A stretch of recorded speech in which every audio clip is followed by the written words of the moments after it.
So we're going to check out the next part of the Yugioh Iceberg Explained Part 4 by Bumbles McFumbles. This is going to be probably insane, and I just know this because it's Yu-Gi-Oh!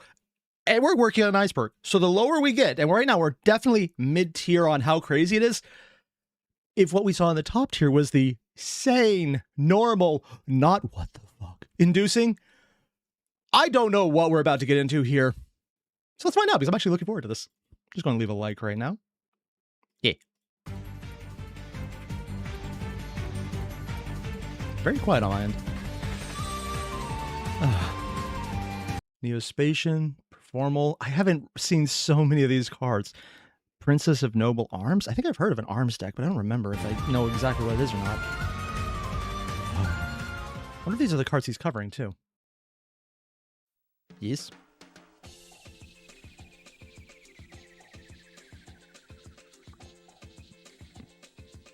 What do we got? When Yu-Gi-Oh! Almost died. What? What? I've been around since this game started. Even if I haven't played it, I knew of it. I thought I would heard about this part. Granted, I also didn't hear about literally the first thing in the very first episode of the very first Iceberg video, where it was literally what happened to the creator of Yu-Gi-Oh! So maybe that's not as surprising that I missed something. Ah, this is a good topic to start with. The end. Again. Like any property, Yu-Gi-Oh! Has gone through peaks and valleys. For every YCS with record-high attendance, there's one with record... This is going to be COVID, isn't it? It's probably going to be COVID. Either that or something really weird. Low attendance. It's not immune to the same thing that plagues all hobbies. But when Yu-Gi-Oh! is... They're also owned by Hasbro? Oh, that sucks. Why did Konami do that? In a down period, you feel it. Other TCGs have alternate formats you can switch to if the main one isn't to your liking. How old is this? Okay, that is so cool. I know you could do laser etch at home right now, but taking the entire card and making it laser etched in a clear glass, that is unironically one of the coolest things I've seen. I never even thought, oh, if you could sleeve that, I would actually want someone to bring in that kind of deck. Not to a competition, of course, but to just an actual, hey, I have holographic cards. That okay? Just to like a casual game, because of how weird it would be. Also, this came out 10 months ago. I don't know when Genesis dropped. I haven't checked it out much, but I heard it's actually pretty good if you want an alternate playing style that really does change up how the game works. With Yu-Gi-Oh! Only recently embracing alt formats and not near to the Oh, maybe this is exactly what I think. level that, say, Magic supports Draft or Commander. That is a very loaded sentence in so many ways. One, Magic supporting Draft. Oh, wow. I don't even think he's making a joke, but it sounds like a joke. Two, I don't think they support Commander. They realize that is the vast majority of how every single person plays Magic at this point. Because, dear God, you cannot afford to buy a playlist of cards anymore. You get lucky, you buy the cheap version, or pull it from a pack if you're very lucky, and then you never let it out of your sight for the rest of your life because you know this probably costs more than your car right now. And considering I have had decks more expensive than cars I've driven, I mean, I had a $500 car because the engine was shot, except the engine wasn't shot, and the guy realized that after we just changed a single spark plug, and it worked again. But technically, my statement is true. But yeah, support for Draft, that's a joke. You kinda just have to suffer. Yu-Gi-Oh! Players are a resilient bunch. We've survived multiple worst formats of all times, and the player base has largely remained unchanged. The only time there was a noticeable flux is when new summoning mechanics are introduced, and the Yu-Gi Boomer generation... New summoning? Oh, see, I'm coming into this when all of the new stuff has been out for probably closer to a decade than not. And I don't really know the difference other than it's all so new to me. I'm looking at links and going, I don't get you. I know there's like something about positioning and I'm just going to ignore that. And I look at Pendulum and go, I get you, but I don't like the art in your card, so I'm going to ignore you. And then I look at Synchro and it's like, okay, that's cool. And then I look at Fusion and go, okay, that's cool. They go to Rituals and go, oh yeah, you used to be a thing. But also I play Brandon. My deck ignores everything. So what can I say? Moves up one. There are 2 years, though. 2 of the worst years in Yu-Gi-Oh's history, where thanks to the degradation of the game and... Wait, isn't it linked to Coder or something? No, different name. But I recognize Link monsters by the blue. I'm assuming people really don't like Links then. Improvement of other options, it could be said that Yu-Gi-Oh! There were was other close options? to losing its spot in the top 3 card games. Wait, 3? I mean, Magic, of course. Yu-Gi-Oh! For second. What is the third? I mean, I know there's other games like Weiss and One Piece and Dragon Ball. And I think they did another Dragon Ball. And I think they did a third Dragon Ball. And what others are there? Oh, Dual Masters, I think, not Monsters. But I don't think any of them have that big of an appeal over the big two of Magic and Yu-Gi-Oh! Pokemon. Okay, it's Pokemon. Never mind. I'm missing the obvious one here. Wow, that's embarrassing. But also me forgetting things. Who would have thought? The lesser of these, but still a terrible time for the game, was 2018. Oh, prior to COVID. 2018 was near the tail end of the Link era. Right. And it wasn't the start of the Link era either. Okay. But that does mean it was basically a decade ago. Wow. Before the era's first good format in Toss. The Toss? Link era was meant to slow the game down by introducing Link monsters that would mean that decks could no longer spam loads of extra deck. Wait, is that a World Soul deck? I thought those were strictly normal monsters all the time. Huh. That's cool. Monsters that put up a million negates that made for unfun one-sided games.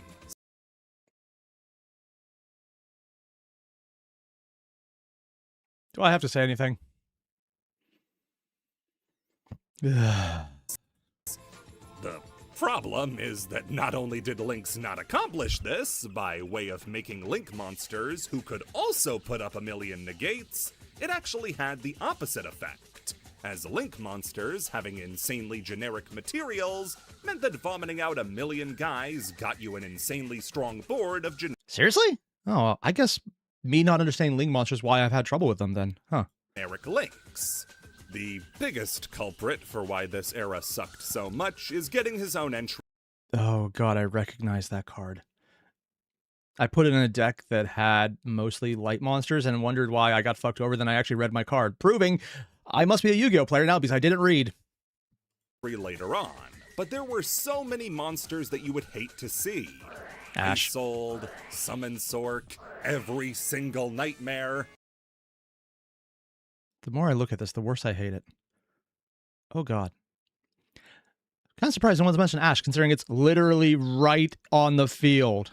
And especially Topologic Gumblar Dragon. The fuck? If not for Toss, Link would have easily been the worst era of Yu-Gi-Oh! Overall, even beating out historically ass eras like GX. Decks Really? in GX was a bad era? mid-2018 came in 2 variants. Either hand loops using Gumblar and the Dark World monsters, or FTKs. Honestly, mostly due to the fact in Duel Monsters, sorry, not Duel Monsters, Master Duel Online, if you get an FTK, you at least move on to a new game really fast. I kind of prefer that over loops, because I have sat there until a guy spent almost his entire allotted time looping a deck. I don't even remember if he won or not. I think I just quit because I got bored. Gem Knight existed as an FTK Oh, deck. really? And wasn't stopped because it wasn't even the best FTK deck. What? There were decks like Danger with multiple FTK variants. Oh, yeah, because there's the danger monsters. This is just the cute one. You could play Cannon Soldier. What? You could play Slash Draw. You could even beat a child. At the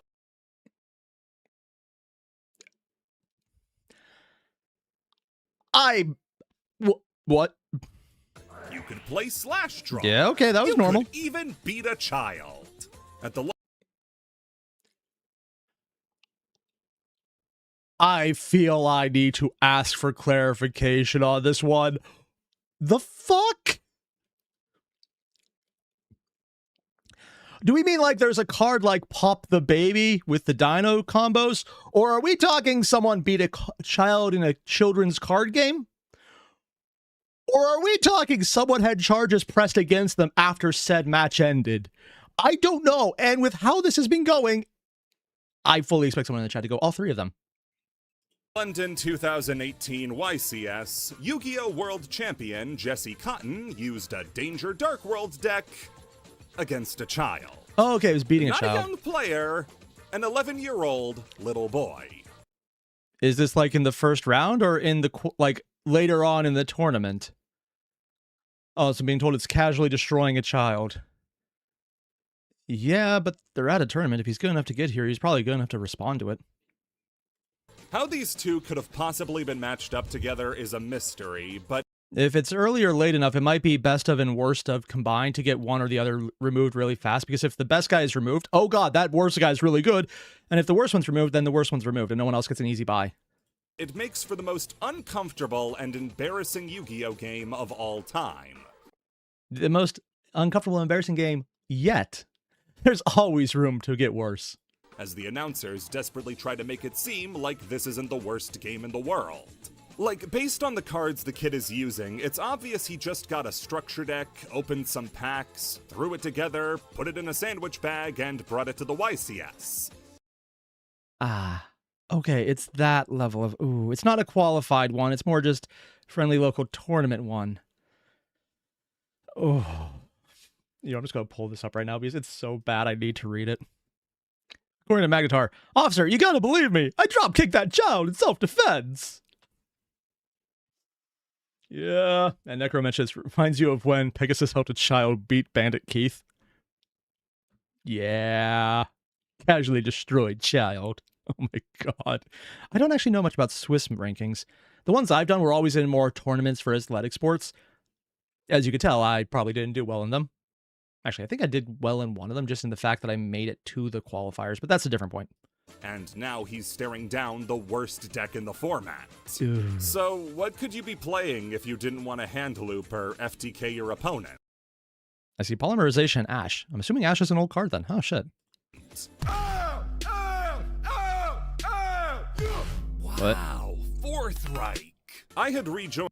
I'm sorry, what?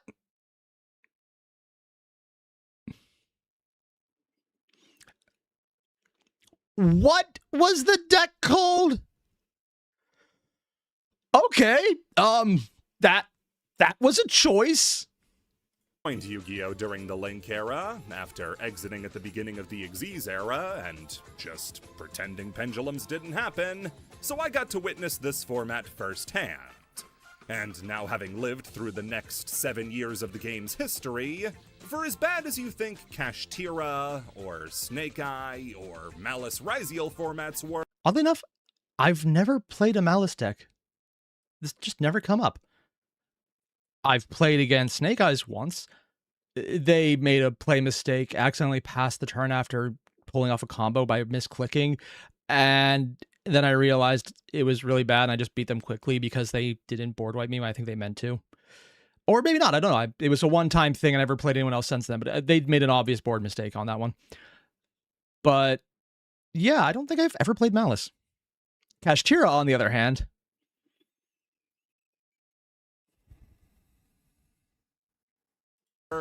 mid to late 2018 was worse. As How I much? joined the community, tons of people left. So sorry. There was a format before this. Yeah? One that was even worse. What? And came at the worst possible time. When the game began? 2012 was a shaky time for Yu-Gi-Oh! Dude, that's when I graduated college the first time. Oh, that was over a decade ago. It's closer to 2 decades than not. I'm going to shut up now. Xyz, despite being easier to wrap your head around than Synchros, since you just had to recognize the number of stars like a preschool assignment, was not popular among the fanbase. Why? They either didn't like it because new thing bad, or because of 3 decks that nearly killed the game. Insector, a powerful insect deck that plowed through boards and gained insane advantage with Insector, Dragonfly, and Hornet. Wind-Up, which had the insane gimmick of every card being a soft once per turn. Why? And Dino Rabbit, a deck that used... Wait, that's a real... See, I thought this was just a... Yeah, Rescue Rabbit. That's a real card, apparently. I know it's the mascot you get as your little duel companion every time you start Master Duel, and I've kept it because it's adorable. I didn't realize it was actually part of a mainstream deck. I thought it was just like the Karibo of, it's here, it's cute, deal with it. Apparently it's actually good. used the newly released Rescue Rabbit to convert 2 normal dinosaurs into the powerful Evilzar, Logia, and Dolka. That fact? These 3 decks were all that was worth playing. The only thing that kept them in check was each other, and anything daring to step into their realm was chewed up and spat back out. The problem, though, was that these 3 decks sucked. What? They were good, but they were boring. Either you watched Hornet hop back and forth from grave to field as your own field was picked apart card. This is probably the inspiration for a Dimension Shifter. The guy that says, hey, every card going to the graveyard is just banished. Fuck you. I mean, that last part's very much implied rather than said, but you need to say it out loud every time you play it. I'm assuming that's why. By card, watched Wind Up steal your entire hand with Wind Up Hunter, or watched Rescue Rabbit hit the field and then sighed. And to actually play this boring game of Yu-Gi-Oh, you were shelling out a lot of money. So they were expensive decks that were boring to play? Oh. Yeah, I mean, the art looks good, but... Is this also why they were there time limits on your turn at this point? Or is it more just you're going to go until you get what you want and you're just done? All 3 of these decks had major price cards. Even Dino Rabbit, Really? which used normal monsters, had expensive cards. How? Sabersaurus was about a $10 card. It's a normal monster. It doesn't do anything. How? Oh, because it's probably explicitly needed for one of the only decks you could actually play. So it's not getting value based on it being good. It's getting value based on needing it for the deck as probably just a throwaway piece, huh? Yeah, that makes sense. This was a dire format, and Konami had the chance to adjust it and But fix the problems players had. Sure, a lot of the cards were from newer sets like Order of Chaos and Photon Shockwave, but this couldn't be allowed to fester. The ban list came around in March of 2012, and the decks hit were Plant Synchro and Agents. What? Two Like, was it in the OCG instead of the TCG and just decided to fuck around there? Or are they just not paying attention? Because I thought the ban lists were separate, but following closely. decks that by this point were completely rotated out, and were now They dead weren't paying for attention. no reason. Worse yet, this was a uniquely bad ban list, since it included, for the first time, reasons as to why cards were limited. Seriously? See, unlike most other card games where ban lists come with reasonings as to why the cards were hit and what they do? Sorry, I'm used to Magic where it's where we don't explain shit. Or if they do, I missed it, which is entirely possible. And yeah, Balrog, the art looks neat. Oh yeah, that's one of the reasons I actually still like Yu-Gi, despite some of the bullshit with it. I like some of the card art. they want the format to be. Yu-Gi-Oh! Doesn't do that. Except for this March 2012 ban list. People are not going to be okay with that. And when we saw what was banned, and more importantly, Striker? Oh, it's probably not Striker or Sky Striker. It's probably something different then. what wasn't banned, the message couldn't come through any clearer. Konami was not gonna change anything. People had had enough. They started looking for other games to play. And at the worst time possible for Konami, Card Fight Vanguard started and soaked up that lost player base. Vanguard? Oh, I think I've heard of this. Didn't it have some like TV show that was fine, but just very much Yu-Gi-Oh with a different flavor?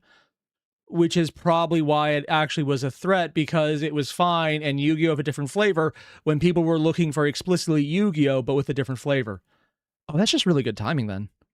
There's a direct correlation Cards look between cool. the fall in Yu-Gi-Oh players during wind-up format and the rise in players at the beginning of Card Fight Vanguard's life. Ooh, Even punishment more than the push-ups. exodus during 2018, this was the closest Yu-Gi-Oh ever came to death. Like, how much player drop-off are we looking at here? Because you could probably track that in PAX Bot.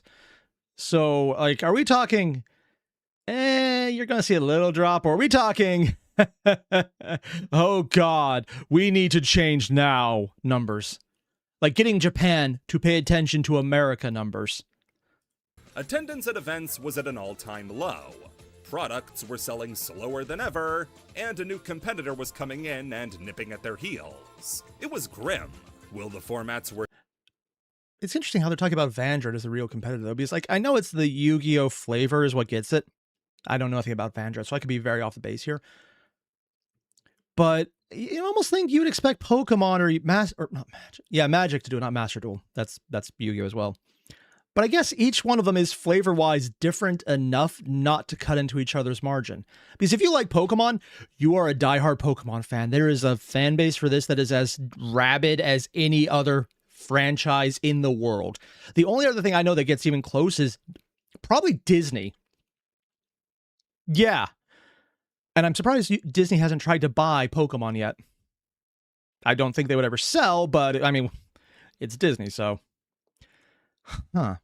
Magic, on the other hand, is just so all over the place. I can see them franchising Yu-Gi-Oh! Before anything else, but that's also just because Hasbro reaches out and does weird shit regardless. Suffering through right now ever reach these lofty succeeding, depths? But we can only pray not. Free Stratos. Did everyone just The get one? Yu-Gi-Oh! Ban list is supposed to be a force for good in the game. Sometimes cards are either born broken or get broken when new cards come out that work with them in unintended ways, that the only way to preserve the player base is to get them out. As we just saw. I hate the background. I hate the background so much. Like, literally just look at this and I can't stop looking at that instead of anything else. Also, Isaac, Pokemon fans are basically Disney adults? Yes. Oh yeah, completely that. Although, the ban list doesn't always do its job. Whether that's by a new card being too new to get out of the format, or Konami ignoring it on purpose, it doesn't always work the way. Wait, they intentionally ignore bad cards? Is that like a design mechanic to make people... Were they intentionally trying to sell packs so they have a broken card that everyone needs to get, so they just make sure it's a rare one that people have to buy more for to get it? I know Magic does that. Hell, I know most games do that for various things. For example, in tabletop wargaming, Games Workshop does that with boxes where most of what's in here is absolute trash. But there's one thing in here that they've made over-tuned and really crazy with the current rules. And if you don't buy it, you will lose. But the rest of the box is $200 for the equivalent of a $5 piece, and you just need to do that. Fuck you. Yeah, that would probably do it. Yeah, that's just corporate then. It's supposed to. Out of all the cards who have ever served a tour of duty on the ban list, though, there's one that surpasses them all. Both in terms of its length and its audacity. Elemental Hero Stratos. Normal or special summon, activate one of these effects. Destroy spells, traps on the field, up to the number of hero monsters you control. Add one hero monster for your deck to your hand. So either you get something of value for special summoning it with the hand, or I have a board, fuck you. And if you have a counter trap spell, that is still kind of good now. All you need is something to counter Ash in your set. God damn. Also, Isaac, remember, this is Konami? Yeah. I'm just a little biased because lately they haven't done things nearly as stupid as, well, honestly, Hasbro, which is such a low bar, I shouldn't really use it as a bar. It's more of a plank you can walk on. Stratos is a wind warrior monster who belongs to the hero. Also, I'm being told normal or special. Oh shit, you could just drop this regardless. Archetype, who on top of a pretty good back row destruction effect. Because it's a normal card that gets you decent attack, doesn't always guarantee to destroy your shit, and will destroy the enemy shit. And the spells are traps, so yeah. Has the ability to grab any hero monster from your deck when it's summoned. That's Elemental, Destiny, Evil, Masked, Vision. Grab Entertainment Hero Pit Boss. Who There's that many heroes? I never played the archetype. I'm kind of surprised I haven't seen it now since it's so weird. Damn. Also, it's not once per turn. Oh, I missed that. So if you can find a way to loop it, you could just keep drawing all the cards you want and destroying your opponents if you ever want to do that when you're done looping it.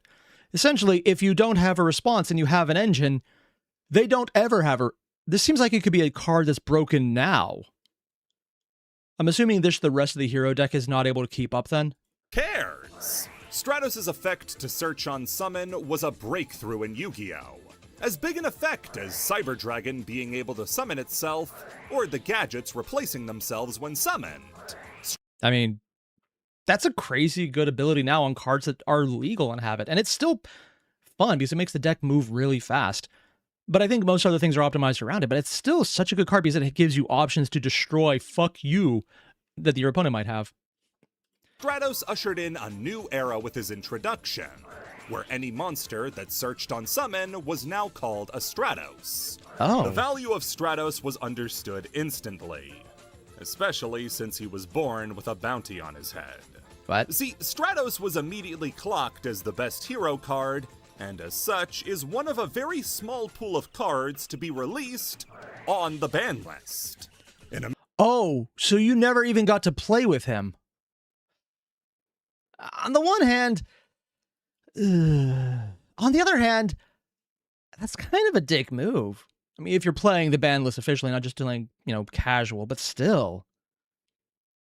Kind of feel bad about that one. I mean, yeah, I'm assuming there was a lot. Oh, wait, no, he was the first one to search for from the deck. So, yeah, I guess it would be a lot less powerful.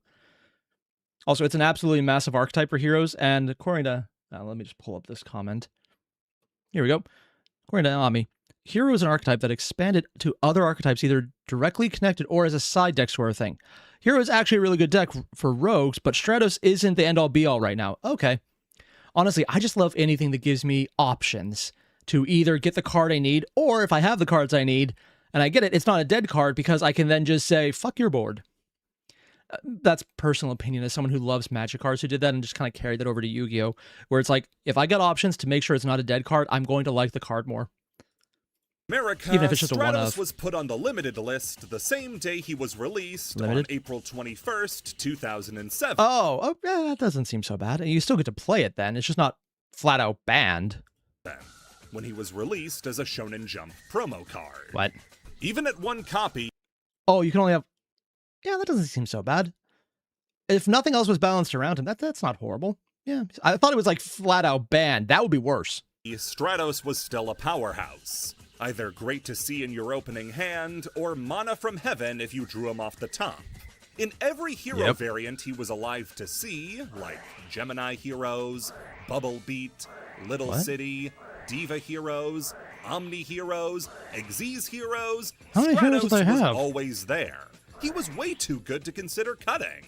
That was until Konami made the choice for players and banned Stratos in 2013 on September Wait, Stratos was banned on my birthday?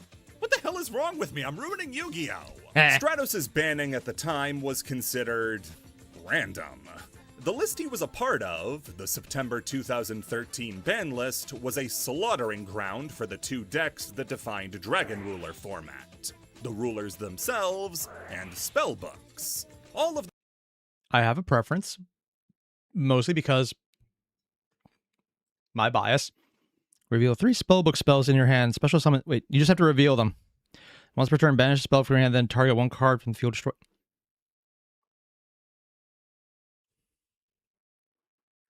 That seems really useful.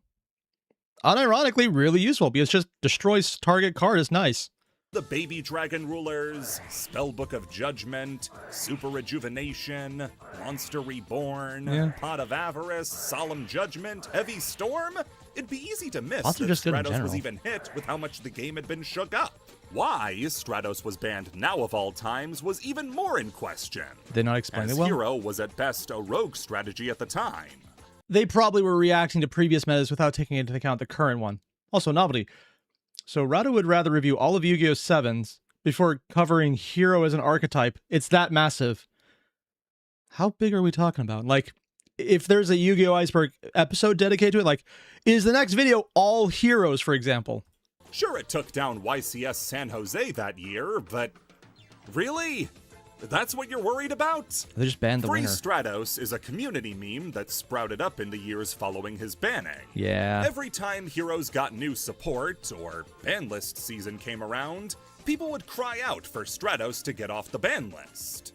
With the joke evolving to the idea that Stratos was being kept in prison by Konami. An especially popular saying during this time was, "Free my N-word, Stratos." I'm not going down that way. You can't get me down that way. I've trained my... I'm sorry, what did it say in the background? Oh, no, they definitely had something there. No happiness, no creativity, no Hideo Kojima, no Stratos. To be fair, the Kojima one is legitimately one of the biggest just asshole moves I could ever imagine. Like, legitimately firing him from a game that he won an award about and not letting him get the award and sending someone else in his place to take it and never give it to him.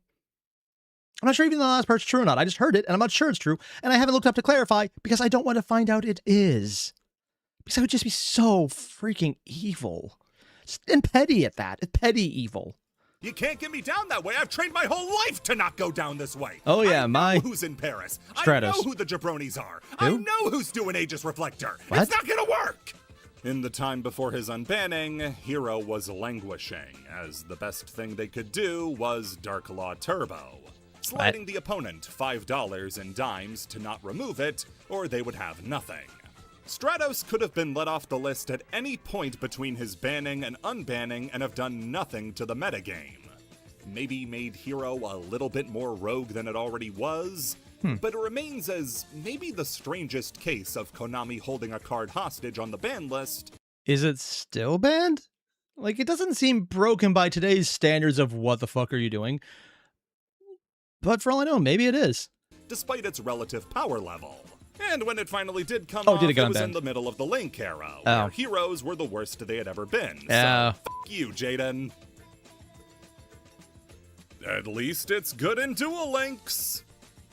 Oh, yeah, because the games function very differently. That's why. Now, thanks to the hundreds of thousands of people playing every day from all over the world, the thousands of videos of replays, deck profiles, and Oh, yeah, I do recognize that. I think I did try Duel Links once. And then immediately dropped it because my phone felt like it was burning up in my hand. Huh. Oh, it's unlimited in Master Duel, according to Reese. Okay.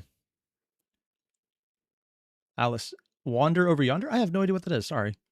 strategy guides, the hundreds of articles written about the game and all the decks available to play, people have bought into this idea that Duel Links is real. It is not. Duel Links is a figment of our imagination.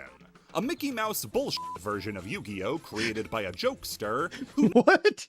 I'm sorry. Okay, that's definitely a way to describe it. What? never played the game before. That's the only way to explain how the meta shook out the way it did over multiple points That's a of word. the game's history.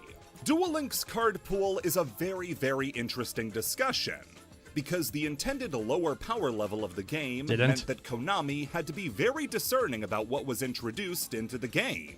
At the dawn of Duel Links, a 1700 attack vanilla level 4 in Axe Raider was considered UR worthy. What? Reinforcements was a super rare. An additional 500 attack points was seen at the same level as cards that would come out later, like Pot of Avarice and Nightmare Phoenix. We are equals! What?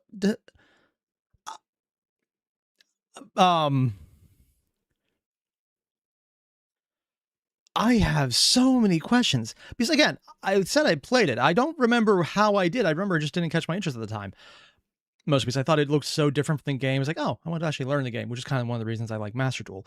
But is it still that way? Because I remember when he talked about it in the very first video, it was like, hey, Duel Links, you get to use abilities and they break the game. I was not expecting the phrase low power. He said when it came out, it was low power level. Oh, yeah, that probably didn't work long term, did it?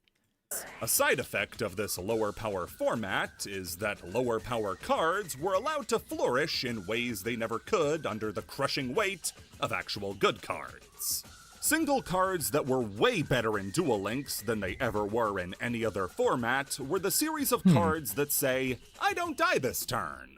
Batlin Boxer Veil, White Princess, Kiteroid, and especially Sphere Karibo were played for years. Sphere, Karibo. Okay, one, I've played against the Sphere cards normally. I haven't seen the Sphere Karibo version. That's definitely a thing. Okay, what the hell? When an opponent monster declares an attack, you can send this card to your hand from your hand to the graveyard. Change the attacking monster's defense position. When you ritual summon a monster, you can banish the card from the graveyard as one of the monsters required for ritual summon. Because there's only 3 cards, yeah. So if there's fewer coming in, that might guarantee you just survive then. Years, since surviving with only 4,000 life points was extremely important. And so cards like this were vital to the game's enjoyability. Except when they were used against me, no skill scum-sucking bastards! As for decks that saw more success in Duel Links than they ever saw anywhere else, Amazoness was the earliest deck in Duel Links that just exploded in playability when they didn't have to deal with stuff like Trick Stars, Goki, and Firewall hand loops like they did when they got their good cards. Amazoness Prince. Yeah, I did look into the Trickstar deck. And that thing seemed kind of evil. Like, really evil. Was able to... Because it's like, you get a hand, you don't get a hand. Don't get to play the game, have fun. Search out powerful cards like Amazoness Onslaught, on top of summoning monsters from deck in the... Also, Alias mentioned there's no crafting system in Links. Oh, that would be very different. One of the reasons I actually like Duel Master, or Master Duel, is because, you know, if there's a card I don't have, I could probably make it. If it's rare, I can definitely make it. If it's normal, you can definitely make it. If it's super rare, maybe. If it's ultra rare, eventually. But you can do it. But if there's none of that, and you just have to gotcha for everything, oh dear God, man. Battle phase. That Onslaught you searched turned all of your Amazonesses into DD Warrior Ladies, which Duel Links was not ready for. As a result, Amazoness went on a world destruction tour, with multiple of their cards being limited for a very long time. A similar deck was Cyber Angels, a deck that didn't see print for years after their introduction in the GX anime. Really? The ability for each of the lower level rituals to accrue advantage when tributed for their boss monster, Cyber Angel Dakini, was game-changing. And Dakini herself had the powerful ability to remove monsters from the field without destruction. Nephthys, when paired with the Fire King cards, was such an unstoppable strategy that people attribute its success in Duel Links to be the reason it eventually got support in the pack Hidden Summoners. Oh. Speaking of deck build packs... Wait, so there's cards that started in Links, then got published other places? Huh. Okay. Sorry, my nose is killing me today. I didn't realize we'd go that way. Although I guess it kind of makes sense because there's cards in Master Duel that aren't even in the TCG yet.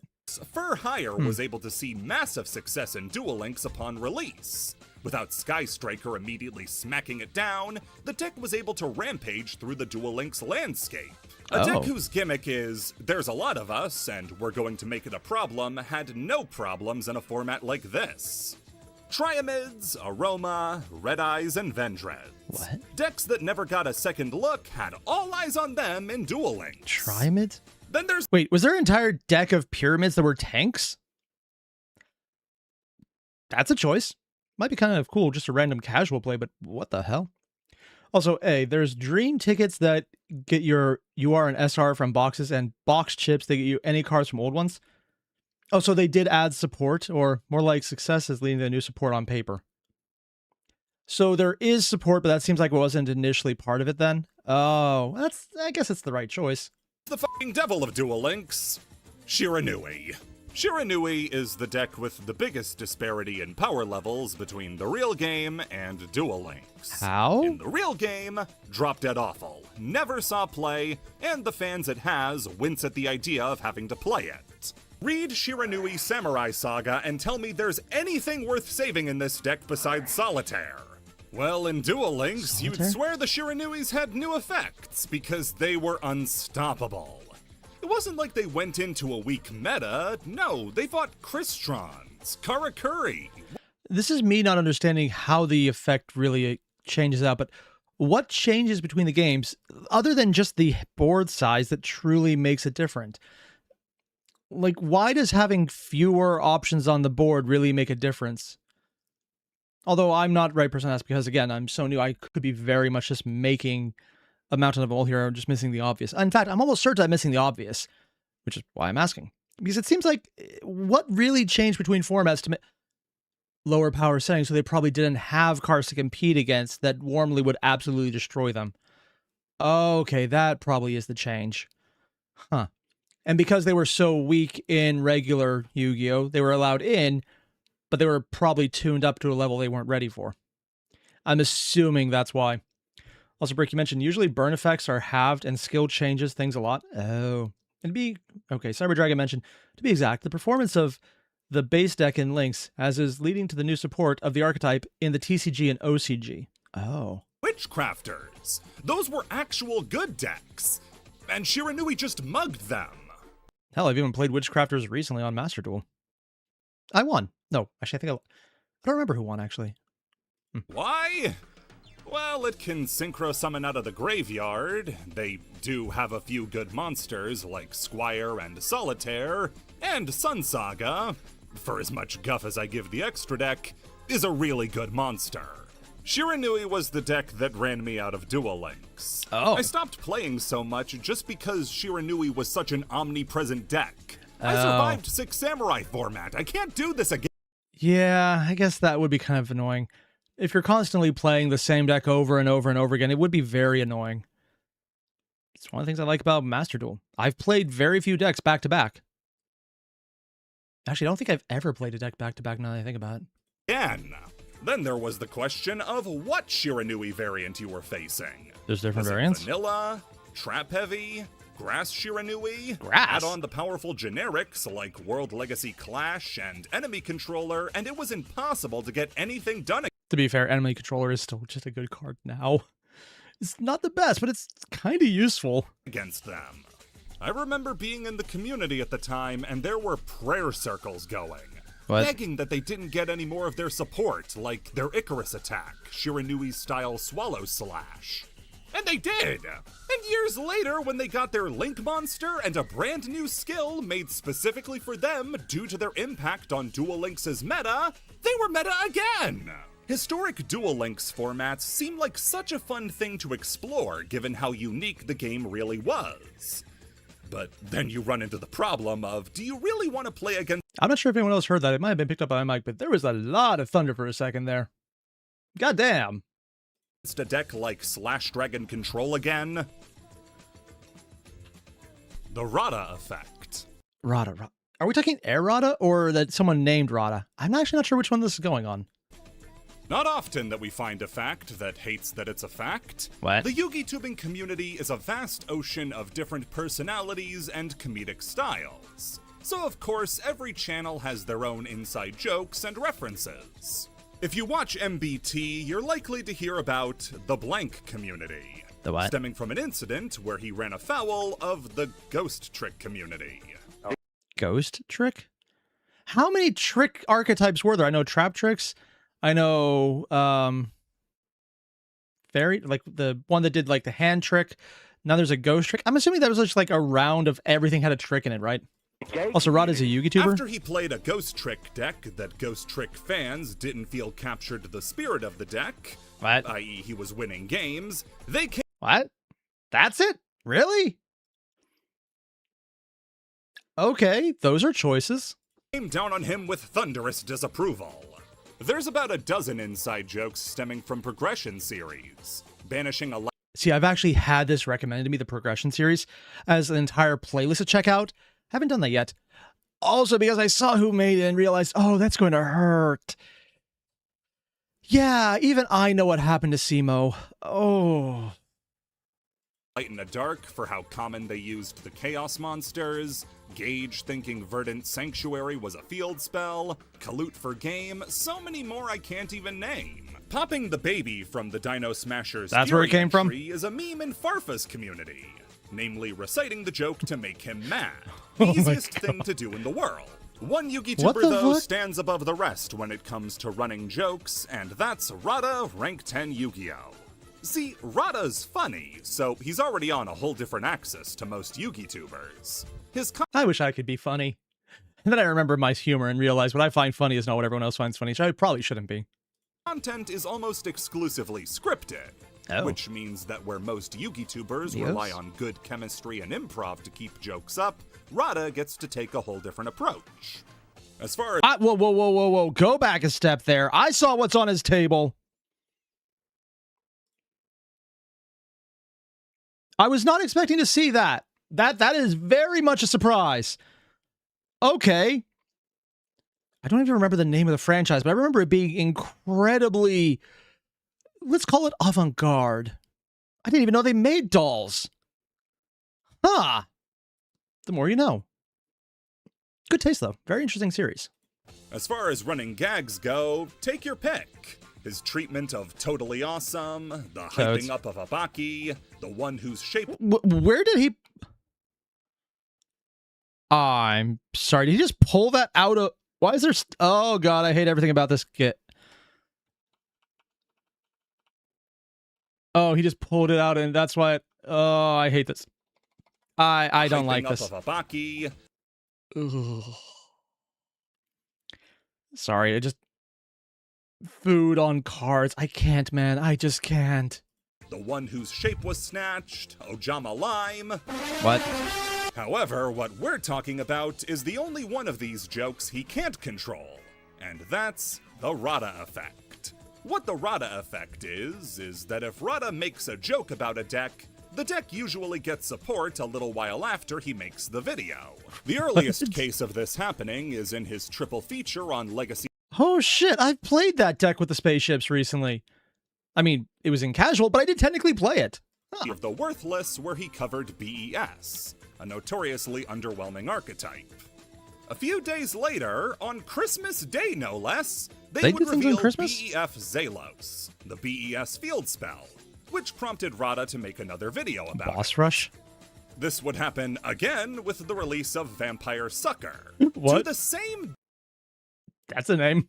day of the anniversary of Zalos' release. Viacroids, Amazoness, Trains, all seeing their stocks increase thanks to Rada talking about them. Now, this is a phenomenon. What are the chances that one of the people over in the OCG company actually just is a fan of his and is fucking with everyone intentionally? Because I can't say that isn't the case. I'm be surprised if that's the case, but I can't say it's not. Because based on how various rules and laws work, they might not have as much coverage in the... I'm not sure if they would be allowed to cover some things on more Japanese direct YouTube. I know anime in general, you don't even show screenshots of it, man. You will get sued and you will get sent to jail for a significant time. Because someone just did, I think just this year. Or was it last year? But I'm not sure if that would apply to card games as well. I hope not, but at the same time, I can't say that isn't the case. That both the community and Rada himself put little stock into. I mean, it's a stretch to say that every archetype Rada covers gets support because of his attention. Oh wow, he predicted Blue Eyes is finally gonna get support? Did he also predict the Sunrise? He's My done God. 75 different Yu-Gi-Oh videos, sometimes covering multiple topics in each. If we disqualify all of those decks, there's an ever-shrinking pool he can't claim credit for. The sun. Said, I don't know, there's something going on here. Like in the Buster Blader video, he called How old is that format anyways? Because I know he's probably an older card, but I don't actually know how old he is. Huh. Also, Zero, on Master Duels, if you pull no URs in a 10-pack, the next 10 draw has one guaranteed. Yeah, I've had that happen to me once. It sucked. Not getting one, I mean. And the next one was like, I got 4. It's like, that's fine. But, you know, it still kind of sucks. Also, Silver, we got 3 Skull Servant cards. That's more together than we have ever got together. for the printing of Declaration of Rebirth. And it happened. He asked for a card that gave all the Malefic monsters training wheels. What? And it happened. Training In the wheels? triple feature between Chemicritters, Digital Bugs, and Triamids, when talking about Triamids, Fortress, Cruiser, King Golem? All rock type monsters on the field gain 500. All rock type monster field gain 500. All rock type monster gain 500. So each time, attack, defense, and you gain life points. They just play into each other, don't they? And it's the same thing, just being changed out each time.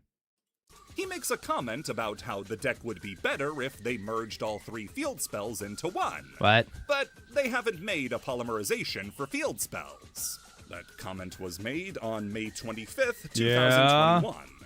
November 4th, 2021. They did it! The card What? Ursartic Dryatron banishes the 2 decks' respective field spells to summon out a fusion monster.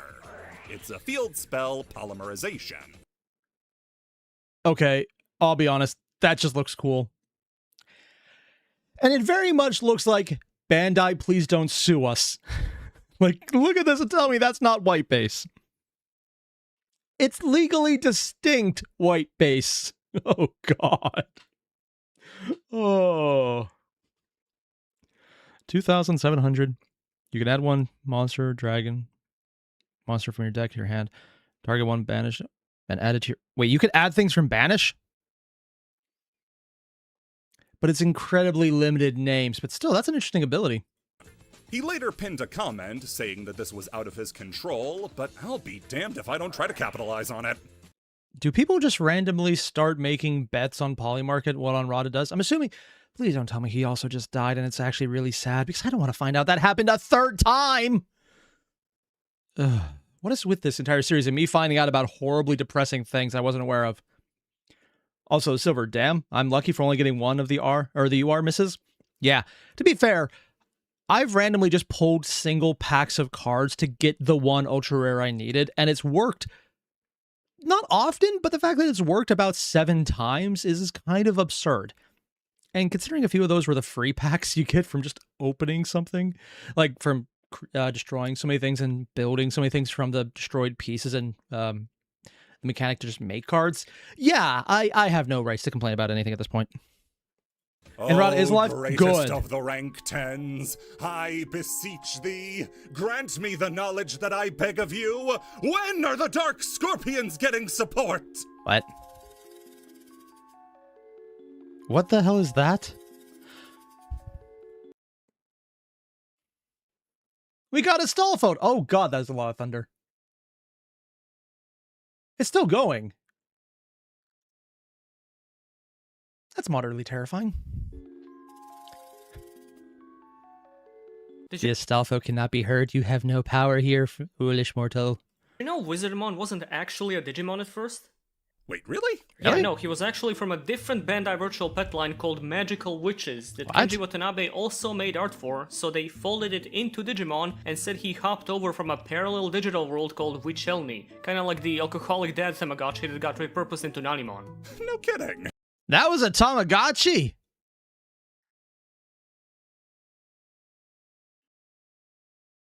Well, that's more information I have no idea about. I have no idea how to comprehend.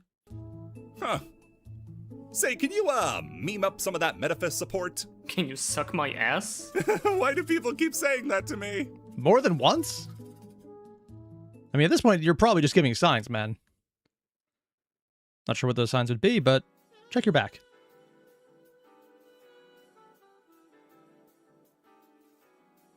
X Stevens. What? Now, I don't plan on covering a lot of individual YugiTuber topics here. I think that the wider look at the community I did it.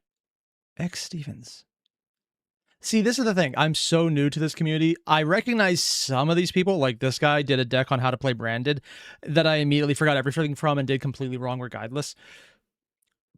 But I don't actually remember what his name is, so I'm not even sure if it's him or not. Its own dedicated section is more than enough to call it a job well done. Besides, if you wanted to get into more of the specific dramas, feuds, and controversies in the YugiTubing space, you'd be better... You know, I don't know why I'm surprised there's drama. I don't know why I'm surprised there's controversy. It happens literally everywhere.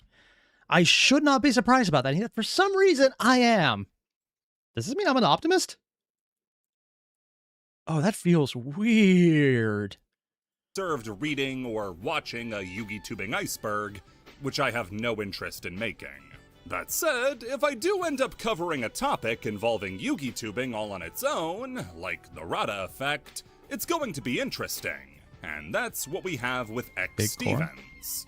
Now, X Stevens is part of a subgroup of YugiTubers who make Yu-Gi-Oh! Fan series. Instead of talking about the card game, they'll make these creative works that emulate the anime. There are some that are live action, others that are animated, but they all largely follow a similar plot to the original anime. So, random bullshit high magic concept versus we resolve it by playing card games? That sounds just really cool, actually. A hero and their friends fighting off evil through a card game. Some people think they're cringe or weird, but it's no different from making fanfiction. Honestly, it's probably way more involved, and yet somehow less involved. I'm very much referring to if you edit your fan fiction or not, and there's so many people who don't. A lot of these series can have production value behind them, and trust me, scripting out an interesting duel is harder than it sounds. I think he even mentioned, or no, actually, I think someone mentioned to me before that there is an interview where the writers behind the various series that they've put out for Yu-Gi-Oh, whenever they have to show a way to get the mechanics of the everly progressively more complex duels into the game, that they don't do what the first season did and just say, fuck it, we're going to make shit up, and actually try and use the mechanics. And that's hard. Which is why I personally think them moving to the Chronicles format of we're just telling the story and making the cards based on the story is probably a lot easier on the writers, because finding a way to make mechanics interesting that don't just look really fucking weird, that's really impressive, but terrifying to have to contemplate from a sheer writing standpoint, at least. Finding a good back-and-forth rhythm that's interesting to watch is hard. Seeing the work that goes into a series like White Dragon Legacy by Treasure Key Studios, or Revelations of the Seal of Orichalcos, which has grown so much in 14 years they had to change aspect ratios, is super charming. Oh, it's that old! So that started in SD. Yeah, 14 years ago would have been SD. Holy shit. Yeah, because I've done YouTube for about 11 years now. That'd be 3 years before I started. Shit. I think these sorts of series are cool, and I'm glad that people are willing to put in the effort to make something like it. But did they just get a Jason mask for hockey and then put a cover over the eyes and then spray paint it black? Yeah, that works. Neat. But what does that have to do with X Stevens? Well, he also made a series like this, and I want to say I've heard of it because the name sounds familiar, but I don't know anything about this community. Everything he's talking about right now is brand new to me. I don't know why I know of this name, though, and it's kind of annoying me because I'm pretty sure it's probably me just being wrong, but it feels like I should know it for some reason. Also, I'm being told by Ray, all duels in Yu-Gi-Oh! Were scripted by one guy, Masahiro Hikokubo. All of them! Also, Danny, really like the, of course, Winchester got involved for villain support. Yeah, that was a fun video. And I think you should take a look. With this card, Bruno, your new deck is complete. Happy Lover? But this card seems useless, onomatopoeia. Just play the deck, Bruno, and it'll all make sense to you. If you say so. Yeah. I have so many questions. So many questions. And I'm afraid if I ask them, I will get answers.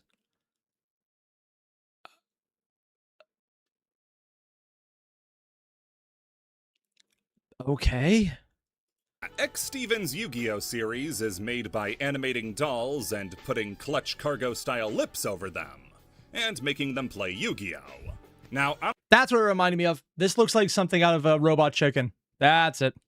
I don't want to go on my little spiel about respecting the work that goes into these series and then do a 180 to start dumping on this one, so I will say that I actually enjoy watching these. I mean, unironically, it's not a bad animation style. I just think the doll they're picking looks so incredibly weird, but I think about most dolls in general.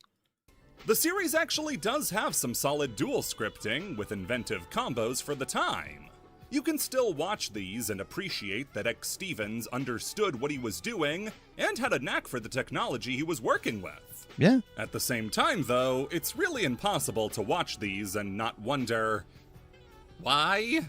Oh yeah, no, I'm getting that question right now. Here's the thing. It doesn't look bad. It's just such a weird choice that it's very much eye-catching. Like, I'm just looking at this and going, why? So much of that. But it's not badly done. The editing is clean. They're not actually greened out or badly cut out, which is something I've seen in a lot of edits to any type of medium where the edges are very uncrisp. This one, you can see where there's little lines where he made a corner cut, but he did cut them out very well, so that's only something you have to look for. This is very well edited. If you're the only actor in the cast, why make a majority of the characters the opposite sex? Do you not own a G.I. Joe? The storyline follows these three girls, one of them is a dinosaur, as they duel across the city as Team Bitch Slap. And I'm sorry, what? Okay, I see where they're going with this one. Become the #1 ranked duel cartel It's like if Battle City never stopped and life was just about wondering when a Nouvelle player was going to make you a statistic. He eventually started starring in these episodes himself using green screen, and I can't tell if that makes it more or less strange. I remember watching these videos when they released back on my mom's laptop. The little waving side to side is awkward. Mostly because one of the things you learn whenever you do public speaking is get a damn podium and then stand next to it and just gesture, and every now and again put your hand on it to emphasize, because having that extra prop really helps. And watching them back, I still feel nostalgic for when tons of people were doing stuff like this. Why aren't they back anymore? Before the idea of being cringe really took hold. There was a time when things weren't cringe. I will have you know, it was just called shame, and I refuse to feel that regardless. And in case you were wondering, what does this guy look like naked? Like butt booty ass naked? God answered your prayer and gave you the Yu-Gi-Oh! Slut, an ex-Stevens run channel where he does card reviews and deck profiles. Except they're sexy card reviews and erotic deck profile. What? I'm sorry, what? Also, wow, that farmer's tan. This camera tilts down. Why and is it oiled up? Public information.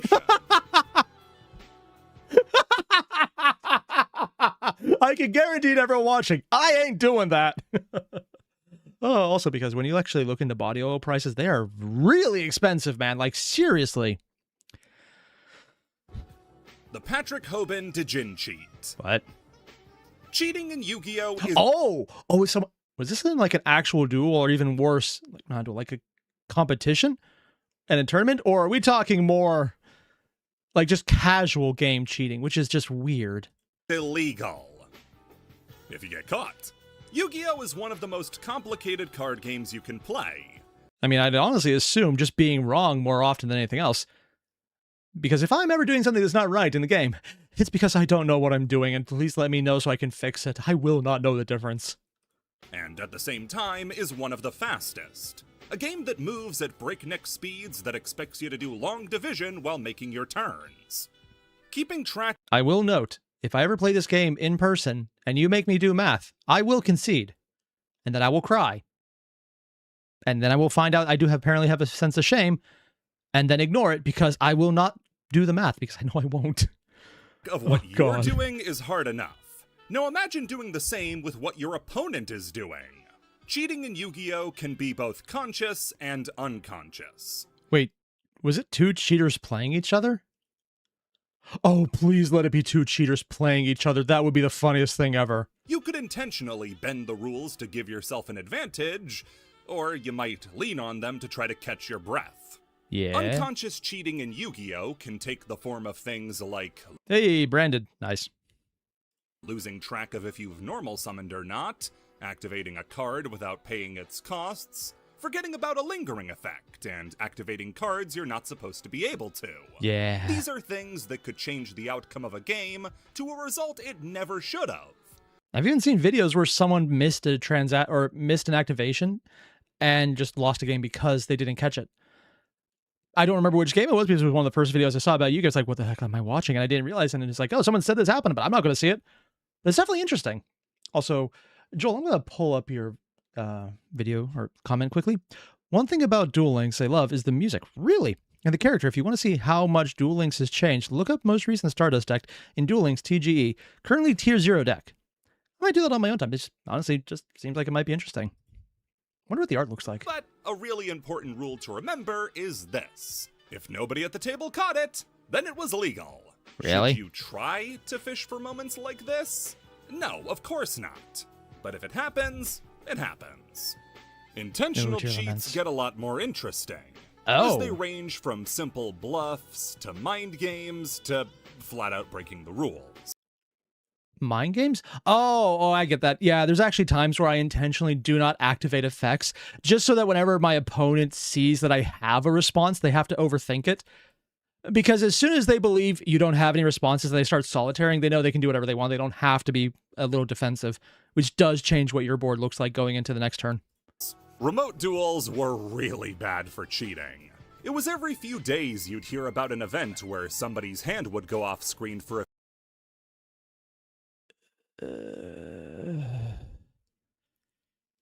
Yeah, during COVID, it's bad. Camera quality's bad. You can't read the card regardless. Even if you could read the card, no one would, and this would be very unsatisfying. Few seconds, come back, and suddenly a brick in their hand was replaced with exactly what they needed. One of the most famous Yu-Gi-Oh! Cheats is kinda hard to call on whether or not it's cheating, but in my mind, it's hard to call it anything else. The card Gagaga Cowboy was infamous in the game as a closer card, a rank 4 that could deal 800 damage on detach. Oh. Wait, once per turn, you can detach XYZ material from this card. Apply this effect depending on the card's battle position. Attack this card attack position. Turn gains 1000 attack position. Monster lose 500 damage to opponent. Defense inflict 800 to your opponent.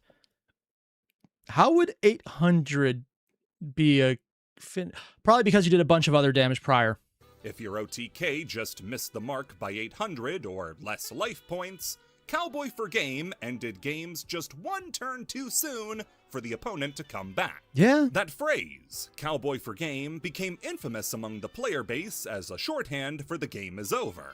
Those of us who will never know the glory of heaven might have seen what the cheat is by this point, because it comes in when players would use the effect of Cowboy, and it's from their extra deck, so they could just say they got it.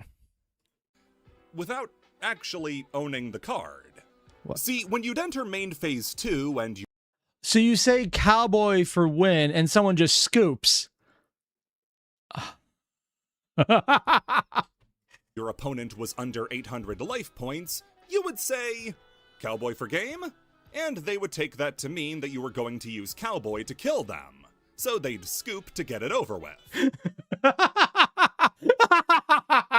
No, I don't think this is a cheat. This is a legitimate thing. Because if you're going to scoop rather than finish the game, you might as well actually make sure they can do it. Because one, it's kind of cool to actually finish a game and play off your combo. And two, there's been a lot of people who quit against me because they think I have an unbeatable hand when I just play a couple branded cards without realizing I haven't drawn anything else and the rest of my hand is bricked. Oh god, that's happened so many times where it's like, hey, I got one opening card and 5 cards in my hand because I drew and no, I got nothing.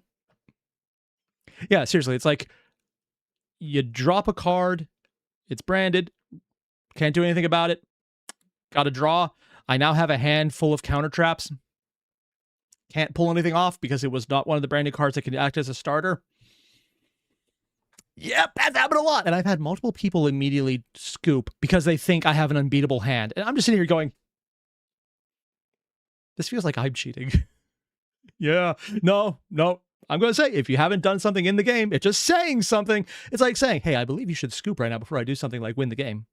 And then they listen. That's on you, buddy. In reality, though, you were just saying the phrase, and they conceded out of the threat, when really you were just firing blanks. You better pull it off, then. Another one, again, with a Wild West theme, weirdly, was Infernities. These were cards that had the potential to do anything under the sun, provided you had no cards in hand. That's fine, just empty your hand with cards like Into the Void or Phantom Hand. But what if you couldn't? What if there were monsters stuck in your hand like Beetle or Archfiend? Well, in the case of not being able to... Because I know a lot of ways to get rid of your own hand by accident. I never thought about doing it intentionally for a deck. Reduce your hand size anymore. Siren, this is cheating the same way that tucking Monopoly money under the board or sneaking things from the bank. You mean the correct way to play the game? I know what I said, and I stand by it. A tactic some dirty players adopted was to take Infernity monsters and set them in the back row to pretend they were trap cards. No one could check to see if you were lying or not, so they're intentionally misplaying the deck? Yeah, no, that's just flat out cheating, because as soon as you're ever called on it, yeah, no. Unless it's one of the cards where you can put them, but I think they're face up at that point. You'd pop off with an empty hand, while your opponent was none the wiser that you were cheating. A common way this cheat was discovered was if the Infernity player went second, set a monster in the back row, and then the opponent shotgun spell or trap removal like MST. I'm assuming this is why judges pay attention to the cards in your hand so they know if you're cheating flat out, huh? Or at least maybe that's a new thing? Huh. You'd shamefully send your set Mirage to the graveyard and get caught as a cheater. Then there's the big one. What? A cheating scandal that to this day people debate the merit of. Oh? Involving one of the game's most prolific pro players. Patrick Hoban is competitive Yu-Gi-Oh! Royalty. He's a multiple-time YCS winner, deck-building mastermind, and published author on the subject of Yu-Gi-Oh! With his book, Road of the King, in 2016. People wrote books about Yu-Gi-Oh! I'm not so much surprised that they did it. I'm more surprised Konami didn't have words about, well, any of that. Unless they had to get it approved and there's royalties paid to them for it, which I guess could be a thing. He's an extremely Unless that's not actually about Yu-Gi-Oh! No, I kind of think it is. accomplished player that a lot of people have a lot of opinions on. There are My opinion is I have no idea who he is. those who appreciate and respect him, but then there are those who hate him for his style of play that he advocates for in his book. A style where you interact with your opponent as little as possible to not give away an ounce of information. People picking up the book hoping that it would give them an What? You mean like just not saying hi or anything? How is that weird? Or are we talking like not even being like customary handshake? Because I just like, not giving things away is one thing. But I mean, there's also something to be said for actively giving people misinformation by just saying the wrong words, such as cowboy for win or cowboy for game when you don't have a cowboy and you're not playing a card wrong and you're saying it. But I mean, I'm always a big fan of playing those kind of games because I'm an asshole. edge competitively would adopt that and make for boring games. Why? Part of the fun of Yu-Gi-Oh! Is I mean, I'm the kind of person who's okay with my opponent not talking to me directly because I'm awkward as fuck.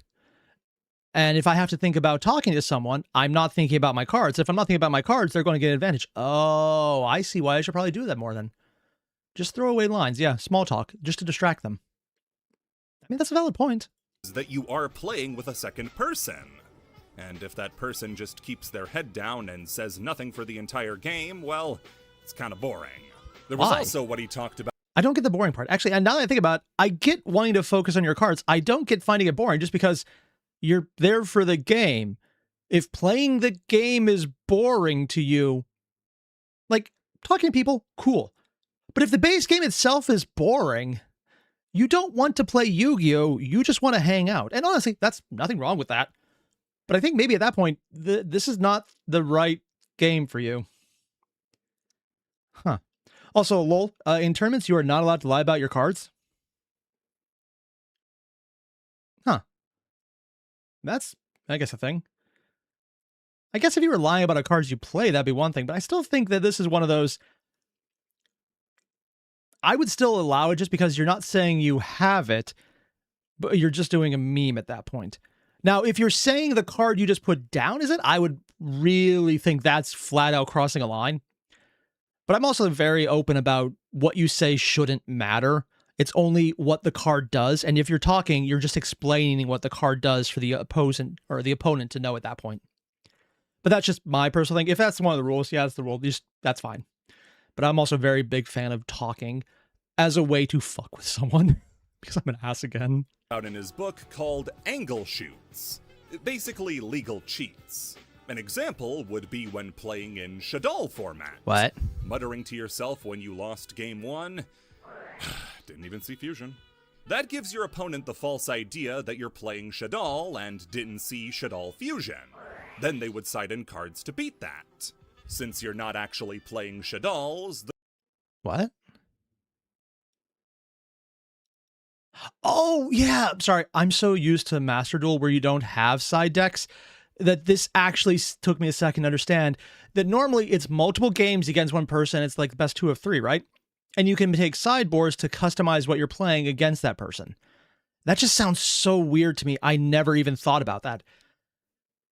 That seems like a very valid tactic, though, and I personally kind of like it. I can understand why people wouldn't, but yeah, I guess it could go either way if you're not allowed to lie about your cards. On the other hand, if you have a fusion card and they're like, I have a super polymer fusion or a super fusion, I didn't see it. It's in my deck. I'm not lying. But it gives people the wrong impression. Also, I have no idea when super fusion came out. The cards they put in would be all but useless, and you could bulldoze through the next game. Well, I think it's This is super dishonest, polymerization, whatever. but offhand comments like this don't really count as cheating, but they're definitely lame. I'd also say that it relies on your opponent paying attention to you. And with how many decks I've seen that just play solitaire, that very much is asking a lot of your opponent. So it probably only matters in a competition where you only get the people who actually are paying attention to everything. I guess it's probably one of those, you've self-selected a very specific tactic that only works in one specific scenario where people are hyper attentive, but you're in the one situation where that works. Yeah, that probably plays out. The lamest of all, though, was a trick used at the ARG Fort Lauderdale event in 2015 when dueling in Necros format. Patrick would ask his opponent to side out Dijin, Releaser of Rituals. This was a card that could lock your opponent out of special summoning when used as ritual material. And in Necros format, it dumbed down the game a lot to an unfun degree. Oh. It wasn't uncommon for players to gentleman's out of cards that ruined certain formats, like Sixth Sense back in Dragon Ruler format. I don't know and that. similar things were done with Dijin. Except when Patrick Hoban's opponent sided out their Dijin, he would do the same. And then put in a second copy he had in his side deck. Oh. See, this, I don't care if it's cheating or not. That's a dick move. That is an utter dick move. Yeah, that is punch you in the face after the match dick move. Like, there's a lot that's like, yeah, that's false information. But actively giving an impersonate, like, this is lying by omission. Because it's like, hey, let's both sideboard this out so we can have a fun game. And then I sideboard it out. I just have another one for explicitly when you believe I'm telling the truth. And then I'm lying because I didn't tell you I put another one in. Lies by omission are very much a thing. They're also a bitch because sometimes you have to be aware of it. And sometimes you're not. You can always tell. Except you can't. This is just a dick move. In his book, Patrick Hoban claims to have never used this at a real event, Uh-huh. but there are multiple accounts of this happening from the Fort Lauderdale event in 2015. Now, is this a cheat? Sadly, It probably isn't illegal. It's probably not a cheat because he removed it from his deck. He just had another. But I'm going to hold back to my statement. Asshole move. Yeah, like if this was a non-tournament setting, I would just refuse to play the guy at that point because, like, fuck you. I just don't want to. no. It feels like cheating, but a gentleman's agreement is not legally binding, and there's no rule against this exact sort of thing, since it doesn't fall under the idea of misrepresenting the game state, which is an established Yu-Gi-Oh rule. And he did actually remove one from his deck. He just had another. Again, if it's not a tournament where you have to play the guy, I would just refuse from there on out because not worth it. The general conclusion the community came to was, it's not cheating, but f*** off. Yeah, I'm That with Fort them on that Lauderdale one. event was cursed too, because the second place finisher got DQ'd later on because he was stacking his opponent's deck and trying to illegally activate cards. Okay, no, that's just flat out cheating. Like, there's dickish. On the other hand, deck stacking, really. It's the classic cheating. So, yeah. If it was a guy who's being an ass for someone who's flat out cheating with no interpretation needed, hey, it's what exactly I asked for earlier. Two cheaters playing against each other. To quote Siren in the chat, there is no rule that one of your basketball players can't be a dog. And the more common meme currently going around is, there's no rule the dog can't be a commissar. Bark! If you know the meme I'm talking about, you have been on way too many meme forums as well. The moral of this story is try to cheat as much as you can. Every cheat you don't try is a rule left unbent. You know, I suddenly really appreciate Master Duel more because if you're wrong, it's because you made a play mistake, not because you don't even understand what the hell you're doing. Which is good, because I don't understand what the hell I'm doing. Antoine Griezmann. These soccer fucks won't leave me alone. Who? So Yu-Gi-Oh has a wealth of people who are charismatic, good on camera, able to improv well, Those lucky bastards. Can you imagine if someone just did a bunch of videos live and tried to improv the entire thing? Sons of bitches, all of them. company lines, and engage with their communities in fun ways. However, Yu-Gi-Oh has never had a prolonged brand ambassador. Most we get are the Shadow Duelist tournaments, where a celebrity comes in, says Ogdoatic, and then leaves. Ogdoatic? Also, I know that this is a singer. I know he was covered in the previous bits of this iceberg. I still don't know who this guy is. If you told me a song of his right now, I wouldn't know it. That's not saying much. I've had people say the song is Lady Gaga or something like that. I'm like, who? I had to find out who that was by not knowing music that I thought was not weird. And yeah, people know more about pop culture than I do. It's very normal for me not to know what's going on. By the way, guys, great job. Last one went off without a hitch. Just took 1/4 of a year to put it together. We were close one time, though, and that was in 2021, when it was announced that FC Barcelona football player Antoine Griezmann would become Yu-Gi-Oh's first ever celebrity ambassador. 2021.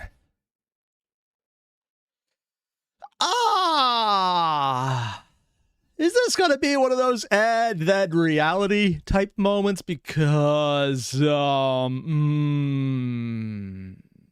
Now, it sounds like a strange connection at first, but you have to remember that Konami does other things besides make Yu-Gi-Oh! Gambling. Even if they didn't remember that for a really long time. Pro Evolution Soccer is a big franchise they produce, and thanks to their ties to the world of professional football, a deal like this. Ooh.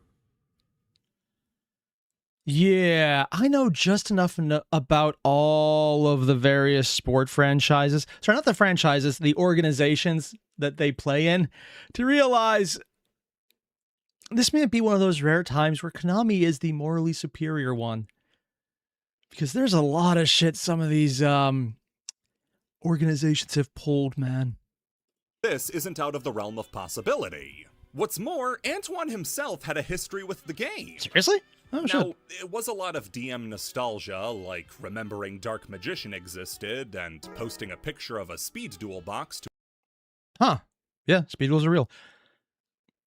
Also, the idea that there's a Konami soccer game.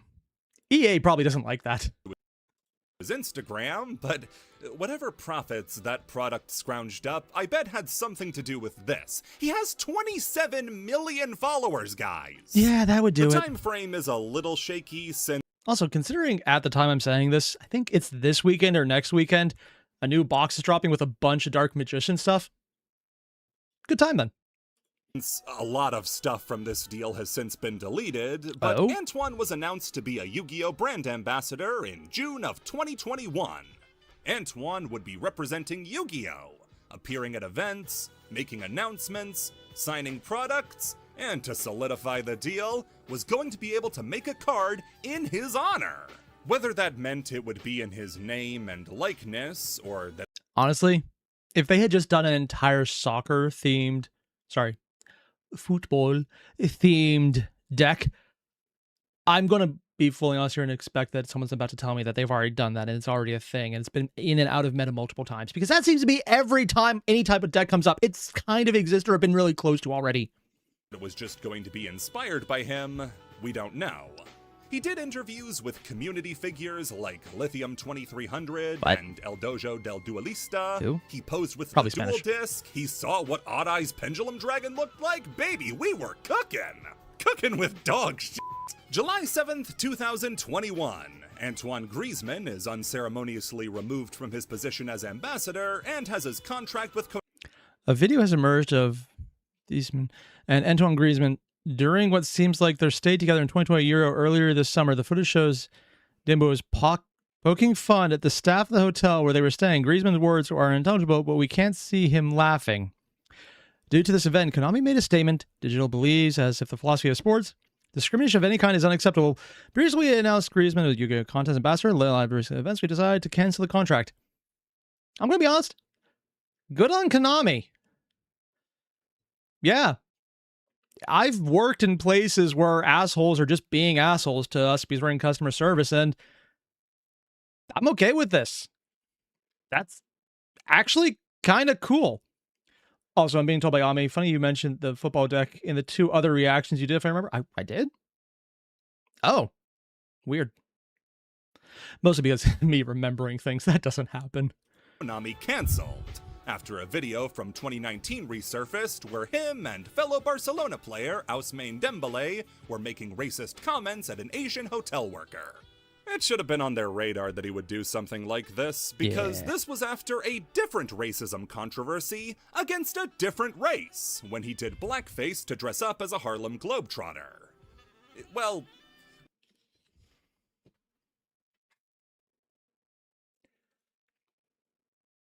Seriously?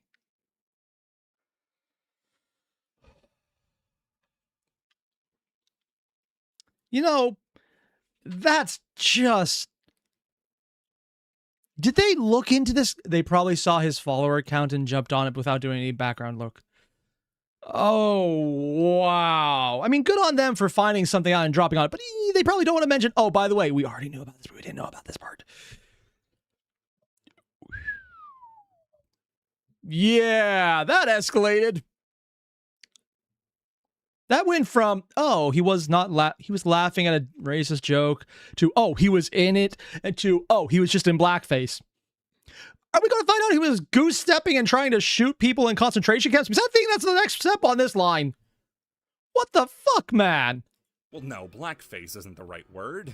Most people stop at the face. They don't go for full arms and legs, too. There is so much surface area where he could have realized this was a mistake. How does it just keep going?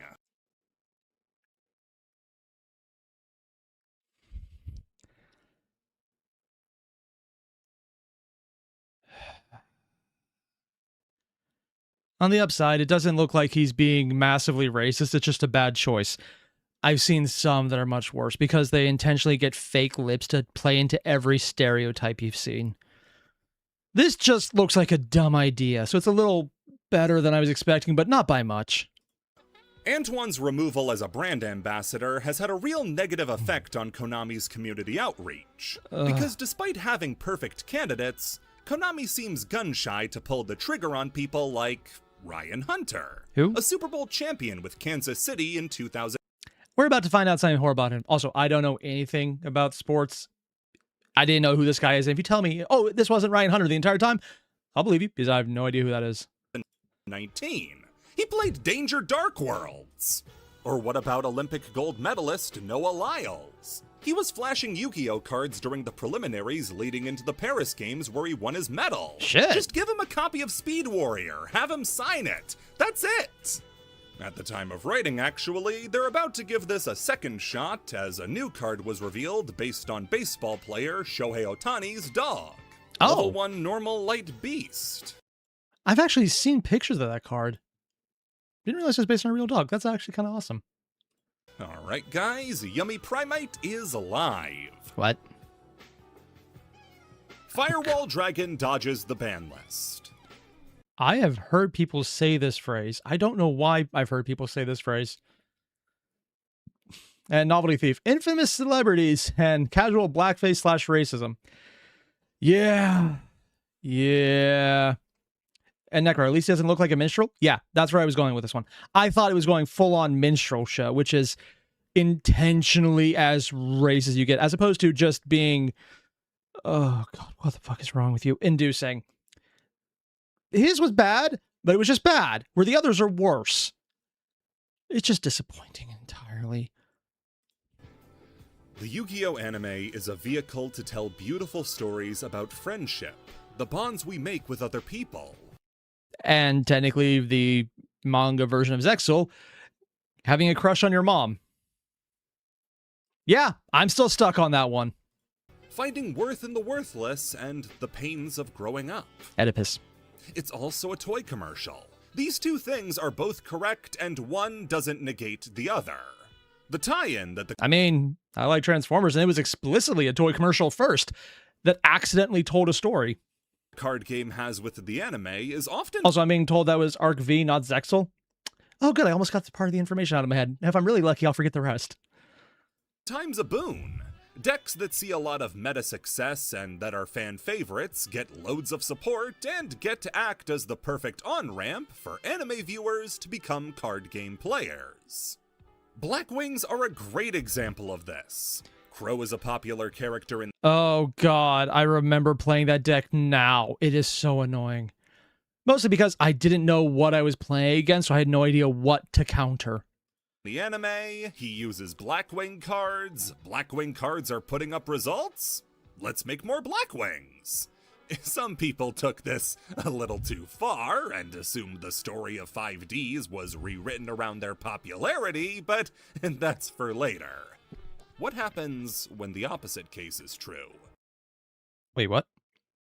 The idea of rewriting an anime based on popularity is kind of silly to me just because those are not written that fast, or at least I don't think they're written that fast, because it's a lot of money and a lot of time spent on any animation.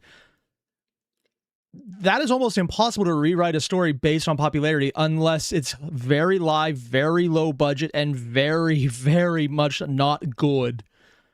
Or just, again, live. What does he mean by the other way around? Like they started nerfing or overproducing cards based on the show's popularity when they weren't expecting it? When a card is hated in the real game, and that affects its usage and popularity in the anime.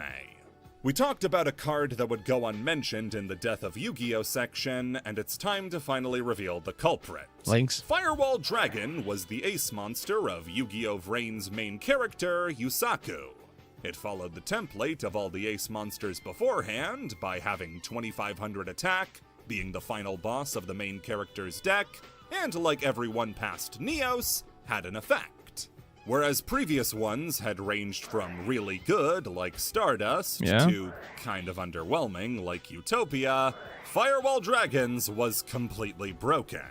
Able to bounce once, while face up on the field, as a quick effect, you can target monsters on the field and or the graveyard up to the number of monsters co-linked to this card. So, you could probably also link your opponent's monsters for a full 4.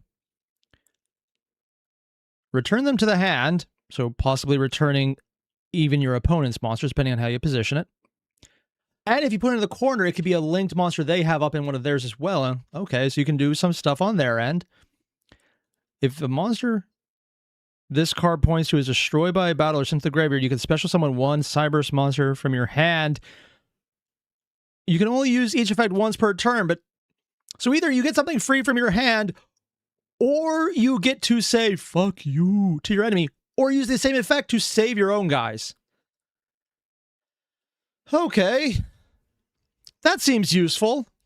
Multiple monsters to the hand from the field or grave, including itself, which was a good thing because clearing up the extra monster zone was extremely important in the Link era. Why? And using it multiple times in one turn was possible because it wasn't a once per turn effect. It could also special summon monsters. Wait, not once per... It's once while face up on the field, not once per turn. Oh, there is no limit! Infinite loop, you can go to the hand and reset it. And apparently, according to Ezra, this is the nerfed version on the screen. This is the nerfed version.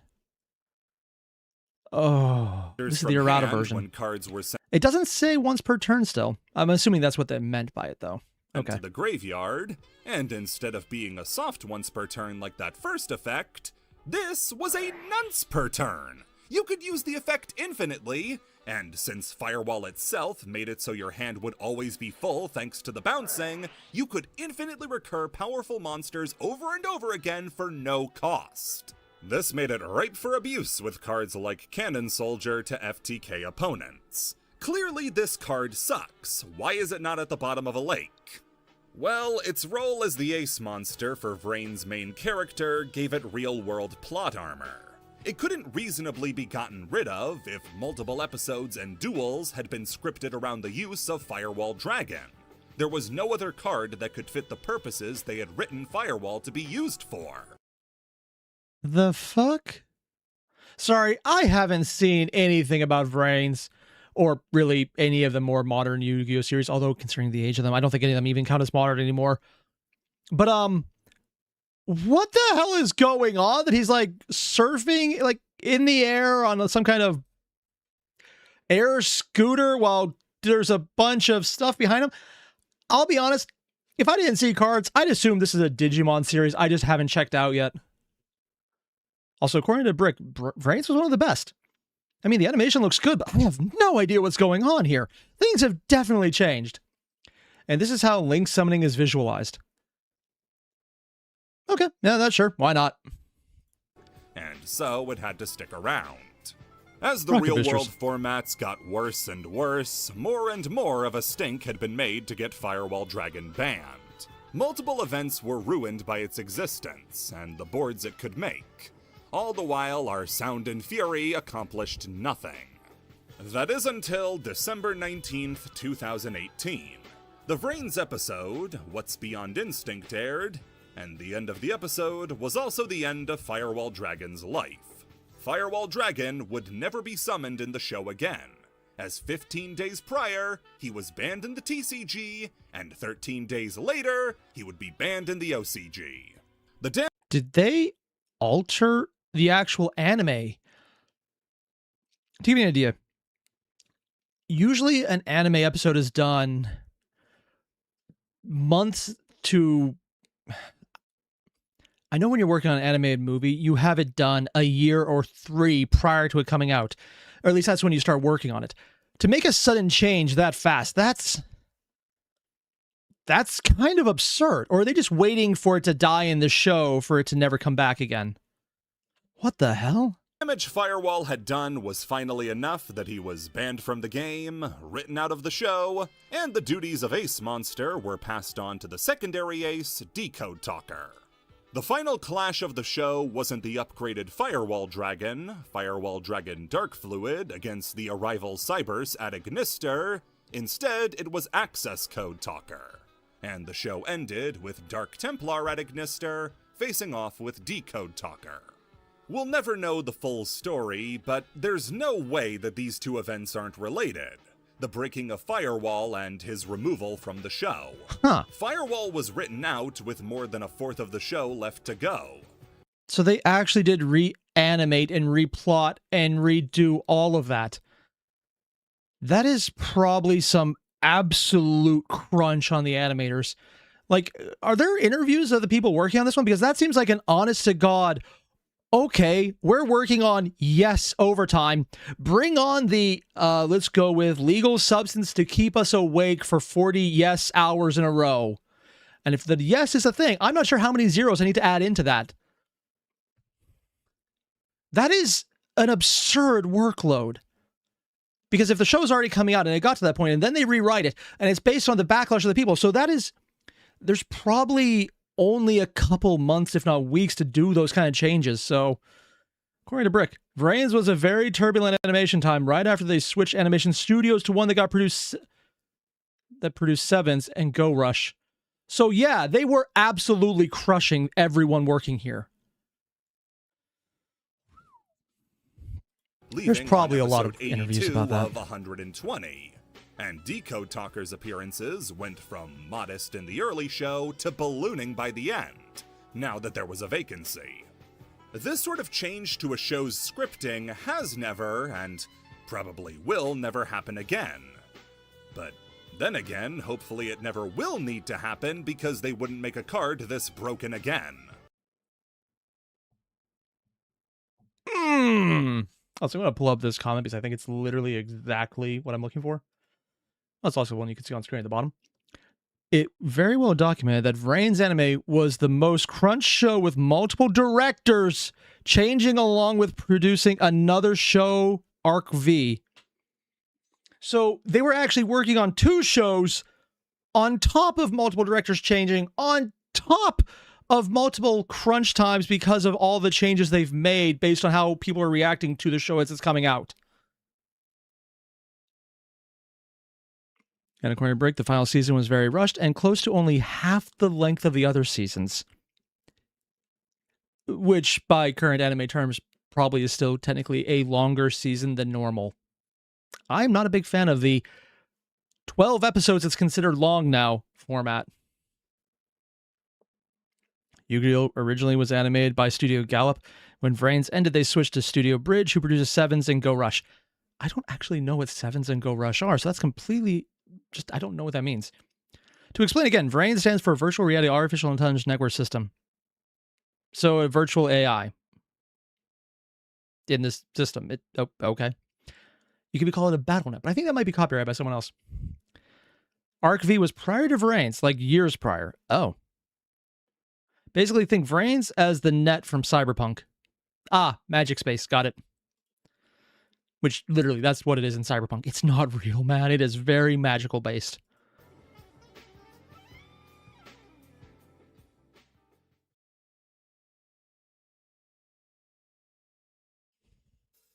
I wonder what's next.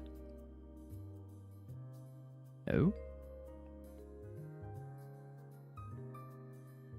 Noble Knight favoritism. What? This is personal.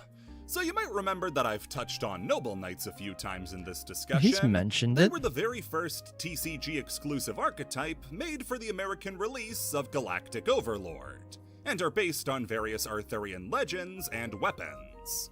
Oh yeah, he's brought up, he sold a few times. They revolve around equip spells and normal monsters. Drystan? You have the main monster, Artorigus? Artorigus, who was given a poem in place of flavor text, which is very unique. Oh yeah, shit, he did.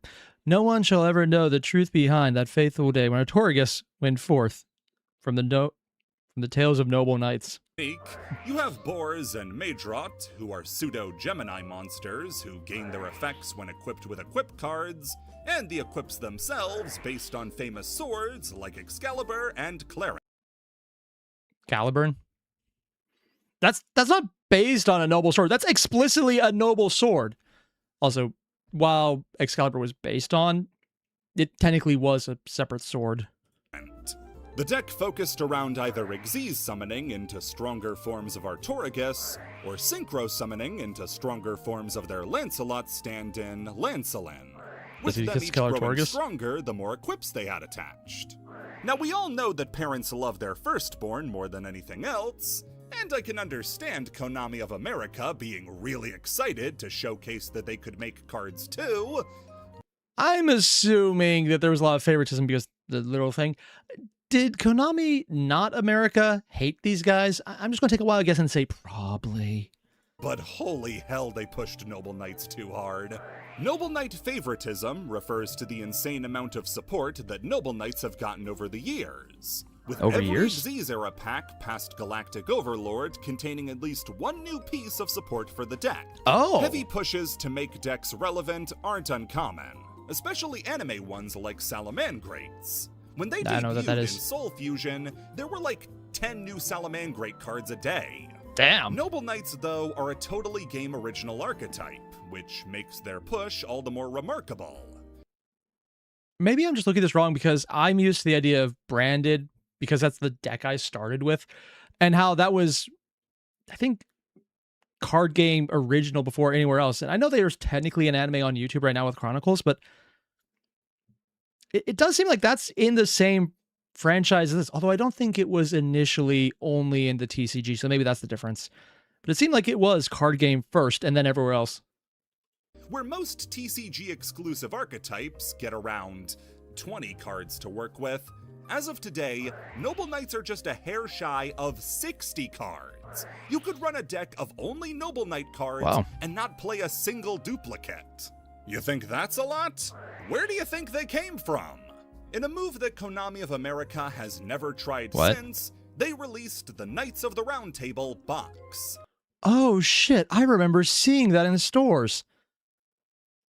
I thought that looked cool, but I don't play Yu-Gi-Oh! And walked away.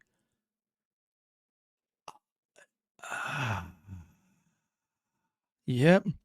Also, Necro, Excalibur and Caliburn used to be the same sword, but just different names by different authors. Yep. And there also just used to be one explicit reference to King or Arthur as someone who fought in a battle on a what looks like a readout of just basic intelligence on a scrap of paper. And that was the first mention of what became the King Arthur legend. A lot of it is just folklore that built up over time, starting from very small things. It's a really weird myth because there's a lot of building to it. Also, Lancelot is literally self-insert French fan fiction into an English story. A structure box that included a full Noble Knight deck, mat, sleeves, and brand new support. You think giving them their own product was a lot? How about their own exclusive rarity? Seriously? Noble Knights have a rarity that was only ever used in the Knights of the Round Table box called Platinum Rare, where elements of the card get this high sheen finish to look like platinum. Ooh. Konami wanted Noble Knights to take off so badly. Yeah. But the whole thing fell apart when people realized Noble Knights suck. Oh. This is the reason that Noble Knight favoritism is so noteworthy. They gave them so much support, years worth. Up to this very day, we still get Noble Knights. Seriously? And they're still just bad. Oh. Now, it's not fair to say that every Noble... Is this one of those things where they just need a new starter to help engage the deck? Or is it more, they just need an entire new deck with the same name to make it better? I don't quite know what any of the cards do other than they just get stronger with equips. Knight card is bad. It is to say most are, but there is an exception. Oh? And it's an exception that the entire player base took exception to. Ah. I sold 2 Tales of the Noble Knights. This Link 2 Light Warrior monster was the bane of many duelists' existence for many years. Yeah. Every time this card came down, you knew some heinous bullshit was about to happen. What does it actually do? Because I don't think I've bothered to read this yet. If this card is linked summon, you can add 1 warrior monster from your deck to your hand, but for this term, you cannot normal summon, set, or special summon monsters with that name, nor activate that monster's effects. You can send any number of equipped spells with different names from your deck to your graveyard, special summon 1 warrior monster from your deck, whose level equals the number of cards sent to the graveyard. You can only... So while you're locked out, if you just need the one thing, you get the one thing. And if there's a way to interact with the graveyard to get equips, So many of the 2018 Dark Warrior decks that spat out Rongo-Nimiad were built on the back of Isold. That's how you say It that? wasn't until years later... Rongo-Nimiad? I've heard a lot of pronunciations of that word. It's actually the name of the lance for Arthur. And that's one of the old lores, not just the Fate ones, but... Okay.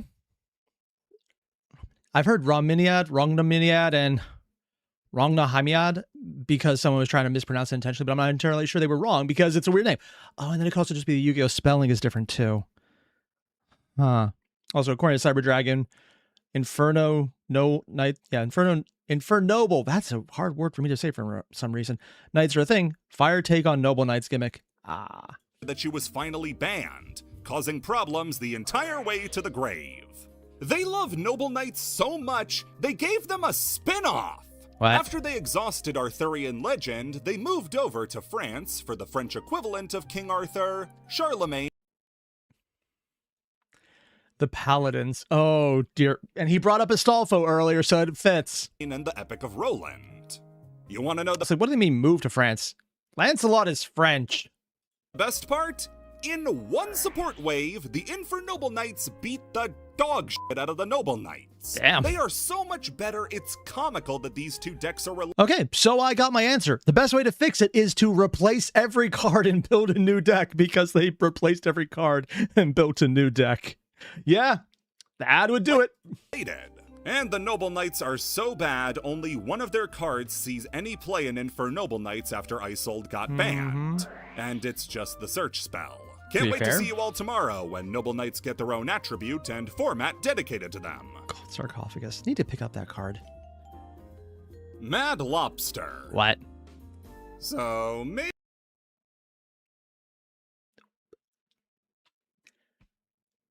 Did they do a seafood variant that wasn't sushi? You know, actually, having said that out loud, my question is much dumber than I thought. Let's ignore it.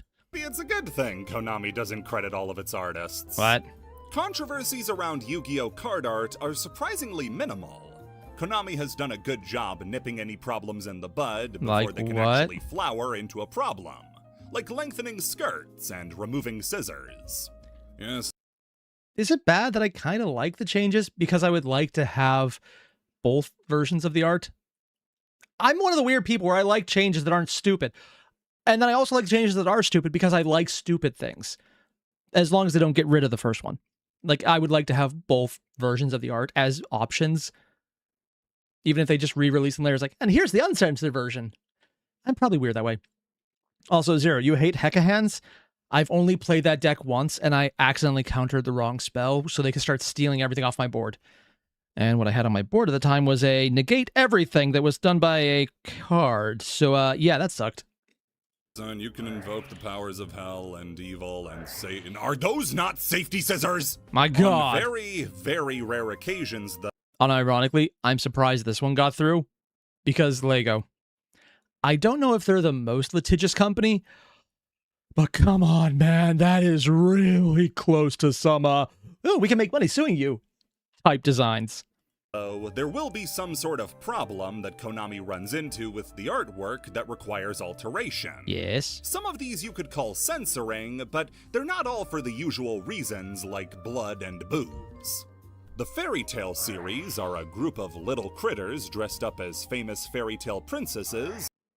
Oh, see, I've heard about them. I think I might even accidentally pulled and then mulched a few of these cards. I don't really know about them. I don't think I've played against them either.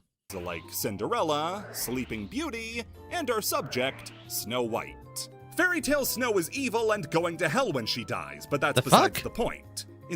If this card is normal special summon, you could target one face-up monster in your opponent's control, change it to face-down defense position during either player's turn. If this card is on your graveyard, you could banish 7 cards from the field graveyard. Special summon this. Oh, so it's basically turn off any effects of enemy, and you could do it again. The Japanese version of the card, the colors of the monster's dress are pretty much a one-for-one copy of the version of Snow White from Disney's movie. Oh, yeah, no, that's an immediate lawsuit. Disney is litigious. They would do that. While they were able to get away with that in Japan, to hedge their bets, Snow was given a brand new color palette in America in order to avoid the chance of Disney coming after them. And that's not they probably wouldn't do it. No, Disney will do that. They are literally all in on the, well, if we don't vigorously enforce it, we lose the copyright. So we are going to overly vigorously enforce it. To the point where they were taken to court and lost about overly enforcing their copyright. But they still do it. And international law comes down to who has more money. And Disney is willing to burn everything for a lawsuit if it says, fuck you for using our IP. Oh, boy. Yeah, no, that is not a, if we had done this, we might be in trouble. This is a, if we had done that, I'm surprised they haven't sued in Japan yet. And I don't mean that figuratively. I'm actually surprised they didn't get sued in Japan because rights holders have a lot of leeway in Japan. And that dress is a 1-to-1. Not on the person, but the dress is there. Like, that's actually surprising. That is probably Disney going, we probably could win, but we're not a Japanese company and you are. But if they were in America, they would get sued immediately. That is very much a thing. To give that people an idea why I'm saying Disney's like this, they had a gravestone altered. They had a child's gravestone changed. Because I think it had Spider-Man on it for all things. So yes, desecration of a child's grave. And then there was also the encounter of a preschool teacher who hand drew Disney stuff on a wall of a preschool to make it fun for her students. And they were forcing that thing to be removed because they explicitly found it and sued her. Yeah. They are very litigious. Do not fuck with Disney. The artwork of Earthbound prisoner Groundskeeper was edited to remove the chain from around his neck. Why this one was done is a little bit more vague, but an idea is that they didn't want to evoke the imagery of slavery by having a monster in chains. But the he was biggest one, still in chains, though, just not from the neck, just from the arms that are missing. Okay. Though, comes from an extremely unassuming... Also, Race, it was about the dress, not the character? Yep. But the dress was synonymous with the character, and they could make that claim. Disney has done dumber things. Card, Mad Lobster. Released in Cyber...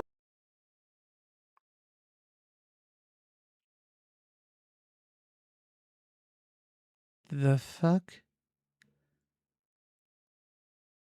I'm hoping this is the unedited version. Because if that was a decision, I have so many questions, and all of them are... the fuck? It looks like a skull servant head, and then a lobster that someone took a... Hyper-realistic art painting of it. It doesn't look entirely realistic the entire way, but it's kind of there. It looks like they photoshopped it. It looks photoshopped. I'm hoping this is the alternate version. Because if this is a choice by someone as actual art the first time... Oh, God. Cybernetic Revolution, it's a common normal monster with okay stats. Maybe when they released later normal monster support, like Just a Break, it would see some play, Okay. But why does this card matter? Well, the reason is much more insidious than the last two. What? Because the artwork was stolen. What? The artwork for Mad Lobster is a modified version of Sea Claw from the game Altile, a TCG released in 2004. Oh. Oh, yep. Yeah, that's 1-to-1. And that's also why it looks so out of place, because they slapped the monster's head on there, added pincers behind it. That's why the lower body looks fine, but the head and the things coming off the head are so fake, because it probably is Skull Servant's head. Oh. You've probably never heard of it, but it was a fairly interesting game, releasing as mainly a Flash-based browser game in Japan before having a brief release in America in 2008. Honestly, the art's kind of cool. I like anything that has a full art card. I mean, you can't really read the cards at that point, but fine. If you want to try it out now, there's a simulator on Steam you can download. Oh, the that's artwork cool. is changed slightly, likely. No wonder they have the glow effect around it. They're hiding where they literally just did a Photoshop cutout. Why? Like, this is so many levels of lazy. Tracing, but comparing the placement of the claws across both versions is really all you need to see to tell you that And it's the a tail. copy. Instead of altering the artwork further... Oh, no. You can see the actual difference they did between the head. Here's the other difference. They extended the lower leg down here and just doubled it up and reversed it, so they have more long, wimpy legs that are, like, dragging instead of pincers hitting the ground. Both versions is really all you need to see to tell you that it's a copy. That is... Instead of altering the artwork further, Konami That is a scrapped choice. the entire thing and redrew Mad Lobster from the ground up. It's better. I still hate the head, but if they change the head, it'd be fine, but oh god. New background, changed the pose, added detail, went all out and reissued Cybernetic Revolution to make sure the proper release got into people's hands. And that probably accidentally made the initial one with the stolen art a very valuable card because it's something that explicitly only exists in that one format now. Ever since, Konami has made sure to never let a mistake like this slip through again. And the artist was peacefully decapitated to send a message to the rest about what happens when you make Daddy worry. Now they avoid this by making cards like Psychic and Punisher where you can't even tell what it's supposed to be. I'm going to say Dragon because it's Yu-Gi-Oh! And that's the easy answer for most things if it's big. I've seen that card played multiple times. I still don't know what that is. Eldritch and Laundry Dragon Maid. What? Also, I'm going to take a quick break because I need to turn the AC on. It's burning up in here, and I need more coffee. So I'll be right back. We'll edit this part out of the video. Yeah, reminds me of Necro, a Rockstar's son who traced official manga pages for his own comic book. Okay. Also, I'm very interested in Dragon Maid as a deck just because I kind of think it's a cool idea. Dragons that are also maids.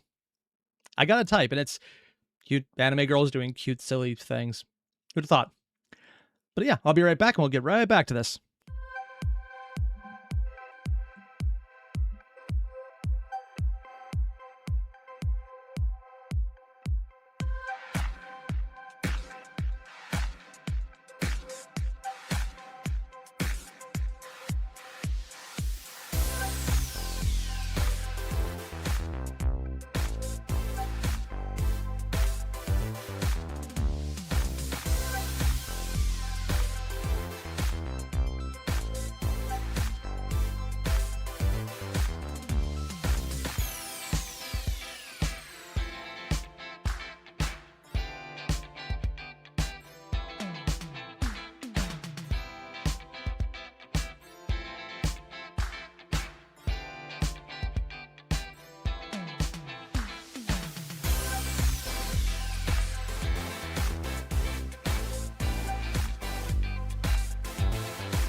Ah, good, we're back. Everything's in order.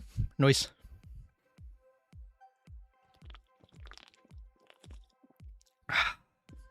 Just water.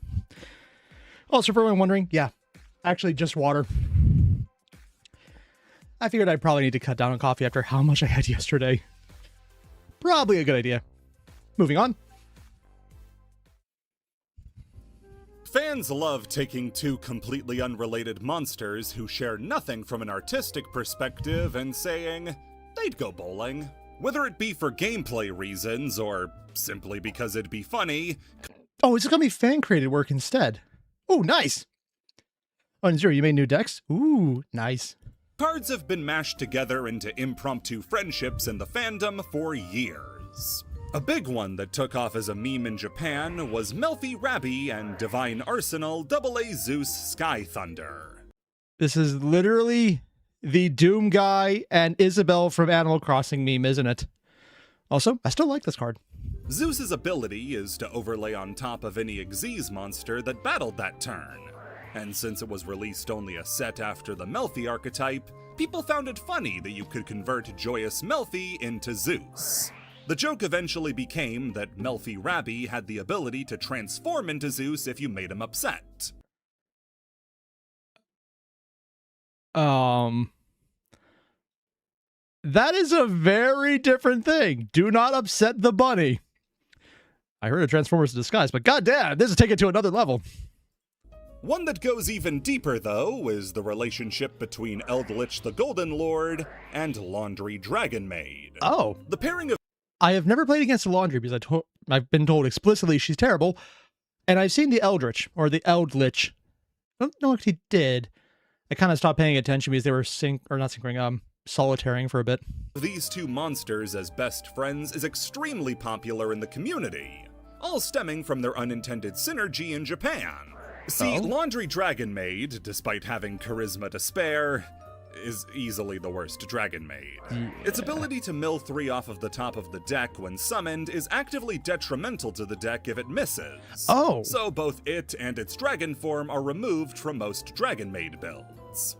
Because of that, Laundry Dragon Maid gained a sort of loser charm in Japan. It was the smallest, cutest, and weakest Dragon Maid. Ah, so it's like the Gatmoe of Dragon that's weak. Got it. So people were looking for any excuse to play her, which, ironically, led to her becoming the most popular Dragon Maid. This popularity even landed her a role as a mate in Master Duel. Can we all acknowledge that the term mate... do not the dragon. Let's just leave it there, okay? One of the very first deluxe mates, too, which meant she would shift between her dragon form and maid form. People looking to seriously use the card even found that she was a decent choice in decks that didn't use their normal summon and liked having cards in the grave. Yeah. This thing is a great addition to paleo decks. Like I wouldn't bring it up, but also Eldritch decks. Seeing as Eldritch usually only plays one monster, Eldritch himself, and all the spell traps you play have graveyard effects, Japanese players thought that Laundry would be a fine addition as you weren't using your normal summon for anything else, and it could get some powerful spell and traps into the graveyard where they were needed most. I'm assuming there's a but coming, but is it but it's actually really good, or is it but it's even worse than you think? This wasn't the best build of Eldritch, but it was one of the most popular, because it had Laundry Dragon Maid in it. Yeah. This started a snowball effect where... Okay. That's just adorable. That actually is just adorable. It's a smug, tiny little chibi. People just really enjoyed the idea that this evil alchemical zombie, ruler of his own nation of gold, who mutated and warped invaders into his unwitting slaves, also had a friend. Artwork will show the two hanging out, going on trips. Really, whatever scenario the artist picks, somehow the two just fit into. Oh, Dragon Ball. It's literally a Dragon Ball reference to Tao, one of the first big villains Goku fought, because he would throw things and then stand on them to get around. The biggest force for this pairing is Japanese artist... Did he make a... Oh, they made a curry or chocolate lava golem. And one of them was eating it and she just broke it.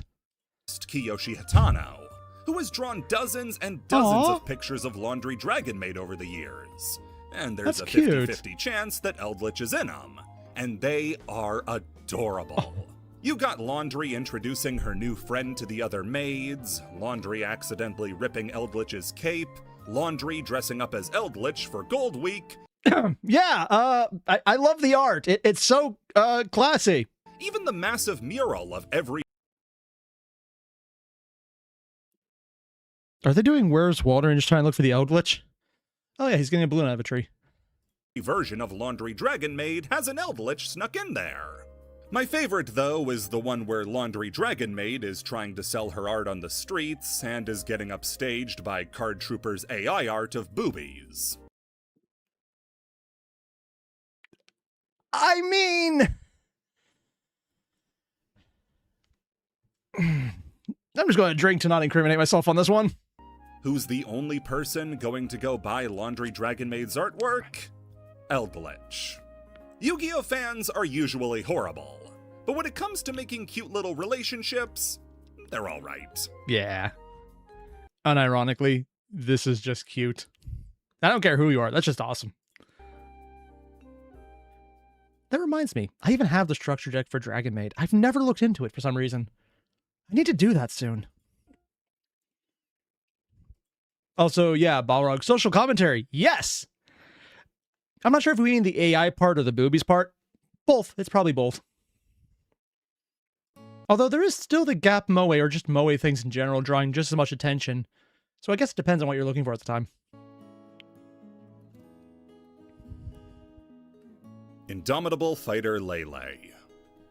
Why are we getting this sad music in the background? Is this going to be like Tyler, but if it went bad?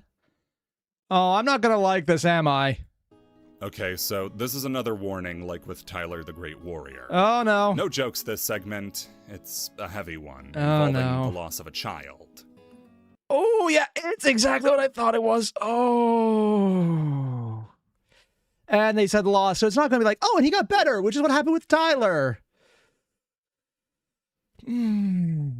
So prepare yourself.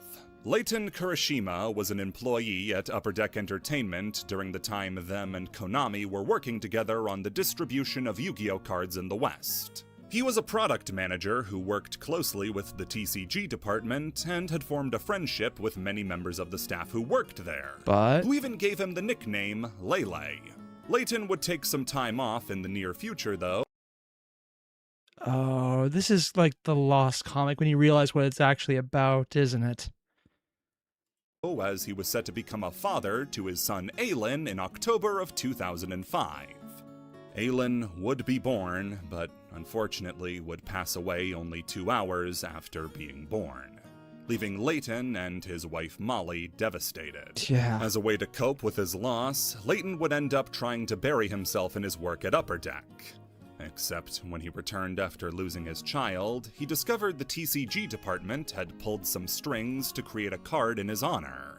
This was Indomitable Fighter Lele, a copy-paste of Goblin Attack Force in almost every way, except for the way you can circumvent its defense position effect. If this card attacks, it is changed to defense position at the end of battle. This card's battle position cannot be changed until the end of your next turn, except with a card effect. What was the card effect? Like Giant Orc, Lele switches to defense position when it attacks. But, like Giant Orc as well, it has a Union monster that has the effect to change its battle position and circumvent the weakness. For Giant Orc, it's Second Goblin. And for The fuck? Lele, it's Protective Soul Aylin.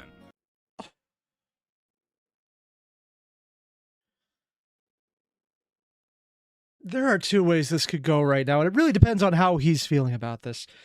On the one hand, it's really cute that they thought about that. On the other hand, oh, seeing a card with your kid's name on it after he only lived 2 hours. Oh, this is... I can't tell if this is sweet or hurtful. Both? Let's go with both. Good attempt, but the execution...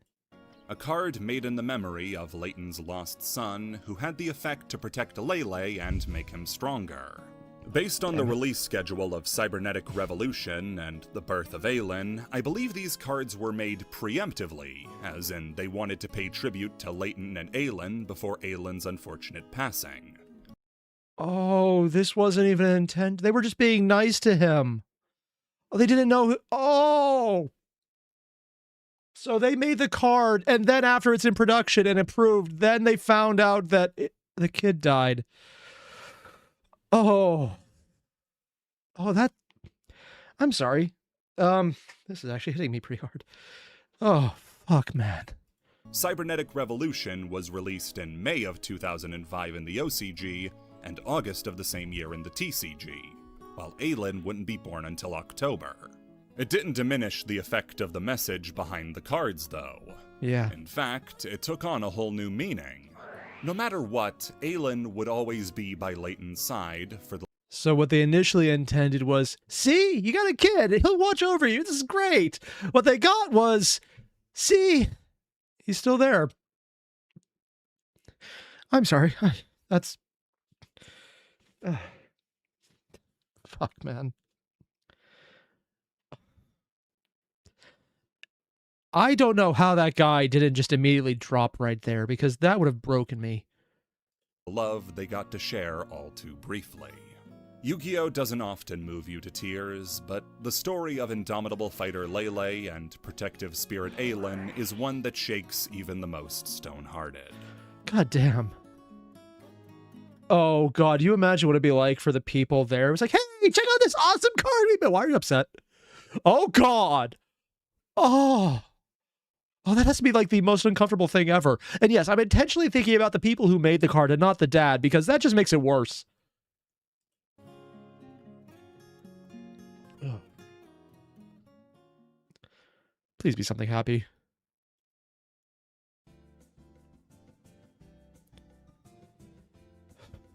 Wish this was not water. The COVID ban list. 2020 Oh, for things that are basically easy cheats, probably. Yeah. sucked. All you had to do was live through it, and you would know what I mean. I'm going to say something that it will probably get people mad at me for completely justified reasons. COVID was awesome for me. I'm a shut-in nerd who doesn't go outside regardless, so everyone I wanted to hang out with was just online regardless, and none of the people I know died. I got incredibly lucky. Hell, I even got to marry my wife with an in-person wedding because everything was so affordable because no one could do anything. And we have such small friend circles that we could easily socially distance and have plenty of room. We are not the normal case here. This is a completely just random chance. Yeah, also we did get very lucky that no one we know ever got sick and died from COVID. All my family got it, but never from the wedding. It was always prior to that. We just got very lucky. So I always feel weird about 2020 because, like, on the one hand, all of this is horrible, but one of the best years of my life was during it. It feels weird, man. Also, one sec, the ukulele is still hitting me.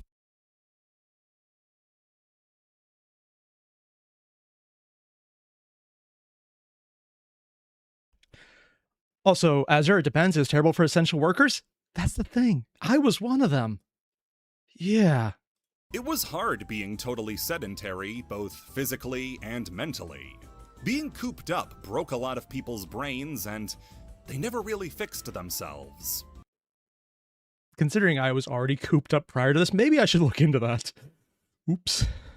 Yu-Gi-Oh! Was a small comfort, but this was when they were scrambling to find out how exactly Yu-Gi-Oh! Would work on a large digital scale. Yeah. Even then, if Master Duel didn't get all of their funding at this point, and they just tried to force that through as fast as possible, I would be very surprised. Yeah. Also, Race, COVID was great for the first part, but got really bad later. Not due to COVID, but strangely enough. I mean, to be fair, here's the thing. I know a lot of people in just my general group of people I play games with, IRL, who lost a lot of people. Like, multiple members of their families are dead because of COVID. It's half the reason I feel so bad about everything I just said. Because I know people who were not lucky, who were very unlucky, and who are still not over it because of how much they lost. It's... Everyone has a different interpretation of what happened, and I got very lucky, man. way too lucky for even what I deserve. Granted, I'm an asshole in general, so that is a very little amount to start with. If you were looking for official Konami-sanctioned ways to play, it was kinda grim. Seeing the mental well-being of the Dro, you're a world was mechanic? at an Oh, all-time God, low, Konami decided to do a small gesture of good faith and put out an emergency ban list. One of those good faith emergencies. On February 20th, 2021, Konami updated the OCG ban list with a new card. God knows, if they had this, if Master Duel came out during 2020, it would have had the exact same popularity as Animal Crossing and Genshin had, because it would be the thing you could throw yourself into to forget about everything else. It would just be so much of a requirement at that point.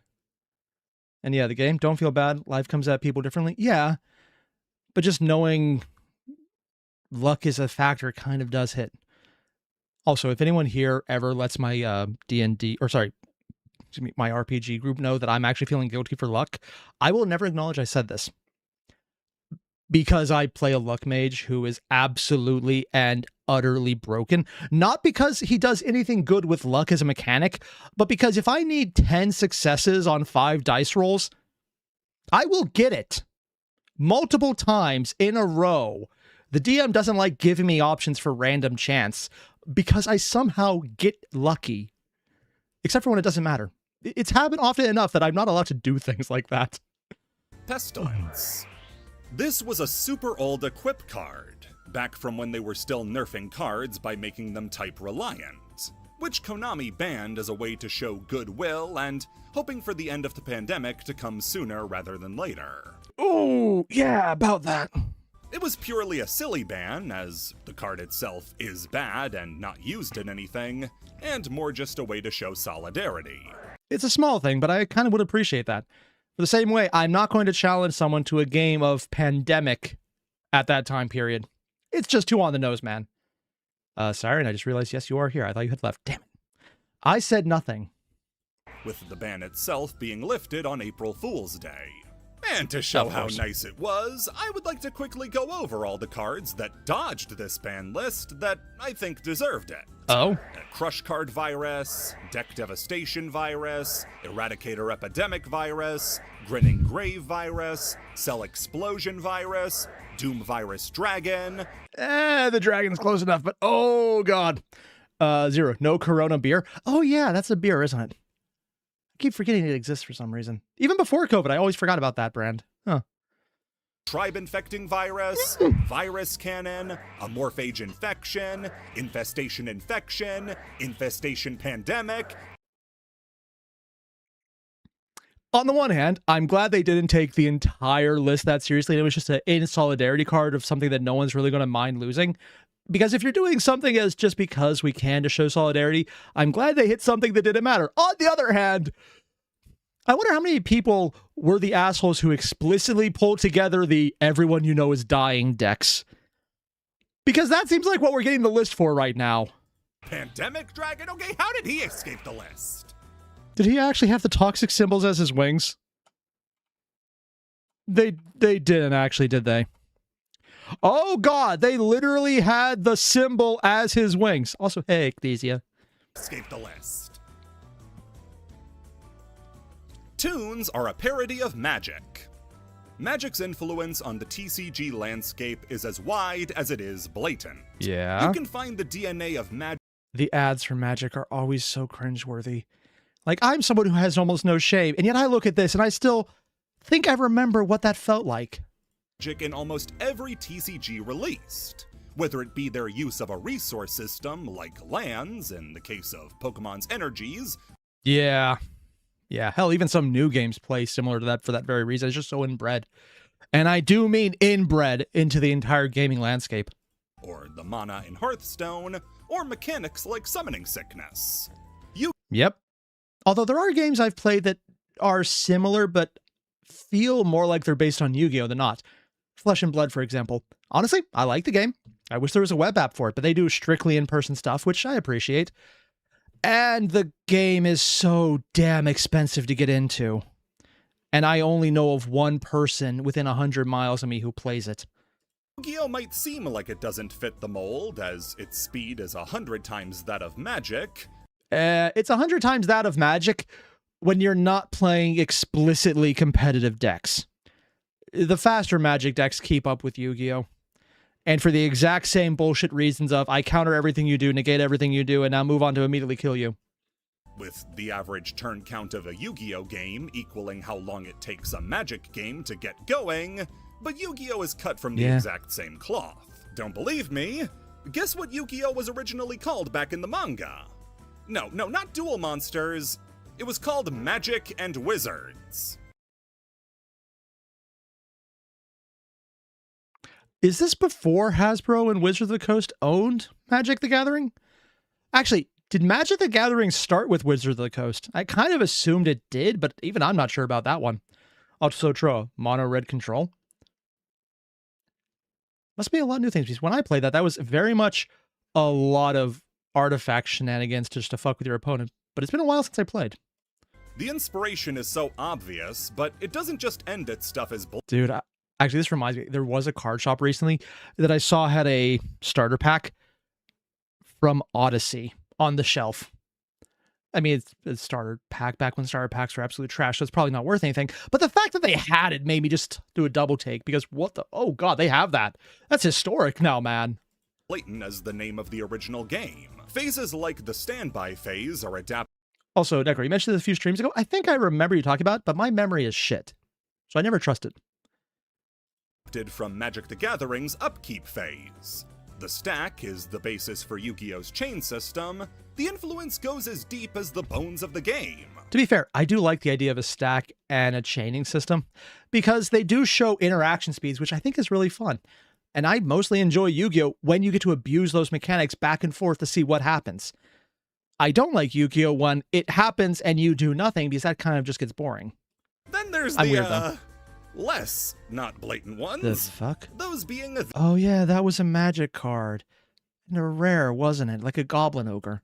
These two beauty queens. Morinfen and Summoned Skull are two of the most iconic fiend monsters in Yu-Gi-Oh's history. Yes, Morinfen. You probably don't know this card, but this beautifully unique car crash is a fan favorite card in Japan. Why? Because it looks like it has its lungs as horns on the outside of its body? And the name looks like they're trying not to say morphine? Because I'll be honest, if my lungs were external to my body, I would need a lot of morphine to get through the day, and that would hold up. I don't think that's where they're going with this one. Its stats are pathetic for a level 5, but not so pathetic that he's searchable off of the battle tutors like Mystic Tomato. Because of that, and how drop-dead ugly he is, he became a meme in Japan that got so popular, it was referenced not only in Duel... in other words, he has the exact same thing as laundry. So bad, he's good.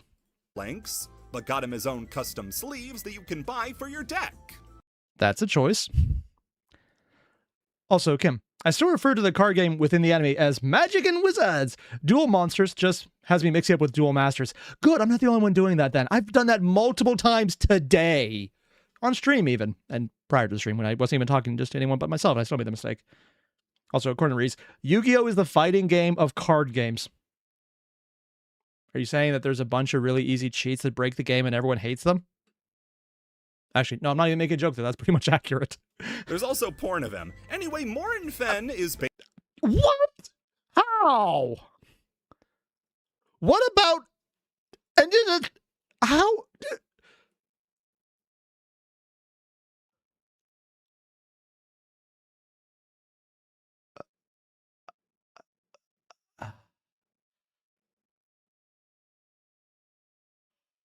Okay. We've reached levels of fetish that I didn't know were a thing. Just going to drop that in there. Just dropping that in there for anyone there. Okay. Based on the magic card, Morinfen. A monster who doesn't exactly resemble our Morinfen, but then again, nothing resembles Morinfen. Thankfully. Summoned Skull, you might be surprised to learn, isn't wholly original, and if you were going off the more recent arts, you might not catch it. But take a look at his rendering from the original manga in the yeah, I see it now. Magic and Wizards era, and then look at the magic card, Lord of the Pit. And during the Satanic Panic, this is the card that a lot of people were like, magic is evil and satanic, and it'll summon devils and demons, as opposed to depleting your wallet. Yeah. Oh, man. A 7/7 trampler with flying. Back when that was absolutely powerful. It even has Summoned Skull's Japanese name on the original card. Summoned Demon. Heck, sometimes the influence shines through too brightly, and you get something like the original printing of the card Wall of Illusions. I hate everything about this. What is it about flesh walls, man? Oh, everything I just said, that's why. Which, instead of putting monsters, wrote creatures. Like how gens 2 in Magic, putting how much magic has given Yu-Gi-Oh! Yu-Gi-Oh! Still decided to thumb Richard Garfield in the eye with an archetype made to make fun of Magic the Gathering. As opposed to Magic the Gathering, which makes fun of Magic the Gathering by everything Hasbro does.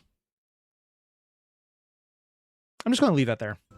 And that archetype you probably already know. Chess? Toons are the bait-and-switch archetype of the first antagonist of the Duel Monsters series, Maximilian Pegasus. You expect the big bad to have a terrifyingly strong deck, but instead it's full of cute cartoons that squash and stretch their way out of all damage.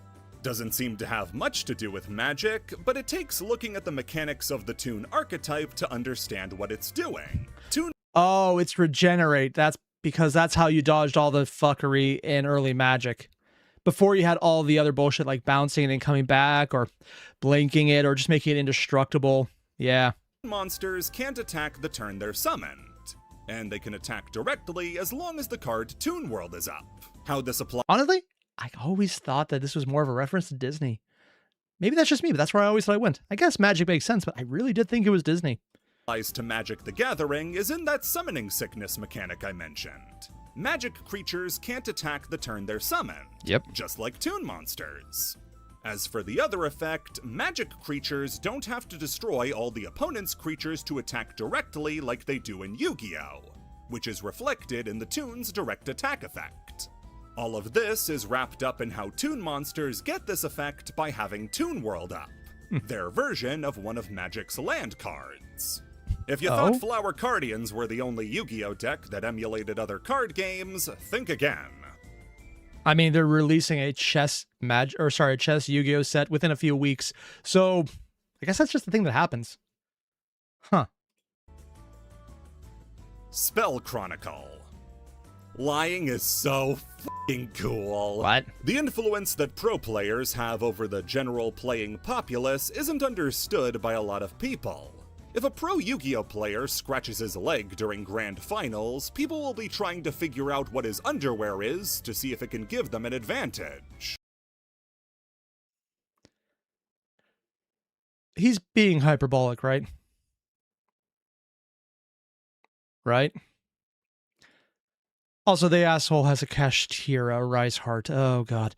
And yes, I don't know this guy, but there's an Arise Heart behind him. That is a choice here. Oh, God. Pro players have a history of using this to their advantage. They know that their accolades make them desirable to emulate for net deckers and less experienced duelists. So they use this prestige to essentially get the community chasing their own tails. A perfect example of this was in hat format. When independent of any tournament results, a group of pro players came to the conclusion that the best deck was in fact not the hand artifact trap trick deck that the format was named for, but Sylvans, a series of plant monsters. These pro players leveraged this knowledge by using suboptimal decks, hyping up the choices they made as the best ones to make, and then turning around and using Sylvans instead to massive success. That's a level of knowing people react to you and doing it that I kind of appreciate, because who knows? Maybe it actually becomes good and despite them. Maybe, probably not, but it'll be funny. Also, I just like the art in this. It's kind of cool looking. A 2,500 person event was topped by Sylvans, and it was largely due to pro players keeping Sylvans tight to their chest and nobody knowing the counterplay because it wasn't a common choice. A slightly similar thing happened in... So they intentionally made a rogue deck? Huh. Branded format, when pro player Puck used a small Preda package in his deck thanks to its fusion synergy, and especially hyped up the card Preda Practice as the linchpin. The card shoots up to $40, and that version of the deck dies off. The theme seems to be that if they're telling you plants are good, they're either Jessica Robinson or lying. The most infamous buyout in Yu-Gi-Oh's history, though, was done a bit more maliciously. Wait. So if you're a pro Yu-Gi-Oh player, you could unironically just fuck with the economy, hype up a card that you have a ton of that's worthless, and then just, you're basically bait and switching Yu-Gi-Oh card prices, which are usually not that high, but if you have enough of them on cheap, if you buy a 1-cent card and sell it for $1, and you do that 400 times, that's a nice profit there. Apparently that's a lot of power there. And it might be a low enough one that, who knows, maybe it even dodges some restrictions on sales for controlling aspects. I'm not sure if that even applies to card sales as opposed to cryptos. By these trustworthy pro players. This is Spell Chronicle, a card used in the GX anime by Yubel that banished 5 speller traps from your deck and could slowly add them back to your hand over the course of a few turns. This card stinks like doo-doo. It's slow, reliant on the opponent, and has a downside. You know you can just play cards that don't hurt you if they're destroyed, right? Damn. The real story of Spell Chronicle comes from pro player Alexander Lizgath. He has a username, but I'm not saying the words based lolly over and over again.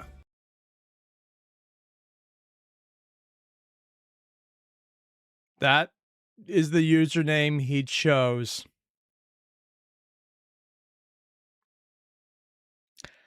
Okay, so I already know everything possible about this guy. I mean, he's basically a less evil Jake Paul. Got it. Alexander was a super popular pro player.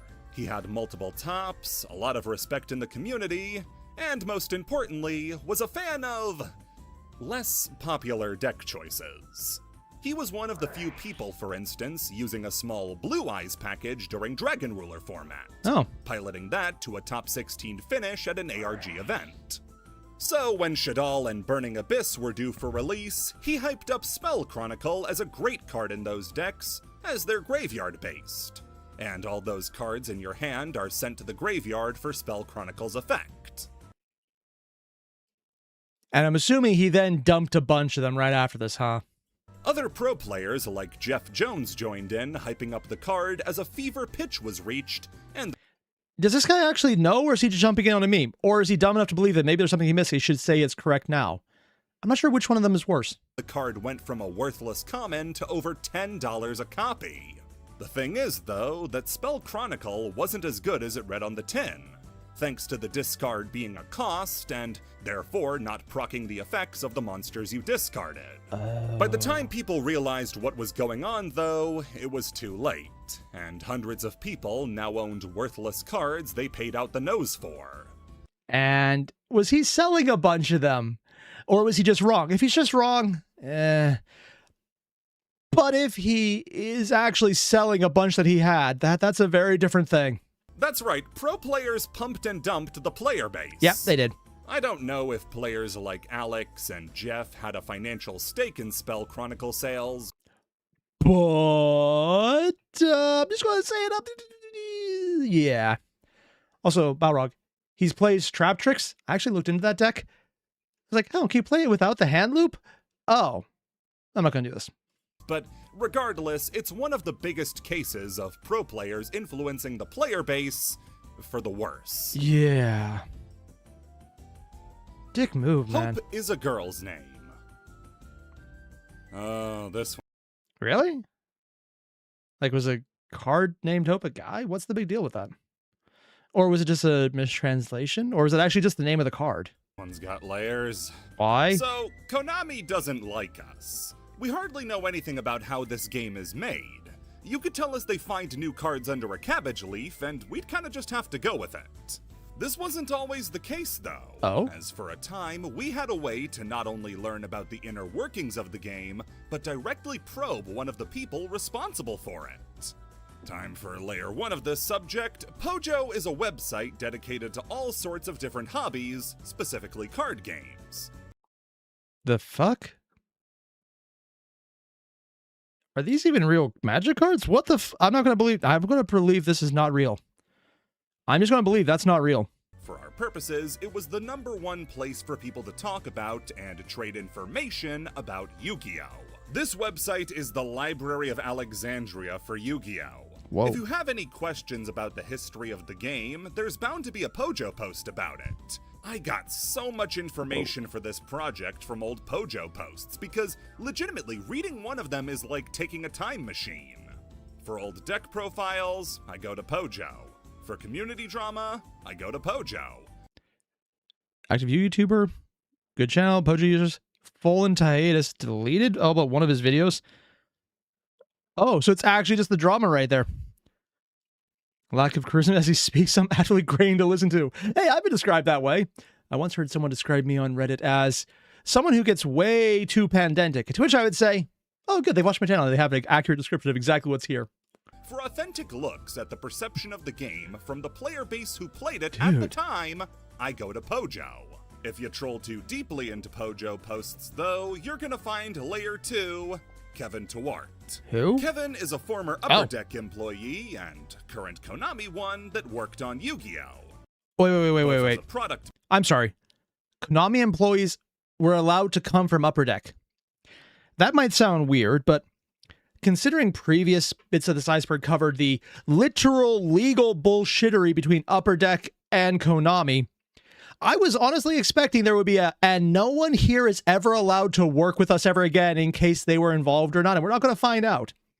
The fact that he was allowed to join Konami after working for Upper Deck is legitimately shocking to me. Because normally you don't think, hey, let's hire people from the company that just fucked with us. Yeah. Also, Bill, you mentioned number 39 Utopia's original Japanese name was Hope. Huh. I mean, Utopia is pretty cool because how often do you see that word? Hope's not bad. And the aspiring Emperor Hope was when he was introduced in the anime. Also, I'm being told Tezzeret Cruel Captains from Edge of Eternities. It's very real, actually a fun and good magic card for a good set. Honestly, I don't mind the set. I just never played it.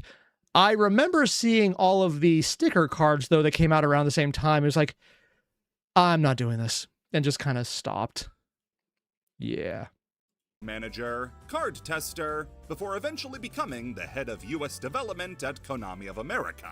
Kevin is somebody who's worked on Yu-Gi-Oh! For decades. Spanning back to early release. Okay, that's probably why they brought him in then. Because as long as they can verify he wasn't involved in the literal legal bullshit, he has enough institutional knowledge to maybe make it worthwhile.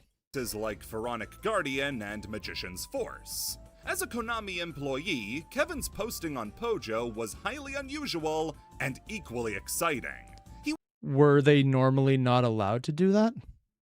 Or is this going to be one of those, and this is why they're not allowed to now, type incidents? Also, Nicholas, you have a non-competitive Odd Eyes deck mix of both anime and manga Dimension Dragons. I have not played a single Odd Eyes deck, so I have no idea what any of that means. But when we do the gameplay segment, jump on in. I would love to see what it looks like. Was an active participant in the forums and would directly talk to the player base. Oh, shit. For a game that has such a horrible player communication system, to have an employee willing to talk with the most passionate parts of the fan base is something most other TCGs will have by default, but it was still... Does Magic even have that? I mean, I know they get people every now and again talking to the community, but talking requires the air quotes very heavily because you can tell everything they say is usually very scripted and very much bullshit. I'm very biased, but I don't think I'm wrong. Incredible. Layer 3, it all goes wrong. Oh, here we go. Both sides have problems that kept us from having a good time and meaningful discussion. Yu-Gi-Oh fans are Yu-Gi-Oh fans. Of course we'd be annoying. Any problem at all would be blasted into Kevin's... The sad thing is, he also deserves praise for not being as lackluster as previous performers. Oh, God. Space at max volume, even if it's something he was uninvolved in, like OCG card design. Now, outside of general fandoms are... Oh, yeah, because you know one person, you send everything to them because it's the one person you know to actually contact, which is probably why no one else does. Yeah, that would do it. Horrible discussions, Kevin didn't exactly do himself any favors. Oh. Kevin's posts were often blunt and could come off as dismissive, as well as his posts being weird. This leads us to our final layer for the subject, twart posting. This is the name given to the most ridiculous of Kevin's posts that have either aged poorly or were always a little off. Wow, there sure is a lot of hot air in this thread. The changes in decision on artwork aren't even made in the West. They're made in Japan based on Japanese perceptions. I know that blame the soccer moms is a fun hobby with you, but if you want to point fingers, point them across the ocean. Thanks. I mean, blame the soccer moms is literally why the satanic panic happened. Also, fun thing about that, it was based on a hoax. The kid who they thought was missing wasn't. They were found, and the person who was pushing it apparently was a predator. I'm heavily simplifying this, and I might have even got some position wrong on that one, because I remember reading this and feeling so many levels of disgust that I'm trying to block from my memory. I regret bringing it up because I wish I had gone back to forgetting about it. If you look it up, I am so sorry. I am just so sorry you had to at this point. Yeah.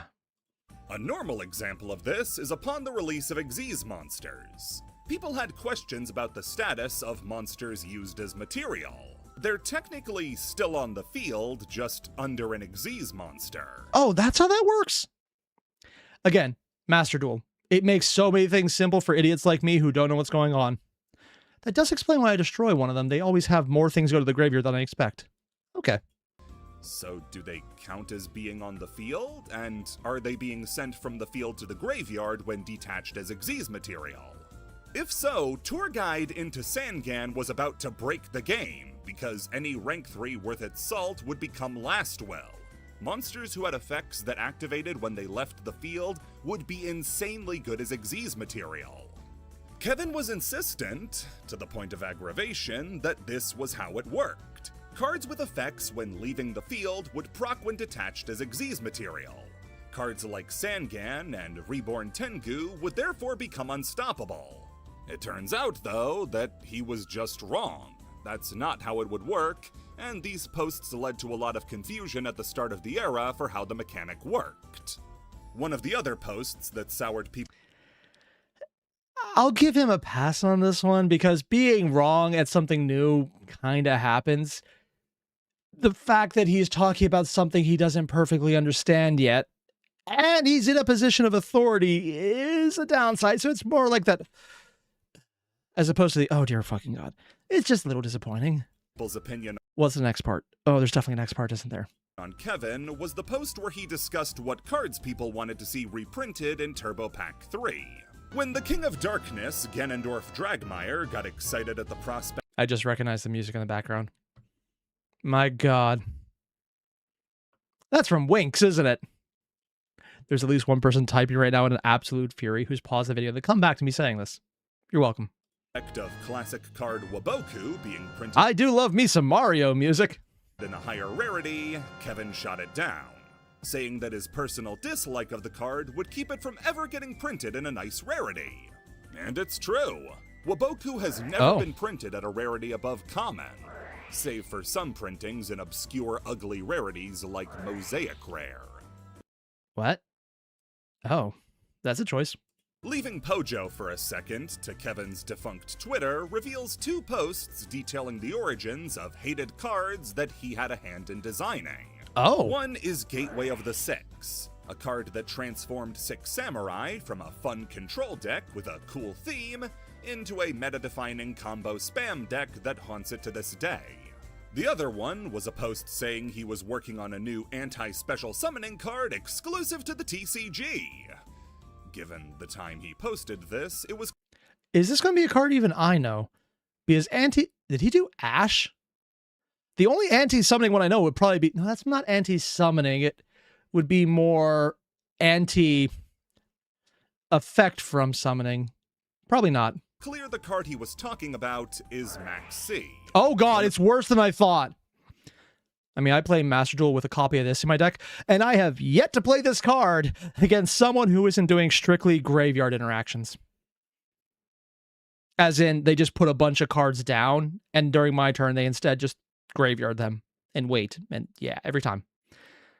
The most hated cards of all time that's still impacting the meta today.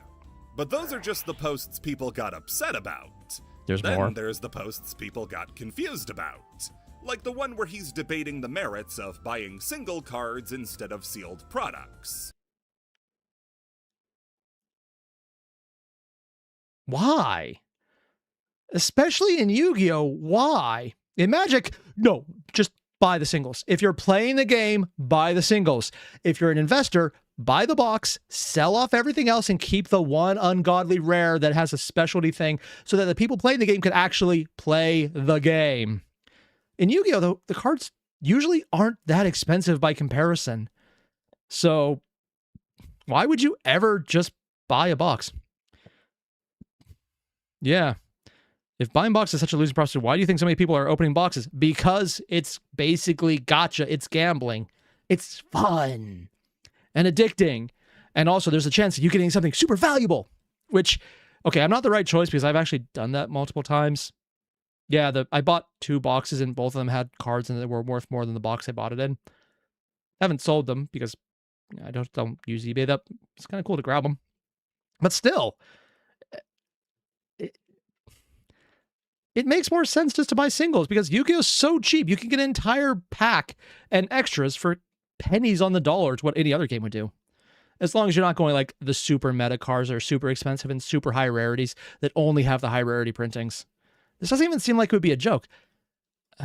To make his analogy, he said, imagine I have a gas station and all of my gas pumps have clown designs all over them, and I charge $20 a gallon for...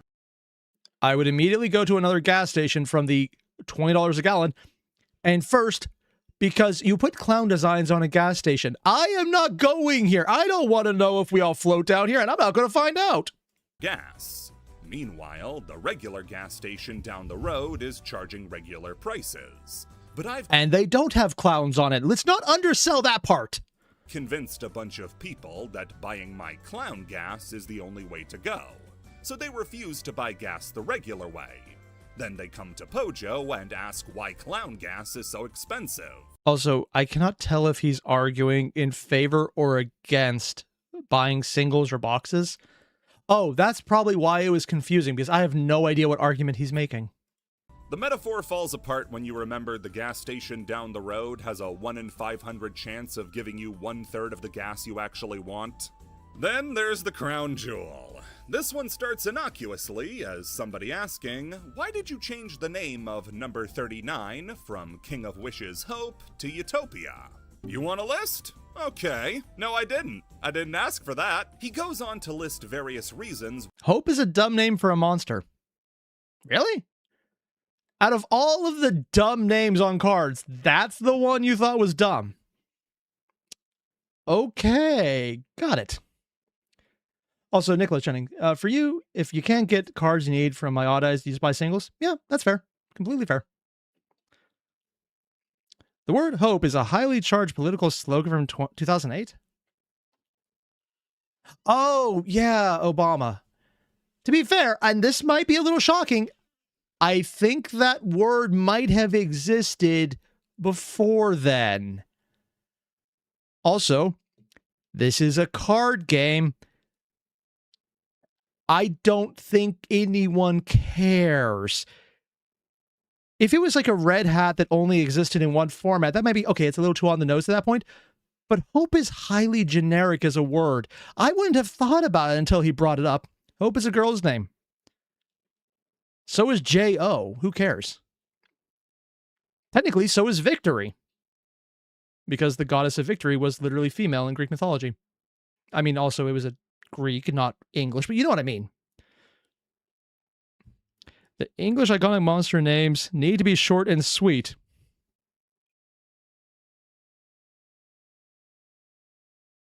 Short and sweet. How old is this post? Okay.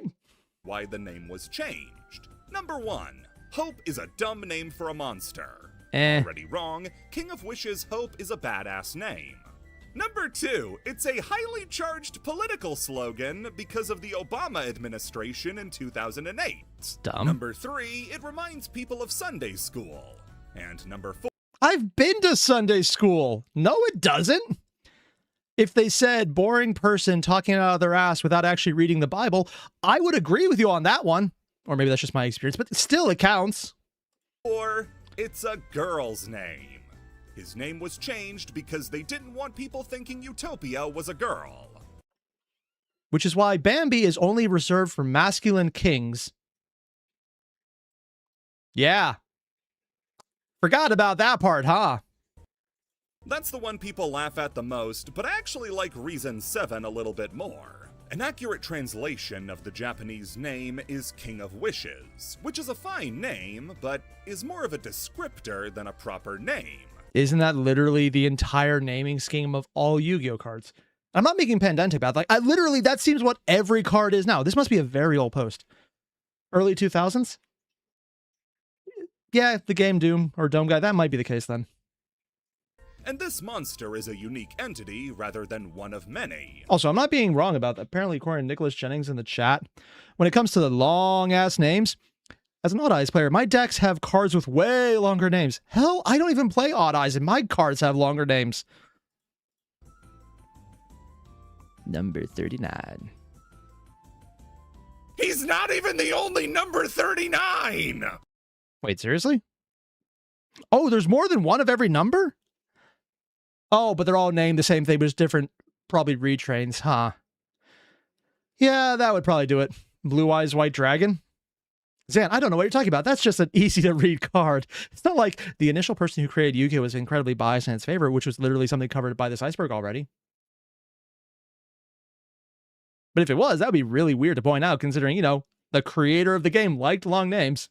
He used a similar explanation as to why the Light Lord archetype was translated into Light Sworn, because Lord is a masculine title, and... Yes, but also it's not impossible to use masculine or feminine titles in places where they don't accept, although it's more common to apply a masculine title to a feminine person, such as Lord insert lady's name here, and just keep it up there.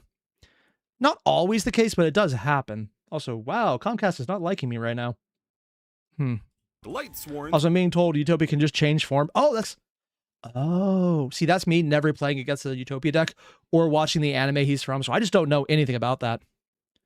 And they weren't retrains either. Oh.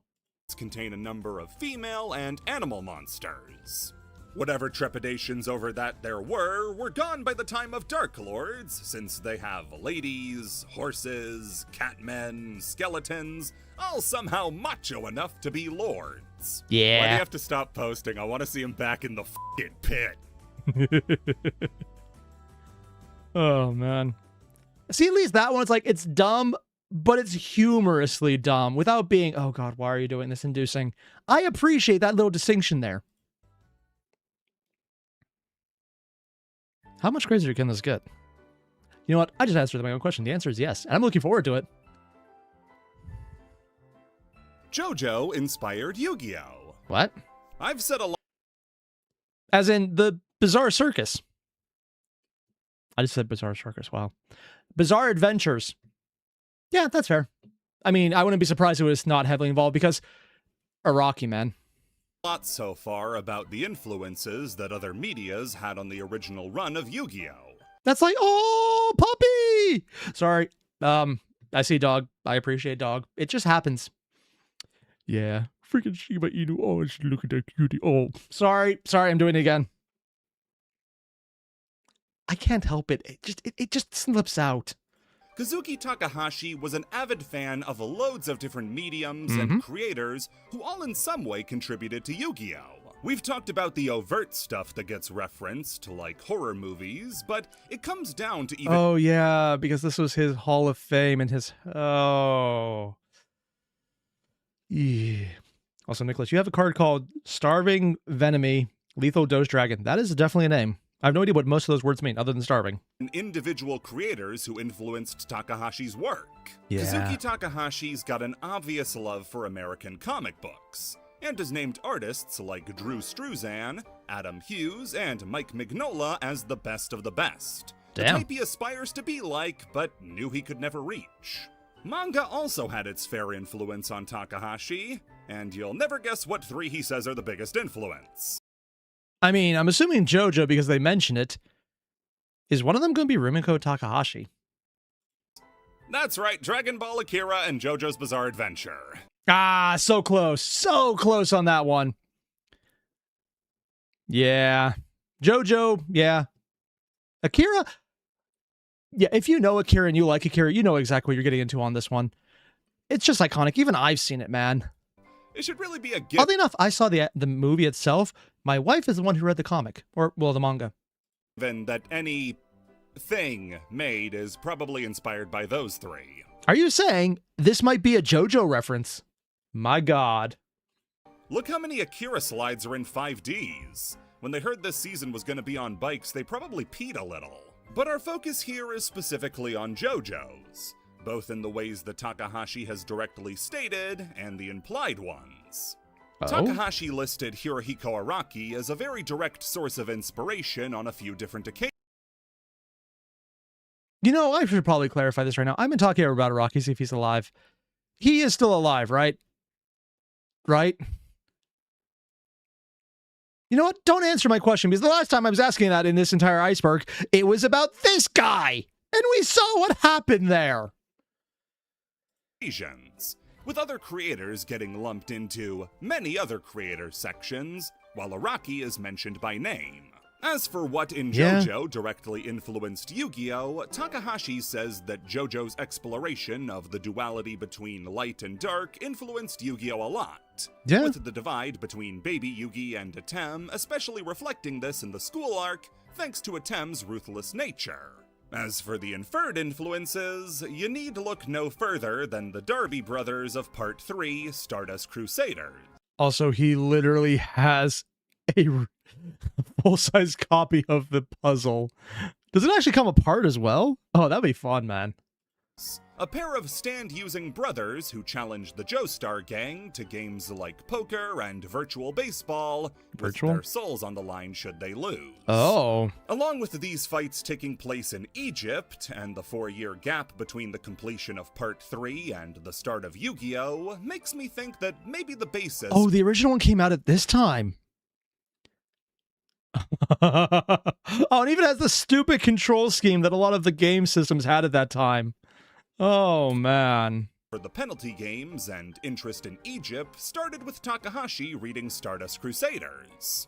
Takahashi would also end... Wait. No. I need to pull this up just in case I'm completely misseeing this. There's no way. There's no way.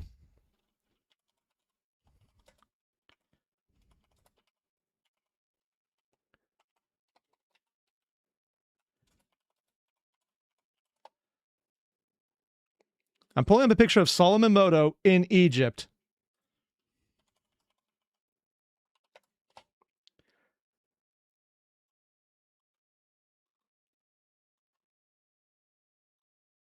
It's an old picture of him, but I think it does actually show what I'm looking at.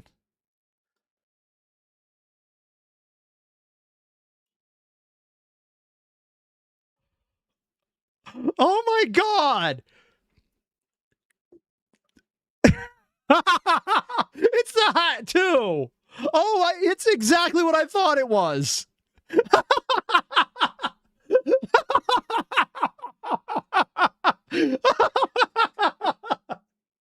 Oh my God, I can't unsee that now.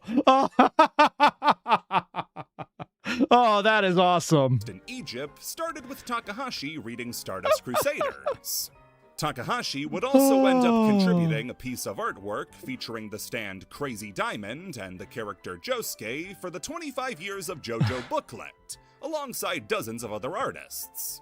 Wow, he didn't even pick the right Josuke. Fake fan. Which one? Bo-bo-bo-bo-bo-bo-bo. Really? This one? Even I know about this because it was just so weird. Also, the Game Dome, Yugi's grandpa is just Joseph. Just Joseph. You can even say he has a very traditional name. Solomon. It's right there, man. The parallel is not very far. Bobobo is an anime and manga series created by manga writer and illustrator I still refuse to believe this is anything other than a fever dream that we all just got dragged into. Yugioh Sawai. It follows the adventures of a master of the Fist of the Nose hairstyle, Bobobo, on his journey to defeat the evil Hair Hunt troops and save the world from baldness brought about by Tsar Baldy Bald III. The series is a complete gag manga that revels in mocking manga and anime tropes while working on its own internal logic, which is none at all. Power scaling Bobobo characters is like power scaling Looney Tunes characters. You're better off eating the pencil than trying to write anything down with it. And it might actually be the power you need at that point if you try. The series might actually be the very first anime that I ever watched besides Pokemon, and it was the one I instantly fell in love with.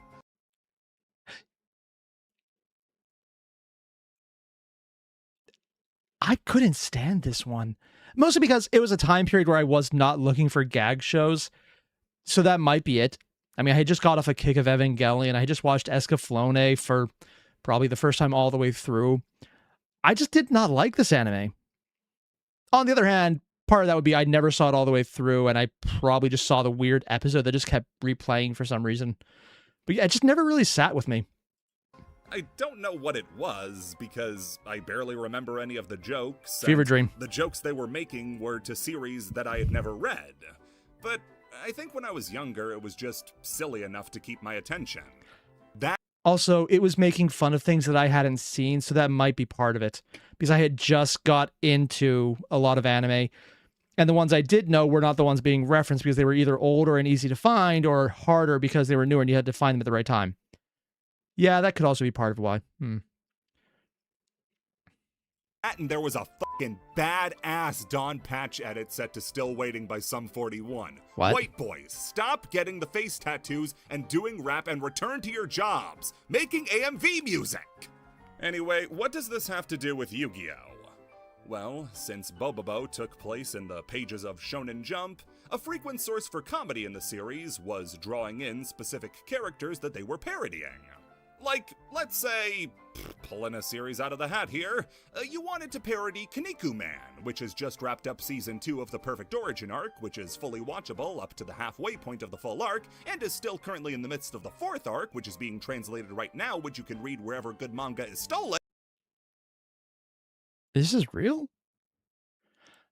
I have seen this show, and I thought I was literally just hallucinating the entire time. Apparently the circles of media I run into just don't involve this one anywhere. I thought it was just... You ever see something, and it's like, oh, this is cool, and then you never see it again, and you just assume you were wrong? Maybe that's just me, because yeah, this is that thing for me. I don't know what it is, but it just looks so weird. I thought I was just hallucinating this because maybe I was sick when I was watching it.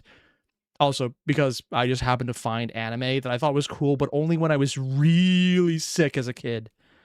Yeah, like, oh, your fever is just high enough that we should consider going to the doctor, but just low enough that we might not need to. That's fine. Here's an ice pack. Don't remove it. I lost my train of thought. Anyway, they dress up as There's Sunshine, a train of thought. Ashura Man, and Big the Budo. When trying to speed through the villain Halikulani's board game of death, Bobobo summons Yugi from his afro The to fuck? use the powers of Slifer the Sky Dragon to blast his way forward. Osiris now, the Sky is a Dragon. talented artist, but God, he captured Takahashi's style perfectly. Yeah. That's because, either as a favor or as a fan of the series, this panel of Yugi was actually drawn by Takahashi himself. Oh! Only Yugi. I'm sorry, what was that little disclaimer right there? Upon further research, this new handkerchief reference confirms Takashi was a fan of Bobobo. I don't recognize it, but okay. Also, Tro, Kinnikuman Man equals Ultimate Muscle in the USA. It was on Fox Kids in the early 2000s. Oh, and it started as an Ultraman parody, which I don't think I knew about at the time, so that probably would be why I didn't recognize it. And it was a series for kids dubbed.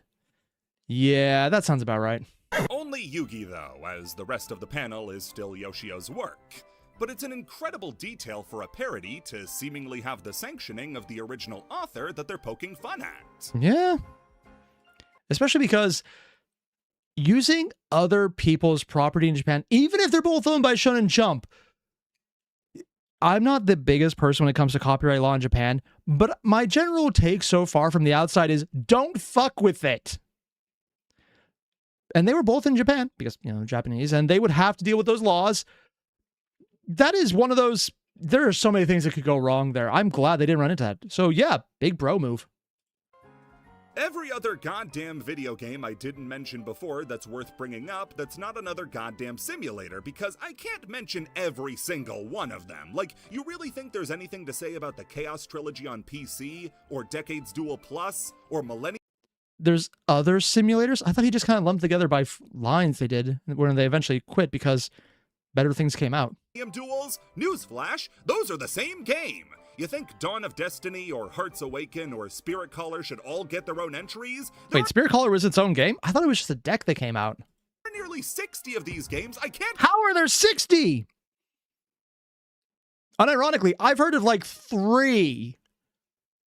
Link, Master Duel, and one black and white one I had like on a Game Boy Advance or something. And that was over 20 years ago. I didn't realize... And then there are a few we already heard about. This one on like the PS1 or... some of the ones on DS, I didn't realize there was 60 of them. Wow, they've really monetized the gameplay space on this. Cover all of them, and the ones I plan on covering aren't all that deep either. They're a concept, and then they're done. It's pointless to waste any more time talking about them. Also, Hearts Awaken isn't a real game. I made that one up. Is it? So Destiny Board Traveler is a GBA party game. Fuck you, Tommy Pickles. It plays like a board game with a kind of Yu-Gi-Oh theme. It's like Monopoly, but you can fight Baltic Avenue. What? You get to pick the faces of your... I'll be honest, if I could burn down Baltic Avenue, I would love Monopoly a lot more. Again, Monopoly. It was a game designed to show that monopolies don't work and it's all based on luck and no skill is involved whatsoever. The game is only playable if you cheat. Die, which correspond to monsters that you would use to battle with available monster spaces. But high-value monsters like Blue Eyes, Red Eyes, and Dark Magician need tributes, which means you need to give up owned property to use stronger monsters. It's an interesting game for certain, but diseases are interesting too. This game sucks. Oof. Speaking of interesting games that stink big time, there's Wheelie Breakers, a Yu-Gi-Oh! Wait, are you actually playing a racing game where you're also playing Yu-Gi-Oh! At the same time to activate movement? I can't tell if that's a great or a horrible idea.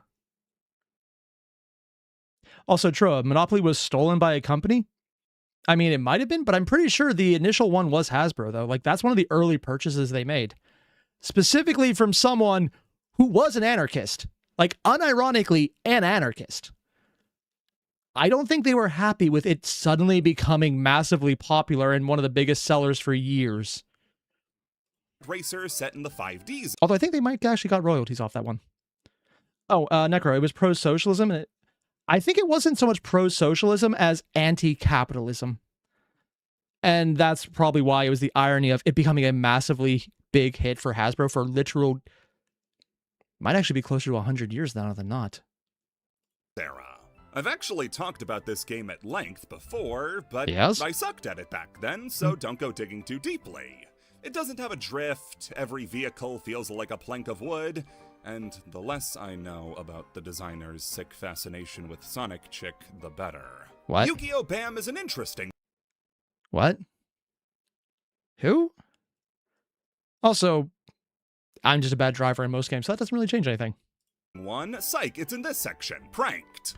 Also, let me talk about Troy. They purchased it, but not from the maker. Ah, that makes sense.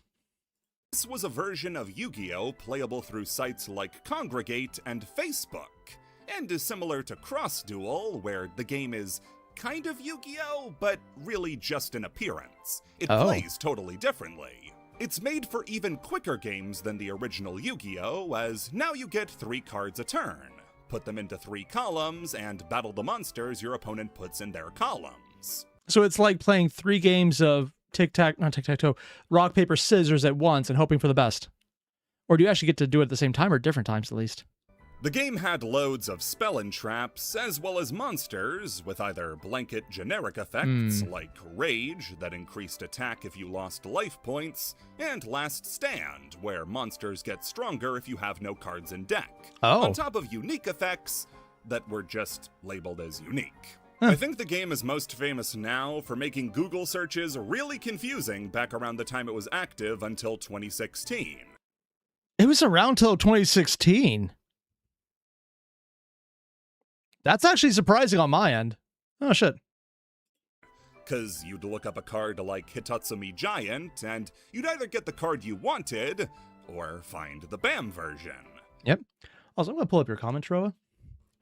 So, the stolen invention. An unemployed engineer named Charles Darrow learned the rules, added Atlantic City street names, and sold the game to Parker Brothers in 1935, claiming he invented it. Oh, also, Sonic Chick was completely broken in that game? I see. Cute Bird Yusei uses the creator of the racing game made the bird overpowered. Huh. The Landlord's game, and it was about taxation and land grabbing. So basically Monopoly. Again, they made the game playable according to Monopoly. I still say that game is unplayable because it literally involves roll the dice, move at random, and hope for luck because you don't make any decisions in that game. This is why stealing from the bank, IRL, is the best thing you can do because you're learning sleight of hand this way. Which said it was a level 1, had 500 life points, and got sad when it died. You want to see the laugh hurricane we're working with? What? Yu-Gi-Oh! Card Almanac. This game isn't a game. Is it just a list of cards that were available? Oh, it's basically a Wikipedia page prior to Wikipedia. This is the worst product that has ever been released because it's a Wikipedia article on a DS cartridge. Got it. The point of this game... Oh, it's a Wait, DS was our... So this probably is a... DS existed at the same time as Wikipedia, so Wikipedia would already been out. So it's probably useless because anything you're looking for here you can already find on Google, huh?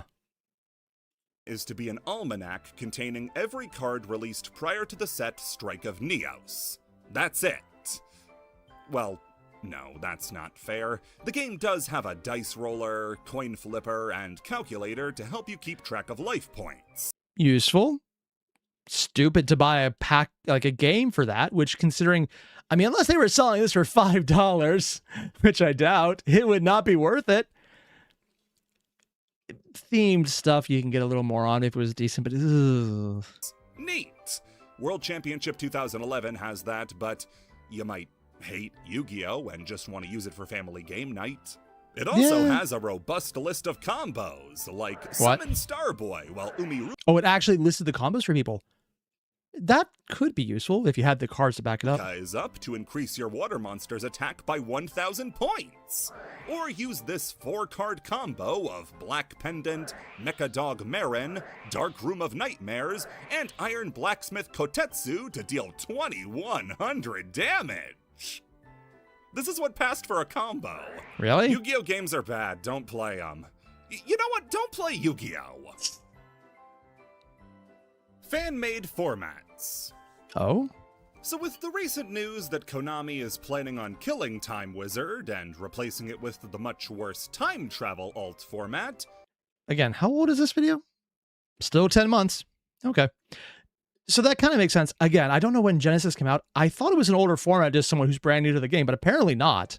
You might wonder if Konami even likes alternate formats. This is from 2025. I mean, they only embraced them in 2022, actually kept one of them around, and is now throwing it in a burlap sack and then into a river. Likely the standard going forward is the standard it's... Insert random obligatory comment about Magic and Standard in general. Okay, I'm glad we got that out of the way. always been. If you want to play an alt format, you're going to have to go off the beaten path and look for what the fans have made. What kind are we looking at here? fans know what they want out of the game more than anyone, so for years have been making rule sets by which people can play Yu-Gi-Oh!, but a little weird. Hands down, the most prolific, favorite, and fan-supported alt format is Trinity format. I've never named heard for of Elemental this. Hero Trinity, who is just there for brand recognition. Oh. Trinity is a format that seeks to shake up Yu-Gi-Oh! In a few key ways, with the two biggest ones being its deck construction rules and Semi or co-forbidden cards. Wait, what's a co-forbidden? playstyle. For deck construction, Trinity comparts to Magic's Highlander format, whereby multiples of a card are not allowed. Oh, I'm always fun of this just because I like seeing more types of cards. That's a weird thing to say, I know, in a game that's mostly get as small a deck as you can, but I do like any type of format that's just one card of. Also, for anyone who doesn't know what a Highlander format is, yeah, Bumbles McFumbles is showing he does approve of EDH or Elder Dragon Highlander, which was the single card version, which most people coming to Magic now would only know as Commander. I still don't call it that, mostly because I'm just trained on EDH is what I called it for years, and I always keep playing it that way. Yeah. You're only allowed to play a single copy of any given card in your deck. No, deck size is only 30, though. Not only does this make it so decks are inherently less consistent, thanks to the lack of multiples of their best cards. Although there's probably enough cards right now, you can get a bunch of interactions that are very weird. Oh, I would love to play this as a format, honestly. It also means the decks are going to have to try to find ways to reach the deck limit. Do you supplement it with an additional engine, a complementary deck, good generic staples? As you're going to find out, that's harder than it sounds. You'd almost need cards that have direct lines as a starter, so that if you draw any one of them, they could go into it. So there'd be a lot of infinite loops, probably. Huh. The deck, like, I know Branded Easy, because, again, I play that one. There's 3 different cards. If you get one of them, you can pull another card, and they could trigger each other to get all of them in there, thinning your deck, and also pulling the cards you need from your deck to get it. So there's probably a lot of hand searching involved. I'd almost assume the way to make this work would be either you just go general good stuff, so everything just hits, and you move off the extra deck. Actually, that's probably the way to do it. It would probably be a bunch of cards who would all trigger in the extra deck, and then you pull from there to pull something from your deck that you really want, or you just leave it there. This is probably an interesting format.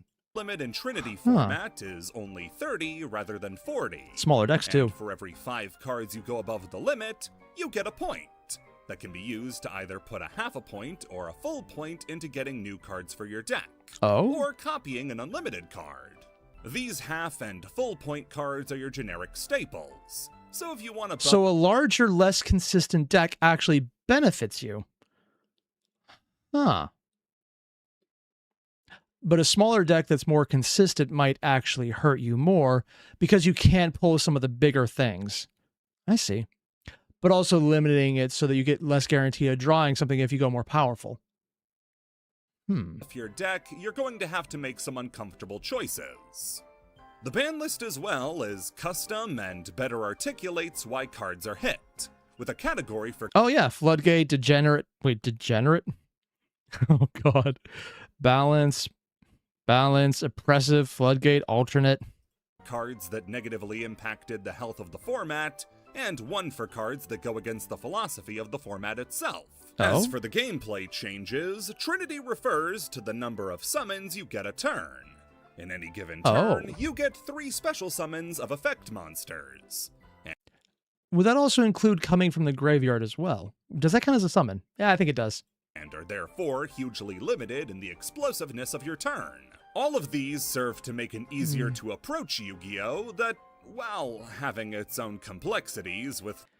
The limit on summoning could be a little annoying, so you probably focus more on hand interaction at that point. Huh. The whole point system that can turn a lot of people off. But the point system is something that then got brought into... Is Genesis literally looking at this and going, oh yeah, this is a good idea, let's do that? Because I know there is a point system there as well. I'm not sure about the Highlander formats, though.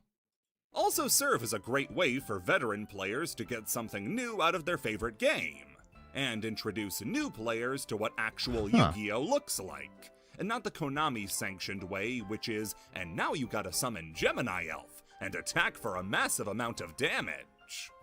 Master Duel has also gotten its dose of alt formats, with far and away the best one being NR format. NR? Inspired by an event that Konami has bafflingly only run twice, NR format is a format where every card above rare rarity is banned. Oh! That sounds like it would be an annoying format to play.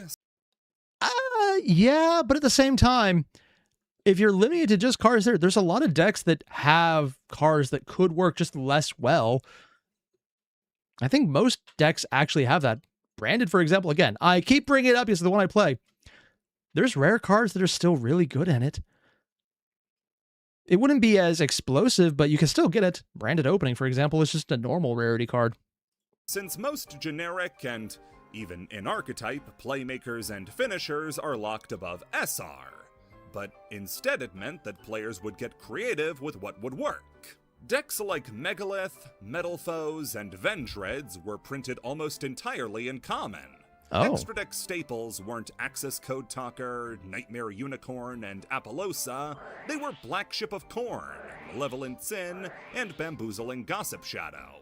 Cards that don't even count as decks became unbeatable, metal-warping god beasts in NR format. Oh. Mother Spider was a deck you could play. Nope. And it looks like there's a face on the back when you see it from behind. I'm going to nope that one. It also looks like a jar. Huh. When we turn it upside down, it kind of looks like a jar with that entire setup. Until the community brought it under control. Speaking of which, yes, despite being an event only run twice, fans have kept the spirit of the format alive to this day, and have kept an ongoing ban list. I'm kind of wondering why Master Duel doesn't just have side format events. Like, not... It's kind of like how they have a solo mode, just another mode for this type of deck brought right there. Because it would be another way for people to go out and... Because this one would not make the money, because you could always easily get any card you want by the card creation mechanics. So yeah, I guess this one is fine. They don't really need to, because if people are already doing it on their own and they're using the platform, they don't need to do anything to get exactly what they would if they put in development time. That's kind of annoying. But I would like if they just had a slot for just different formats. Might also incentivize why you would need to buy extra deck slots at that point. Of their own to limit the power of the best decks, like Metal Foes, Unchained, and Battling Boxers. People who play this format are incredibly passionate about it, and Konami has taken note. The second run of the event made changes to their own ban list that could only be made by keeping an eye on the fan version. How else would they know to limit Vendread cards? Oh. Now don't take this to mean that every fan-made format was successful or even good.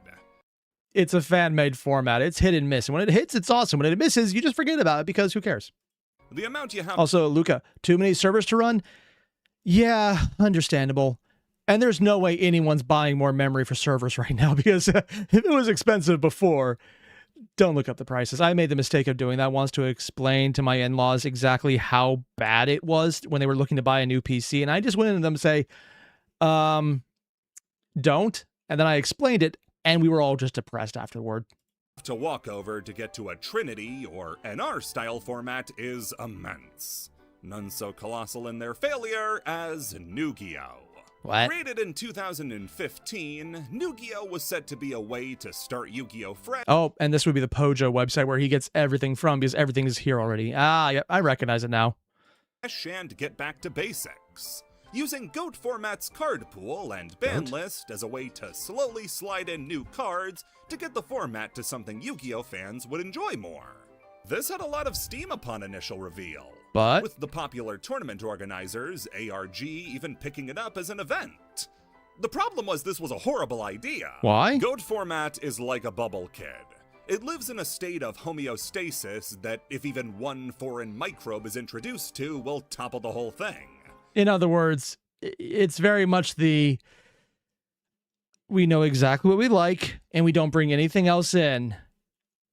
It's like if you have a pod of friends who don't like counterspells and magic, and nobody plays blue, but it's a gentleman's agreement. No one said you can't. So when you bring in someone new and they just have a deck with blue in there and suddenly there's a single counterspell, and it makes the entire game unplayable because no one has any way to interact with it.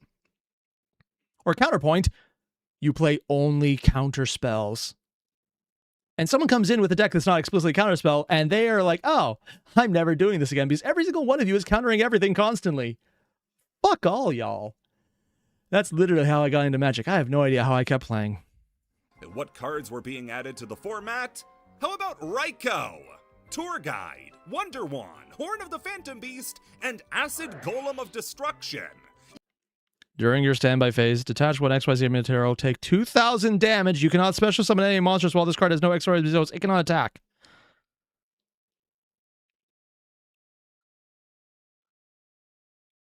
So you take damage, or it just...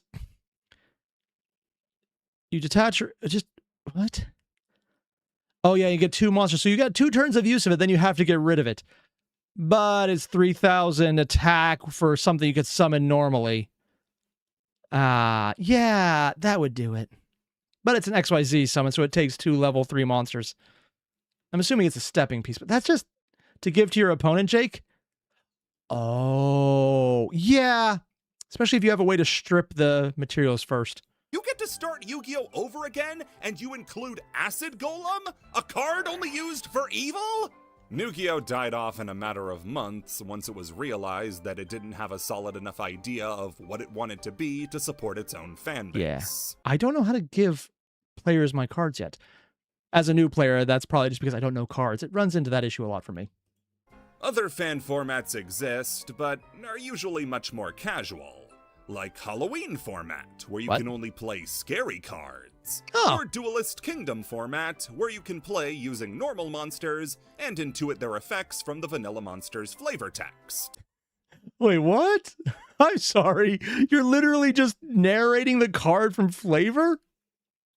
Oh, that's stupid. I love it. That's actually kind of awesome. It's literally just who can tell the better story based on the card effects they're reading. Or just the card's lore. Oh, man. Sorry, I love jank. I would hate to play this, but I would love to see other people just trying to muddle their way through it. Game-exclusive types. I've talked a few times about the video games doing their own things independent of what the card game was doing. Yeah? Especially in games that don't exactly play like the card game. One place where this is displayed really well is with an innocuous part of the game, typing. A few different games have their own unique Kaiba wearing a white dragon? attributes, with some of the most well-known examples being the immortal types from Duelist of the Roses. A collection of seemingly disparate monsters, immortal monsters have the ability to move on to crush panels, which function like Crush Card Virus and destroy weak monsters that move on to them. When I say the collection is largely disconnected, you have cards like Moisture Creature, Slate Warrior, Soul Eater. The main feature of immortal monsters is how slippery they are. The actual defining feature of the immortals, though, is that all their card art doesn't show the full monster. For cards like Shape Snatch or Slate Warrior, a bow tie with horrible power. It attacks an opponent by controlling others. Oh, so the monster's actually the bow tie. That's a choice. Yeah, I guess they would have arms, wouldn't they? But the real weird ones are in Servant of Catabolism or Soul Eater, where there's a whole other monster that I guess we were just supposed to know was there. Really, how are we supposed to know the fish wasn't the actual monster? The other 2 game-exclusive... Those were phrases I never thought I would say, but okay. Monster type... Also, I'm being told Traverse here and Monster Swap are the ways to do it. Oh, like literally with the name Monster Swap and Shape Snatch and the many rods. Luca, I have no idea what I just read. I'm assuming it's a card because otherwise, oh god. Come from Falsebound Kingdom, the Darklands, and Spirit monsters. See, outside of these 2, Falsebound only has 5 different monster types. Warriors, Spellcasters, Dragons, Machines, and Beasts. Darklands and Spirits make up every other monster type in the game. Darklands are generally where your darker monsters go, like zombies and fiends. Spirit, meanwhile, not to be confused with actual spirit monsters, they're different, are everything else. Oh. Flame Cerberus, Insect Queen, and Giant Soldier of Stone all belong to the same monster type. Doesn't that seem a little messed up? Of course, casting this net out a bit further, and you also get game-exclusive attributes. With Capsule Monsters Coliseum, including the Core 6, as well as Divine, on top of Wood and Thunder. Thunder is made up of a big 3 monsters, including Sangha of the Thunder, What Kid, and apparently Trivia Magnet Summoned Skull. Wood has Thunder. even less, with Gazelle the king of mythical beasts, and Leprechaun being its sole reps.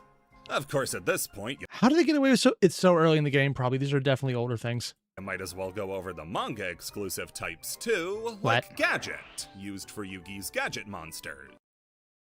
Wait, exclusive? I thought this was an actual deck type. Maybe I'm just missing something obvious. Yokai for Bastion zombie monsters, Wild Beasts for Wolf and Wolf Alone, and the Invincibles, which seem to be a second zombie subclass for monsters that have been revived. Then there are the Why are ones they we didn't invincible? even get to see monsters for and were instead written out on a single page of Duelist Kingdom when describing how the field power bonus works. Oh, so it's literally just other things that we know nothing about. Like Birdfolk and Knights. On top of those, Because those are types in Magic the Gathering. So they probably just copy them over as a reference. those are the anime exclusive ones, like plus and minus monsters, who existed for one duel for Bastion to use with his new line of Magnet Warriors, or the armor monsters used by Valen, who doubled as monsters and physical pieces of battle armor. People really want these cards, but I'm telling you right now, there's no way they can be adapted without being disappointing. I don't know. If I could get an actual glove to punch my opponent with, I would suddenly love this game a lot more. Oh, I'm going to take a point from your life and also your liver. Have fun with that, kids. There are even some types What? tied exclusively to the Bandai card game, like Electroid, Plantfolk, and Bandai? Oh, damn, we haven't talked about that yet, have we? Wait, there's a Bandai card game? I don't recognize any of this. This is probably Season 0 because Kaiba has green hair. Bandai cards. Oh, there we go. Because they technically made pre-cards, didn't they, before the actual game came out. Now, for almost all of Yu-Gi-Oh's Also, I'm being told existence- by DJ, Gadget is a deck, but the card type still does not exist. Oh, okay. it's been a property handled by Konami. Mhm. For good and for bad, they've shepherded the franchise for years. But in the early days, two other companies had managed to claim ownership, Two? being Toei and Bandai. Now, Toei had we've this. already talked about. They ended up making the Season 0 anime, as well as a few special OVAs. Huh. Bandai, meanwhile, would handle the physical rollout of the Yu-Gi-Oh! Card game. Okay, so it's not as simple as you'd hope, because there were no packs, and there were no rules. Duel Monsters, How? or Magic and Wizards as it was still known, didn't have a solid rule set written. Wait, it was actually still known as Magic and Wizards. So that actually was a usage name for the game at some point, not just something in a manga. Okay, that's cool. Out yet. It was made up as it was played. To try to fix that, cards would have one of the 13 rules written on them to encourage kids to collect more to find out why they were collecting them.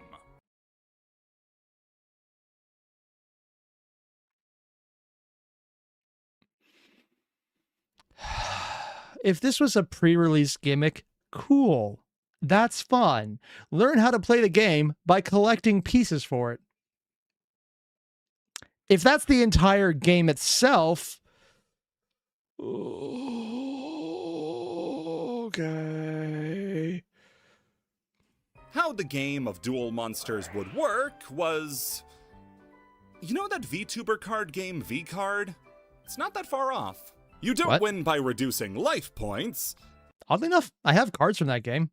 I thought it was funny when I bought a pack. I was like, oh, cool, VTuber art. And left it at that. I don't know if you actually... Is that a game you can actually play? I don't know.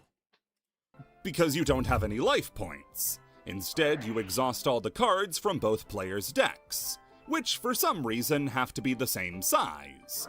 And the player with the higher combined level of monsters in their graveyard at the end of the game loses. Huh? There are spells and So you're trying to... Oh, it's a reverse deck builder at that point.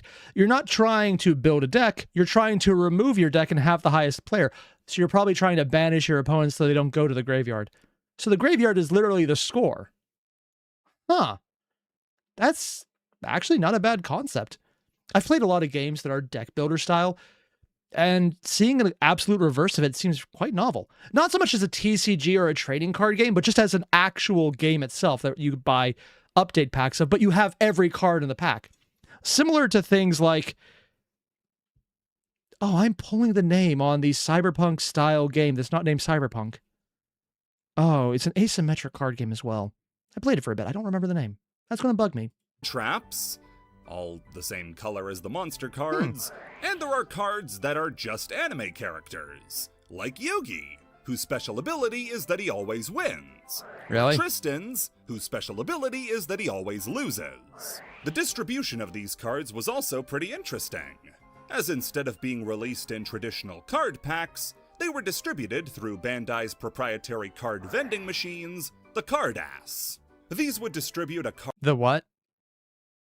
I'm sorry, the what?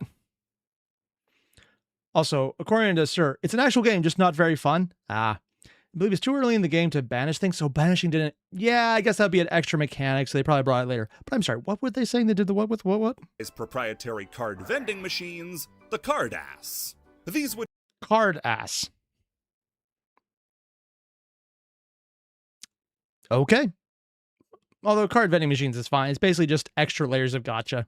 Distribute a card at a time and were used for loads of different animes that Bandai was making products for, like Dragon Ball and Kinnikuman.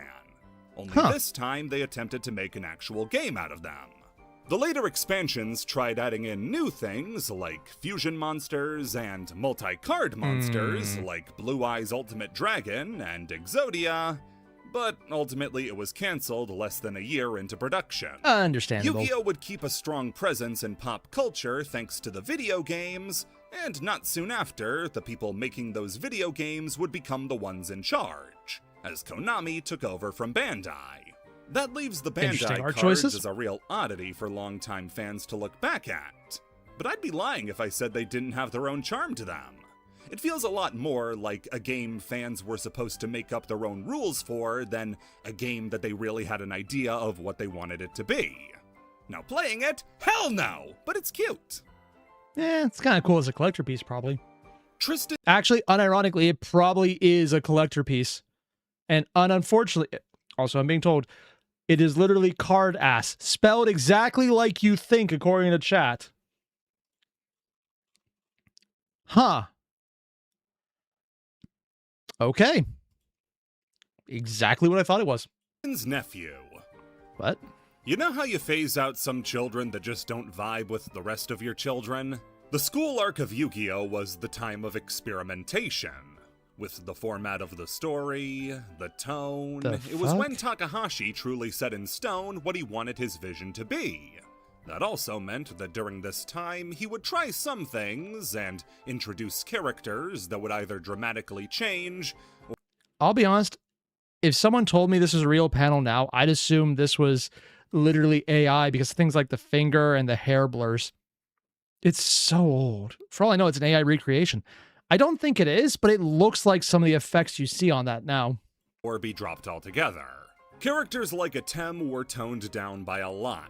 Yeah. Mokuba was totally reworked from his sadistic first outing, and Joey was perfect from the word go, so why change anything? But then you have those awkward characters to explain to newer fans, the ones who get left behind, like Miho Nosaka. The Toei anime set up Miho as the fifth member of the gang.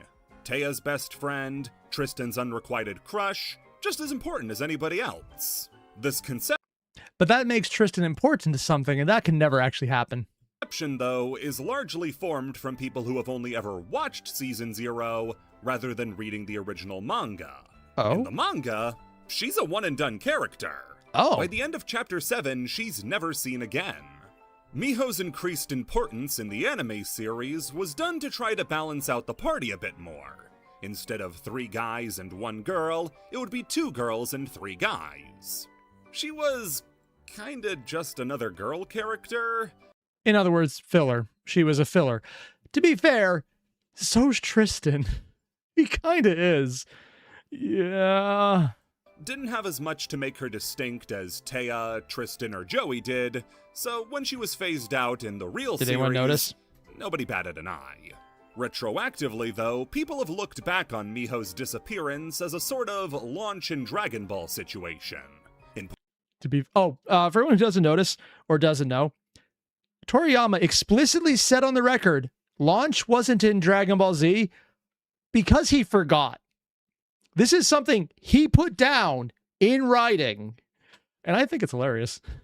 Which is why in the final episode in the anime, she did get a show again because, fuck it, I remember her now. Important in the first entry in the series, and completely vanishes in the second. What a lot of people don't know, though, is that she didn't appear again because it would be like any one-chapter wonder accompanying the party for the rest of the series. Like, look out, I think Burger Shop owner is joining the team. His deck? You guessed it, Chronomaly.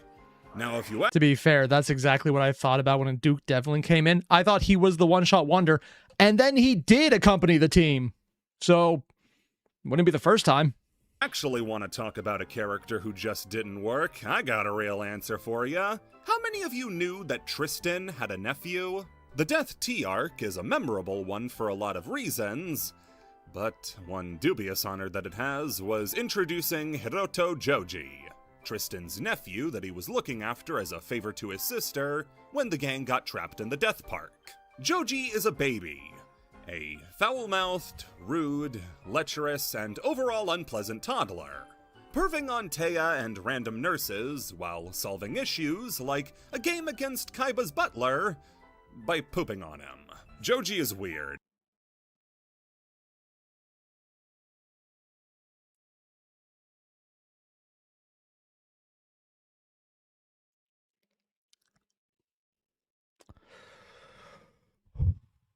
I'll be honest, if my opponent pooped on me, I would also concede and then run and probably wash. Hopefully in that order. And I might even be involving washing the cards on this one because toddler, really? I mean, can you at least choose an age that should be able to understand words? This is the kind of person who looks at, Negima is too adult for his age and says we should have made him a toddler instead. I think his design and personality are meant to make him the comic relief of the arc, since it does... It's literally, oh, I forgot the pig's name from Dragon Ball. Huh, that's embarrassing. But yeah, it's the joke character. They even have the art around him looking like the joke character. I swear, if they were just doing animal mascots, he would be the animal mascot. Does get pretty heavy, but he's bad comic relief. He comes off more as annoying than anything, and after Death Tea would never make another appearance. I wouldn't be surprised at all to learn that his reception was a little frosty from readers. Oolong, that's word. Thanks, Necro. Of course, but I'd bet money on it. If you're sad about Bastion getting the shaft in GX, or Akiza getting the nickname Benchwarmer, just know it could be worse. Some characters' best panels are also their only ones.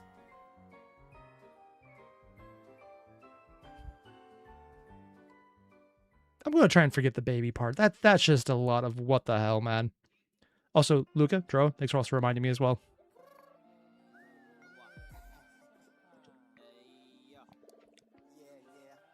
That's an odd choice of background music.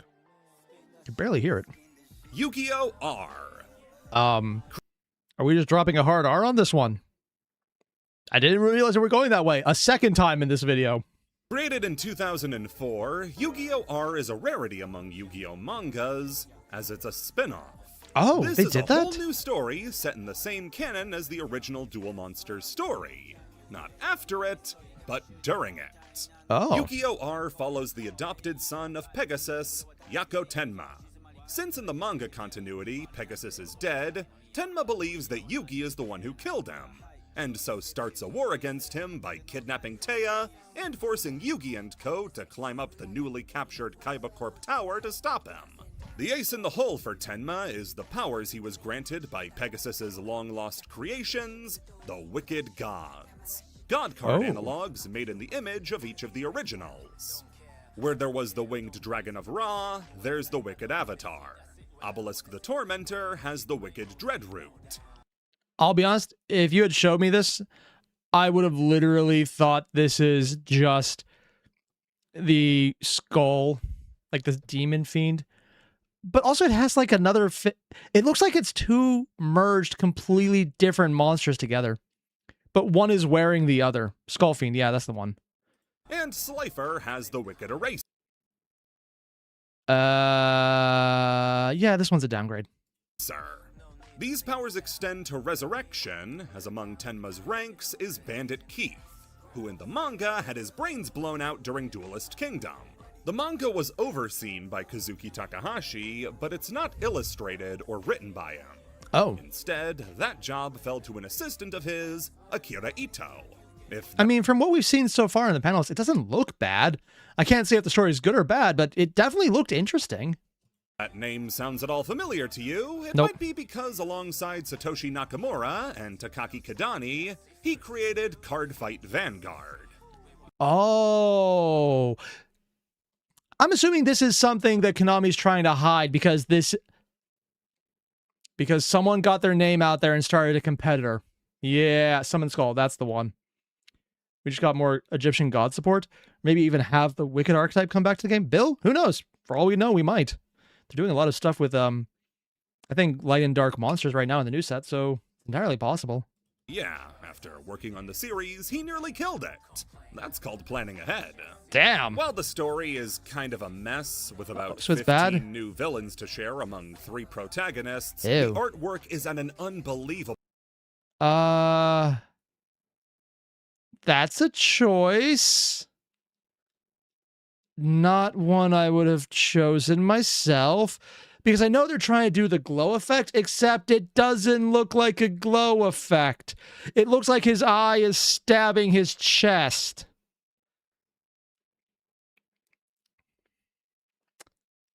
Yeah. Okay. level of quality. Takahashi's style is hard to imitate, but he does it flawlessly. Again, it does look good. I don't like the eye. Okay, maybe not flawlessly. For some Buster Blader. And can we all acknowledge the irony here of the codpiece height? Yeah, we know what we're looking at. reason, Ito misinterpreted the shading on Buster Blader's face to be lips. So now Buster Blader has full pouty lips that he uses to give big smooches to Busterwhelp. R is worth reading just to see the artwork, and also to see just how many cards come from it that you never realized. Damn. There's a theory among fans that certain cards don't see print for a long time because of Ito's involvement with Card Fight. But those people just don't know how much comes from R. Oh? Like, you know how Jack's Knight, King's Knight, and Queen's Knight all fuse into Arcana Knight Joker in Yugi's duel with Kaiba to I forgot all of this. Holy shit. parallel his XYZ Dragon Cannon? Of course you don't, that never happened. Arcana Knight Joker is an R original card. Same with Beast King Barbaros, Gorz the Emissary of Darkness, Summoner Monk. The duels themselves I miss so much Yu-Gi-Oh! None of this stands out to me because I don't know any of it. can range in quality, a lot of forgettable fluff, but there are still a lot of ones that stand out. Like Joey facing a lockdown deck and winning by saying, "Chase threats, no balls!" What?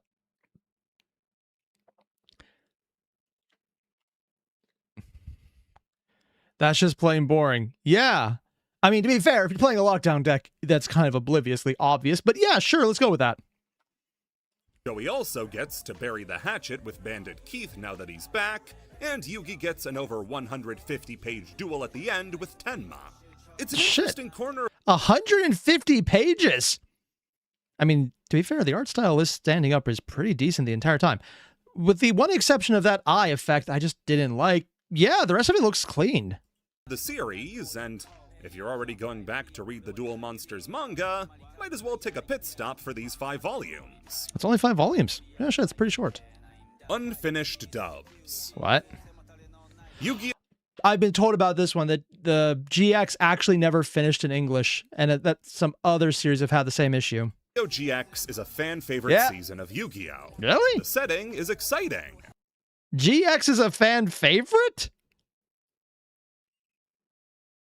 I was always under the impression that it's one of those, yeah, it had good things, but it was rough in the beginning. I've always heard it referred to as the... And then there's GX. because it was coming off the hype of everything that the first series had not being there, because it was so much of a downgrade in tone because it's starting over. But I didn't realize it was a fan favorite. The cast is memorable, fun, and dynamic. Yeah, I'll give them that. They are definitely memorable. Like, say what you want. I remember the names of most of the people in there, and I forget names of characters on shows I actually like all the time. Duels start to reflect the real game a little more, and its themes are interesting and pointed. The show is all about growing up and discovering what your passions really are, and how to deal with yourself when losing the spark for something that brought you joy. Is it worth fighting to get it back, or is it better to move on? A lot of the deeper exploration of the characters comes around in Season 4, the final season of the show, where the embodiment of despair, Darkness, returns and tries to plunge the world into, well, himself. My God, he was going to make everything New Jersey. I make a lot of jokes at New Jersey's expense. I'm not apologizing for it. To people who have only seen the dub, though, you might be a bit confused, because the show actually ends with Jaden and Yubel going into space, I think. That's a thing. Okay. And then the show's over. Well, that's because, infamously, GX and 5Ds both stop short and don't adapt the full series before moving on to the next one. Oh, so it's multiple seasons, multiple series that end short. Also, Game Dome guy, take him to Detroit. Depending on where in Detroit, it's a very different story. If you're in South Detroit, I mean, I drove through there once and there was a tree in the road. I don't mean in the middle of the road in like a devian or a median. I mean in the road. You had to change lanes to get out of the way. And it wasn't a small tree. It was like a full-on taller than me tree. Yeah. And then there's where my brother works in North Detroit, where, I'm going to be completely honest, I was dragging down by a significant proportion the average income by being too poor in their general vicinity. Yeah, it was kind of absurd. I put up pictures on my YouTube channel where you do the post section about the cheap white shirts. We saw like these guys in wife beaters walking out with like 10 of them thrown over their arm, and we looked at the price and it was $5,000 each. And that was still the cheapest thing we saw. Yeah. Detroit, it's man. Even worse in 5D's case, since at least the ending with Yubel could be misinterpreted as a satisfying ending. It could be. 5D's has so many hanging plot threads left, since they end the show on the episode before the final arc begins. Really? At least GX has a little time skip. Fans have begged for a proper conclusion to these dubs for years, but that's never going to happen. Why? So why were the dubs never finished? 4Kids just didn't want to bother censoring things to look safe? That's my initial assumption. Or is it just 4Kids falling apart at this time? Could be that one as too. Well, frankly, the answer is simple. 4Kids ran out of time. The release schedule of the anime in Japan versus other regions was normally about 2 years. The original anime started airing in Japan on April 18th, 2000, while in America it started on September 29th, 2001. Japan had ended the original series on September 29th, 2004, while America wouldn't finish up until 2006. By then, GX was about halfway over in Japan, and 4Kids was in the middle of some major catch-up. In other words, they wanted to be done before the new series came out. Yeah, that would do it. That would do it. GX ends in 2008, and 5D's debuts in the same year. Literally the next week, April 2008. 4Kids wouldn't dub the final episode of GX until July 2008, meaning they were in big trouble. I wonder if this is one of those things where there's fan work where they take the initial show from Japan and fan dub it, or even try and bring in the people to do it themselves, and it's just been released somewhere. It wouldn't be the dumbest thing I've heard. Fan dubs are a thing. Here, one sec, I'll pull it up. So how is Jaden Yubel turning to dust a satisfying ending? One, I didn't realize that's how it ended. Two, I think in the sense that it at least was an ending, as opposed to just, and we whacked the audience.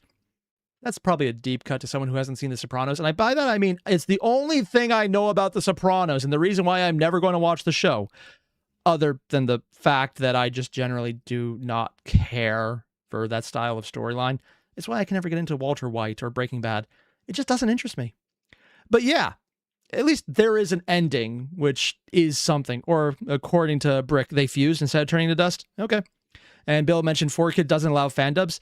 What they don't allow and what are on other websites and just passed around among fans are very different things. Because the internet's a big place, and if it's hosted in Russia, no one's going to give a damn. Because, yeah, sure, try and enforce a copyright takedown. Was released in May of 2008, meaning that by the release of the next pack, the Duelist Genesis, the card packs in anime would be out of sync.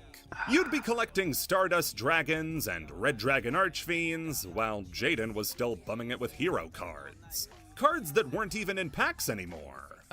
So I'm guessing this is back when, by the sound of it, there were a lot more shows coming out for Yu-Gi-Oh! As opposed to what it feels like now, where it's been a while, and you don't expect to see as much going on. Unless there's actually a bunch of Yu-Gi-Oh! Shows currently going on that I just don't know about, which is entirely possible. Unless the Chronicles are the new shows they're talking about, which, that'd be cool. Honestly, I'd be fine with that. Even after trimming out 2 mini-arcs, they only just managed to get the new dub out in October, when the Xyz era began in August. After this, the product in anime finally got in sync, as Zexal became the first of the sequel series to get a proper conclusion. And even though the Vrains dub was delayed to hell and back, that one got the luxury of no following anime, meaning they were free to take all the time they wanted. I almost wonder if they would find value in going back and finishing and remastering the series and just saying there's a new release. So when they finally get to the new stuff, they could just say, hey, here's new stuff, which is why we should all be happy about this. Actually, not even be a bad idea to do that in America at this point. If 4Kids wasn't semi-defunct. It's been explained to me before, and my entire takeaway of it is, we're not exactly a company anymore, except we are, but we're not, but we are. It's complicated. Don't ask questions. We don't have the answer.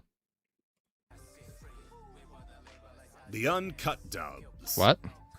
Being a Yu-Gi-Oh! Player is finding out how much everybody in the community is sick of the only jokes non-Yu-Gi-Oh! Fans know. You'll hear children's card game in a whole new light when you finally lab out a Fiendsmith combo. To be completely fair, the first time I heard children's card game was in If the Emperor Had a Text-to-Speech Device, which is really kind of hilarious considering you're playing an ultra-dark, grim version of the Captain General of the Custodies in 40K, which is known as grim and dark, and he plays Rescue Kitten. Which is hilarious, because the character's name is Kitten. I still love it. It's one of the reasons I got into 40K, and I will be honest, I am very tempted to buy that deck because Kitten played it, damn it. What the hell are they teaching kids in schools that this is what they do for fun? I mean, if it's an American school, it's usually the how to avoid the guy with the gun in the classroom drills. So, yeah, this is probably par for course. Also, that's not a joke. My nephew had to talk about that. I'm just sitting here going like, this is just depressing. I think it's more of a cultural thing that some people have trouble realizing when a joke gets old. Like, wow, I didn't know Goku was a bad dad. How'd you think of that? A prime one for me is 4Kids censorship. If you have a clever way to do it, more power to you, but honestly, I'd be more interested if someone went into the shows and re-censored them to make them even more blatantly censored and try to pass it off as 4Kids censorship. It's like, we can't show people with Egyptian themes, so we edit out every single thing with random episodes of SpongeBob or Breaking Bad, because that's so much more safe for work. In fact, it should be explicitly SpongeBob done as if he is in Breaking Bad. It's like, they're not pointing guns, they're pointing meth. That's the only way to do this. It's so dumb, it's even better. I swear, just throwing in rice ball jelly donuts or invisible gun jokes is so played out. Get new I refuse, thank you. Also, I haven't made that joke in years, so technically it would be new for me. Material! Imagine how much different things would be if instead of that, we'd gotten these as the very first dub of Yu-Gi-Oh! Oh? Released in 2004, Yu-Gi-Oh! Uncut was a collaborative release between 4Kids and Funimation, which gives you... Isn't Funimation also defunct now? I could be mistaken. A one-for-one, unedited, uncensored, and uncut version of Yu-Gi-Oh! The original Japanese versions into English. Instead of aggressive pointing, Kaiba's being held at gunpoint. Instead of Exodia Obliterate, it's Hellfire's Rage, Exodo Flame. The music, card names, card text, on-screen graphics, it's all a direct translation of the Japanese version. This was an exclusive release to home videos. Done alongside Oh yeah, people would do that all the time. Sorry, I'm so used to digital releases everywhere. Actually sending to video sounded weird for a second. Huh. I'm going to say something that might be weird. Well, I mean, about as weird as everything else I've ever said. I kind of like that 4Kids fucked around so much because all the memes pointing out how fucked around with it was made the show more memorable. Like, if I didn't have those jokes, I know a lot of people who only learned about Yu-Gi-Oh! I mean, I learned about it because I actually watched the show when it started coming out, but who know about it more now because of the memes and found out through it. If it was just a serious throw the entire way, it'd be like, okay, that's cool. It's kind of like, I'm a massive fan fiction fan. I do some way too much time reading things written by authors who are trying to basically go, this is a great world, but the story kind of sucks. Worm. And a lot of people just do so much because they see obvious problems and want to see, well, what if I did this instead? And they do something incredible because of it. And it's kind of a great starting point that it inspires other people to get involved. So I kind of have a mixed relationship with 4Kids on this because, yeah, it's bad. But it's so bad, I kind of think it loops into being memorable and good in its own way. Maybe that's just me, and I just have rose-tinted glasses on this one. But I think that kind of works in a weirdly weird sense. Cut releases of Shaman King for the growing group of fans who wanted an authentic translation rather than localization. Dro, there is no epic loot tier only puns. I really need to get on that. I really do. This features all the same actors as the currently ongoing dub, including those who had been recast. And now they'd had years more experience and sounded fantastic. Hearing certain scenes redone like this is a surreal feeling. You can really tell that in the time between the original dub and now, they've gotten so much more comfortable. Ha! Did you finally lose hope and decide to pull any card? Not quite. I have my hope right here in my hand. The card I pulled is Exodia, Dun, dun, the Forbidden One. What the? Hellfire's Rage, Exodo Flame!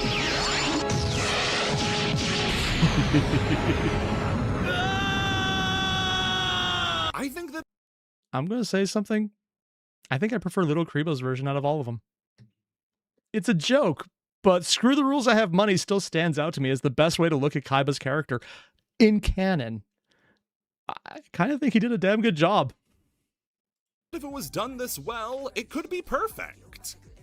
Except it's not. Also, I'm being told that the voice actor for ZZZ Season 3 is a bang boo with Joey's English voice actor. Well, if you need a reason to get me back into ZZZ, that might actually do it. Shit.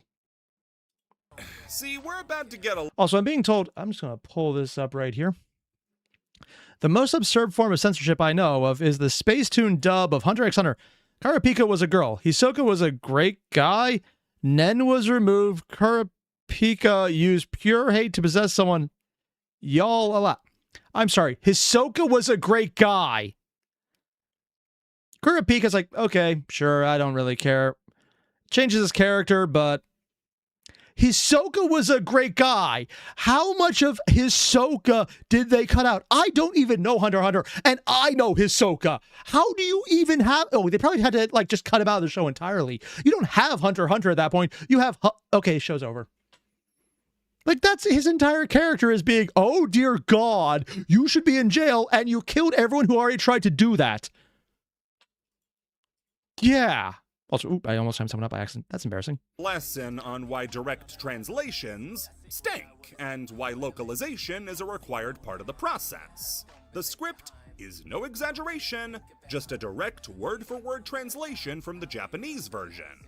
Except the Japanese version is worded oddly to an American speaker. Lines like Joey's speech before his duel with Mai come off like Joey suddenly reciting a grade school play from memory. It's not always this bad, but when it's bad, oh, it's rotten. Oof. Also, for some reason, they kept all the dub first names. As in... Also, I'm being told by Rez, they somehow made it so Hisoka was actually a genuinely great guy. At that point, that's just a different show. Holy shit. That's a thing. It isn't Joey Wheeler or Katsuya Jonoichi, it's Katsuya Joey. Instead of adjusting the dub to properly fit American speech patterns, the dub comes off as alien, as this overly romantic speaking that might sound normal in a different language is thrown like a brick through a window. What? There are scenes that I think were... Like, how bad are we talking here? Like, it sounds incredibly put upon with a different structure, or like they're putting an entire intonation on it that sounds awkward, but you kind of get used to it. One of the animes I've seen that does do this to a weird extent was the anime Romeo x Juliet. It's fine. But at least the American dub, they did the entire thing as Shakespearean English. Because it's a show based on Shakespeare. Heavily changed, of course, to be much less depressing. But they wrote and did the entire dub as if they were speaking in high Shakespearean English. And it is hard to listen to. But it kind of does blend in after a while because they do it consistently enough that it becomes part of a stylistic choice. It's like so bad you get used to it and move on, but it's hard to get used to. And it is a defining feature of it. But at the same time, yeah, how crazy are we talking here? Do they lean into it, or is it just left there and unstated, and some places work, some places don't? Work well, and the talent is still really good at their jobs, but this is why direct translations always fall flat. There's a beauty in adaptation. The uncut DVDs would be released for 3 volumes of 3 episodes each. And while a 4th was planned, and even got a trailer, it would never be released, after a series of behind-the-scenes issues that never got properly explained. I'm wondering if those behind-the-scenes issues had something to do with things that later became issues with Funimation. Because, unless I'm mistaken, they are either going through a drawdown process or already did. In fact, for all I know, they might actually just be dead. I know the company was always in rough shape, but I think they actually did go through some legitimate it's now dead or it's really close to problems. In the same way 4Kids might have, but although I think they had more people issues. Although I could be mistaken. Uncut DVDs of Yu-Gi-Oh! And Shaman King were successful according to then 4Kids CEO Alfred Kahn, but later emails to 4Kids employees called them failures. Funimation employees called it a rights dispute with the Japanese branch, which sounds insane since they're working together, but... Especially after some of the bullshit that was pulled on the trading card side, maybe they're just being extra cautious. That's sheer speculation on my end, although for all I know, maybe this happened before that, so who knows? Then you remember Nihon Ad Systems took down Japanese uploads of Yu-Gi-Oh! Videos off the 4Kids YouTube page, and I guess it's not unbelievable. Oh. Nowadays, they exist as an oddity of the dubbing history of Yu-Gi-Oh! And if you're one of those lost media perverts, you can try to get to work on finding the 4th unreleased DVD. Oh. Oh, so it's actually out there somewhere. Which means if anyone has it, that's probably a collector piece and incredibly valuable. Also, DJ, you mentioned Funimation went defunct and was bought by Crunchyroll. Ooh. Well, that's a choice. Also, oh, you meant, according to Nicholas Jennings, the ZZZ Bang Boo was a promo short for season 3. Ah, we got Luna, Toph, Chisei from Ancient Magus Bride. Yubel are in ZZZ. Really? You know, with that cast from Ancient Magus Bride specifically, I might be able to get my wife to play it. Big fan of Ancient Magus Bride.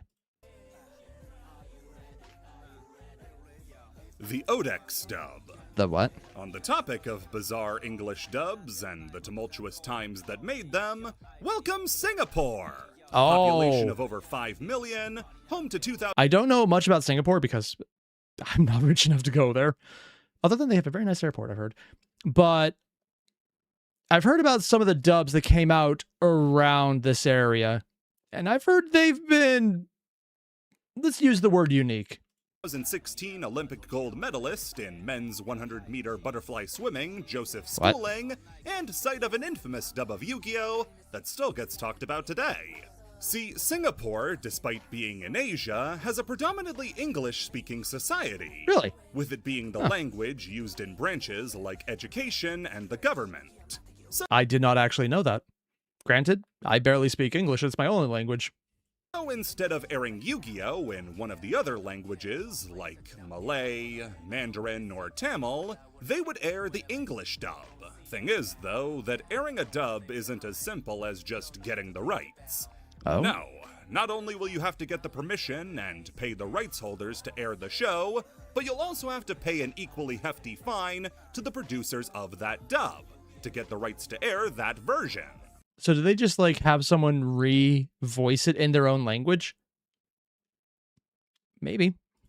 After getting the rights to air Yu-Gi-Oh! In Singapore, the distributors didn't want to go through the trouble of paying 4Kids as well, and decided to instead dub it themselves to save on money. They did dub it themselves. This is a practice that's much more common than you'd think. The same thing happened when Bang Zoom was commissioned to make a dub of Dragon Ball Super to air.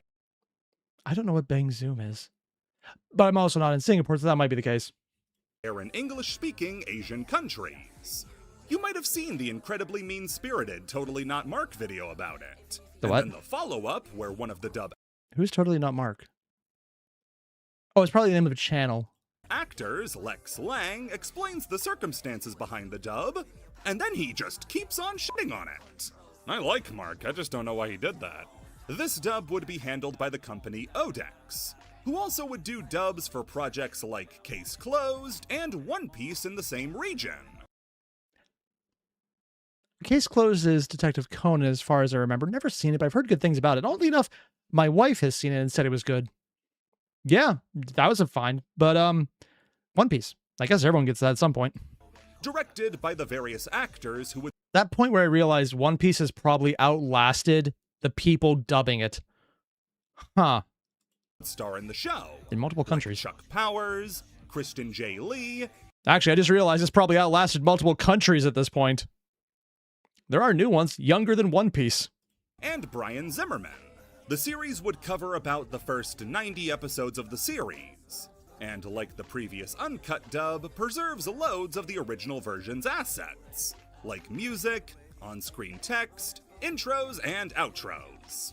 The dub itself isn't very high quality, since it's likely the dub was initially made to avoid paying more money. Yeah. This one is done like the actors are being paid by the second, and there's a guy with a stopwatch and gun in the corner of the room timing them to get out. Depending on what the recording studio was, that might actually be the case. I've heard stories about people who, when they're starring in music, will hire spaces, and if they go over time, they didn't get to go over time. The most questionable dub change comes from how Atem is voiced. Oh? It's a very odd choice to not change his voice between the two forms, but any sort of authority or coolness that Atem had is replaced with skater lingo and a casual way of speaking that doesn't match him at all. Huh? Even that as Joey's character would work better. What? Not Yugi. Atem. Specifically Atem. I don't see how that's even a possibility. Okay. What's up, Yugi? You look really good today. Thanks, but I'm going out with Tia today, so I want to look good. Oh god, I've seen that clip before. I thought it was just someone's, like, YouTube shitpost, and I just didn't oh god, that's an technically official dub. Okay. Ooh, also, I'm just going to pull this up because I think it's fun. Hey, thanks, Airier. Why is it not letting me click? Okay, I need to click here instead. Yay. Thank you. UNC alert? I don't know what that means. I know people already told me, and I forgot because I'm an idiot. Wow, you're on a date? Way to go, Yugi! Man, I'm really proud of you for this. Am I the only one who thinks it sounds so sarcastic for how bad it is? Oh, God. It gets worse. It's getting worse. Well, actually, this isn't for me. The dub just stops in the middle of the Battle City finals, so if you want to not enjoy Yu-Gi-Oh! As much, feel free to check out the whole thing on the Internet Archive. The Yu-Gi-Oh! Females List. Yu-Gi-Oh! Players, Female list? Yu-Gi-Oh! Is a game of so it is not against the law to... We put all the female monsters in a list. This is gonna sound really bad before it gets... Isn't that just how you organize things? Yeah, I'm thinking about this in the wrong way, aren't I? I was thinking this is just how you organize Wikipedia by male characters, female characters, characters with the first letter of this to start their name. This is not what they're doing, is it? Yeah. It's to being bad, so just follow along. So early Yu-Gi-Oh's rule set, we're talking Duelist Kingdom manga. They had rules? I thought it was make shit up like that one casual format and see if it works. Rules was Calvin Ball. There were no rules. There were... I'm sorry. He actually referenced Calvin Ball. He just made my day. Bumbles McFumbles, if you ever see this, I am legitimately happy you've made that reference. That is quite literally the best thing I have experienced in quite a while. That is awesome. For anyone wondering, Calvin Hobbes is amazing. Written and drawn by Bill Waters, who got as far as he wanted to quit and then moved on to do other things.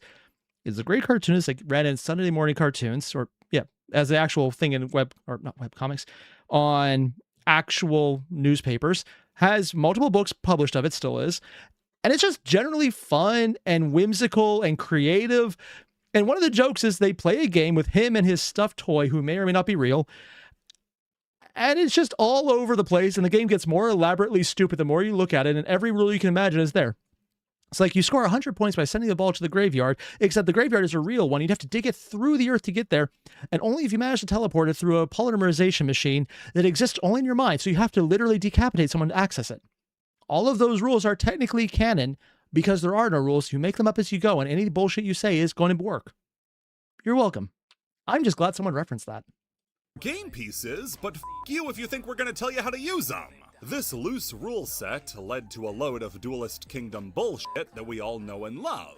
Yeah. We're talking Attack in the Moon, Flotation Rings, and the subject we're talking about, Shadow of Eyes. What? This card was used by winner of One On-Screen Duel, My Valentine, during her duel with Yugi. And the card's effect is to switch defense position monsters to attack. How it works flavor-wise, though, is by using pheromones to attract male monsters into attack mode when you control a female monster. If he had known what destruction he'd have wrought by writing this, Kazuki Takahashi would have shit. As the early video games would be released alongside the original manga, they followed a similar logic, and cards like Electro Whip, Cyber Shield, and Malevolent Nuzzler could only be equipped to Malevolent Nuzzler. That is definitely a name, all right. Female monsters. The final mentioning of monsters' Is that just a hand puppet? Okay. sexes as a gameplay feature is from Zexal. In Chapter They made it that 18's long. duel against Princess Cologne, she summons number 22 Zombie Stein, a massive monster with 4,500 attack that threatens to completely destroy Yuma, except he tries attacking Gaga Girl. Zombie Stein stops the attack, and it's revealed that in his effect text, it says he's incapable of destroying female monsters.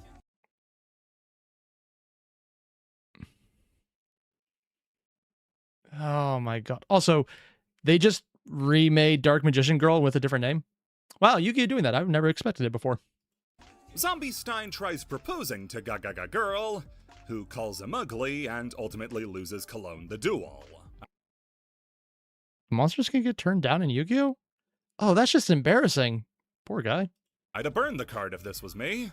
These are all weird little relics of the Wild West days of the franchise. Funny quirks that should be forgotten because they affect a pool of cards that's about 5 deep and none of them are real. I know. For his printing, Zombie Stein underwent reverse sensitivity training and can fight anybody now. It's decided that in case any card that was printed... Wait, this is a real card. Oh, I thought it was Yu-Gi-Oh! Like, anime exclusive. Also, Necro, what do you mean to the GGG Golem? I'm feeling I'm missing something weirder, aren't I? ...with these effects should actually be printed. There should be a continuously running list cataloging every single card that had a female presenting monster on the artwork. That phrasing isn't me trying to be overly cautious. I mean, here are the criteria for getting onto the female monsters list. You must have female secondary sex characteristics. The fat tits. Have a feminine name.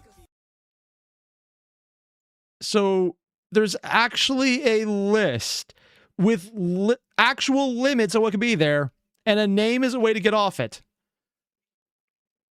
Someone thought way too hard about this. Okay. Be overtly referred to as female in related card lore. Have a female voice in the anime, or just not look male enough in the case of Jane, Lightsworn Paladin. Now, something you'll notice off the bat is that this doesn't matter and is extremely strange. Yeah. I'm sorry. I thought it was just a list of degeneracy, but no, this seems incredibly weird. Like, it's taking degeneracy to a level of hyperfixation that I'm like, you know what? Just go on the internet. Whatever you find, it's probably healthier. Oh, God. There really is no reason to maintain a list like this for anything but cards that it affects. Namely the monsters that are treated as I think we know what the reason is. Female in games like Dark Duel Stories and Duelist of the Roses.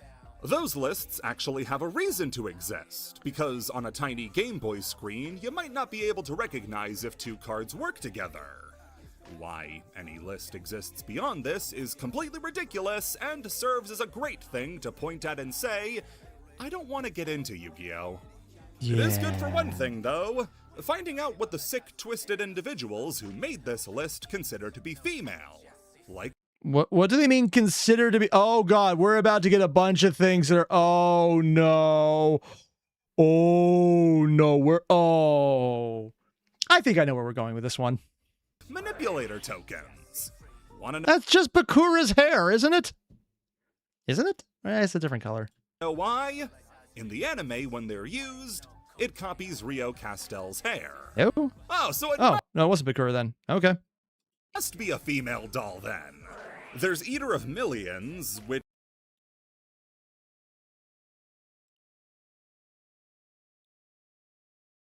I think we all recognize why this list exists.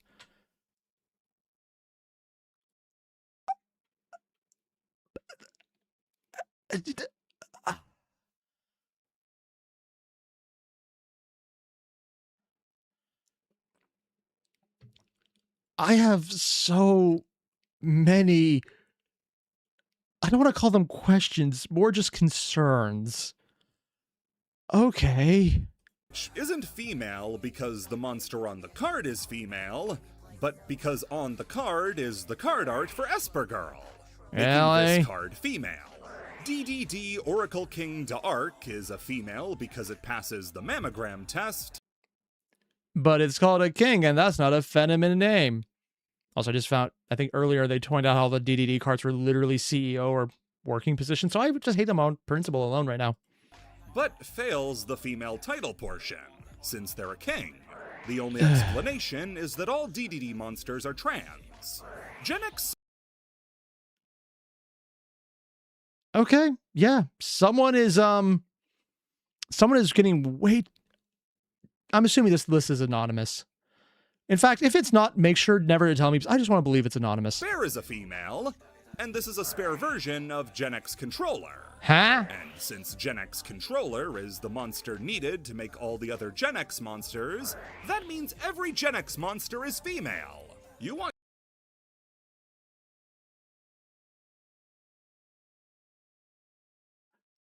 The more I hear about this, the more I'm thinking this is just a shitpost. I'm going to let that be my belief, and don't correct me. I'm going to just stay there. Your waifu bait deck, here it is. If controller is male, that would make repaired controller intersex. Yu-Gi-Oh fans will forever be known as weird dorks and as a sword that we fall on by our own hand. On the other hand, it could just be that someone is way too into a weird shit. So sure, why not? Yuki Takahashi's other mangas. No author is ever just their most popular work. Which is exactly why we can still say that a certain someone is best remembered for Boruto. I probably just caused at least one person to throw up a little bit in their mouth, other than myself. I regret everything. Dragon Ball has its Dr. Slumps and Galactic Patrolman Jackos. Yeah. Every Kaniku Man has its Scrap Sandeos and Lionhearts. Don't know either of those. Kazuki Takahashi is no different. Yu-Gi-Oh is far from the only... Although I think for Akira Toriyama, those other ones that he brought up are also fondly remembered by the hyper fans. I'm not sure about the rest of them because I just don't know the franchises that well. Manga he's ever worked on. And the variety of what he actually has is vast. There's his early work from when he went under Hajime Miyabi, which includes a lot of licensed manga, like Gokyu Choji Ikamon. A running theme, though, with a lot of Takahashi's manga from before he went under his most famous name is that they haven't been preserved properly. Oh. And maybe they're available somewhere. Are they just not famous or popular enough, or is it just old lost media? But entirely not possible. Anywhere that's easy to find, and even less likely. I'm going to be completely honest. I'm looking at this and going, I know it's baseball, but all I can see is Ronin Warriors, and I haven't seen that show in probably decades. Translated into English. This includes Ing Love Ball, Tokyo no Taka, Battle Mind, and Tenin Shoko Danji Bure, all being pretty much impossible to find. Oh. However, he does have 3 much more modern manga made after Yu-Gi-Oh's boom that Oh. will have something interesting After. to say. The first is Drump, a one-shot made by Takahashi in 2013. Oh. And is again about card games. This one sees a young boy named Rosso. If I had seen this flat out, I would just think this is a new series of Yu-Gi-Oh! And not question it in the slightest. It's the hair, man. It is definitely the hair. Accidentally unsealing a dragon that had been trapped for centuries, and having his eye replaced with the dragon's to allow him to see into the past. The evil witch who tries sealing up the dragon ends up thwarted because of Rosso. I don't want to say it's a JoJo reference, but goddamn, that looks like a JoJo reference. I think it's actually the lines under the eye that get me. Like literally right here under the eye. That's why I'm thinking JoJo reference. The heavy highlighting, that would do it. Who then has to play the witch in a game of Drump to send her back. I'm not a huge fan of the actual plot. Feels a little bit too much like a remix of Yu-Gi-Oh! Than its own proper story. Yeah. But it still is an interesting read, if for nothing else. If anything, I think it's like a remix of Yu-Gi-Oh! And GX, if they just got right to the U-Bell stuff. Also, them sitting at a table is kind of funny. Than to see how much Takahashi's art has remained consistently fantastic. Yeah? His next manga, the comic, is a super different one from his previous works. Oh. As it taps into the horror influences that helped create Yu-Gi-Oh! That's definitely a change. It's like, oh, it's slice of life. Nope. Okay. A murder mystery following a manga artist and his background artist, who's doing backgrounds as a prison reform program. Damn, Takahashi. Okay, on the one hand, if he's in prison, you know what he's doing at all times, so it's not like he's going to get a chance to do anything else. Tell us how you really feel about drawing backgrounds. Yeah. It's not even fit to be prison labor. It turns out the background artist Baba was framed for a murder years ago, and is using his work to try to communicate to the artist Ryota that he's innocent. Ryota ends up dragged into a decades-old cold case as he works to prove his co-worker's innocence. Oh. The manga isn't just a departure. Unironically, that sounds kind of awesome. Like, legitimately, this sounds like a really cool idea. Holy shit. Especially when you have the super tiny eyes, but then when you need to make a point, you show the larger, more despondent eyes. Without going into some of the more known faces that Yu-Gi-Oh! Does with the crazy stretched out eyes. Huh. In terms of subject, but art style. with the influence being less based in comic books and more in old adventure serials like Tintin, with how the eyes are drawn. Oh, shit, yeah. Now that it's pointed out, I see that completely. It's literally that. I don't even know Tintin, even I recognize the eye style. It gives everything a much softer feel that really leaves me wanting to read it more. Yeah. Going back, like initially, okay, that's not the thing I was expecting. Kazuki Takahashi. Okay, he did this, yeah. It looks like his arm's jointed the wrong way, though. It really does look like that. I don't know why, because like you could just bend your arm like that already. But for some reason, with how it's done, it looks like it's bending the wrong way. Back to the superhero inspiration and going whole hog into it is Marvel's Secret Reverse. Yeah. Part of a line of various mangas. 1 second.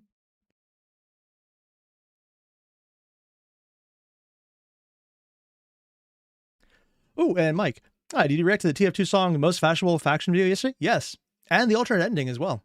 Made for Marvel by various mangakas. Kazuki Takahashi was chosen to be a part of this lineup. You know what? If I had seen this and I saw that hair, because he's so iconic for spiky special hair, this would very much have main character syndrome just because of the little spike right there. But I'd be like, oh, is someone trying to imitate him? Is that Joey? They literally got Joey in here. Oh my God, I just noticed that. Okay, that's cool. And I can only imagine what an honor it was. His love for heroes and everything from the Zombira section of the original. And tell me it's not a interpretation of a Blue Eyes with an actual Yu-Gi-Oh deck, right? He's wearing a dual disc. I just got that.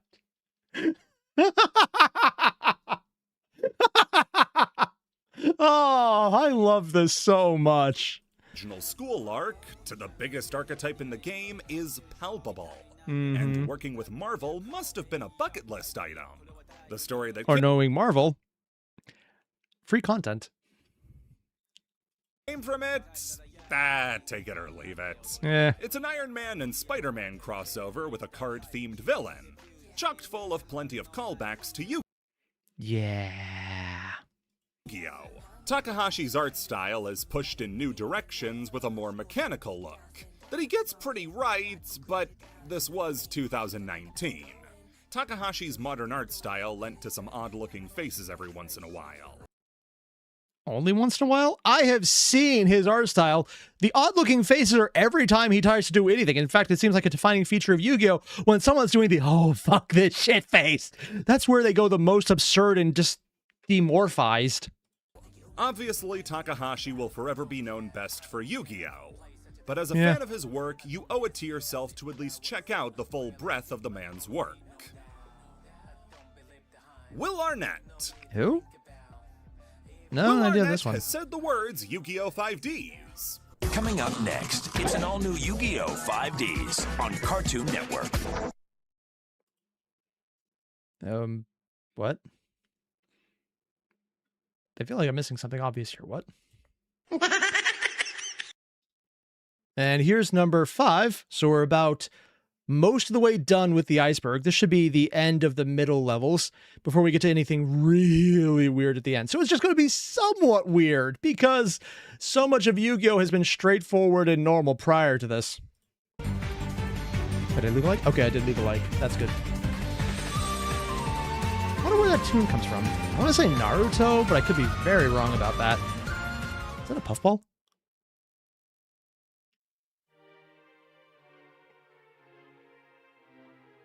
Abridged references in official releases. I thought he already covered this one with some of the Joey, like, decks that explicitly went, nah. Or they're more than I realized. The relationship between abridged content and the series they're parodying is complicated. Japan hates them. Can't get enough. Yeah. Hello, Piccolo. Born to play video games. I don't get it. What's this? Of whack-a-moling Yu-Gi-Oh! Abridged channels whenever little Karibo feels froggy. On the Western front, though, gets a bit more frayed. Yeah. Was that MySpace? Oh shit, that was MySpace! I haven't thought about that in years. Mostly because I found out recently that it's still alive and has become a niche indie music hosting platform. Yeah. That was weird. A lot of fans either get into or get back into a show thanks to its abridged content. That's me. I picked up a lot of anime explicitly because I like the abridged of it. I want to see the actual show. That is definitely weird. It's shorter form, more readily available, and is often more digestible thanks to its comedic slant. This does create a unique problem where often people will use an abridged series as a replacement for the original product, or even say the abridged product is better. Well, I would say that has happened a few times. Sword Art Online. I wasn't going to watch Sword Art Online because I just didn't care. Yeah, it just didn't really strike my interest. Which is weird because I like .hack and it's more or less the same thing, but with better everything after that. This sort of sentiment really became popular with the Cell Saga of Dragon Ball Z Abridged and Sword Art Online Abridged. Oh, I know what they're doing right here. Is the memes related to the Cell battles, yeah. With fans appreciating DBZA's more serious plot beats, and Sword Art Online just being because people hate Sword Art Online. It's also... Yeah. Although, isn't Little Karibo explicitly banned from voice acting with certain companies because of the various people he pissed off by making abridges actually blacklisting him? Popular sentiment among people who... Also, wait, the difference is that .hack is good? Yeah, but I'm not talking about the games. I'm talking about the anime. The music was fire. I recognize the anime had issues, though. A lot of pacing problems. Haven't watched the show. Tell me which time Goku was a bad dad. Was it that time he died for his son? Or that time he died for his son? Dumbass! With series like this being as popular as they are in the fandom, it naturally bleeds over into the whole community and eventually finds its way back to the original team who produced the dubs these shows are based on. As for the team working on Yu-Gi-Oh, I think the best way to describe their relationship is... worn out. At the beginning, dub actors would happily recite lines from the show and even take the stage with a little Karibo. Oh! Wayne Grayson here. Brooklyn Rage! Yeah, that's not really very funny the 17th time you do it, Pharaoh. You're just jealous because I have an invisible motorcycle. Damn it! He knows my secret. Okay, I'm sick of running. I'm just gonna stand here and wait for everybody to find me. After all, I am the main character. Sooner or later, the plot will just catch up. In more recent years... Yeah. Wait, are Yu-Gi-Oh! Burning... Wait, that's a name. Burning Meat Stick? Reddit names, man. Discussion. I recently met Joey VAs at a con the other day, and he said he found the whole series disrespectful of his work. I was wondering what other VAs or of DM dub or other dubs overall think about the Bridge series. Why? Probably because he's just overwhelmed with people making reference to him at the point where it's like, hey, we want you to do this other thing constantly that's not your work when we're talking to them about their work. Yeah, I can see how that can get really tiring really fast. Though there have been more stories about actors like Wayne Grayson and Eric Stewart saying the abridged series is disrespectful and they won't do lines from it anymore. I mean, to be fair, it's like someone who's talking about a derivative work of something you've done, asking you to look at the derivative. It's like, really, dude? Yeah. I can't think of it off the top of my head, but it just feel a little odd. It's like going to someone's, I guess, Marvel panel and asking them to sign a Superman novel, comic thing. It's like, okay, sure. But if then everyone did it, it would just be weird. I feel like the knee-jerk reaction is to shout them down and defend the abridged series, cause you worked at 4Kids. 4Kids tried to kill the abridged series. Nobody would even care about Yu-Gi-Oh! If it wasn't for Yu-Gi-Oh! Abridged. But guys, little Karibo doesn't even like these jokes anymore. Imagine you work on a TV show that a lot of people really enjoy from their childhood. Yeah. And you get to go to conventions to make appearances literally the point and I just meet made. fans face to face. Now imagine a majority of them only want to talk about a series you didn't work on, that at points actively mocks your own work, and are asked to read lines you've never read before. Now imagine that goes on for over 15 years! The fact that they're only just saying no is kind of impressive in their restraint. Get people who want to hear them talk about it, but holy shit, it's gotta get old after a while. The other point would be somehow getting, Little Creeper right here, to get the actual actors to do the abridged. All we need to do is hyper fund Little Karibo so he has tons of money to actually hire them to unironically voice the characters, because then they can actually be the ones getting credit for the dumb jokes that they're voicing really well. Is this a stupid way to do it? Yes. But it also involves giving Little Karibo more money, and we should always do that because the guy definitely needs a break. Life just seems to fuck him up, man. Seems like a nice guy, though. However, it's not all negative. There are still some actors, like Tara Sands, who played Mokuba, who maintain a positive relationship with Little Karibo. And the impossible even happened on a few occasions. The abridged series was referenced in officially released Yu-Gi-Oh! Material. Yep. Now that sounds attractive, but let me break your heart real quick. There are no cards that reference the abridged material. Wasn't the Nya? Oh, the Nya is the kinda because of the previous video. Kinda. We already went over the abridged reference in the... Oh yeah, the Nya right at the end. Also, Bill, in the chat, you're asking how long it took them to get sick of it. I'd say the third con. The first one, that's cool. The second one's like, oh yeah, another fan. The third one, okay, actually no, not con. The third time they're asked. After 3 times, it would definitely start to wear on them. And 15 years probably would take a bit. Card Anthrosaurus's flavor text when it was imported as a part of the Joey 9.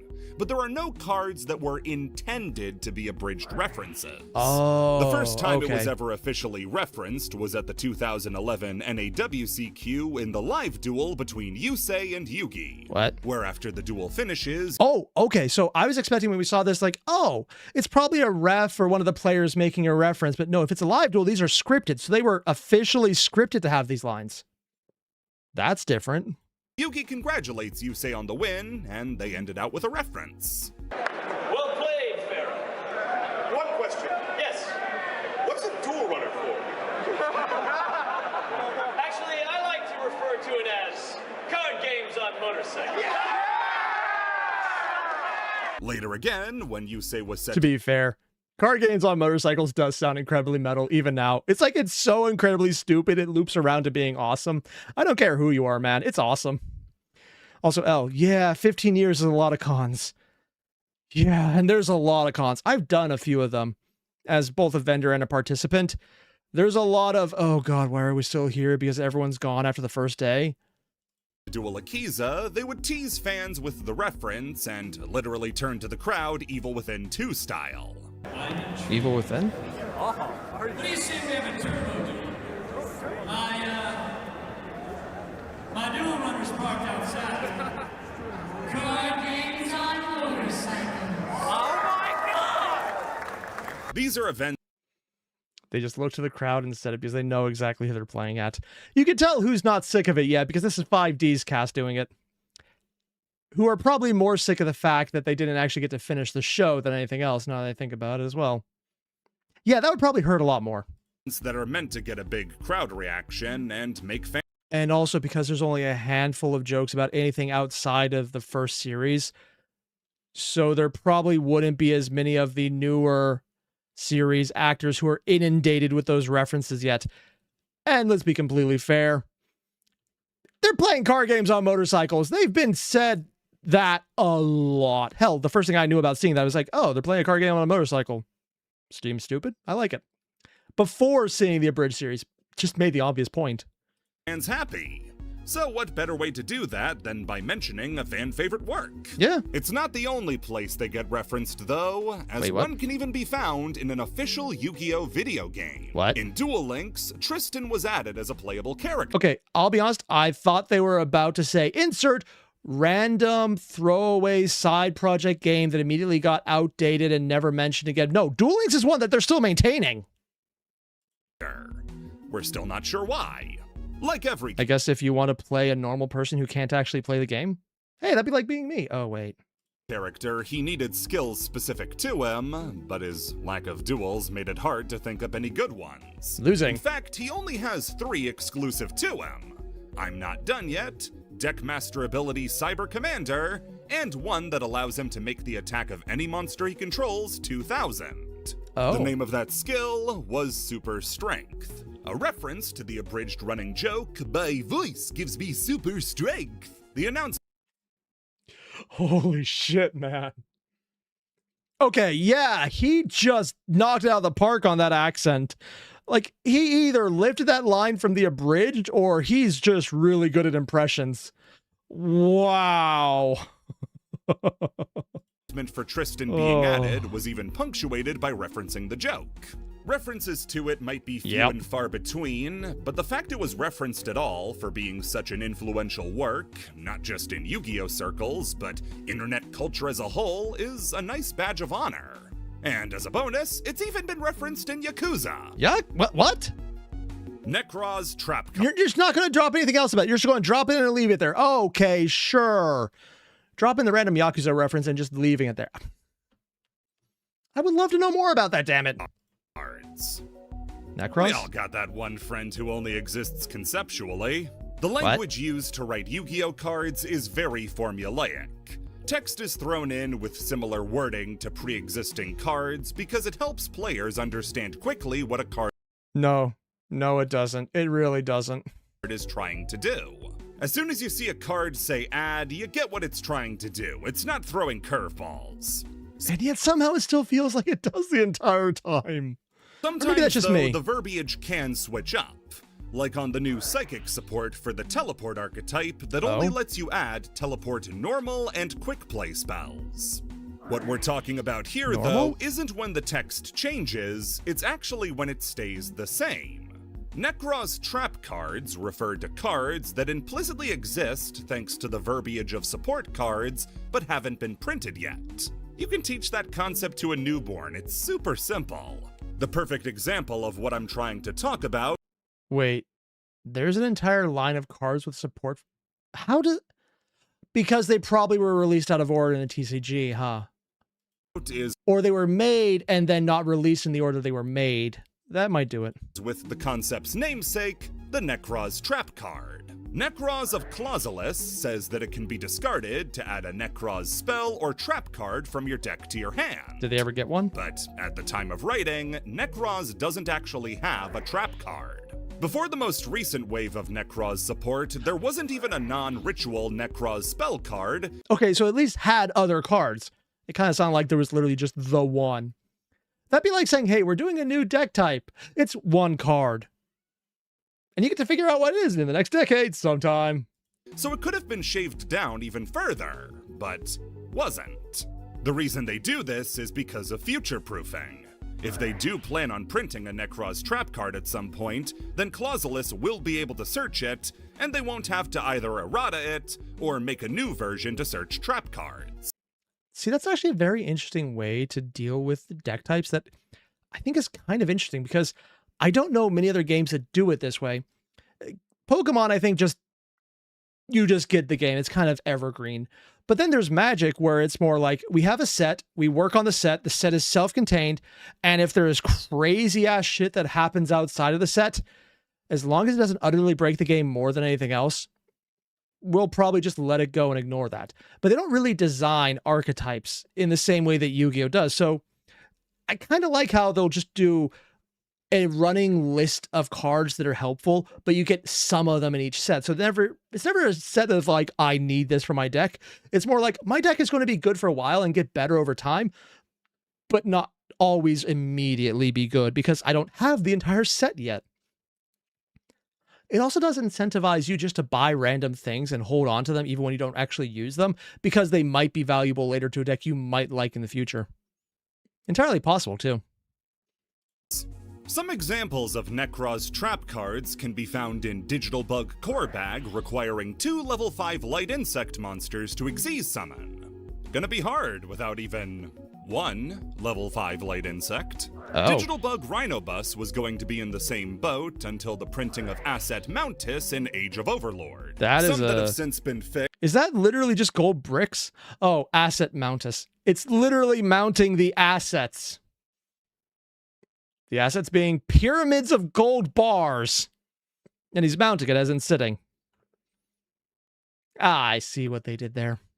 Next include Cyberdark Claw, allowing you to search Cyberdark spell traps without a trap to search until the release of Cyberdark Invasion in the Cyberdark Structure deck for you. I'm sorry, I just read a comment on the side that I need to pull up. It's a very much what the hell inducing. According to Bill, if it hasn't set in yet, Arc V taking place in the Yu-Gi-Oh! Universe version of Miami means that Yuya Sasaki is technically a Florida man.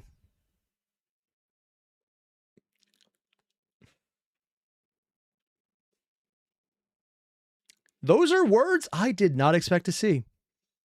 I don't quite know how to conceptually unstop them. Also, yeah, the video is currently just doing bad. Comcast is Comcasting. It should fix in a second. Yeah, I don't really know what we're doing with that one because Florida man. Goddamn. Years after Claw's printing, Morphtronics have 2 examples of Necroz's trap card. Why do I feel I've seen those before? Double Tool C and D. Cards in Double Tool C and D and Junk Box, with Junk Box reviving level 4 or lower Morphtronics. Does this count with the later Junk archetype, or is that too old now? While Double Tool C and D was equipable to Power Tool Dragon and level 4 or higher Morphtronic monsters. Both of these imply a level 5 Morphtronic monster, which wouldn't exist until Morphtronic Scannon in I just realized that's a 3D printer. That's actually not bad either. They don't spray them in. Technically, up until recently, they haven't sprayed them in. Also, if you're wondering, yes, there is one that literally just has a laser into a vat that it just shines constantly. It can print out a model of roughly this size in less than 30 seconds. And it's supportless. And it's absolutely broken to look at because they just spin a tube and the laser stands still. It's absolutely beautiful to watch, but it's so crazy. Power of the Elements 13 years later. Blue Eyes Shining Dragon can only be summoned by tributing a Blue Eyes Ultimate Dragon. A card that wouldn't be printed for 4 more years after Shining's release. I'm sorry, wasn't that freaking in the anime? It took them 4 years? In other words, hold on to this card, kids, while it's cheap. Eventually, it's going to be really valuable. Ugh. This was a promo card for Yu-Gi-Oh! The movie and was completely useless until you finished college. Oh, God. Were they thinking that far ahead, or were they just throwing out things to see if it would work later? Without a doubt, the funniest Necroz card is Wind Effigy. What? This follows a similar series of monsters that can act as 2 tributes for a monster of their associated attributes. Kaiser Seahorse, Trojan Horse, and even non-horse monsters like Double Costin. I guess they're not horsing around on this one. Wind Effigy, though, comes from a splinter branch of Effigy monsters, whose double tribute effect was only applicable to normal monsters. If you tribute summon a dark normal monster, you could treat this one monster as 2 tributes. I haven't really played many decks that play into tributes at all, so is that still something that really happens a lot, or do people kind of move away from it just because the card effect requires you to make a deck that just might give you more bricks, so people just don't do it for that reason? This is a direct downgrade, and the other 3 are all outclassed by their proper counterparts. Oh. Wind Effigy, though, is a special one, as its effect is totally useless. Oh? It can be used as 2 tributes for the normal summon of a wind normal monster. Except there are no wind monsters that require 2 tributes. Seriously? The only 2... See if that works.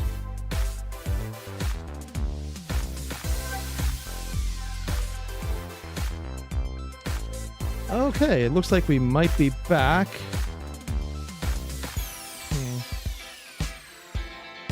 Okay, that should work, and if it doesn't, we will find out. This is going to be fun to edit later. Damn you, Comcast! It's a pretty standard effect monster with the effect to effectively make tributes cost 1 less, and affect the opponent's monster position by putting... Wait. Both players tribute summon wind monsters with 1 less tribute than required. If you tribute summon this card by attributing only win monsters, return up to 2 cards from your opponent's controls to their hand. This card is treated as a normal monster while in your hand. But doesn't that make it useless because the card they just reprinted him for, retrained him for, doesn't actually need him? Oh, no, you get into it faster by dropping him in, and then he just makes it so you don't need to keep him. Them back in the hand with his effect. Samorg is an effect monster. Why is he here? Well, the very last line of text makes it so Samorg is treated as a normal monster when he's in the hand, for no other reason than to give Wind Effigy something to do. Without the spin-off Samorg, Wind Effigy is a totally pointless card. It still is pointless since Whirlwind Prodigy does what it does already, but what, were we supposed to not print Wind Effigy? Yes. OCG structures. Oh, wait, there's After difference? Vrain's finished, Yu-Gi-Oh! Was in the most uncertain time we'd ever been in. Has there been an anime since Vrain's? I don't know, and I don't think there has been, other than the Chronicles ones they're just putting up on YouTube, which maybe that's what they're doing now officially. Card game and series broke congruity for the first time ever, and it threw everything into doubt. What would packs look like going forward without an anime to base them on? Honestly, considering some of the things I've seen, pretty good. Yeah, but I also just like some of the weird shit they're pulling. What would fill the anime slot? What was going to promote new product if the anime wasn't? The game? We eventually got answers to all of those questions, with the last one being solved by OCG Structures. OCG Structures is a Japan-exclusive manga written and illustrated. Okay, when I heard structure, I thought they meant structured decks. I was very wrong about that. Or a structured decks based around the manga. Because I thought, when did they start coming out? By Masashi Sato, the same person responsible for the 5Ds manga. From an art perspective, reading the series is an interesting ride of seeing how Sato's style evolves from being a one-for-one copy of Takahashi's into being its own thing. Oh? The art at the beginning is clean, but still lacking polish, with you can definitely see some of the Yu-Gi-Oh! Reference. The speed lines on the faces are something I recognize a lot from Takahashi. The odd panel every now and again sticking out. But in the later volumes, the art really... Oh, he's the one playing the Golden Lord. Oh, okay. Comes into its own. Especially since so many of the monsters he draws aren't the normal type you'd see in the average Yu-Gi-Oh! Manga. OCG Structures takes place in modern-day Japan, with our protagonist, Shoma Yusa, moving there with his family and getting into the local Yu-Gi-Oh! Scene. Understandable. You heard that. Yu-Gi-Oh! Not Duel Monsters. Oh! Because OCG... Oh shit, I'm so used to just thinking Yu-Gi-Oh! Oh yeah, it's the same thing. But then realizing in-universe they never call it that, do they? Structures follows the actual rules of Yu-Gi-Oh! This is a manga... Wait. They actually follow the rules.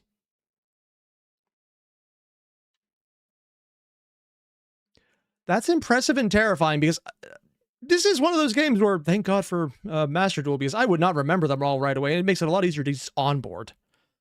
The fact that the mangaka has to do that, and he actually follows them. Mad props, man. That is meant to, as closely as possible, emulate the card game it's promoting. As closely as possible. Along with the rule set and adjustments, like bumping up to the standard 8,000 life points, the card pool they play is the same that we have. Oh. In Chapter 1, Yusa has to pick between Samorg, Marincess, and Tenyi, since he just bought a box of the actual set, Rising Rampage. His first duel sees him getting bombarded by the fucking channel mascot Samorg as he stares down both Big Bird. I don't know why he's doing this, but like just the blurry effect underneath half of the screen is driving me nuts. I legitimately just, no, that's a no for me. Oh God. It's like looking at a kaleidoscope effect where you're not actually trying to pay attention to the kaleidoscope, so you're trying to look past it, but it's also there drawing your attention every second. This is legitimately hurtful. And Mist Valley. Maybe it's just me though. God, that's actually hard to look at. Apex Avion, a card that isn't a part of the archetype. It is really cool art though. When in any other series could you remember a character playing an out-of-theme staple card because it was good? When did you ever think you were going to see a Yu-Gi-Oh! They brought in Max C? Oh god, they're evil. Yu-Gi-Oh character get maxed and respond appropriately. Having the duels play out like duels somebody would realistically have makes the series a really strange but kind of cool read. Like, this is what Konami envisions high-level Yu-Gi-Oh being. Well, maybe not high-level. I can't exactly imagine somebody sitting across from post-Lightning Overdrive Drytron with Urzartic and saying, "Ah, my ass isn't getting kicked today." The cast as well is a fun assortment of different characters. Also, I just realized I can read this. That's a weird thing because normally I just look at it as like, oh, it's a Japanese thing. I don't need to bother looking. That's wait. These are English. This is translated. I actually might have to check this out. My favorite is obviously Yami Kuroda, who sells his edgelord persona by vomiting up fake blood in the middle of a duel. Even the other characters have to step in and say, "It's not that serious, dude. You just lost Final Sigma." Oh god, I'm sorry. He was such an edgelord, he actually had fake blood. Oh man, I kind of love this. Unironically, completely legitimately love this. Strength of the series, though, is its variety. Since it looks like the main character will be sticking with Tenyi after the first 2 duels, but by the third has already switched up to Structure Deck Geminis. That is a phrase that makes no sense to Westerners because they've been breaking up terrible structure decks like that and Agents and giving them to us in normal packs instead. It's fine that he switches up his decks though, since, while it might be for marketing reasons, it's really fun to get to see Yusa interact with his various decks. It gives cards. I'm actually wondering why they haven't just made this the anime, because that seems like it would be fun, worked out, and most of the storylines are already taken care of. And they can just change everything like they do whenever they move from one to the other. Oh yeah, we actually saw this card earlier, and I still think it looks like white base. Let me rephrase that. It's the legally distinct white base. That are likely to never see play in an anime or something like that. Personality. Like watching the Tenyis fly with the Yangzings because the 2 archetypes have synergy. It's cute. The whole series is a pretty low-stakes affair, as it wants to make dueling look as fun as possible for the people picking it up who might want to learn. Wait, is that the Tri-Brigade? Oh shit. It even includes the script for the duel itself, so the people learning can follow along for how to play their new cards. The series is only available in Japan as of now, but if it sounds interesting, I recommend finding a fan translation and checking it out. Ah, so that was a fan translation. Honestly, looked pretty good. I would love to see just something like this in general. I like slice of life stuff, so I'm a little biased, but it sounds pretty fun. I'd go for it. OCG Stories. Is that different than the Yu-Gi-Oh Chronicles? is holding a wealth of interesting stories. Oh, are they talking about the ones that come up from online? To tell within its cards, Yeah. and we've tackled a lot of them. From the small Skull Servant side stories to the huge ones like the Albaz and Diabellstar stories. Yeah. Yu-Gi-Oh has done an incredible job of telling stories with no words outside of effect text. Now imagine the power they could unleash if they did have words. OCG Stories is the response to Konami's Oh, so the previous one was a manga about IRL playing the game. This is one about if they were actually in the cards universe flat out. That's actually pretty cool, yeah. In question, why don't we just make the manga about the cards instead of playing with them? Isn't that literally the point of Chronicles? I mean, I would have figured as much, but okay, sure. Maybe I'm missing something. This is a manga that instead of following Yu-Gi-Oh characters, or even people playing the game like with OCG structures, follows the storylines they're depicting in the cards. The Sky Striker. Oh, there's a Sky Striker Masashi manga. Sato was working on structures, stories would be handled by the 2 mangaka responsible for the Zexal and Arc 5 mangas, Shin Yoshida and Naohito Miyoshi. The first OCG story released was for Sky Striker, an absurdly popular deck that revolves around these pilots switching. I mean, to be fair, it's still popular now. I think I just got my ass kicked by a bunch, and then I started playing it, and I got my ass kicked anyways. Between different link monsters depending on the situation, and innovating the term waifu tax. Stories expands on that a lot. They're the ones who pioneered that? Considering some of the decks I've seen and I play, I'm not sure it's the only one. more by making the main monster Ray. Also, I'm being told it's because Chronicles is a very new thing. Oh, okay. And they're all offshoot stories. The final human left on the planet, raised in a village of robots called Karma. An opposing nation called Spectra previously let an AI decide their war tactics, which allowed them to create a weapon to exterminate all of humanity save for Ray, and made AIs the dominant species on the planet. Oh. Spectra has finally broken through the defenses that Karma had set up, and to save her AI family, Ray adopts the ancient powers of the Sky Strikers in order to fight back. Just like with Structures, Stories is an interesting look at how an artist who emulates Takahashi's style diverges when the subject changes so radically. Takahashi's work rarely— I'll be the first to admit, I didn't realize this was post-apocalyptic AI genocide has already happened as the storyline. If you told me that, I'd be like, oh, there's probably a bunch of cute Carols fighting in cute fights and a bunch of armor in there. Like, nope, we're going full-on genocide right off the bat. Not my expectation. Pretty cool, though. Delved into heavy technological designs, but with the series being hardcore sci-fi, it has loads of robotic designs that are interesting, cool, and intricate. Yeah? The humans as well are still recognizably in a Oh, they actually have more than one. Good. Yu-Gi-Oh style, while slowly taking on their own style as the chapters go on. The storyline isn't anything groundbreaking, but it's a standard plot done well. Ray becoming colder and more distant after becoming a warrior, the robots making their own human to combat Ray, the two teaming up in the end, it's good solid writing.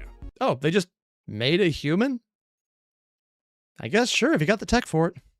Even if you don't care for Sky... And that's probably where the other storylines come from in the cards because of the team-ups. Okay. Strikers, like me, I still enjoyed reading it and think it's worth checking out. Again, via fan translations, since Konami seems to think we'd have no interest in this.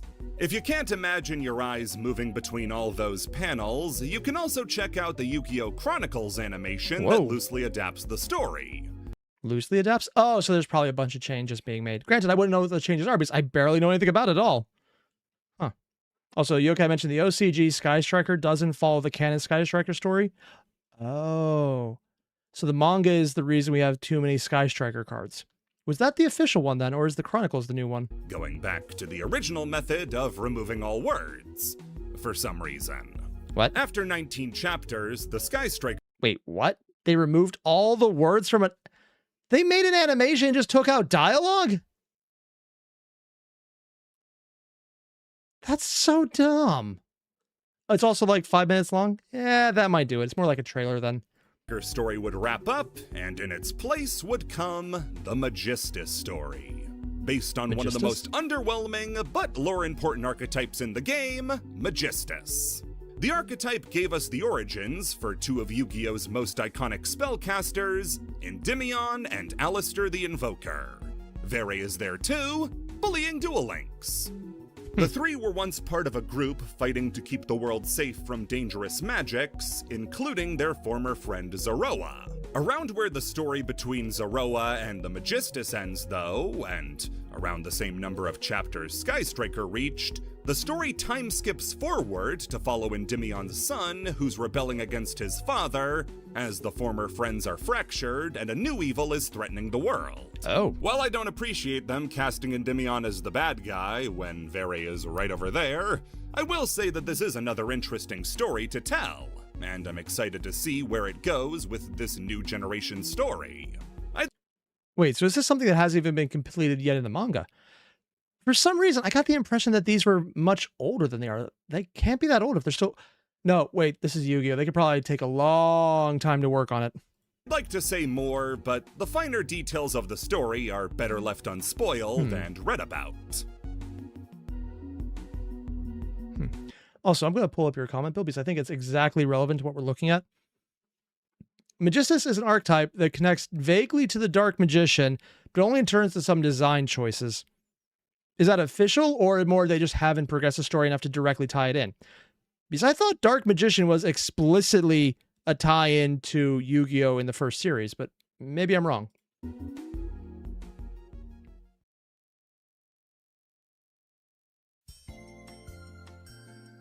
Like Atom's backstory tie-in, I mean. Oh, and apparently Chronicles has moved on to do so. Caricature cards. Trio, okay. Yu-Gi-Oh is not a game you should get into if you're poor. It's cheaper than Magic. It's why I picked it up. It might not be a meta deck, but there's a lot of them. It's like, okay, I can buy a lot of these cards for less than $1. That seems like a really good choice. I mean, if you want to buy a meta deck with some of the ultra rare stuff, with specialty colors, you know, but by comparison to some of the others, this is not bad. Like, unironically, there's a lot of playable decks that are cheap right now. Yeah. Also, because they had like a $30 structure pack that had 3 decks in it, and each one of them was just good to use right away. Decks can cost hundreds of dollars, with individual cards taking up a lion's share of that price point. Do not ask how much the average Magic deck goes for. Just don't. Staple cards in the main and extra yeah, there's deck a reason I don't frequently buy more outprice movies, music, video games, and then you have to buy 2 more copies for it to be worth anything. Then there's the matter of getting to a high-level competitive event, requiring you to pay out of pocket. Oh, never mind. If we're talking like competitive, yeah, no, that's hard. You can't do competitive cheaply, because then you have to buy the rich cards. Yeah, don't do that. If you're playing casual and your friends are cool with just, hey, we got these cards, let's use them, it's probably very doable. Where you can't do that with Magic because you just get stomped, man. Everyone who's been playing a while has cards from when they started, and it just escalates so much. For room and board, as well as admission to the event itself, also you can go 0-2 and scrub out day 1 because you bricked 4 games in a row. Yeah. But what if you were able to get to the top of the mountain, beat the rest, and top a YCS or WCQ? Surely the world's riches are just waiting to be dropped into your lap. Here's your right. I'm assuming the next words are, and you get nothing. Yeah. To be fair, Magic also got rid of their championship tournaments because fuck the players. So I guess they're just joining the team on this one. Itemized bill. I was very close to making this its own section, but yeah, let's talk about how Yu-Gi-Oh players are all destitute. So unlike a TCG like Magic or Pokemon that's able to properly compensate its top players with... How old is this? Because that, I think, has stopped. 9 months ago? Yeah. I would have sworn that Magic doesn't do that anymore. Like, explicitly, within the last year, they actually canceled a lot of the prize support in tournaments. Or did they start that up again? I missed it. It's entirely possible. And honestly, I would like if they did, because that's something I do think is kind of nice. But maybe I'm wrong. I would like to be wrong here. Please let me be wrong. I don't want to believe they actually just fucked up and left it that way. On the other hand, Hasbro, so... yeah. Money alongside prizing, Yu-Gi-Oh can't do that. Why? Oh, nobody knows. Maybe their financial manager is Air Neos and nobody can find his number. Theories. Boo. That is a very shiny droll. Holy shit. I do like the foiling process in Yu-Gi-Oh. Even if the cards don't always feel as nice, they look really nice. And admittedly, once their sleeve, the issue goes away about the cards, just because I haven't seen them curl yet. That's actually a very nice change. I'm just going to pull up your combis. It actually does relevant to this. This is why competitive Master Duel is more popular than real Yu-Gi-Oh tournaments. Probably because you can just get things. This has started to change following Takahashi's passing. For the longest time, tournament pricing was strictly non-monetary. That kind of sucks, but I guess it's more just Konami being cheap. That would make sense as much as anything else. And I must stress theories, because none of these have ever been confirmed, range from Kazuki Takahashi personally denying it, since he found that playing cards for money was saved for gambling, to Shueisha not wanting to shell out the money. I mean, he's not wrong. But also, you're literally gambling, buying packs of cards where you're making a bet that you're going to get something valuable in a physical medium. It's just gambling. That's all card packs are, man. Unless you're buying singles.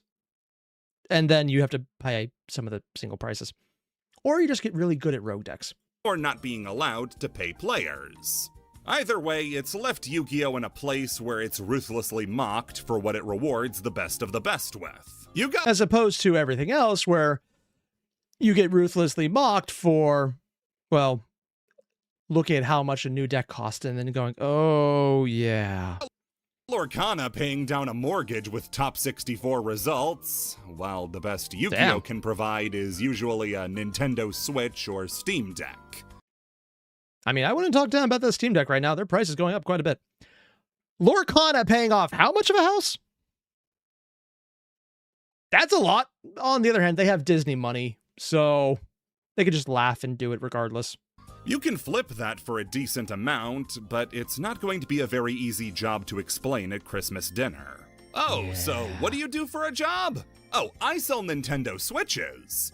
Neat. Do you do it at GameStop or Target?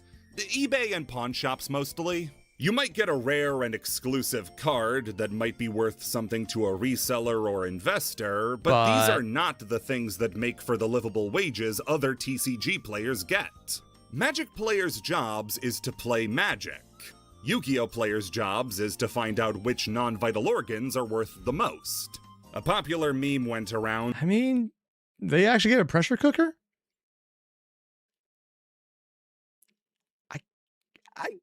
On the one hand, I know we're supposed to be in the impression right now of they're not rewarding the players. On the other hand, I can't say it's wrong because the idea of playing a card game for money, it's cool. I like it, but I also see the counterpoint of it kind of makes the entire game very toxic, which you have seen in Magic, where you just get the issues of some of the absolute rampant toxicity and murdering people for cards. That's not a joke, by the way. I'm pretty sure it happened in Florida for a Black Lotus when it wasn't as expensive as it is now. Yeah. When a Yu-Gi-Oh! Locals was holding an event with the first place finish being a rice cooker. Woohoo! Free copper wire! Actually, that's gone down. More, it hasn't grown as much in value as everything else around it, so inflation reduced how much copper wire is. Konami has had some good ideas for player prizing, though. One that was done only once and whose validity has been in question for the better part of 2 decades. Oh? The caricature cards. Our story takes us back to Japan in 2000 for the second Oh shit, it's closer to 30 years than not. That is quite a while ago. Also, okay, you mentioned this is this year, not last year. They just don't want to give you money. Yeah, that makes sense. National Yu-Gi-Oh! Tournament. An event that has been very poorly archived, save for a few snippets from Weekly Jump 2000 from around the time, explaining the gist of the event. It was a Yu-Gi-Oh! Tournament, with the twist of the top 3 players getting the chance to have their likenesses turned into Yu-Gi-Oh! Cards. The top 3 would end up getting their likenesses turned into Tomohiro the Mountain Warrior, Yasushi the Skull Knight, and the champion Masahiro Akamoto would get Masahiro the Dark Clown. The last one actually looks like a decent card, but some of the other ones, man. The 3 would get one-of-a-kind cards with both the duelists' faces and a little quote from them below the effects. But they're one-of-a-kind cards, so immediately collector's items if they ever need something.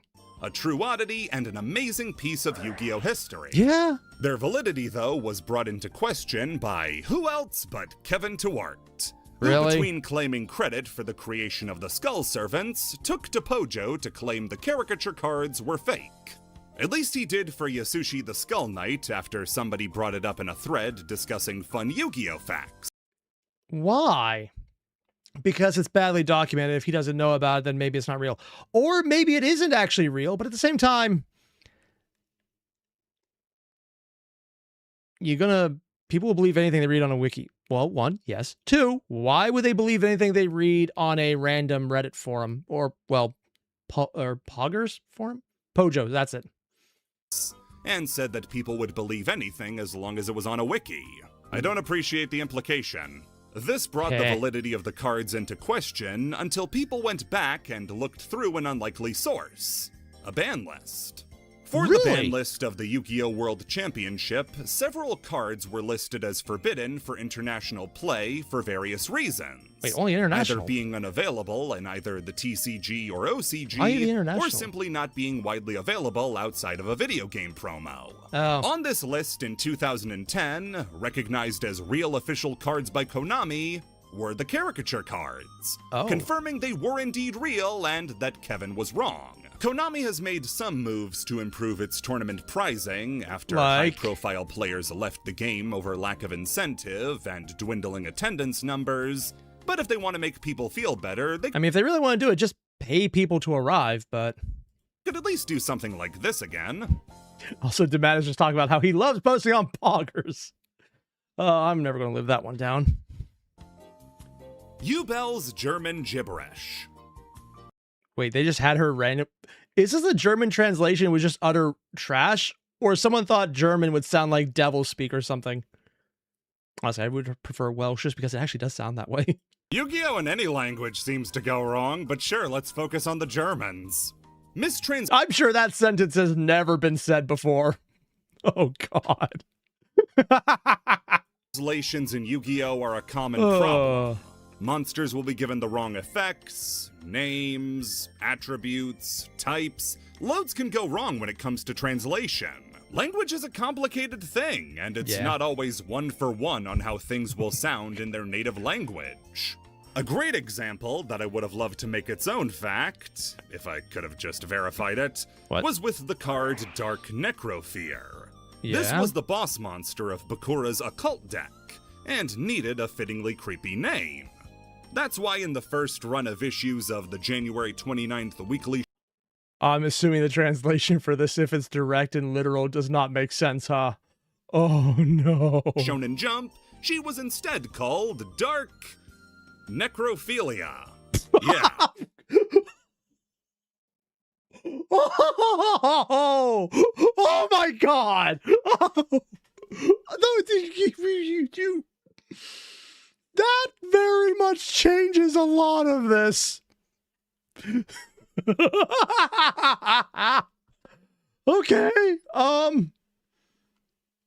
That is a choice.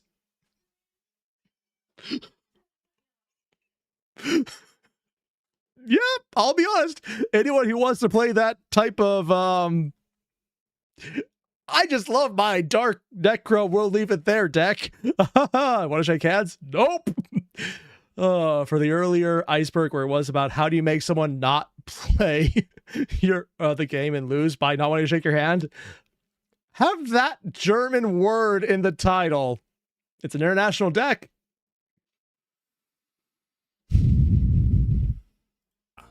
That's the one you're thinking of. Now, I say I can't verify this one because, like I said, this was only ever in the original run of that issue of Shonen Jump. The volume releases in Japanese, both the black and white and color versions, use Necrofear's new name, and no scans online exist of the previous issue. And they're probably very A lot of people have said that fact, but... I wonder if there's like one collector who worked in the factory who snagged a copy, and if they ever go to sell it, it's like, hey, I got the original one. If they find the right collector, they could probably make a lot of money doing that because it's historic at this point. Without the proper citation, I'm not confident in reporting on it. Yeah, that would be a thing. Some very real examples, though, include the war between Italy and Spain over their languages, where what sounds normal in one is filthy in the other.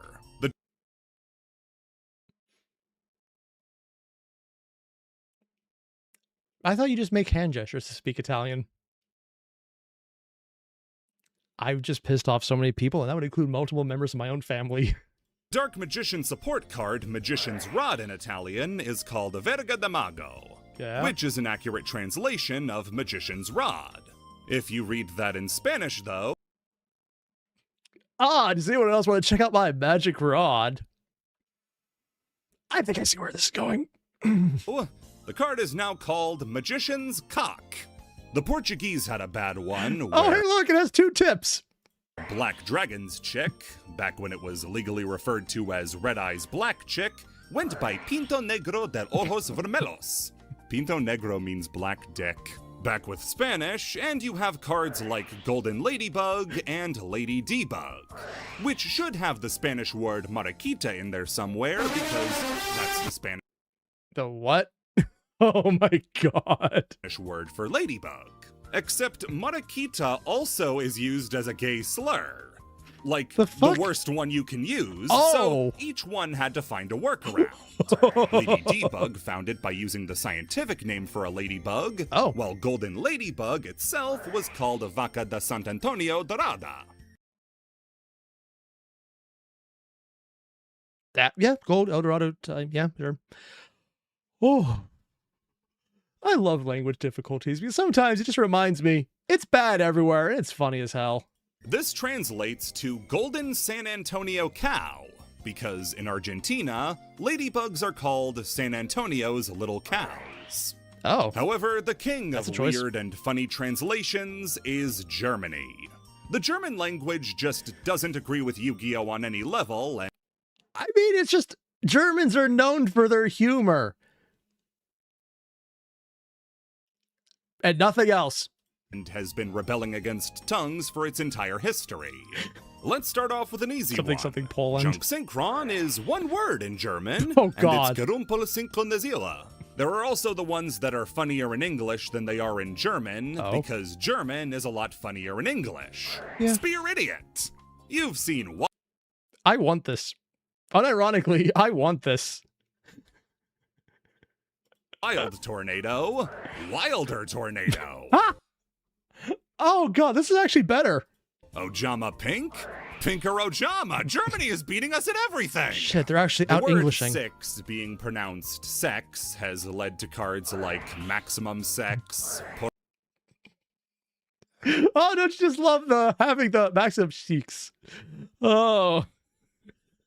Apparently they have the competitive format for it. Told their sex, thy sex shinobi, really just not worth looking at the Six Samurai if I'm being honest. The Noble Knight Field spell.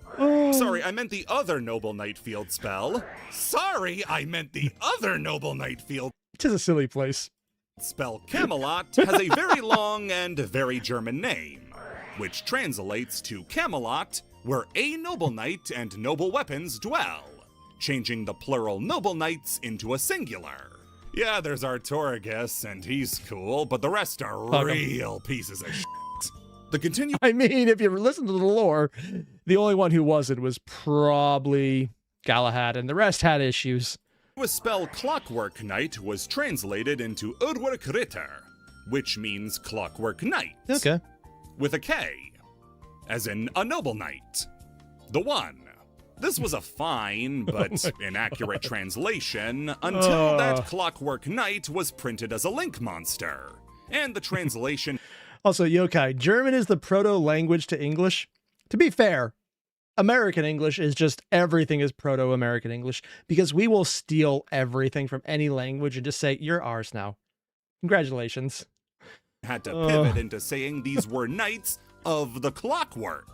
Also, because of how German is a gendered language, adjectives will change based on the gender of the noun they're affecting.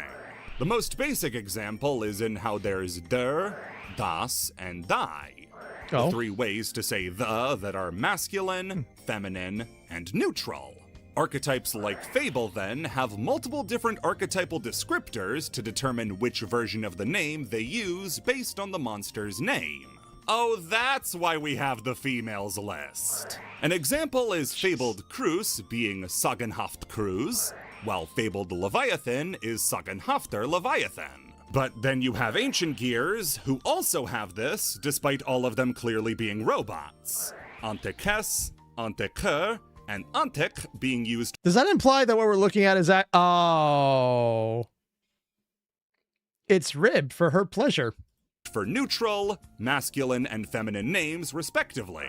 This means that cards like Catapult are neutral, Gadgetron Dragon is masculine, and Ballista is feminine. By God, they're force-femming the Ancient Gears. That's why I say it's based on the names rather than something like artwork. Because Ballista is given the feminine tag because it sounds more feminine. Like monsters like Ancient Gear Hydra and Ancient Gear Box. What did you mean by saying Ancient Gearbox is feminine? What if I told you, though, the biggest I'm not touching that one. I know better than to touch that one. We're just not going to do... Nope, nope, nope, nope.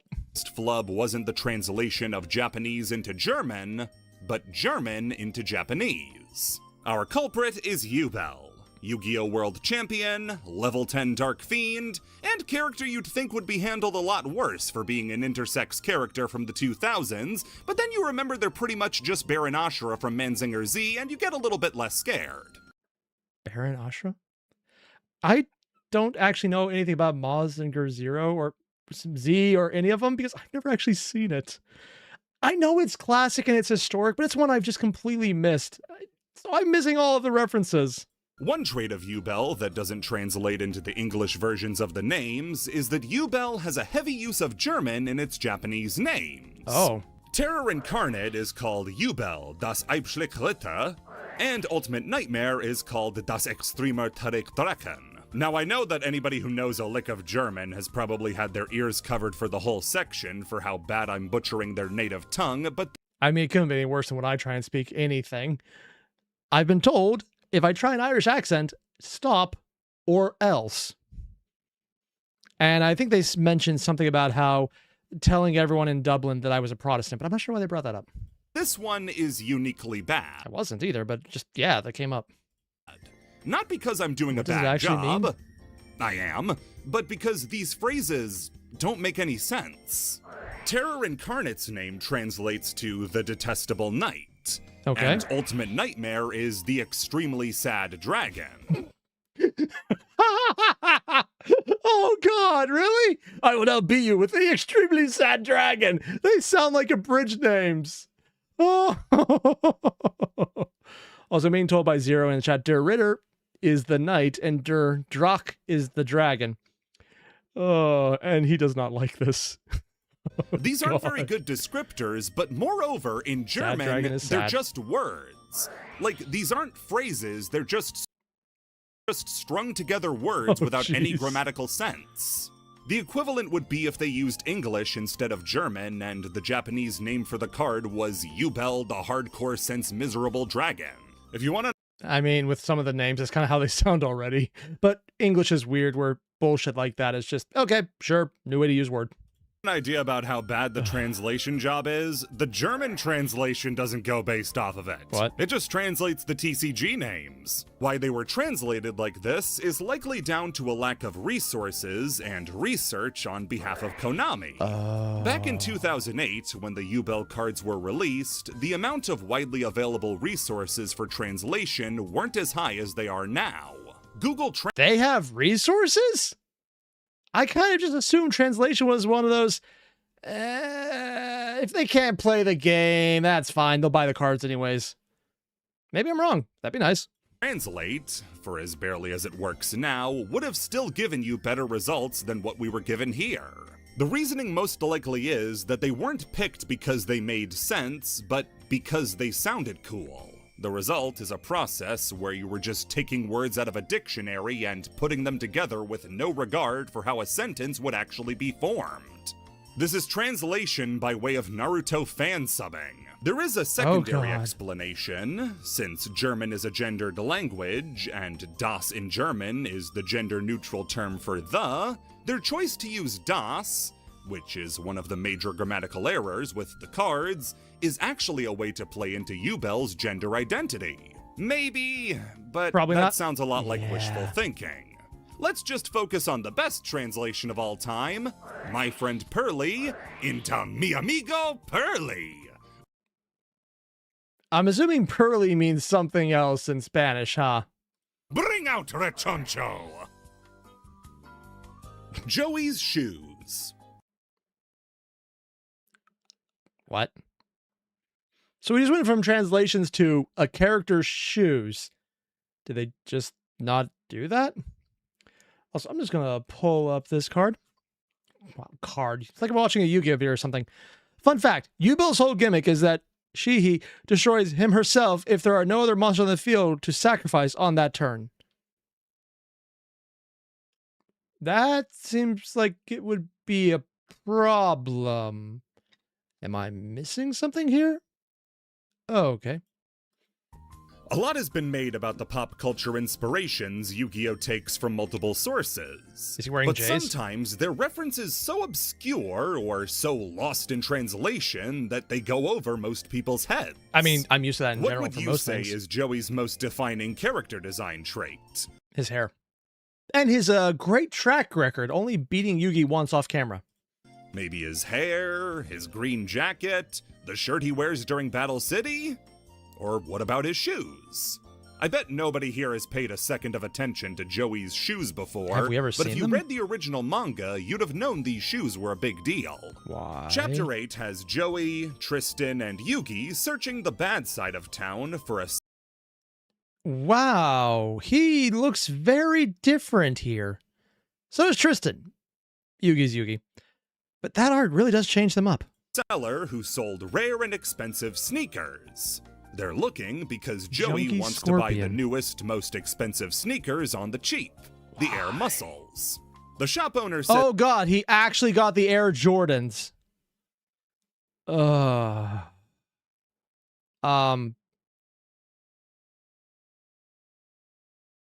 That's a choice.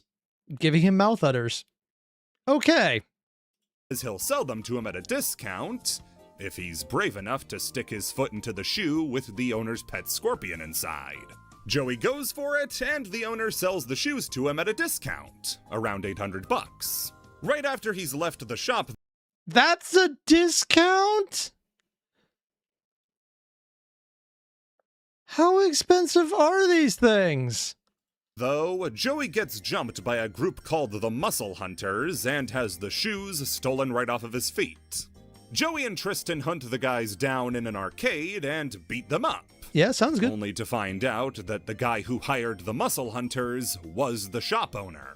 He sells the shoes at a discount, has his goons rough up who buys them, and then puts them back on the shelves. Wouldn't this fail if, you then beat the shit out of him and take your shoes back? I'm just saying. If he has cameras in there, he would be in a lot more trouble already, so there's probably none. Dark Yugi takes over from there and beats the owner in a game of put coins in a shoe and then try to get the coins out of the shoe, but there's Huh. Looks like he had the same idea I did. Neat. a scorpion in the shoe, so don't let it sting you. Gonna be a side event next to Attack of the Giant card. He returns the shoes to Joey, and out of thanks, wears them despite the giant knife hole in one of them. Sounds pretty cut and dry, but this chapter actually influences the rest of the series. Seriously? Because Joey made good on his promise. From this chapter forward, Joey is always drawn wearing the air muscles Yugi got for him. Oh, It's shit. not super easy to make out the details, but a close enough look shows that Oh, yeah. They're being held at gunpoint, and he has his J's on. Okay. Yeah, that's the thing. they're the same shoes. Also, according to Bill, this is actually based on a phenomenon where people are going around robbing each other for their shoes.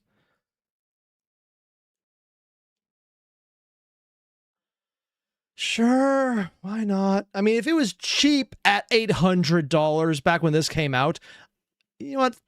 Let's do the Airier time of day where we look at something that I am not going to be okay with.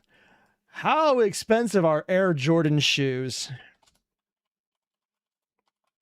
Now, it's probably been a bit of the number going up and whoa.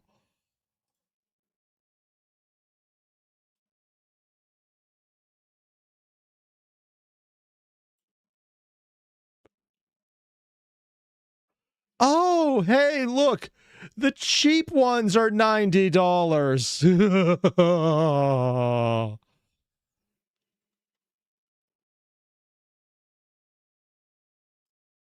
Oh, God. To be fair, I have some shoes that cost about that much. Not like the $90 ones, but that's just because I have wide feet and it's a bitch to find things that fit.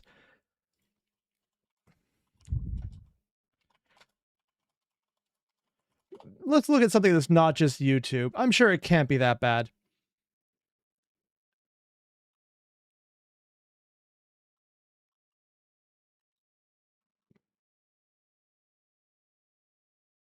Oh, no.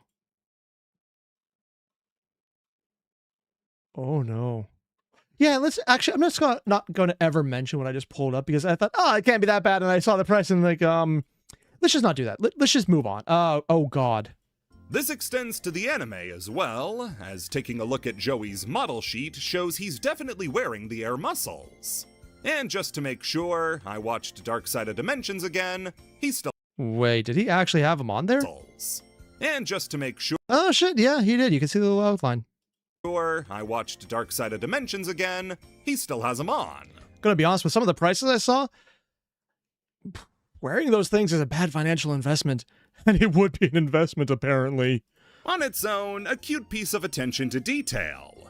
But there is so much more to Joey's sneakers than you'd know. What? Like how this chapter was based on a real thing that happened. Air muscles are based on the 95 Nike Air Max sneakers. You know what? Okay, if this is actually a real shoe, let's just do it again and find out just how much worse it can get.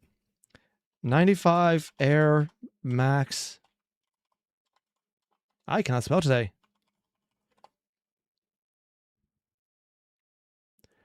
Okay, that's a lot.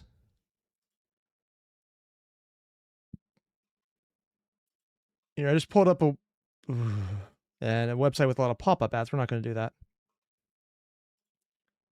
Here, we're going to go to the cheapest of the... They currently sell for close to 200.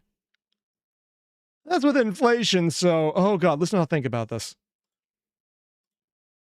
Not just design-wise, but That's the new also ones, too. event-wise. These sneakers were stupid expensive in Japan. Are they at least frequently comfy? costing around 600,000 yen or $4,000. The trade... I'm sorry, the prices I saw were the cheap ones?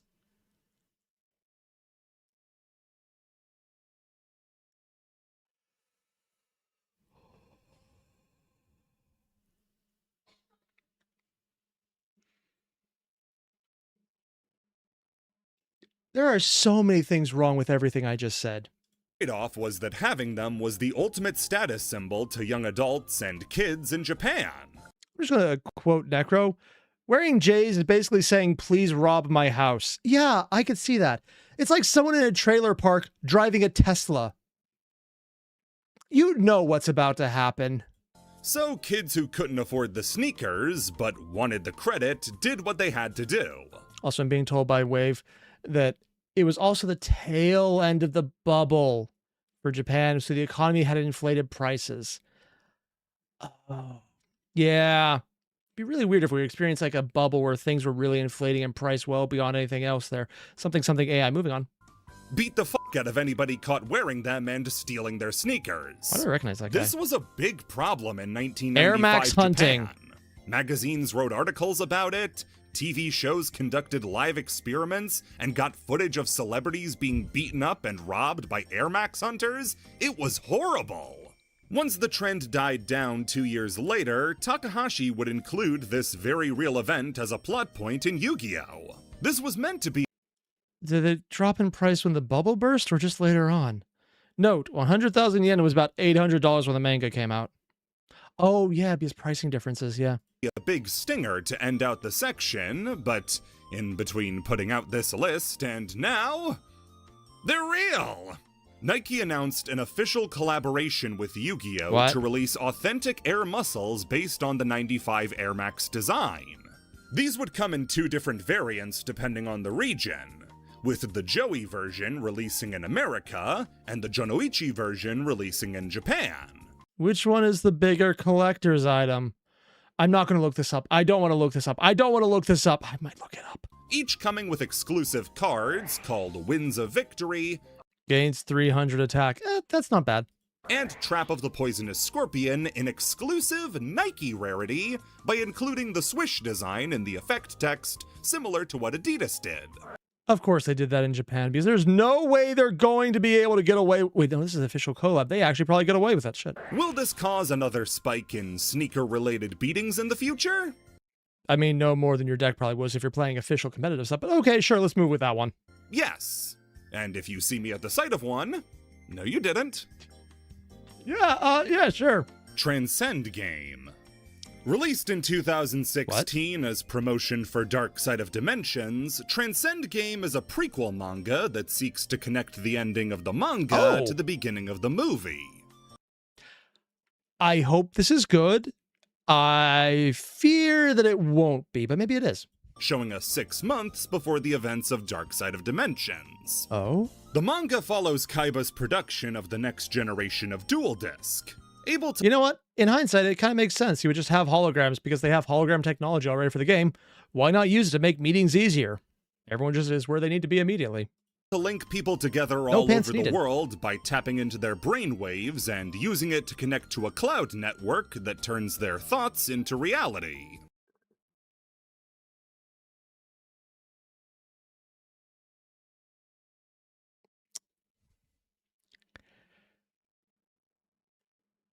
That's disturbing. Something, never let Elon Musk see this, something. The results of this are a weird sort of MMO where duelists can choose to be whatever they imagine and form guilds together based on whatever they choose to be. Never mind, it's literally just VR chat. Okay. Kaiba is testing this on about 200,000 children and having them stress test the servers by all— If 200,000 people is not enough... Actually, who knows? Maybe it's not. Playing at once. Why are they wearing One duelist named Plana is wrecking shop, which Kaiba finds interesting, but still plans on eliminating for balance purposes. It turns out, though, that Plana is actually Sarah, Aigami's sister from Dark Side of Dimensions. She tells Kaiba about the idea of a superior consciousness that transcends dimensions being introduced to the game, which is when the real purpose of it is revealed. Enough people are playing the game and submitting their consciousness that Kaiba's able to pull it all together to try to engineer a way to duel a Tem again. So he made VR chat and brain scan tech for some crazy ass shit just to do what the— okay, how is this even crazier than the actual anime? Essentially using the players as batteries to recreate the past. It ends up failing, though, which prompts Kaiba to try again, which leads into the events of the movie. On its own, Transcend Game is an interesting story, especially with it being an original story illustrated by Kazuki Takahashi. Oh, and they're actually showing a bit about the lore where Blue Eyes is actually a woman who got transformed into it. Even I know that one for some reason. But what it actually develops into is even more interesting. See, the name of the game Kaiba is developing is called Duel Links. And not long after DSOD's release, Duel Links, the actual mobile game, was launched. Oh my god, so this entire manga was both a prequel to the movie and a lead-in to the game? I can't tell if that's stupid or absolutely genius. It's double teaming. Oh my god. Oh. Universe explanation for the creation of Duel Links is the same as in Transcend Game. Kaiba made it as a way for people to duel all over the world, including the people he knows like Yugi. If the game takes place after the ending of Dark Side, and Kaiba's in possession of the quantum cube that Aigami had, then he could have used it to collect souls and eventually implement them into the game as living, breathing AIs. This is supported by the release structure of the characters in Duel Links. It starts with living people like Joey, Mai, Rex, and Weevil, but soon characters like Bandit Keith and Pegasus were added. So, canonically, Duel Links is stealing souls every time you get a new player or someone new. Brain scans. Are we sure about that? Because I'm pretty sure he just said souls. If this follows the manga's canon, these guys are dead. So it's either he stole their souls because he wants to play them in the card game, or we're going full digital circus on this bitch. Kaiba is Kane. Got it. Kaiba then would have had to find a way to implement them, and the cube is the best explanation. Oh god. Yu-Gi-Oh! Beat Soma and and Digital Circus to the punch of just trapping souls in a game. Good to know. This also explains how Duel Links was able to seemingly resurrect people whose deaths were a mystery, like the Bracelet Girls of Arc 5 or Yubel. If you want to push the theory even further, it's possible that the Kaiba we follow in Duel Links isn't the original Kaiba, but an AI recreation that he uploaded as a precaution before leaving at the end of Dark Side of Dimensions. And Duel Links has just been updating itself as the time passes. This is the explanation for how characters from the far future, like in 5Ds and Zexal, can show up, or... Okay, yeah, Kaiba is terrifying. How is he not the biggest villain in every series if he could just randomly... Who knows, maybe that's what the new series, when they eventually get to it, is. The graveyard is now your hand, and your hand is the exile pile. Also, game? Yeah, I just didn't want to say that too loud because spoilers for when he didn't get to it yet. Dimensional counterparts like in Arc 5. Duel Links acts as a sort of stasis world where the events of the past are allowed to play out in a controlled environment on loop, with Astral even commenting on that when Yuma has to do a second number hunt. He realizes that somebody intentionally re-triggered this key event in their lives. Leave it to Yugioh to try to think of a lore reason why the events repeat sometimes. There's a Reddit thread made by Kraken437 that goes into more detail and where a majority of this theory comes from, so if it sounds interesting, feel free to check it out.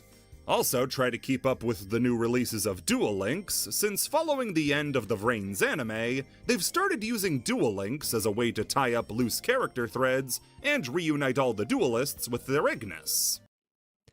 So, not only is Duel Links its own unique thing that they're kind of basing Rush Duel on, but that moved heavily away from, and it is very much it's Yu-Gi-Oh, but very different, with a lower power ceiling, except it really isn't.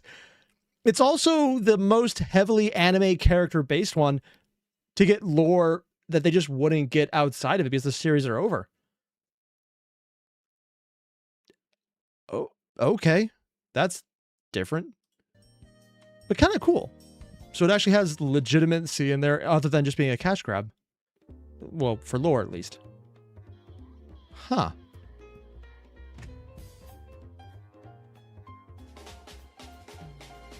Toxic Taya in Duel Links. What?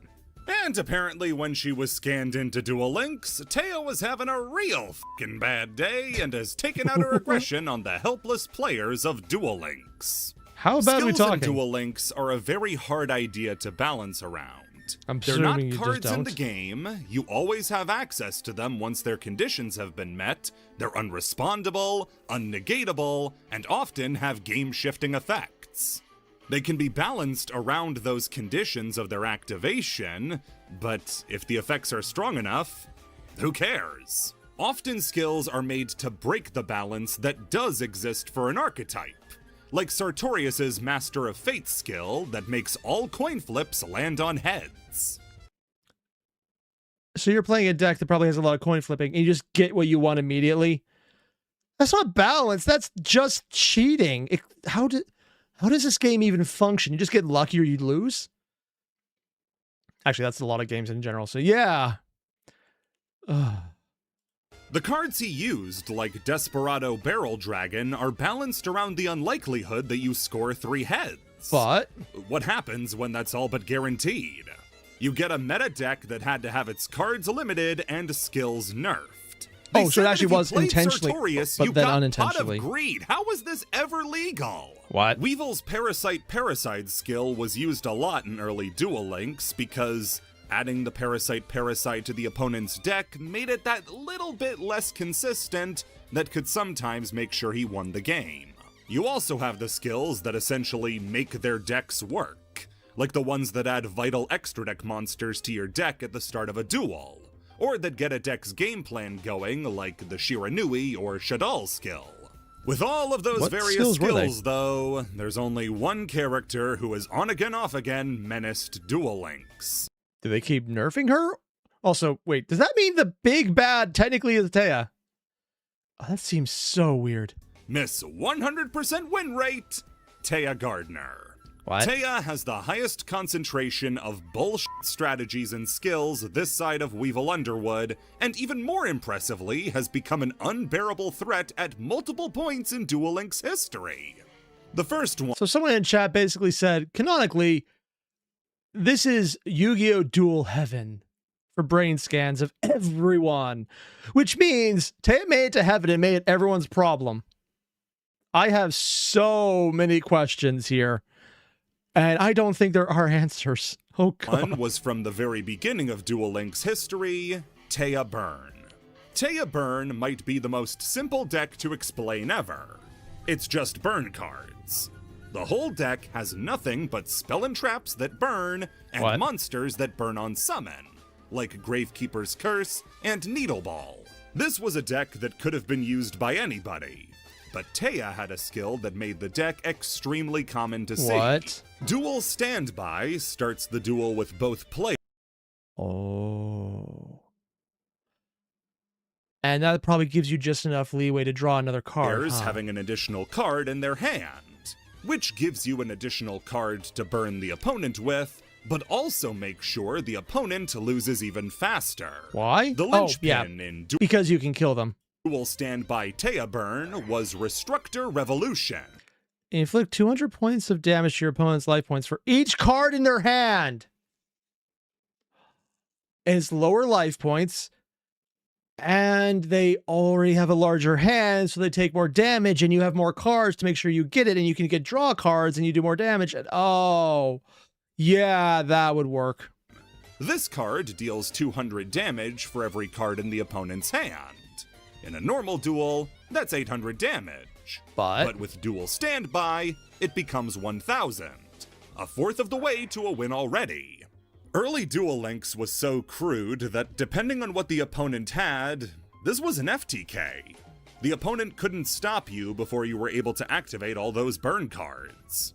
Duel Standby would again come up in the next Toxic Taya strat, there was Woodland more? Sprite FTK. Wait, what? This took the card Woodland Sprite, which deals 500 damage by sending equips to the grave, and loaded it with the Bamboo Sword engine, which are basically pots of greed at the price of running a card that does nothing. Depending on what you get... Wait, it's a pot of greed, but then you also get effect from it just being useful to the effect itself.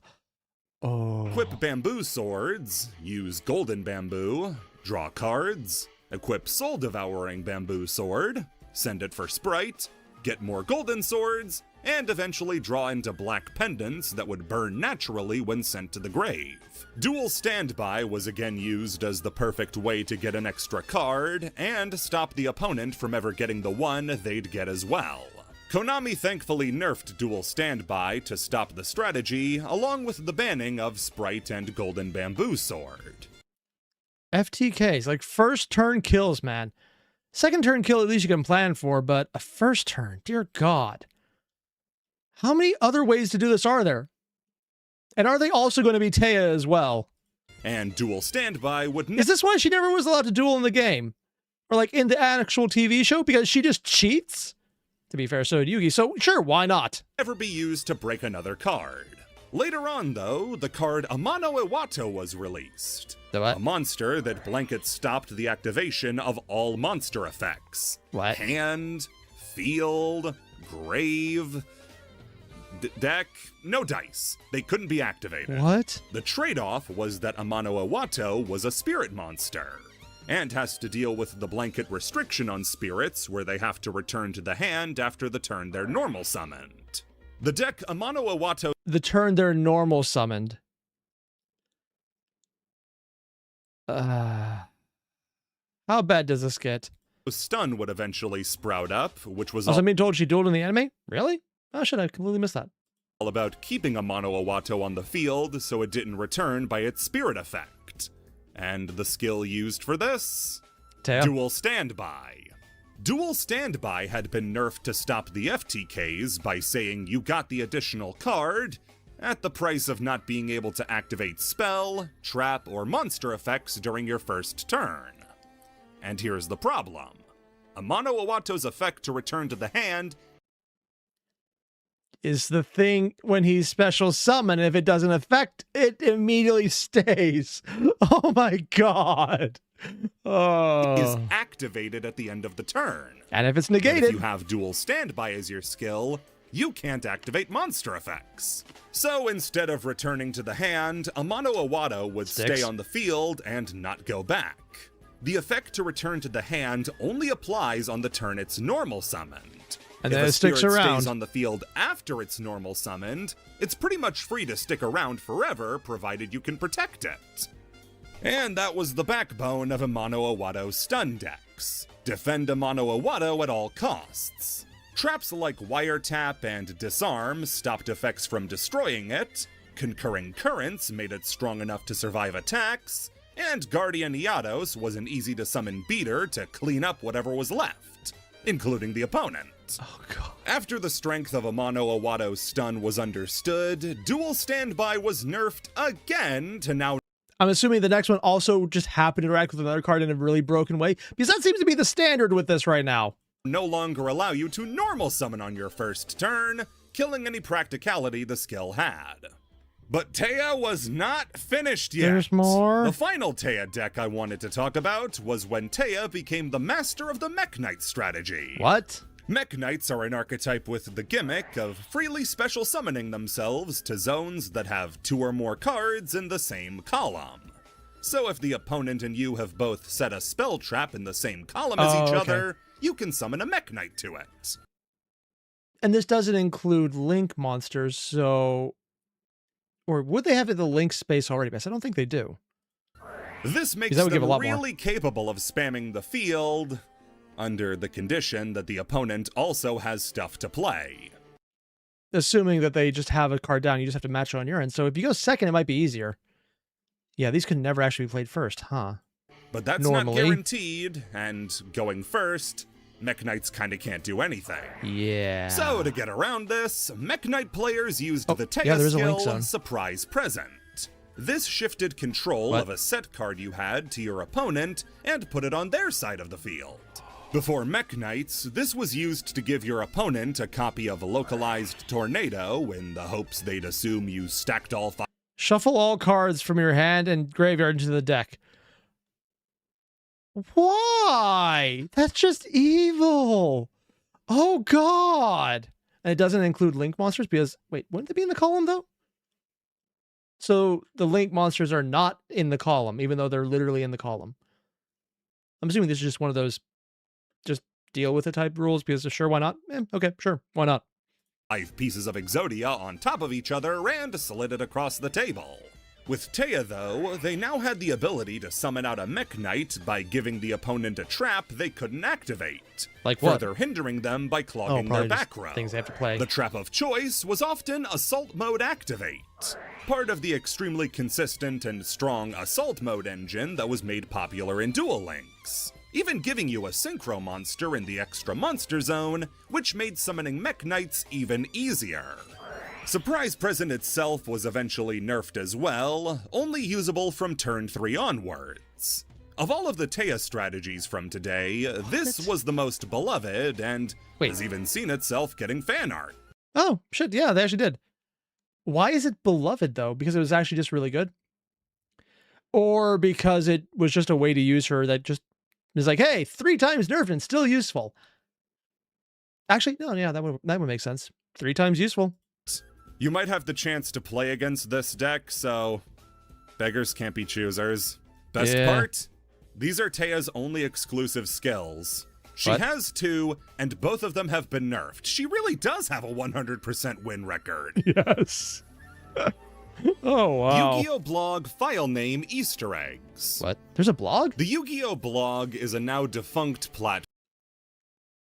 Unironically, I kind of just want this. Like, I just want this Dragon Maid set because it's cute dragon girls doing cute things, but it also has all of the slides where we need to put things. Legitimately, I just want to find this. I don't know where. Form that used to host a load eBay. of interesting and fun articles. We had Konami doing write-ups of tournament results, unveiling new cards with explanations for how they were meant to be used, strategy articles, and sneak peeks. This was a really good way to introduce cards to America. Oh, this is how Dragon Maids were introduced? That's kind of cool, actually. Again, even if I haven't played the deck, I kind of want to learn more about it. There would even be more interesting and candid looks at Yu-Gi-Oh! Card design. Oh. I can't find it now, but there was an article talking about Link summoning when it was coming out, and referred back to the wave of cards in Cyberdark Impact that cared about what column they were in. They outright said, yeah, it was a design experiment developed by Konami that didn't work out and was abandoned until we could rework it into Link monsters. Huh. So Link monsters because you were probably locked in too heavily with columns, but at least those have some variety. If you're deep enough into a Yugioh Iceberg to be on Layer 5, though, you're probably already frequenting r/Yu-Gi-Oh! For your card reveals the second they get released in Japan. I didn't even know about this. Months for a blurb that says, this card will really boost Dark Magician strategies. Then why was it the blog's card reveals were so popular? Just as popular as the newer card releases coming out of Japan on r/Yu-Gi-Oh! Super Dreadnought Rail Cannon Juggernaut Libe.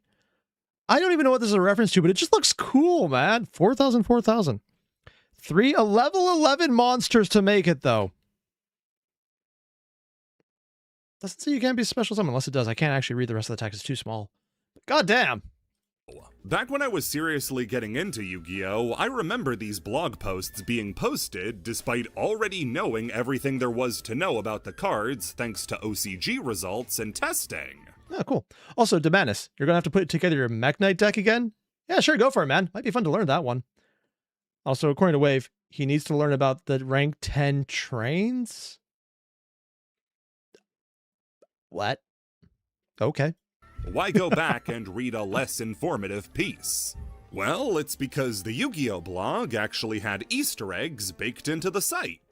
A few of the different writers for the site that put the articles together would hide Easter eggs in the articles in the form of the titles of the PNGs of the cards they would use. What? As an example, the file name for the... So you probably have to open it as a separate window to see it, or you just get to open as a loop, the stuff in there. How many more websites are doing that I've never noticed?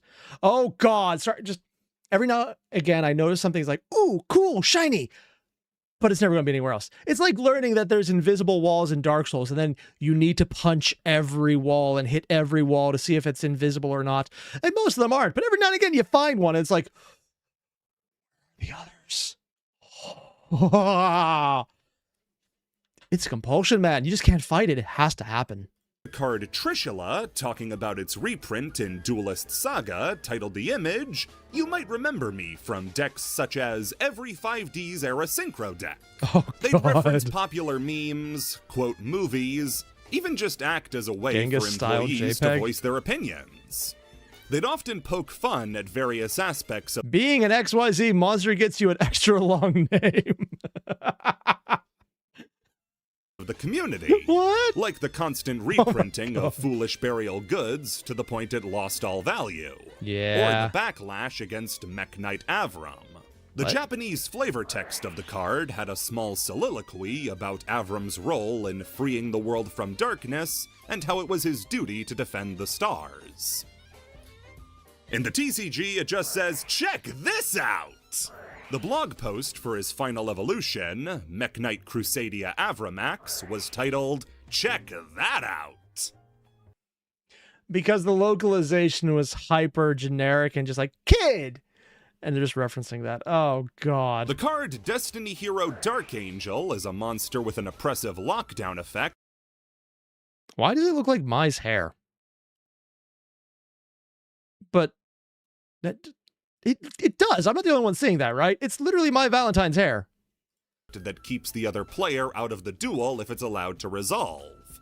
The blog's response is in the file name, at least Kaiser is gone, referring to how Kaiser Coliseum had been banned. Oh, God. Fantastical Dragon Phantasme was revealed around the height of the hype for Infinity War, and as a result, people were already nicknaming him. Really? Because he's purple? Wait, he's purple and he has a gold crown. Oh, Thanos Dragon. Got it.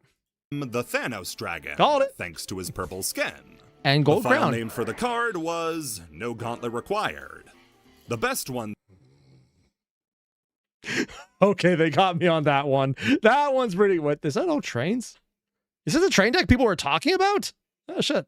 though, comes from the reveal of new train cards in Sisters of the Rose. This collection of train cards seems to have a completely random string of numbers as its name, but putting it into Google reveals it's actually the ISBN for the little engine that could.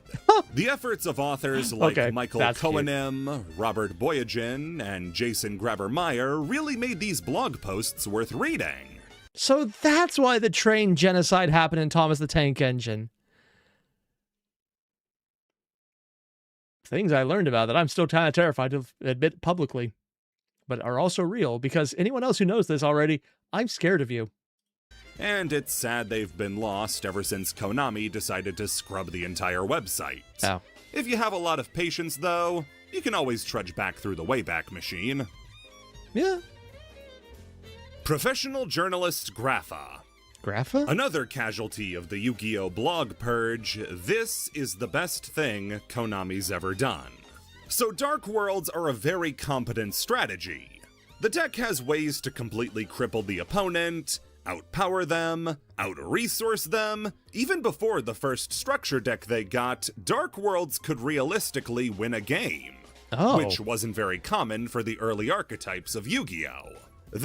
Oh, yeah, because the early ones were like Gravekeepers that just were, hey, it's a thing. That structure deck, though, was where the deck really came into its own. It was said to be one of the strongest structure decks released up to that point, and Konami wanted to find a unique way to market it. The result they came up with was nothing short of brilliant. Are we talking brilliant and it's actually a really good idea, or brilliant as in, oh god, this is so dumb, I kind of love it? I'm personally leaning towards the second one, but for all I know, maybe the first one's the accurate one.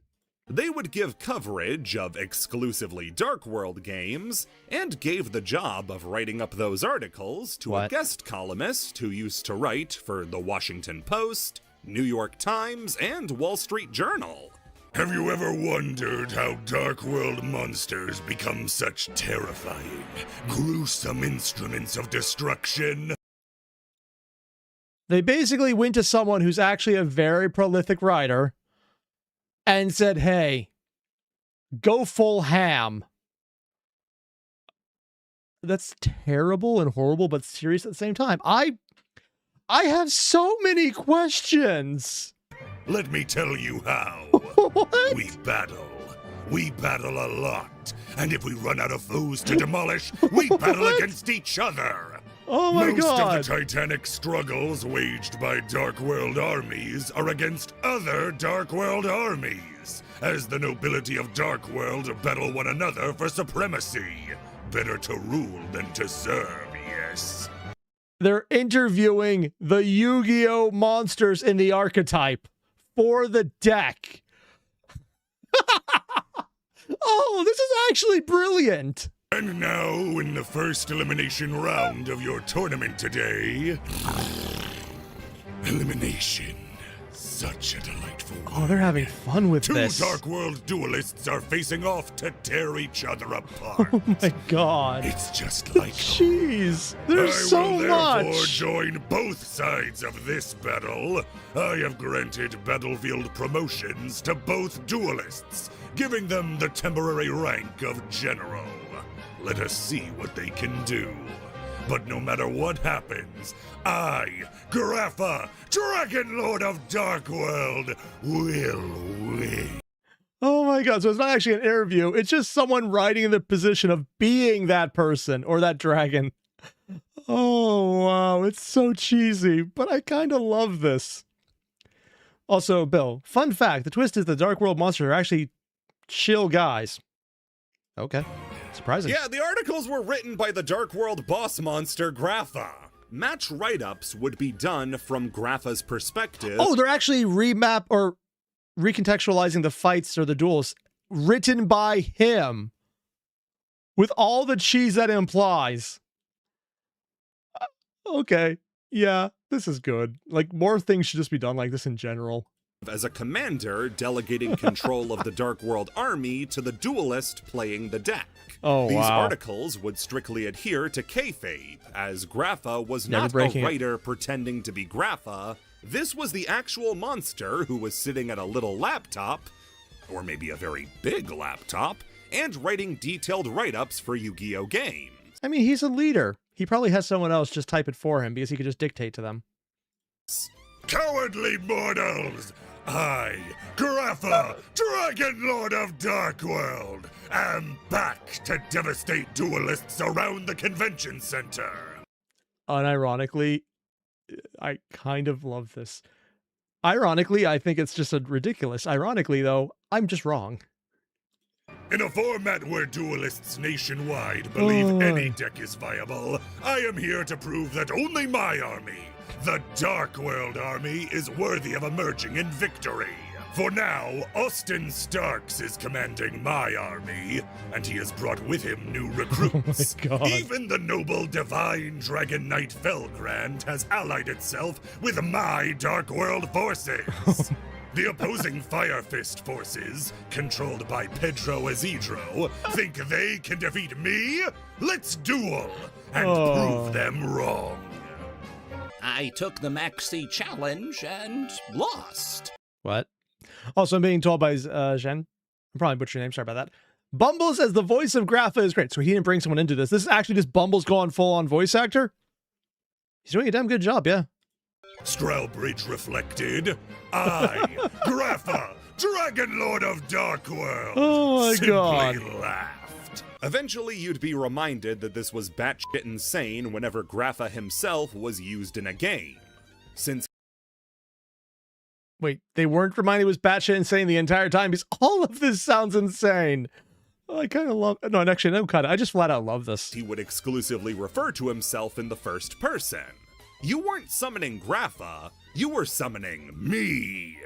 He'd also have a side section where he talked about the latest cards with applicability in Dark World decks. Oh, wow. Grapha was especially happy when Dark Worlds would put up major results, ending up with Top decked rescue rabbits and banished it to special summon 2 copies. Oh my God. Was there a Dark World rabbit deck? That's so incredibly stupid. It might actually be the case. his best article after Dark Worlds won YCS 100. Oh shit. And then somebody said, I told you so. I told you so! Oh, wow. 2011. If Sorry, you thought 2012. Grapha would shut up after winning the event itself, you're dead wrong. Duelists! I, Grapha, Dragon Lord of Darkworld, welcome you to Dallas, Texas. Oh, so that's where Dallas is located. I always wondered. But joking aside, well, only slightly because Dallas and Heat in Texas, but that's beside the point. Did people know who was actually writing for Grapha the entire time? Like, was there accreditation here? Unlike the people doing art for Yu-Gi-Oh! Because I kind of wish this was someone who they had as a secret writer who no one knew in advance. So when they finally take the mask off, it's like, oh, wait, that guy's the one doing it? How? I want to see that level of woo whenever the real person behind it comes out. It would just be hilarious to me. And the latest YCS event for my Dark World army to conquer. As you all know, I triumphed in the most recent YCS in the United States. YCS Long Beach. Consequently, I have become the ruler of the dueling world, and have taken the liberty to rename today's YCS as YCS Grapha. Is it goofy? Aggressively. Yes. This is hands down the oddest way competitive Yu-Gi-Oh! Has ever been covered. Did they ever do it again? Please tell me they'll do this again. Tell me that this is not a one and done thing. Oh, it's so insane. I want this. And Bill, you mentioned they can be a bunch of drama queens, but overall pretty chill. Oh, we're talking about the Dark World guys. Yep. They aren't battling and fighting, just happen to be an important part of their culture. Oh, neat. And last time we saw a guy do it naked. What? But it is so funny yeah. and charming to imagine Grapha passionately sitting in a crowd, waving a flag with his own face on it. The promotion only went on until the end of 2012, thankfully covering the one YCS Dark Worlds did top, but would actually be brought back again for no reason 2 years later in 2014. Grapha remembered his password and was back to writing, but sadly only had 2 more in him before returning to his domain. Now, why couldn't they contact him to draft up something for the London YCS where Jesse Cotton beat the shit out of that kid with Dark World? Oh god, if they had coverage of that, I would love it. Because it would be so horrible. Oh. Yeah, that would do it. I wonder if anyone else ever just did their own Yu-Gi-Oh coverages in character like that. Because it seems like an idea for a general type of content that would just be fun. The Pegasus Challenge.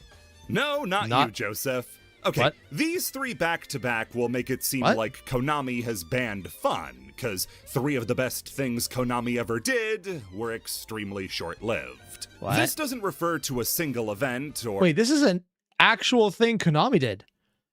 I thought when we saw like content creators on the screen, it was just some random event that they made up themselves, but no, apparently not. Or even style of events, but an ever-evolving series of events played out at locals and YCSs. Huh. The original form it took was created in August of 2009 and was called the Pegasus League. This was a series of weekly tournaments held at participating OTS shops that would award players points that would be put towards an end-of-month pool, with the highest-earning players earning free packs.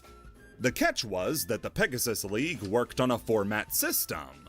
Every few months, Konami would rotate out the rule set used in the tournaments and introduce a new one. The inaugural... Oh, so the rules you're playing will change, so you can't draw your deck forward because it might actively be wrong, illegal, or completely neutered by changes. Oh. Format was that would cast party format. What? To play in the format, all cards in your deck had to be of the same rarity. You had to play all commons, or all rares, or all ultra rares. So the all ultra world is basically the current Yu-Gi-Oh meta, so nothing changed there. Oh god. No mixing. After that would be Earth, Wind, Fire, and Water format, where duelists needed 4 cards of the stated attributes in their deck. Oh. Not 4 cards overall, each. 4 cards each. New Year's resolution gave fans a taste of how good they could. Honestly, I wish they did more things like this. I guess the Skull Servant invites in Master Duel are fine, but just more random. Here's the rules. Win and you get something. That sounds like a lot of fun, honestly. Could be having it by only letting players use cards released in the previous year. Oh. Starting with Raging Battle and ending with the Machina Structure Deck. Double deck you get to use the format structure deck, upped the deck list minimum to 100 cards, while a rare format gave players an extremely particular deck list breakdown for rarities. 2 secret rares, 2 gold rares, 2 ultra rares, 6 super rares, 20 rares, and 8 commons. That had to be the breakdown of your 40-card deck. All of these made for deck building changes that were really interesting.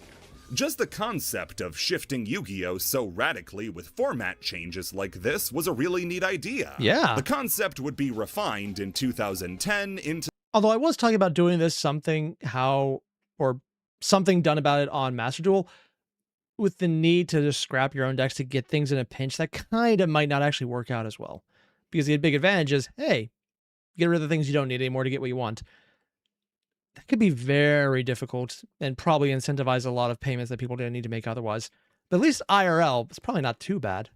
The Pegasus Challenge, a similar idea that let the OTSs decide which events to run week by week, and introduced 2 new formats. Back from the Forbidden format unbanned a substantial amount of banned cards like Pot of Greed, Heavy Storm, and Change of Heart. While traditional format got rid of the ban list entirely and shifted all banned cards down to simply being limited. The events would slowly peter. That actually sounds fun. Why did they stop? Also, Bill, you like the idea of Boss Monster being interviewed? They should have made that more often a gimmick. Yeah, have an animate? Animate would take a lot more time.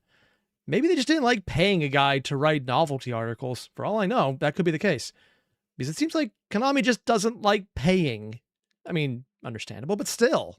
Out until 2011, when the Pegasus Challenge was discontinued at the OTS level. I did say that this made it to the YCSs, though, so when was that?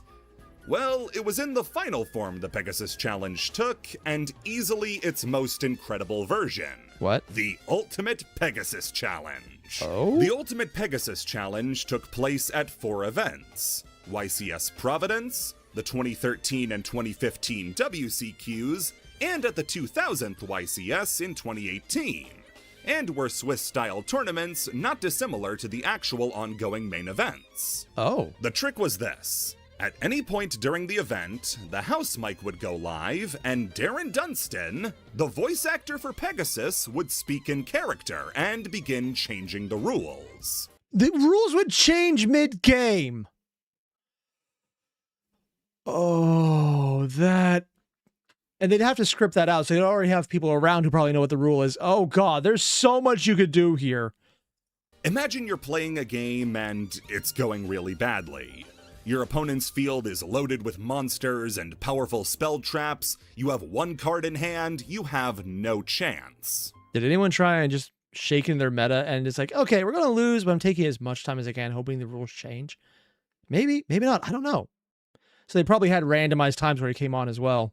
And then Pegasus himself butts in and says, destroy all cards on your field, shuffle your graveyards into your deck, then send the top 15 cards to the graveyard, and then draw 5 cards. You were immediately back in the game, but you also weren't allowed to attack during your battle phase if you didn't shout Yu-Gi-Oh! The Ultimate Pegasus Challenge was essentially a roulette wheel with a voice actor tied to it, and it's one of the most fun concepts I've ever seen in a Yu-Gi-Oh! Tournament. I kind of love... No, not kind of. I just love this. This seems like it could be incredibly fun if implemented anywhere. I mean, I also do like things in Magic that are very much... What random bullshit are we going to deal with now in Plane Chase? So I'm probably the wrong person to ask, though. The only thing protected from Pegasus were chains in the middle of resolving. Everything else was free game. To throw extra spice into the 2015 version, halfway through, Pegasus would get taken out by Merrick. What? And now Merrick's voice actor could create new rules, like turning every monster on the field into Nimble Momonga and having them replace themselves. What? Or applying the effects of Makiura the Destructor and Necro Valley to both players. What? Sadly, the event hasn't been run in over 7 years without any sign of a resurgence. Damn. If you have the time, I implore you to check out the 2015 version on YouTube. It's one of the funniest things Yu-Gi-Oh's ever produced. I'm assuming there's just random creators who did it themselves because he pulled up a clip from creators online with a wheel, so it has to have happened somewhere. Unless I was unrelated, in which case that would suck. Hollywood Fancast. The world of unofficial fan magazines is a really weird place to go back to in culture. Wait, what? Unofficial fan magazines? I don't know anything about this, so I'm going to be out in the dark on this even more than New World. Nowadays, fanzines are pretty common to see. They but are? They're usually put together by a group of fans on the internet, Okay. showcasing fan work like fan fiction or fan art, but that's not what these were. Fan What? magazines used to be published in stores. I distinctly remember seeing official, unofficial Pojo magazines for sale right next to Nick Magazine in the supermarket. Why is he These things breaking were his just neck? out there. Anyway, these fan magazines are sources for loads of old and weird stuff surrounding. I have so many questions. Also, being told by Azure, Yugi tubers have done it a few times. Oh, from time to time. That's pretty cool. I like the idea to just keep going around because of weirdness. Although it probably could outlive its stay if they did it too often. Yu-Gi-Oh! Seeing what was considered the best cards of the era, combos like the infamous Raigeki Silverfang combo are found here, Yeah. and our subject, a fan-made casting call for a live-action Yu-Gi-Oh! Movie. What? The source for this one is Beckett Yu-Gi-Oh! Collector's Books, a combination fan magazine. Beckett. I'm sorry. Beckett did this. As in the grading company. Or is this... No. There's no way is what I think it is.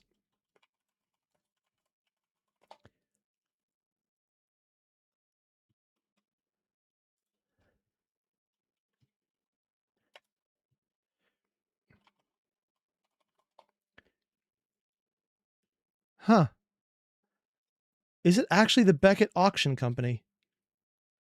No, I'm just going to say no. It's probably not. It's probably something completely different. It's just a similar name. There's no possible way. And Buyer's Guide, which would give you a look at what cards were worth, so you could get the most out of them when trading. There's no way. As well as anime and character write-ups.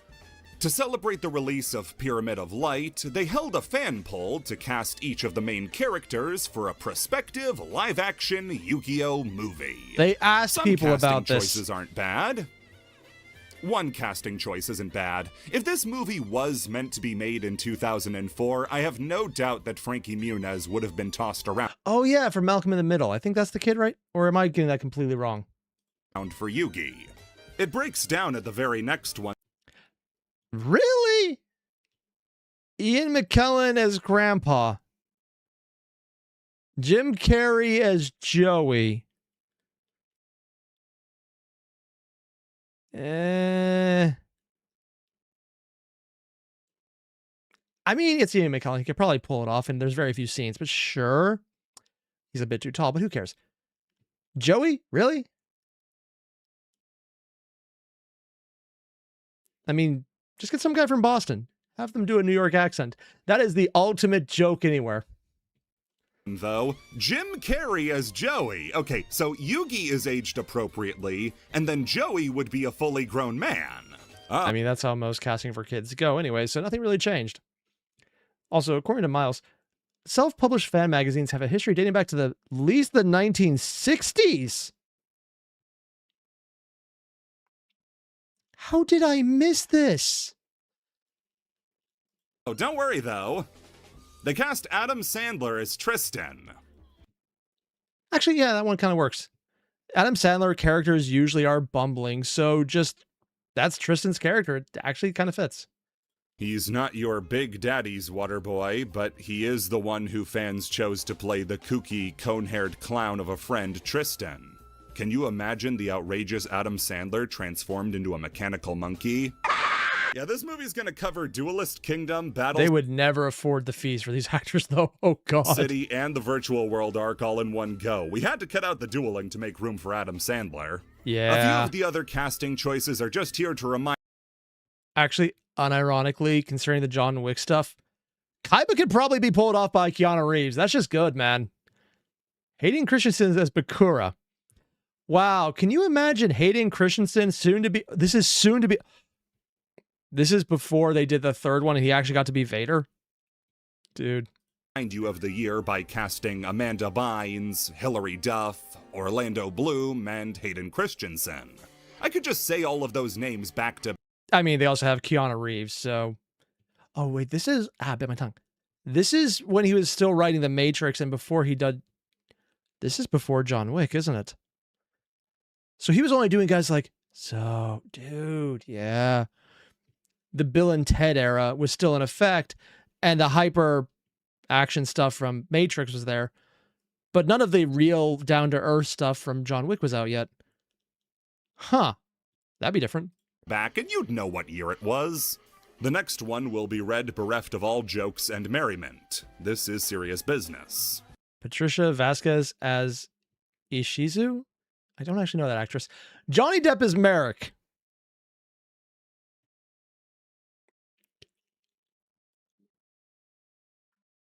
Considering the inspiration was him and Edward Scissorhands, that actually just kind of works.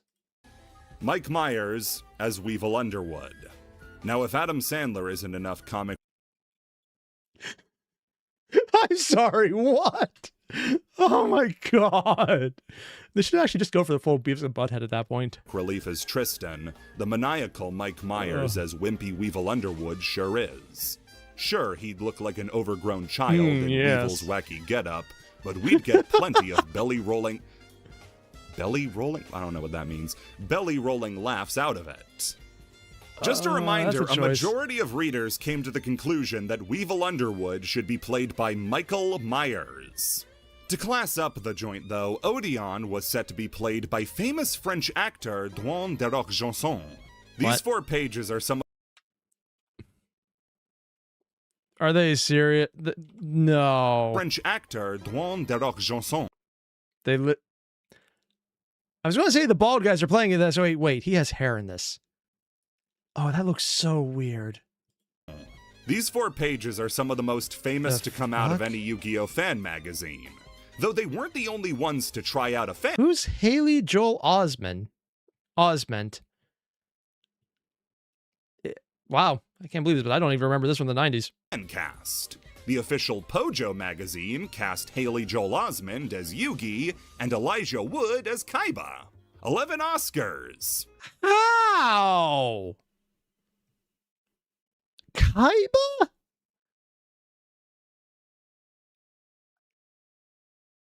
No. It's like, okay, sure, but really? I feel like someone's just trolling at this point, and which is maybe entirely possible. Also, Miles, a lot of artists and writers would just join mailing lists and call APAs amateur press associations to create fan magazines together called The Zine. Huh. Yu-Gi-Oh! The movie.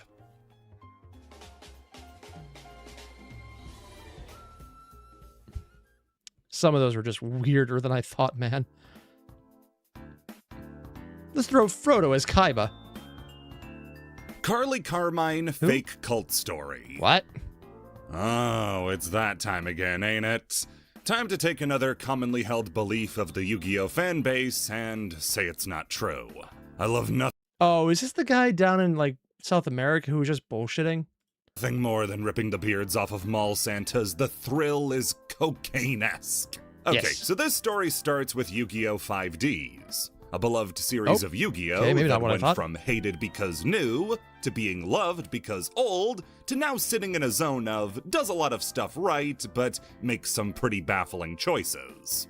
One of those choices is the general treatment of the female cast. This is not a problem exclusive to 5Ds. I refer back to Mai's only on-screen win being a filler duel, and even competent female duelists like Alexis having maybe one impressive win under their belts. Oh. But 5Ds seemed like a chance to change that.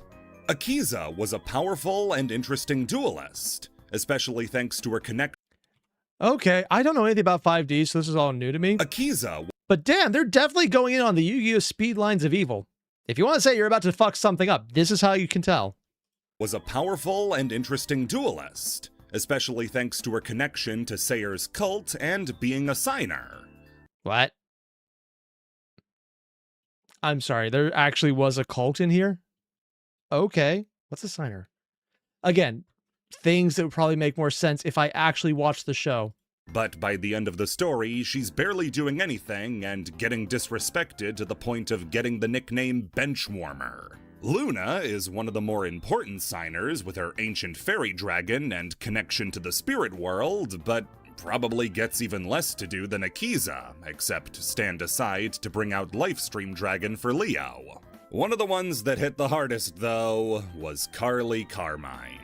Carly was a reporter who didn't really duel, but instead worked behind the scenes. She was klutzy but determined, and was a lot of fun to watch just mess around. What? Then she began a relationship with Jack Atlas that makes for some of the most fun, non-dueling content in the series. Oh, okay. Wait, is it Yu-Gi-Oh! Show with non-doing okay, I think that a Yu-Gi-Oh! Show with non-duel content. Are they allowed to do that? I thought everyone had to have at least one duel in it. Watching them go to a theme park is adorable.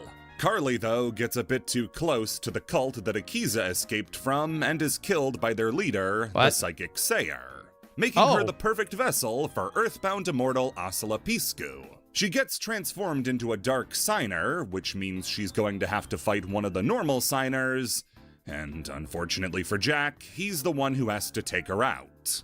After the duel and Jack's victory, he confesses his love for Carly, who ends up dying in his arms, only to be revived at the end of the arc. Oh, hey, good ending, but damn, that probably would have been a big surprise. Is this a show where they actually killed off characters prior, or was that still one of those, oh, they're doing that? I know people dying in Yu-Gi-Oh! Has always been a thing, but at least in the American version, the ones I saw, it either happened at the end of the series, or it was very much written out by 4Kids. All the way up through Season 1, Carly is one of the most important side characters, right up there with Mina and Trudge, doing a lot of stuff in the background and eventually getting a chance to shine as a dark signer. The way her story is set up at the end of Season 1 sets her up to continue being an important character. They wrote her. Oh, yeah, they wrote her out, didn't they? Yeah, and according to Demantis, people die. I guess they die at the fair. She has a relationship with Jack, she has an investigative journalist background, which could help illuminate details like the NRD reactor meltdown, but it just doesn't happen. After the Dark Signers arc, Carly is very rarely seen and even less often heard from. Whatever relationship was there between her and Jack vaporizes in an instant. Seriously? As Jack is right back to being the same guy he was before confessing to Carly. What gives? Utterly? What? Well, the commons. I'm just going to take a wild guess. Someone was probably writing different things at different points in the series, and they just didn't like where it went. I'm assuming just maybe... Wait, is this the one that had a lot of things changed around on them? Huh. Story involves Carly's voice actor, Satomi Toyohara. What? Better known by her stage name, Lee Mei-xiong. It was discovered she had ties to a cult called the Roma Sophie Association. A cult. Oh. So I only know about this from... Actually, I don't know why I know about this, but I do know that Japan takes cults incredibly seriously because of a series of subway bombings carried out by a cult. And ever since then, it's been kind of like shouting anything about firecrackers on planes in America. You don't. Yeah. So finding out that the character the character being played, who's joined a cult and went evil, also was maybe voiced by someone IRL. Okay, yeah, no, this is, yeah, there's lines. I'm not sure how bad it would be, but I'm assuming they made a lot of changes because of this. Cult led by a husband and wife duo since 2002. Said husband and wife were arrested in 2010 after it came to light that the cult used harsh discipline methods on its members, namely beatings with sticks that would last over 3 hours. Yeah. Big thing about cults in general is the basic definition of there is one strong leader who's very charismatic, pulls everyone to them, and they cannot be replaced and usually falls apart when they die, which is technically why calling it the Imperial Cult in 40K is accurate, because if the Emperor ever died, the entire religion in 40K stops. Yeah. Technically calling it a cult is accurate. But also, a lot of the very predatory ones that do exist, which is most of them, but I can't say all just because people are weird, is that dehumanization of people, beatings of people, and making them accept it and love it because they're right to do it for the person they give power to do it from is a part of it, because if you can make someone accept what they're doing to you, then you have power over them. If you have power, you're at the head of the cult, and you can do things like say, hey, insert anything that Alice Mack did. I'm not sure if that's her name or a screen name, and I don't want to find out because, yeah, the actress from Smallville who decided cults were fun in America. There's a lot of exactly what's being covered here, so it's kind of standard procedure. That and making sure you distance yourself from families. While Satomi was a member of the cult, she wasn't involved in any discipline. Was she also one of the victims of it? In fact, she was more likely to have been disciplined than doing the disciplining. She was just a member who, as an actor, was having their money siphoned out in classic cult fashion. Yep. Again, you were just there to support the person at the top, and they make you believe that's not the case. After her connection to the cult was discovered, the production of 5Ds was thrown into disarray as they had to write Carly out to avoid any controversy with the Why not just change voice actresses then? voice actor, as well as abandon the occult. Probably because that's kind of a dick move to her at that point. Even more than just, writing her out as an important character altogether. Themes of the Dark Signers arc and the plotline revolving around the psychic cult that Sayer was a part of. It's a really good explanation. I did a great job making it up. But wait, making it up? What's the other part? Okay, so this is probably the longest standing fake story in the Yu-Gi-Oh fandom outside of Takahashi saying world champ gets a rice cooker and no money. So it actually wasn't the case. Oh? And the reason it is because it's true. What? To an extent. What? All of the events the story lays out did actually... They wouldn't have probably had this happen before this was already finished in production then. Oh. ...actually happen. Satomi was found to be a part of the Roma Sophie cult, and its founders were arrested for beating members. That much is true. The lies come in with how it affected the production of Yu-Gi-Oh! 5Ds. So in other words, cult aspect true, the dropping of the ball on the character happened independently of that. Okay. Season 2 and the Mech Lords arc marked the end of Carly's relevance to the show, with this episode airing on July 1st of 2009. Satomi's involvement in the Roma Sophie cult wasn't made public until September of 2010, over a year since Carly had already been phased out. Carly would continue showing up until around episode 130 of a 154 episode show. God damn! Do you remember when series went into more than double digits? Hell, whenever going into the double digits meant more than 12? I mean, I look at a series now that hits 24 episodes over 2 seasons and go, oh, dude, a long one. I missed when that wasn't the case. Satomi's involvement likely had nothing to do with Carly's role in the show, unless the writers had a flash forward and saw what was about to happen. Actually, that's not entirely impossible. Not the flash forward part, but things get around. If someone finds out what's happening, maybe they started writing her up because they learned about the connections. Like, we can't remove her, but maybe that's exactly the point where they found out what happened. I don't know. Although I guess interviews with various staff members might actually give that a part. I hear people are writing books about this kind of stuff already, so it's entirely possible it might be out there already. And changed course super suddenly. The same can also be said for the occult elements of the show. People were convinced they didn't want the bad optics of having an actor be caught up in cult activity on a show with at least 2 different cult storylines. Really though, this wasn't a problem exclusive to Satomi or the Roma Sophie cult. Ever since the mid-90s, Japan had seen an increase in cult activity, with stuff like the Om Shinrikyo cult and the deadly gas attacks the cult carried out in 1995. That thing I mentioned? Yeah. I thought it was bombings, though.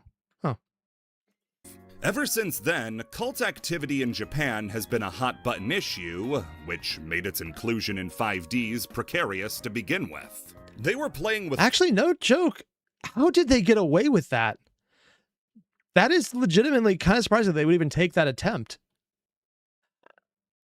More surprising that they actually then just found a voice actress who was in a cult to play someone who was getting close to a cult, who got injured because they were in a cult, who might be in a position to have been injured because they got into a cult. Honestly, it's kind of more absurd that it happened in the first place when you really put it together.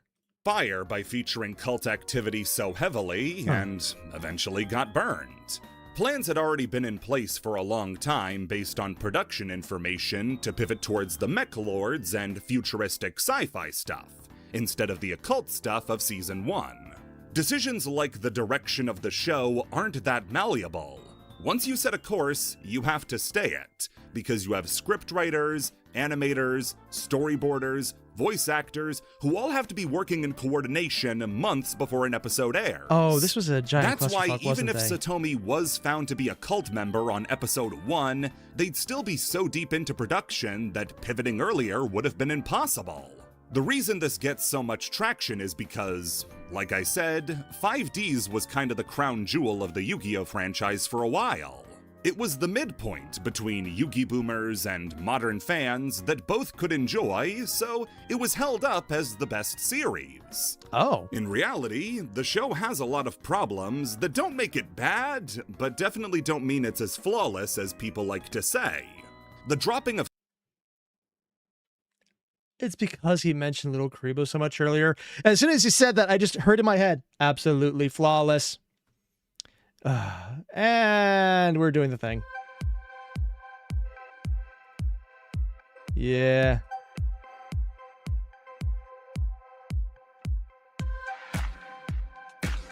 Yep. And we're doing the thing. Damn you, Comcast! I'm fixing it now. I'm fixing it now. I might actually delete this one and just re-upload it later. Ugh. If that's the case, you'll see this with everything going live afterwards. Actually, I might just do Starbuck. Okay, no, maybe we got it back. Maybe it's back. Maybe it's back. Okay, we might have it. I'm double checking on my end. Yeah, I think it might be back. I'm going to hope it's back and we'll see what happens. It should be good. Okay. Yeah, I'm just going to take down this version when the stream's done and just re-upload it with like everything cut out from the higher definition. So we'll see how that works. It'll be up later. Yeah, we're just not going to leave all these errors in from Comcast. Moving back. There we are. Let's fix this up later. Carly was a detriment to the series and made characters like Jack worse off for her exclusion. Oh. Instead of acknowledging the show made a bad decision and was written in a frustrating way, the idea that there were forces beyond the show working from outside made the end product much more palatable. It's easier to swallow these ideas if you believe the show was fighting from underneath and had a lot working against it. But it didn't. Another great example of that exact thing is Crow Hogan Fake Dark Signer. Huh? Again, I don't know nearly enough about 5Ds to understand any of these names. This is the brother delusion to the Carly Carmine story. What? Crow Hogan, everybody's favorite bird, fly-by-night signer, and responsible for more unread cards than almost any other character. If anybody... Is it someone who played his deck so incredibly wrong in this show that people just assumed it was right and played it wrong intentionally? Or unintentionally? Yeah, that makes sense. Before this has read The Effect of Decay the Ill Wind and it wasn't for a school assignment, I'd be shocked. Despite being a fan-favorite character, Crow is also really weird. He's introduced in episode 30 of the series and is positioned as an important character. Episode 30? Yeah, considering it's over 100 episodes for the series, yeah, sure, why not? A part of Yusei and Jack's backstory that was never brought up until now. The Sabo effect, we call it. His archetype of choice, Black Wings, is ridiculously popular. Support for it was printed in massive numbers during the Synchro era, dripped out during the Xyz era with manga support. I've even played against that card recently, shit. And then again in the Pendulum era. Whenever Black Wings show up, it's never just as one. They always get about half a dozen support cards at a time. Damn! He's a signer, but was never included in any promotional material or scenes that showcased all the signers before his reveal. And it was never treated like there were missing signers. He was part of the cast for the Dark Signers arc, but going forward, the team pretty much just became Yusei, Jack, and Crow. The remaining three were all but phased out in favor of the core three. He doesn't really do much. Character-wise, he's weirdly flat and unchanging when compared to Yusei and Jack. Really? Heck, even the twins and Akiza go through more than Crow does. What gives with this guy? Wait, is this one of those things where they just didn't do things and it's one of those problems that you just overlook because it was a good enough show? It seems like that was going to be a lot of what I'm learning about this. Well, if you look into the production of 5Ds, it's... Also, I'm being told, Wave, why would people say weird things about Crow Hogan, the trick star of Team 5Ds? Oh, God. Actually, because he had much different plans in the beginning. See, Crow was actually intended to be a villain. What? A rival to Yusei who tried stealing his bike like Jack did. Oh. He would eventually die and be revived as a Dark Signer, with his Dark Winged Beast deck fitting perfectly to make him the wielder of the ultimate Earthbound Immortal, Wiracocha Raska. So it would be a villain revived as an even bigger villain. I guess they just really liked the design of him then? However, when Blackwings were released in Crimson Crisis, the love for the archetype was so overwhelming that the whole show had to get upended and changed. Oh, I guess this would be like if Blue Eyes was the villain of a joke character, but it's the most beloved character from, well, the artist himself. To give Crow a position that was originally meant for a different character who got scrapped. The role of evil best friend was given to new character introduced in Yusei and Jack's backstory, Callan Kessler. And the user of Wiracocha Raska was moved to Rex Goodwin. Okay, just like before, you can probably tell this story is fake. Let's go over why. Oh? Just like how the show wouldn't have been able to change course so suddenly if... Unless they had released the Blackwing cards well before it happened, that couldn't possibly be changed in time. Yeah, that makes sense. Although, from what I've heard, this show is kind of buggy. Oh, so they probably just buggy in the sense they just made bad choices and he was just a flat character when everyone else was already there. Satomi had been found out to be in a cult, saying the show had to completely shift around a bunch. Again, I'm just going to say it one more time. Having the cult character played by someone in a cult, that's weird and kind of a we did what moment. It's even weirder to think that that just happened randomly. Of major characters to give Crow more spotlight, it's absurd.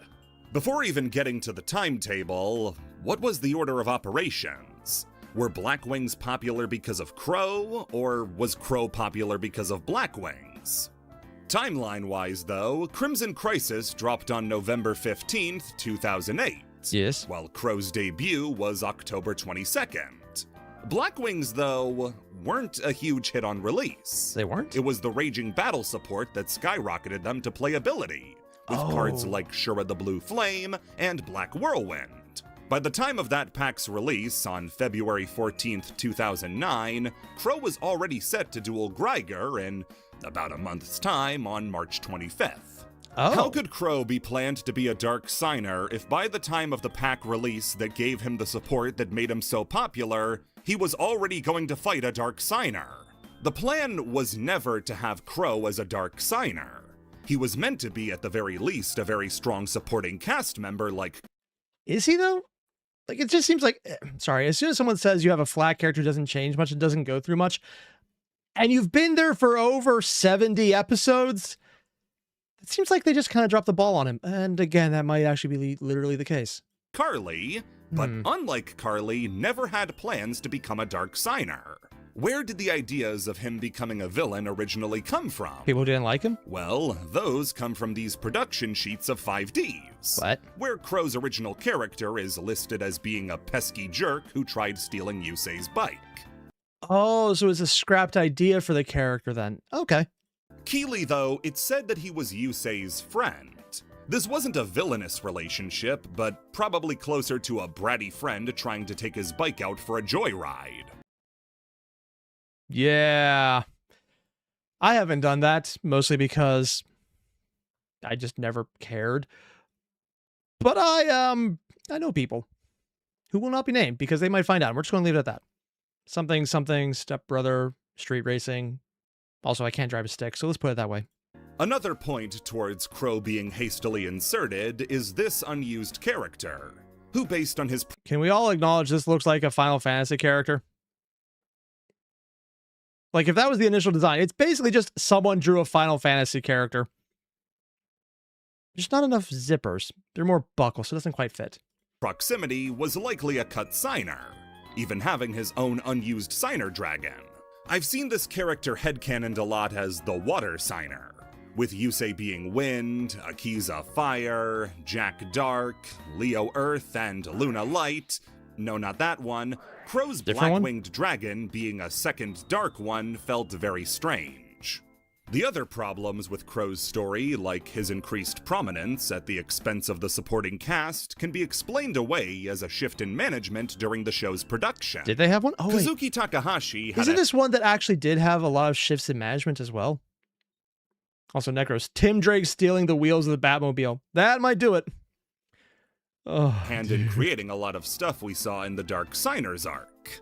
But his production notes ended there. Going forward, the show was going to be in the hands of director Shin Yoshida. Yeah, the guy who worked on the mangas.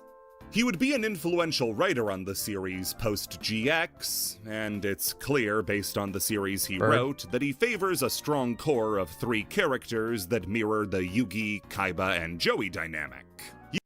A good one, a strong rival, and the other guy, who technically is strong, but we're going to ignore that. Yeah, and that does explain a lot of the... That does explain why when this series or season ended, they moved away from all the side characters, because they were going back to what worked in the first series. You have Yuma, Kite, and Shark, Yusaku, Revolver, and Soul Burner, and in 5Ds you have Yusei, Jack, and... no one, really. Before Crow, there was no character that filled out the trio. And with Yoshida's writing credits ramping up in the lead-up to Crow's debut episode, which he wrote, it's likely the original sketch from the production sheets was used to make a character to fill the niche he wanted. That explains why... And also not pull someone in from a previous bit of the story that they didn't fill before. Might also have led into why other people were kind of just dropped to the side. Okay. Everything about Crow is... haphazard. Shoved into shots he didn't belong in, made a signer despite the original plan always being to have only 5, propped up at the expense of the supporting cast. I hope it doesn't make it sound like I dislike Crow. I think he's fine, but I haven't seen the show, so I can't say. There was a whole storm of problems revolving around his inclusion in the series, and they're not because he was supposed to be a dark signer. Also, mini entry. You know what? Mini entry. Mini? This is a shout out to Crow Hogan fan. This is... gasp, a Crow Hogan fan who is... Okay, so we have found the luckiest person in the show. Commissioned so much artwork of their OC with Crow, it's legitimately some of the first pieces of artwork that show up if you Google Crow Hogan. Oh, that's an OC. I thought someone... Okay, yeah, sure. God damn! AI now believes this is real. If they ever do a later show, I wonder if they'll just drop it in. I take back anything negative I said. Sissy needs to be protected at all costs. What? Create a card pull botting. What? Again, why would Konami like us if we're pulling shit like this? I want to say this is surprising, but it's really not. Anytime you have a publicly available poll in something that has a lot of attention in a major franchise, people will fuck with it. Especially people who don't care.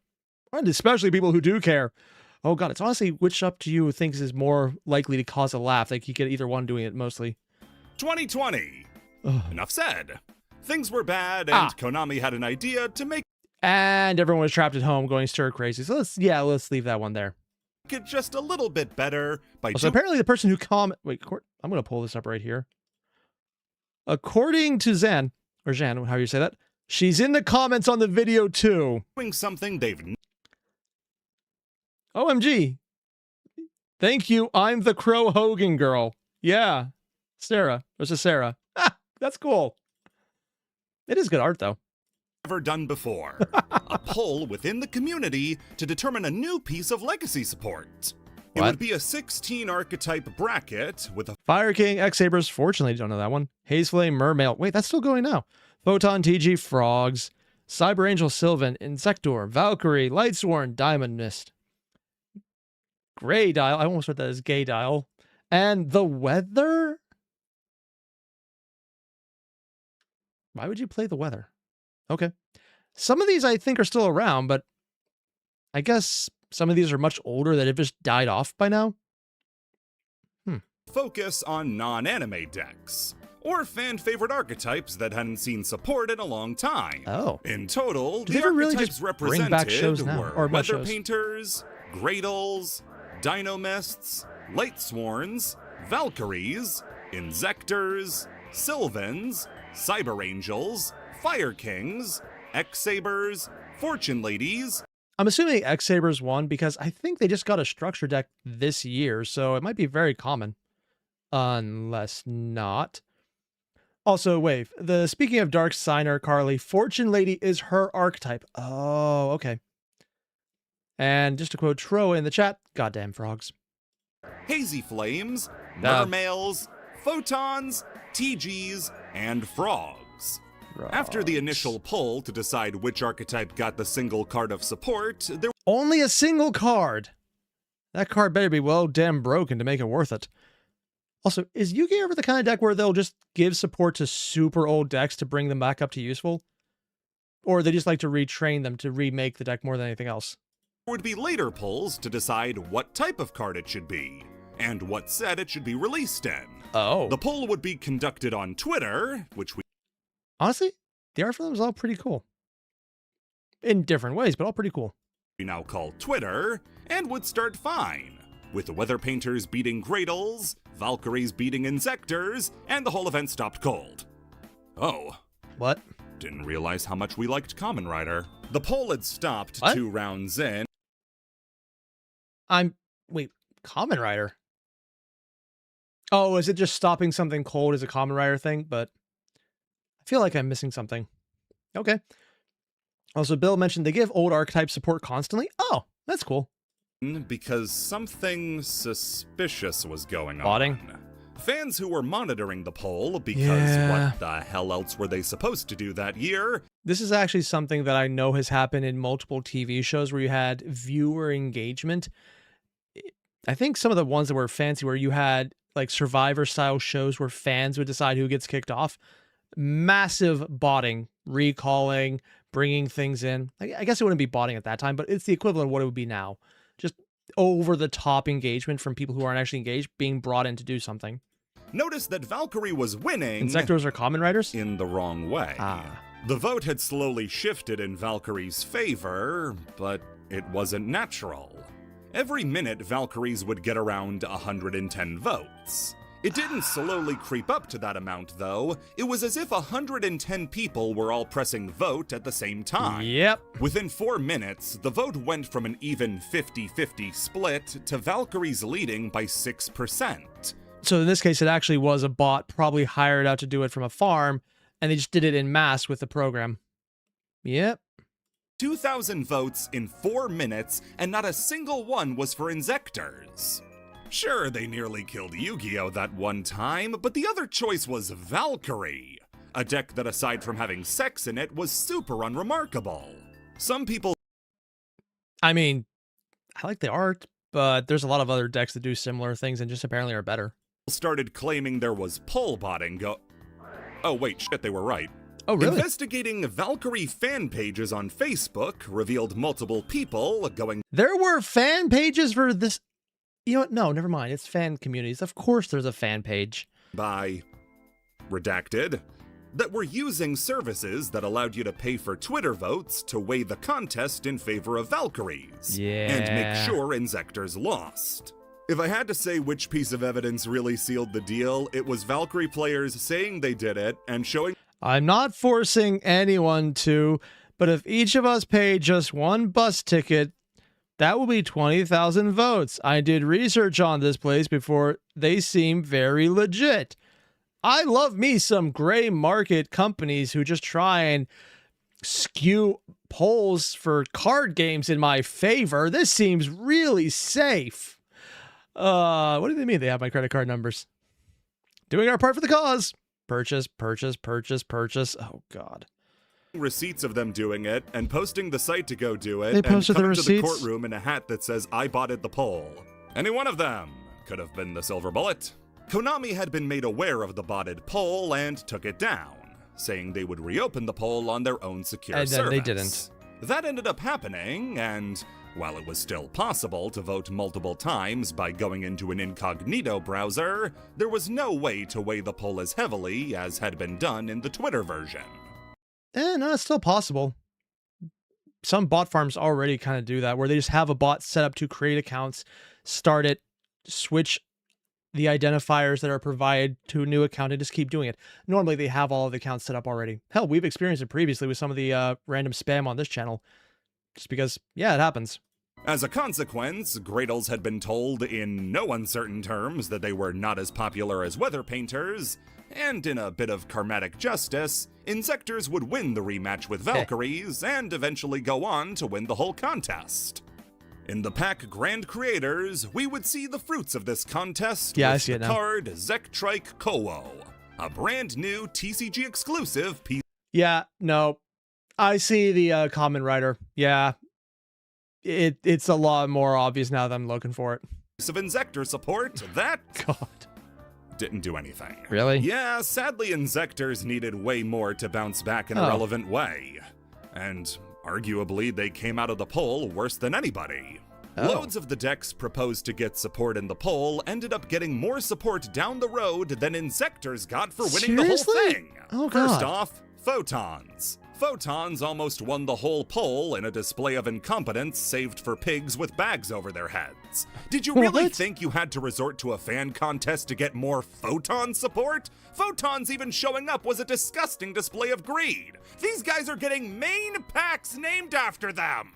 As for the rest, Weather Painters, Light Sworns, Fire Kings, X-Sabers, and TGs would all get full support waves, with Dino Mists and Sylvans getting single cards of support just like...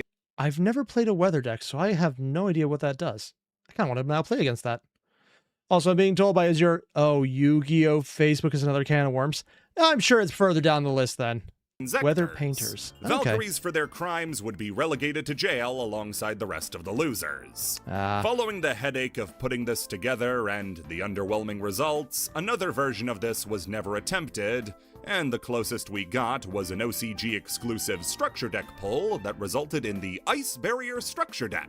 After this, democracy was abandoned as the... To be fair, I played against an Ice Barrier deck earlier and it was still pretty good. Unwashed masses proved themselves untrustworthy. Also, according to Airier, Weather Painters is one of the most miserable decks to play against. Or are we talking like Kashtira levels, or your hand is gone, have fun?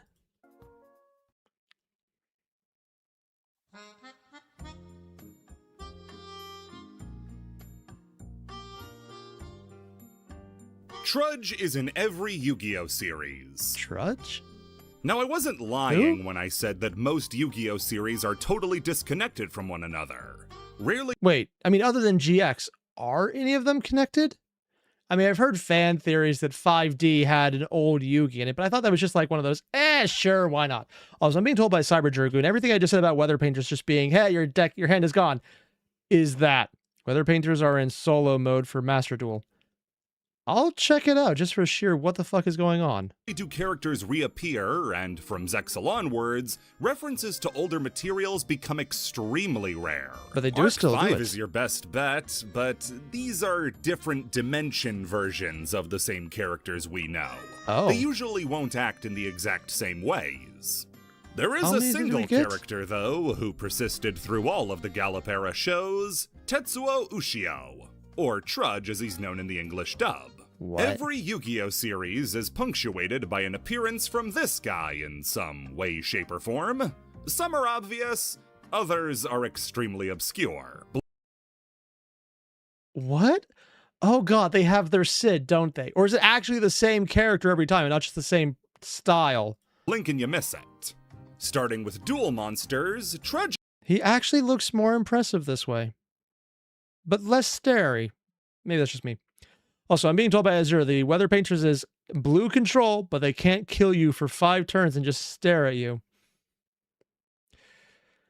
Oh, that sucks. Actually made his first appearance as the first antagonist in the whole series when he beat Joey and Tristan to a pulp. He gets into a shadow game with Dark Yugi, who ends up beating him and causing him delusions of wealth. As opposed to what normal people call that, which is being in crypto. This would get adapted into the first episode of Season 0, with the shadow game changing into a combination of climbing and cards, with Trudge also beating up Yugi himself. As you know by now, the manga and anime continuities are separate from each other, which might leave him unaccounted for in the proper Duel Monsters anime, but luckily he's shown in a flashback during episode 3, when Joey talks about how him and Yugi became friends. Next is GX, and by far the most obscure role Trudge was ever given. What? Not least of which because it was in the untranslated Season 4. So he actually got brought back into the final season. And why are they showing a horse skull? During the final arc of the show, Nightshroud attacks Domino City and sends its inhabitants to the Realm of Shadows, legally distinct, and when going over casualties, one of the listed names is Tetsu Ushio. Up to this point, you can assume these were all coincidences or just little references. Yeah, but I mean, in GX, that's like, it is explicitly the same world, so it's not really that big a one. How the hell are they going to work him into the others, though? But then 5Ds comes roaring in, with Trudge now being a key supporting character. What? Over the course of the series, he helps out more and more, and is even one of the final people Yusei talks to before the end of the series. Seriously? And in case you were wondering if this was just him in name only, no, this is the same character. Yugi's bully ended up becoming a cop. The reason— Huh. Yami literally just pulled a scared straight on this guy. Good to know. And apparently he didn't die in the entire casualty list.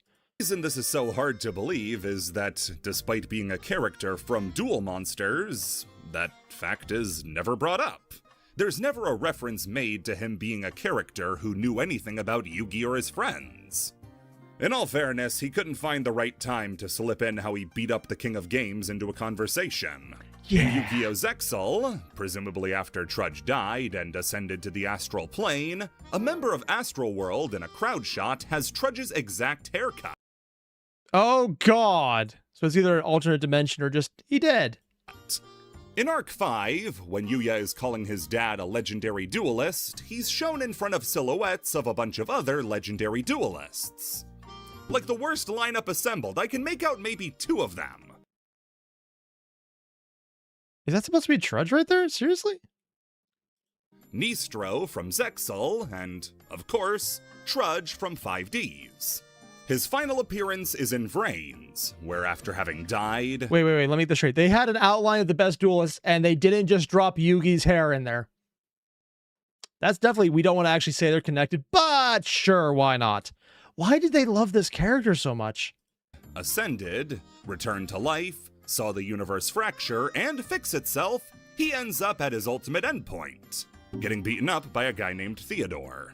Okay, so the role's kinda dried up after 5Ds, but he was never meant to be some long-form, overarching character. He's just a joke. Save for his appearance in 5Ds, he's literally the equivalent of Patches from Dark Soul.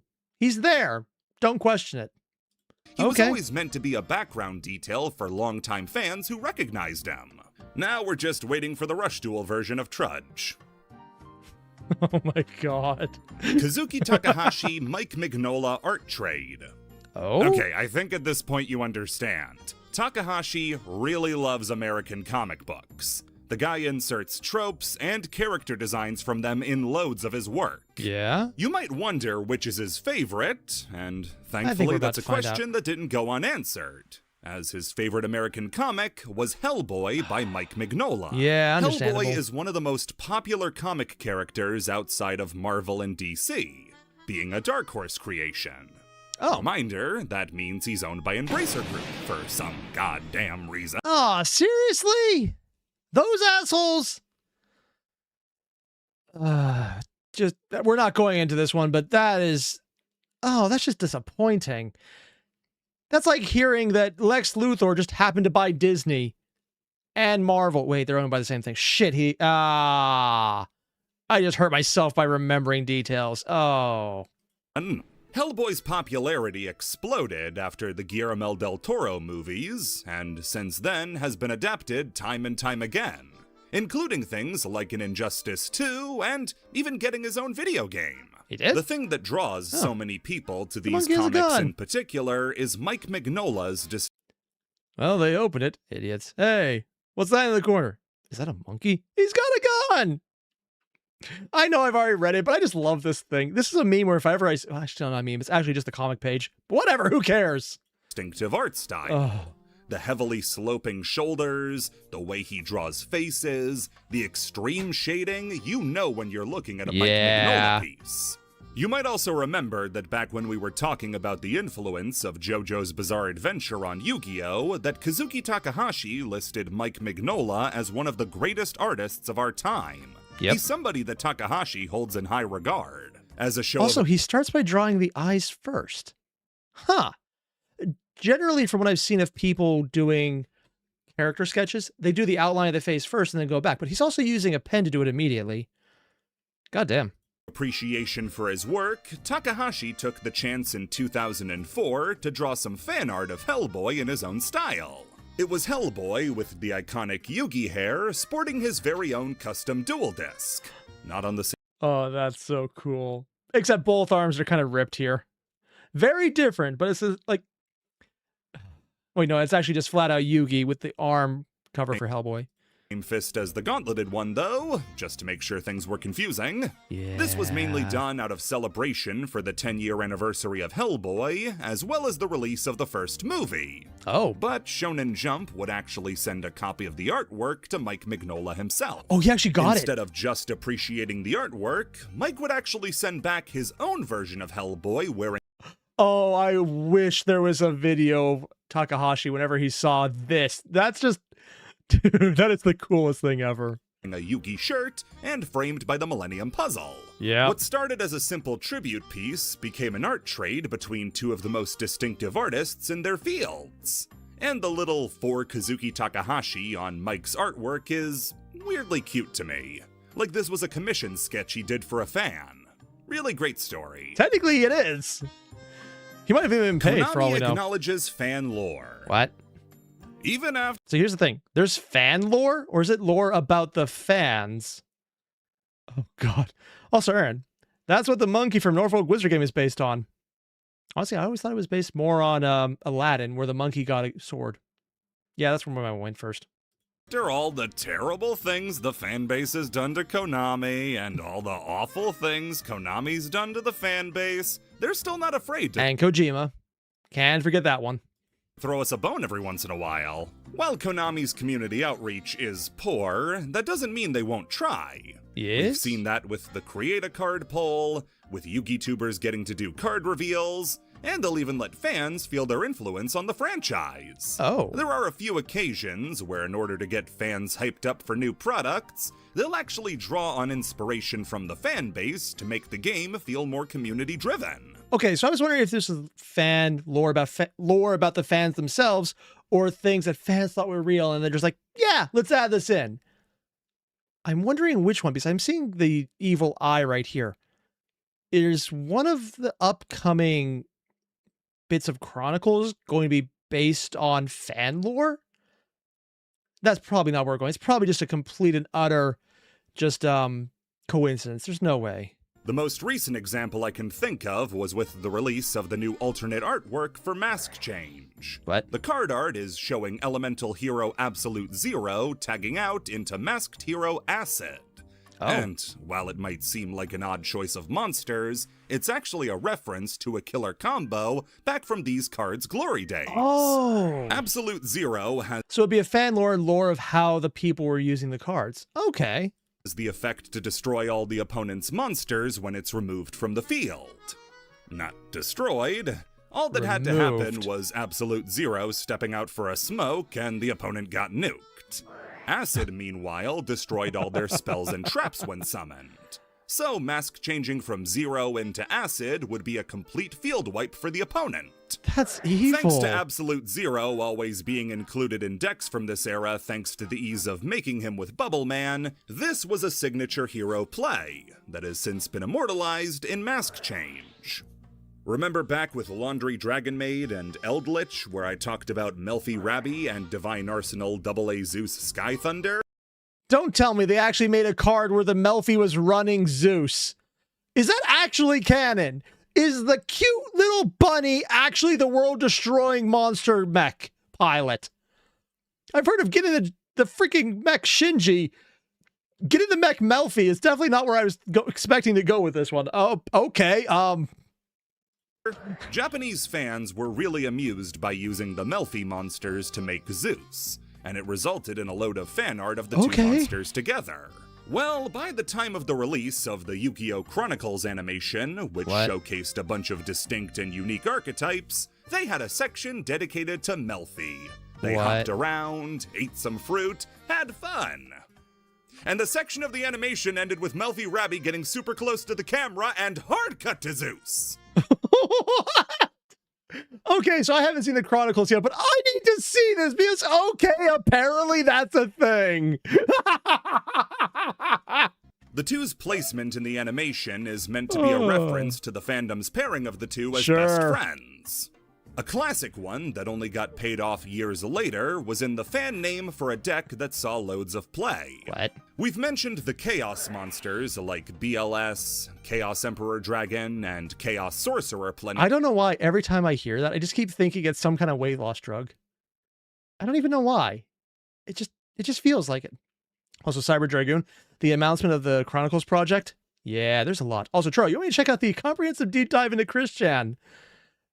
Oh God, that would be a thing. Oh God. Of times, but one of the decks that used them the best was Lightsworns. Oh? Lightsworns were all Interesting about art. milling cards off the top of the deck, which meant they could fill your graveyard fit to burst with light and dark monsters that would have then been banished to summon out monsters like Chaos Sorcerer. Oh. The strategy was a popular way to use both cards around the release of Lightsworns, and even earned the deck a fun nickname for its combination of light and dark monsters, Twilight Sworns. I hate reporting this without a source, but I swear to God there's an old Kevin Tewart Pojo post where he even acknowledges the nickname and says Konami uses it internally. Well, in 2017, with the release of the pack Code of the Duelist, we would see the release of a new wave of corrupted Lightsworn monsters. Oh yeah, flat out called Twilight Sworn. Still cool art though. Also, Cyber Dragoon. Also, Absolute Zero is one of the Omni heroes, a name derived by them only need one hero monster and a monster of their type to be used as material, making them super poly target to get out. Oh, that's very useful. Influenced by the powers of Dark World, these new Lightsworns would instead focus on banishing cards. And instead of Judgment Dragon, they'd have Punishment Dragon. And Damn. the names of these cards? The Twilight Sworns. Steamed Apparently it's canon. Sabersaurus is a new rank 4 Xyz monster that's the evolved form of Sabersaurus, a classic vanilla dinosaur that was infamous in wind-up format for being the normal monster of choice summoned off of Rescue Rabbit to make Funny. a powerful Evilzar monster for free. As a gold watch for his service, Sabersaurus was then made into the very same Xyz monster he was used to summon. When a card in Yu-Gi-Oh! Gets put on the ban list, people will often talk about the card as though it's been put in jail. They'll say the card deserves to be locked up on the ban list, and... Wait, are they about to bring up the one card with cards being locked up as the art? I thought that was recent, though. when a card gets off, it escapes the ban list. This created two different card storylines based around this terminology. The Sangan storyline follows Sangan as he tries to get on a tour bus for a tour of the underworld, only to get on the wrong bus and be surrounded by other monsters like magical scientists. I'm sorry, it's so funny. Oh my God, they're just looking at me like he's a snack. And I'm not sure which way I mean that, because there's some very sensitive censoring, let's put it that way. Cyberstein, poor Sangan. Yanagarasu, and tribe-infecting virus. Oh no. He catches a cab with the angel from Graceful Charity, driven by one of the delinquent duo. Oh no. The trio gets arrested This for I've seen. smuggling pots of greed, and Sangan is thrown into a cell with Witch of the Black Forest. Oh my Every God. card mentioned in the storyline was banned at the time of the release of the cards that depicted them. Oh my God, that poor Sangan. What the hell happened to him? Oh, apparently everything. Like Shared Ride and Oh. Tour Bus to Forbidden Realms. The end with Witch is even a reference to the two cards having a fused version in Sandwich. Oh, he got out. The other one is much shorter, but much more modern.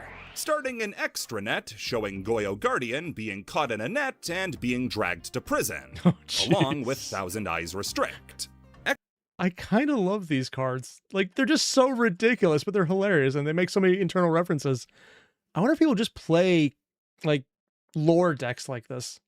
Actually, no, never mind. They almost definitely do. Extranet's release in 2015 lined up with the over half-decade that Goyo Guardian spent on the ban list in the OCG.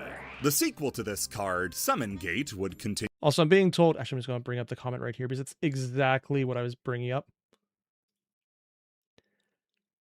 Here we go. Also, Bill mentioned, fun fact, cyber dragons were supposedly a result of a German scientist trying to recreate the beauty of the blue eyes white dragon. Where people got the idea of backstory. Huh. And similar with situation with Master Duel, or Duel Masters, where being sent to the Hall of Fame ban list is given the idiom of being sent to the hot springs. Two toads. The one with the top, or the one hop is a card with a depiction of all the frog monsters trying to stop Treeborn Frog from going to heaven. Oh, God. Continued the story by showing Goyo, Plushfire, Elder Entity Norden, and number 16 Shockmaster all locked up in prison, as Thousand Eyes Restrict was on the other side. While all of the cards depicted in Summon Gate were on the ban list at the time, 3 months prior, Thousand Eyes Restrict had been released. So the artwork depicts him getting out of jail and waving goodbye to his friends. The most important one for old-school Yu-Gi-Oh! Players, though, is the Magnificestorm archetype. Radiant Typhoon. Oh, yeah. I think I've played against decks that include them, but never them themselves. This is a brand new series of various wind monsters, like Pyros, Wing Beasts, and Aquas, all united under the banner of a classic card, Mystical Space Typhoon. Yep. MST is one of the most well-known cards for players who have to ice their knees. At one point, it was a mandatory 3 of in every deck because of its... I just got into the game and I count. Good to know. That's more just because I'm lazy, but that's a different point. Its ability to destroy back row. Yep. Back then, that was really important. However, there was a big piece of confusion surrounding MST for a long time. Oh? See, it's a rookie mistake to think that destroying a card that's activating its effect will negate the effect. Yeah. And if you don't know that, you might assume that shotgunning a copy of MST on a resolving spell trap will negate that card's effects. Done that. Hell, I did it earlier today. Although it is kind of fun if they're using it for a tribute. Then you remove a tribute so they can't tribute it, so it's no longer targeted. It doesn't negate it. But oftentimes it's just like, fuck that.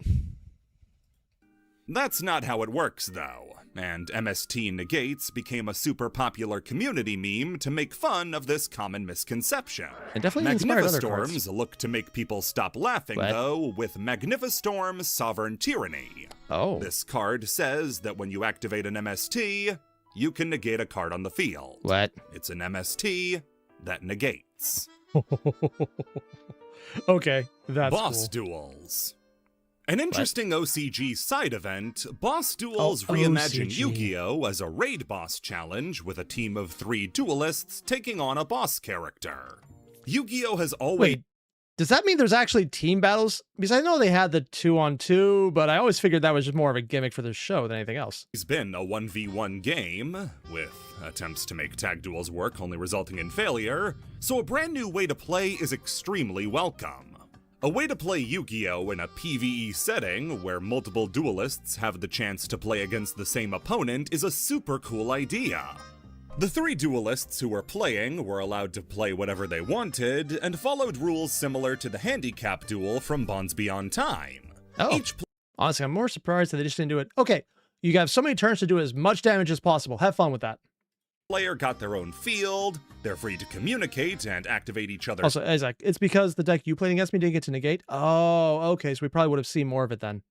Cards, and even had brand new gameplay elements, like having a leader player, who on their turn could activate effects, like adding cards from deck to hand Destiny Draw style, or resurrecting players knocked out by the boss. Speaking of whom, a 3-on-1 match sounds daunting for anybody, so the boss duelist has to be busted out the gills to compete.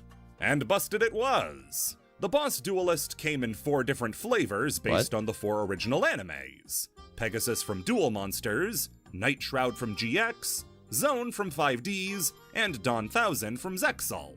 Some blanket rules for the bosses is that they only have 8 cards in their deck, and start with as many cards as they have with the start attribute. Wait, only 8? How broken are those 8? You're probably just supposed to survive more than anything else, huh?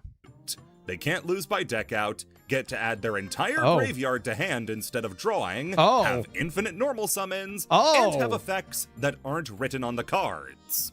In order from least to most absurd, least is Pegasus. Most of Pegasus's cards have analogs to actual cards that exist. Okay. He has the Toon Monsters, Comic Hand, Doppelganger, and Relinquished as his boss monster. Neat. Relinquished does have the added effect of being indestructible and reflecting all damage done to it, but that still makes it the tamest of all the boss duelists. It's the tamest? Zone is only tame in comparison to the other boss duelists, but the fact that he's playing Time Lords already means he's an evil you only see in Revelations.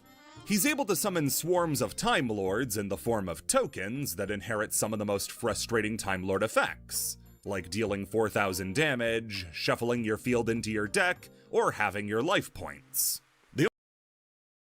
So have them and then do 4,000. How is that not just immediate win if you just...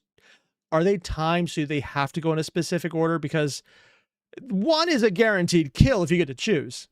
I guess if there's a specific player in the scripted, maybe not, but still. The only thing stopping him from getting higher with his 20,000 attack Cephalon the Ultimate Time Lord is that the last two bosses make him look downright manageable. What? Darkness is the next one up, and you just need to read one of his spells to know what's going on. How about we talking? Set all 5 of your trap cards directly from deck.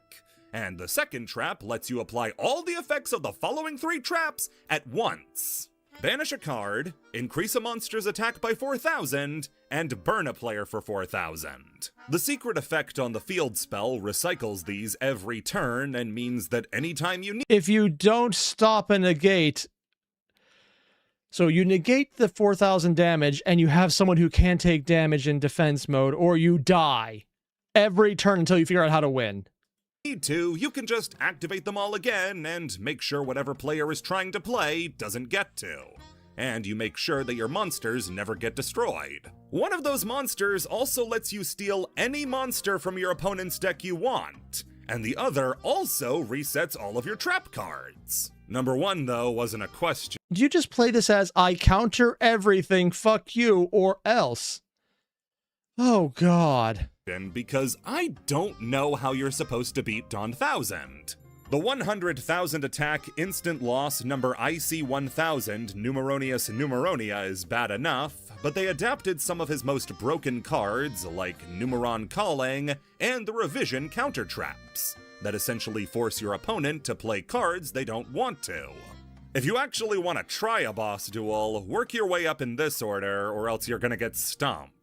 If you do want to try it out as well, proxies of all these cards exist online for you to print out and try with your friends. Is it supposed to be you just can't beat this? Because that seems like what they're aiming for there.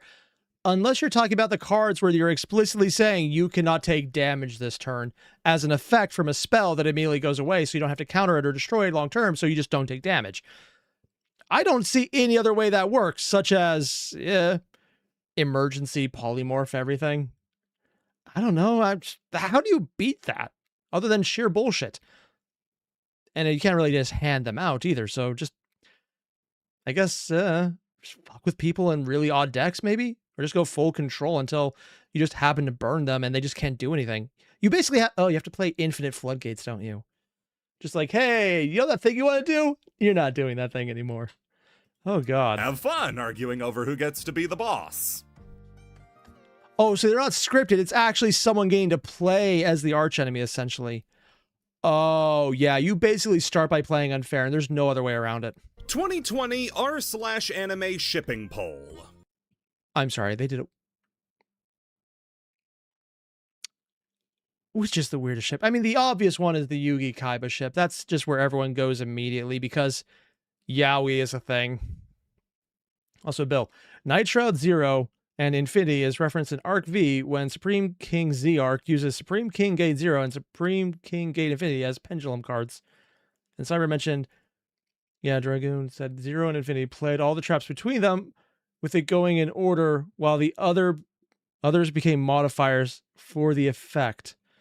Oh, lovely.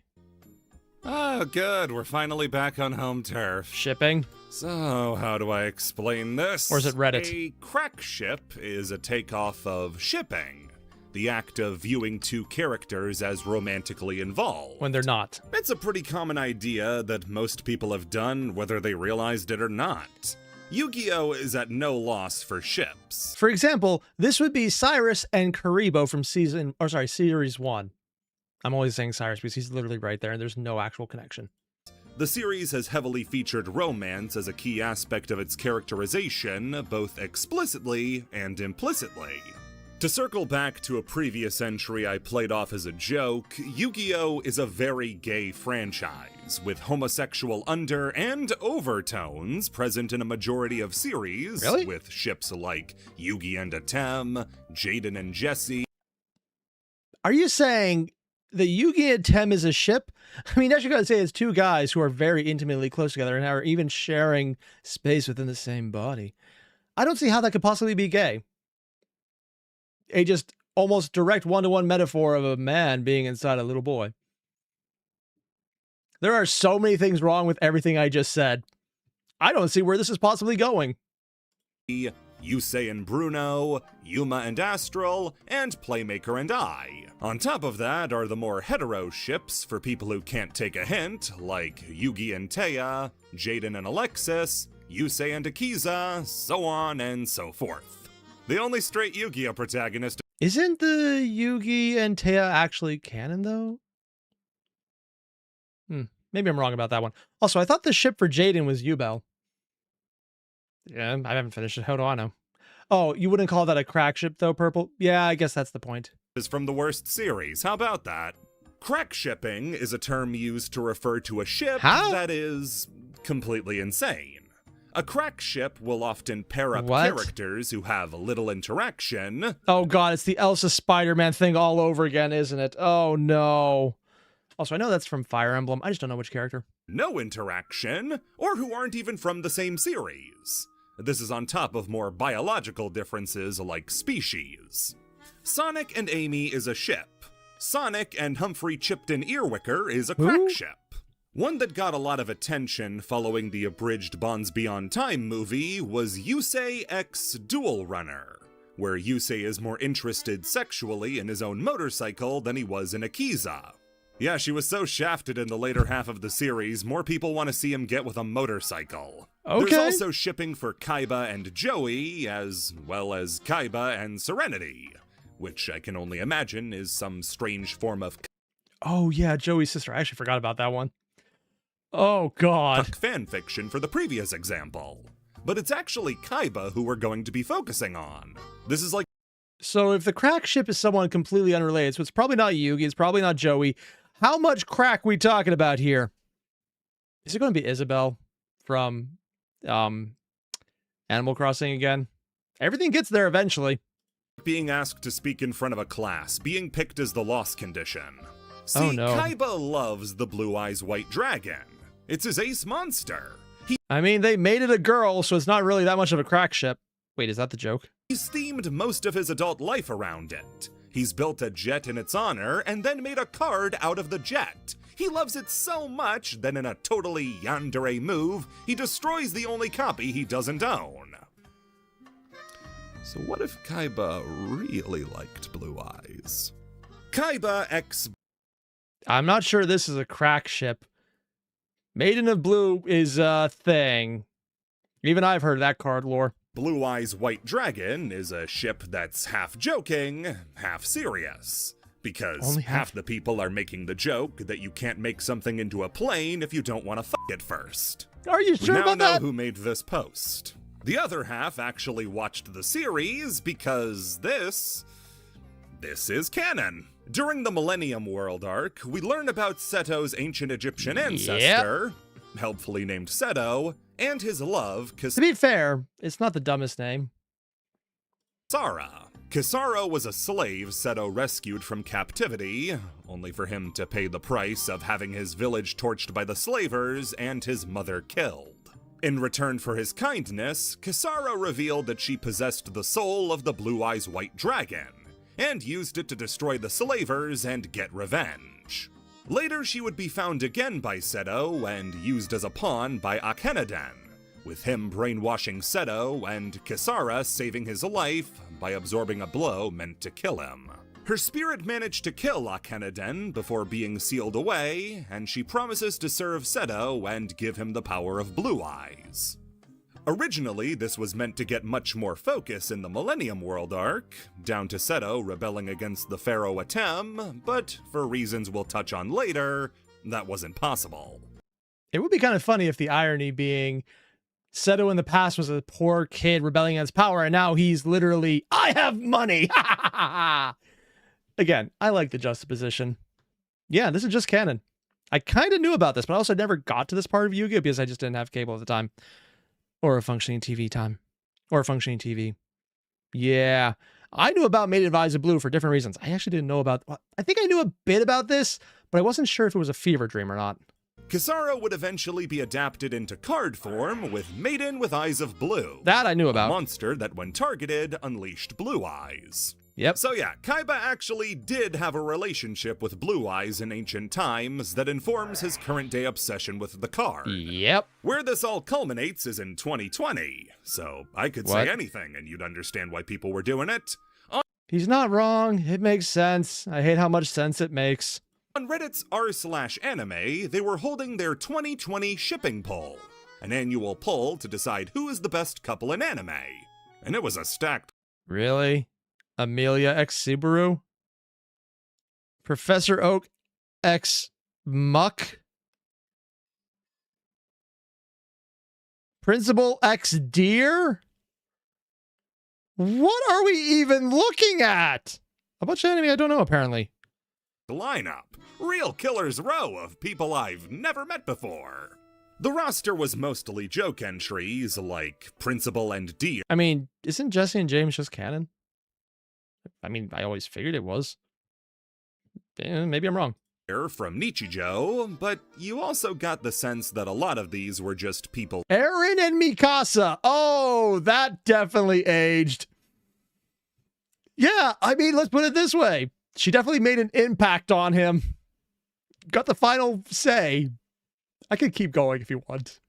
Ships that they had submitted under the pretense of being jokey. Light and L, Eren and Mikasa. Oh, these two finally getting together. Yeah, that can never happen. Howl X Sophie. Those are literally, isn't that's literally just what happened, right? Izumi and Sig. Oh, that's the joke. It's just canon couples. Joseph and Caesar, and nestled down at the... Haruhime and Belle Crenel. Really? Haruhime. Huh. Okay. Bottom of the bracket was Kaiba and Blue Eyes. This was meant as a joke entry on the same level as Misato and the Penguin, but the ship ended up getting further than anybody anticipated off the fact it was the only one of the insane cross-species ships in the bracket that was... Oh, for the cross-species ones. Okay, so it's literally the joke of, this is so weird, no one's gonna take it, except it's technically canon. Actually canon. On its run-up to the semi-finals, Kaiba and Blue Eyes beat Tauro and Hanako from Watakoi, Mikoto and Tauma from a certain magical index, and even Kirito and Asuna from Sword Art Online. Represent. Nice. One of the most serious ships people expected to win the whole thing. Seriously? Yeah, but this is 2020 where they were kind of getting the shine worn off, but also from what I heard, later series actually were really good. After they were really bad. As in, the series most people think about when they think Sword Art Online was actually decent, and then it was followed by some things of, I'm sorry, which fetish are we looking at today? Oh god, what is wrong? Followed by, that's fine. But then I heard, like, Alicization is still just really good. Haven't seen it myself, but I've actually heard it's generally just very good. Don't know why. Never got into it, but I heard it's good. Their most impressive win in the tournament came with their first round opponents, Jesus and Buddha from Saint Young Man. What? And it wasn't even close either. That's the sad part. Kaiba and Blue Eyes won by 3 times the vote. They dodged a bullet on that one. Just glad it was Buddha, not getting random Muhammad in there. Votes. Unfortunately, the dream run ended in the semifinals when the pair was finally knocked out by Kaguya Shinomiya and Miyuki Shirogane from... Yu-Gi-Oh fans, why'd you drop the ball on this one? So much. Kaguya-sama Love is War, which, in all fairness, did go on to take the whole thing in the next round. Seems kind of unfair to include a ship where both characters are married, buddy. That ship has sailed. They're married? I don't know anything about the show. I could be completely off on this one.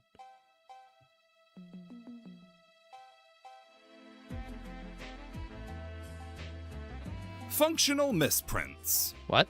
Yu-Gi-Oh! Is a game of complicated rules. I think you know that How well does that enough even by work this out? point.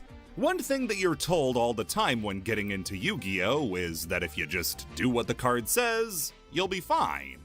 After you learn the basic language that a Yu-Gi-Oh! Read the card. Hope it's correct, and then try and understand what the hell you just read. Thank you, Master Duel. Also, Bill, I'm just going to pull up your comment. So your problem with SAO is the creator's tendency to include extremely screwed up scenes for shock value. Yeah.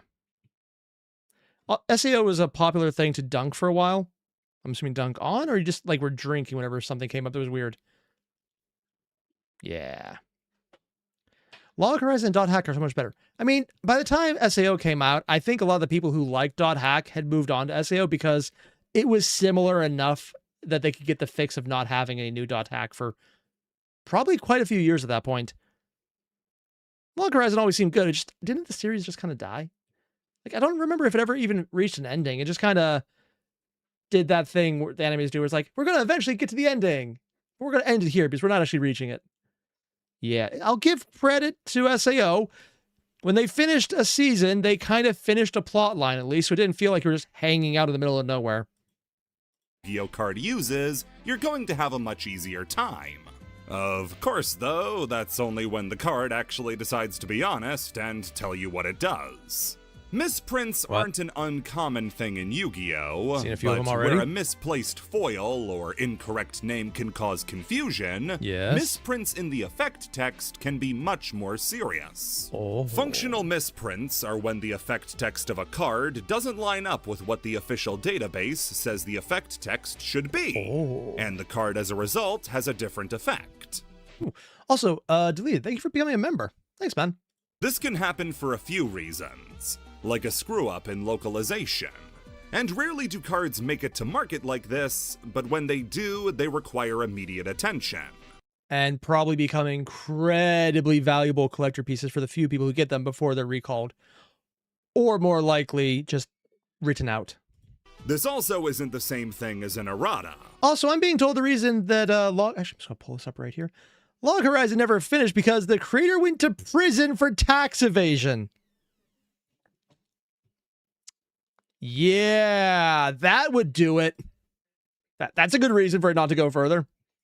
Erratas are for when a card needs to be retroactively changed. These are for cards that never had the right... So apparently he had an actual second account for funding Log Horizon and it was just sitting there unused. That's the thing. Went on hiatus. Okay. But according to Miles, I believe he was out and continuing the series now. Okay. That might be interesting. An early example of a functional misprint is in the card Ocean Dragon Lord Neo Daedalus. Oh? This was the cover card for the Fury from the Deep structure deck, and had the effect to send Umi from the field to send every other card in both players' hand and field to the graveyard. The fuck? You can send one Umi you control to the graveyard and send all cards in both players' hands and on the field to the graveyard except this card.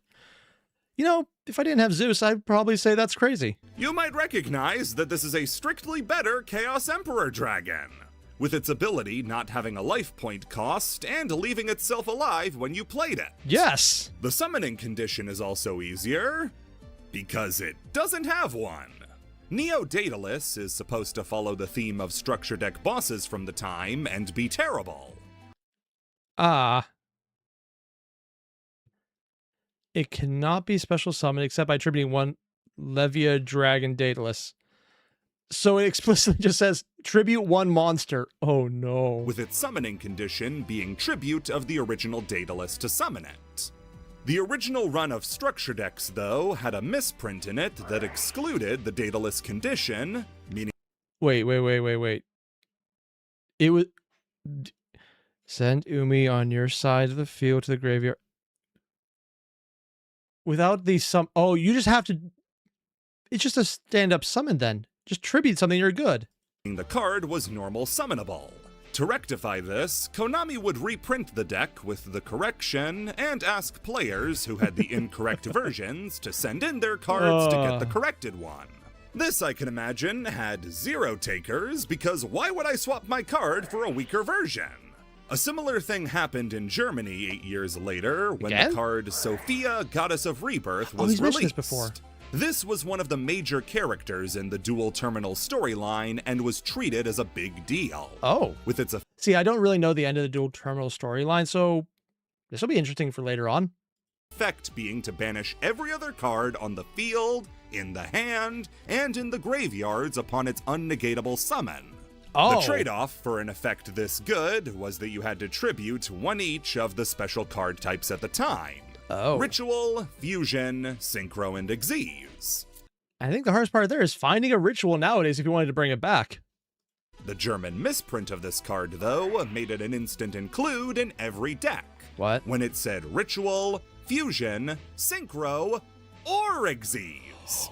Zeus over top of... Oh, yeah. Oh, that would do it. And is inclusive, or is pick one. Oh, that's fun, man. Any Xyz, that Sophia over top of anything. A really funny one of these is with the card Counter Counter. What? This was a counter trap meant to counter other counter traps. Why would you have that? Counter traps are a very special type of card in Yu-Gi-Oh! Because There's a few, they play yeah. with Yu-Gi-Oh!'s spell speed system.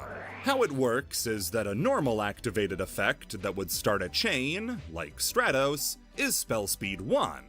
A quick effect, like MST, Fiendish Chain, or Effect Veiler, is spell speed 2. Counter traps are spell speed 3, and cards that can't be responded to are spell speed 4. The only thing that can respond to a counter trap is another counter trap. They're on a special tier that makes them uniquely hard to interact. At the end of the battle phase, it becomes the end of this turn. Damn. Just skipping the second main phase. I guess that would do it then. With. That's the idea behind Counter Counter. That you'd use it to stop one of those unrespondable cards because it's a counter trap as well. Except if you picked up certain packs of Tactical Evolution where it debuted, where the card was a normal trap instead of a counter one. Yeah, the counter trap counter card couldn't counter counter traps. That'd do it. Can we get a counter counter counter in the corner for every time I said counter? One that was... I think we should counter that. Thankfully dealt with before the card was ever printed, So they did fix came at in least the one of lead them. up to the release of Dawn of Majesty. Okay. When the card Aluber, the Jester of Despia was revealed. At the time, Despia wasn't treated very seriously as a sort of weak fusion deck, but Aluber was still I mean, this deck right here, I still have this card in my deck right now for Branded. But that's again for Branded. It's bullshit when you just randomly pull them out and steal shit off the enemy. recognized as clearly the best card. On summon, It it is could good. search any branded speller trap, of which there were already great options, like Branded in Red and Branded in White and Monty Python and the Holy Grail's Black Knight. When the proper God damn it, he got me on that one. Oh. Also, that's what he looks like zoomed in. Okay. branded deck did come together, Aluber was... I just realized what that was at top. Oh, that's a person right there. Or it was. That's an Iron Maiden. There's spikes on the inside and they close around a person. You can take the guess what happens next. I just Aluber noticed was one of that. the most important cards, and became so prolific he has 2 different alt arts since his release. 2. However, if this mistake wasn't caught, it would have never happened. In pre-release material in the TCG, Aluber was listed as adding Despia spell and traps instead of branded ones. Oh. Which would have been disastrous, because there is one Despia spell trap, the field spell you don't play. I remember people being really worried about this before Dawn of Majesty's release, and... Although it could be a case where maybe looking at some of the cards they just did future printings, maybe they were planning something at the time. We know now they weren't, but maybe. Or there were other Despia spells that came up later. I don't actually remember because I think all of them just said branded too. thinking they would localize cards differently after printing a ton of them. Luckily though, the effect text was changed and the cards functioned as intended. Huh. Hopefully this happens again to the Yangzings to stop them from missing timing, you stupid, stupid Chinese dragons. Symphogears. Symphogears? The Yu-Gi-Oh! Anime has... Wait, isn't Symphogears its own franchise? Or is that Symphonogear and it's just a different pronunciation? I'm probably looking at this the wrong way. A stop that a lot of animators have made to do work on. Hundreds of people have collaborated to work on the series over the 25 plus years it's been going on. So they actually have a lot of people animating these shows. It's not just a steady cast, it's a lot of people. Which might be how they just churned out so many episodes then. Also, I'm being told by Cyber Dragoon, it's exactly what I'm thinking. Oh. And to name half the people with impressive credits who have would take forever. The hand animation in Yu-Gi-Oh! Has always gotten a lot of praise, and would you guess the guy responsible has actually written a book about it? What? Takahiro Kagami is an animator who worked on Yu-Gi-Oh! Since the very start. Oh. Episode 1 of Duel Monsters. You know, I think I got spoiled because I saw some of the earliest animation as Yu-Gi-Oh! So I kind of just thought this is the normal. Now I'm thinking about it. A lot of shows just kind of don't focus on hands because they just don't have to draw them that way. In the same way, you will see so many people go out of their ways not to have horses because no one wants to draw them. As far as I care, this is the best point of the show. Mostly because I missed everything that came after it, so I always thought it was the high point. It is so cool, though. He's such a great villain, and just for being so over-the-top insane. Directors on Dark Side of Dimensions. You might also know his more recent work as an animation director on Skate the Infinity. Yami Shuji not only worked on the series up through Arc 5, but also worked on anime such as the Fist of the North Star film series, Pokemon movies, and Initial D. I'm sorry. Initial D, Fist of the North Star, Pokemon, and Yu-Gi-Oh! That is such an eclectic mix. All we're missing now is a hard-hitting war documentary in an anime style and more Pokemon to round it out. Next you're going to say they just did a Guyver redo. He was well-liked enough that he was even added as a character in Tag Force 5. Oh, that's cool. The animator we're looking at, though, for this section is Katsumi Ono, animation director on Yu-Gi-Oh! 5Ds. Okay. He had a few Yu-Gi-Oh! Directing credits on the original series, and served as the director for the entirety of Capsule Monsters, but 5Ds was his coming-out party for his directorial abilities. Oh. Directing a lion's share of the series, as well as storyboarding a few episodes, including the first one. After his job wrapped up, he would float around to different projects, including an anime based on the manga Symphogears. Written by Akifumi Kaneko and Noriyasu Agematsu, and illustrated. Wait, it was a manga first? Because I've heard of this, but only for the anime. I didn't realize it was actually a manga, too. Okay. Also, I'm being told Dororo is peak. I've actually heard that multiple times. I don't know why I haven't checked it out. It sounds like I'd like it. Illustrated by Dan Yoshi, Symphogears is a story about idols donning battle armor called Symphogears to take on an alien menace called the Noise. They're defeating the aliens with the powers of rock and roll. The SpongeBob movie's influences may never truly be understood. Oh, I just got that. Where Oh, Ono God. comes in is in the sequel season, Symphogears G, in the very first episode, in fact. When the character Hibiki Tachibana is trying to fight back against an alien ship attacking a train, a very familiar animation plays out. Comparing this to one of Ono's previous works makes it clear that the composition of the scene is meant to be a reference to Yu-Gi-Oh! 5Ds. Is it bad that I just see someone with a giant arm running? I just think, Scryed. I know it's not the reference, but that's all I can think whenever I see that because it's such an iconic thing for such an old anime. Specifically, Junk Warrior. Junk Warrior is badass, so I understand why somebody would want to include more of them. The key points of the reference are this shot of her jetpack igniting, the knuckle guard locking into place, and the shot before the impact with the extreme foreshortening on the fist. All three of these are very distinctive features of Junk Warrior's scrap fist attack. Hibiki's design even changed to more closely resemble Junk Warrior, namely in the twin-tailed scarf that, with the release of his new structure deck, has been made a Junk Warrior signature feature. Oh my God, they're working served backwards. as the director for this episode, and wouldn't you guess it, also storyboarded 5D's first episode, the first appearance of Junk Warrior's Scrap Fist. It's incredible to see just how much care he had for that particular sequence, and how it popped up again in his later works. Damn. That's actually just kinda Inspiration cool. for Kaiba and Merrick. Wait, what? Oh. Kaiba I always just figured was rich asshole trope, but was there more to it than that? I got no idea about Merrick, though. You know what's a bad idea? Getting a creative person mad at you. What? Suddenly you pick up their new book and the stupid dumb idiot sounds a lot like a... I'm sorry, were Kaiba and Merrick literally I hate you shit posts? No, there's no way that's the case. No. Police sketch of you. Manga artists are no different when it comes to including people who have personally annoyed them as... One of the examples I can think of right away would be the Reborn as a Dragon Egg or something, where it's like the final villain of the first season is a slime who's also reborn and steals abilities when he eats people. I wonder what random Riru this is talking about. I have no idea. Oh, God. Characters in their work.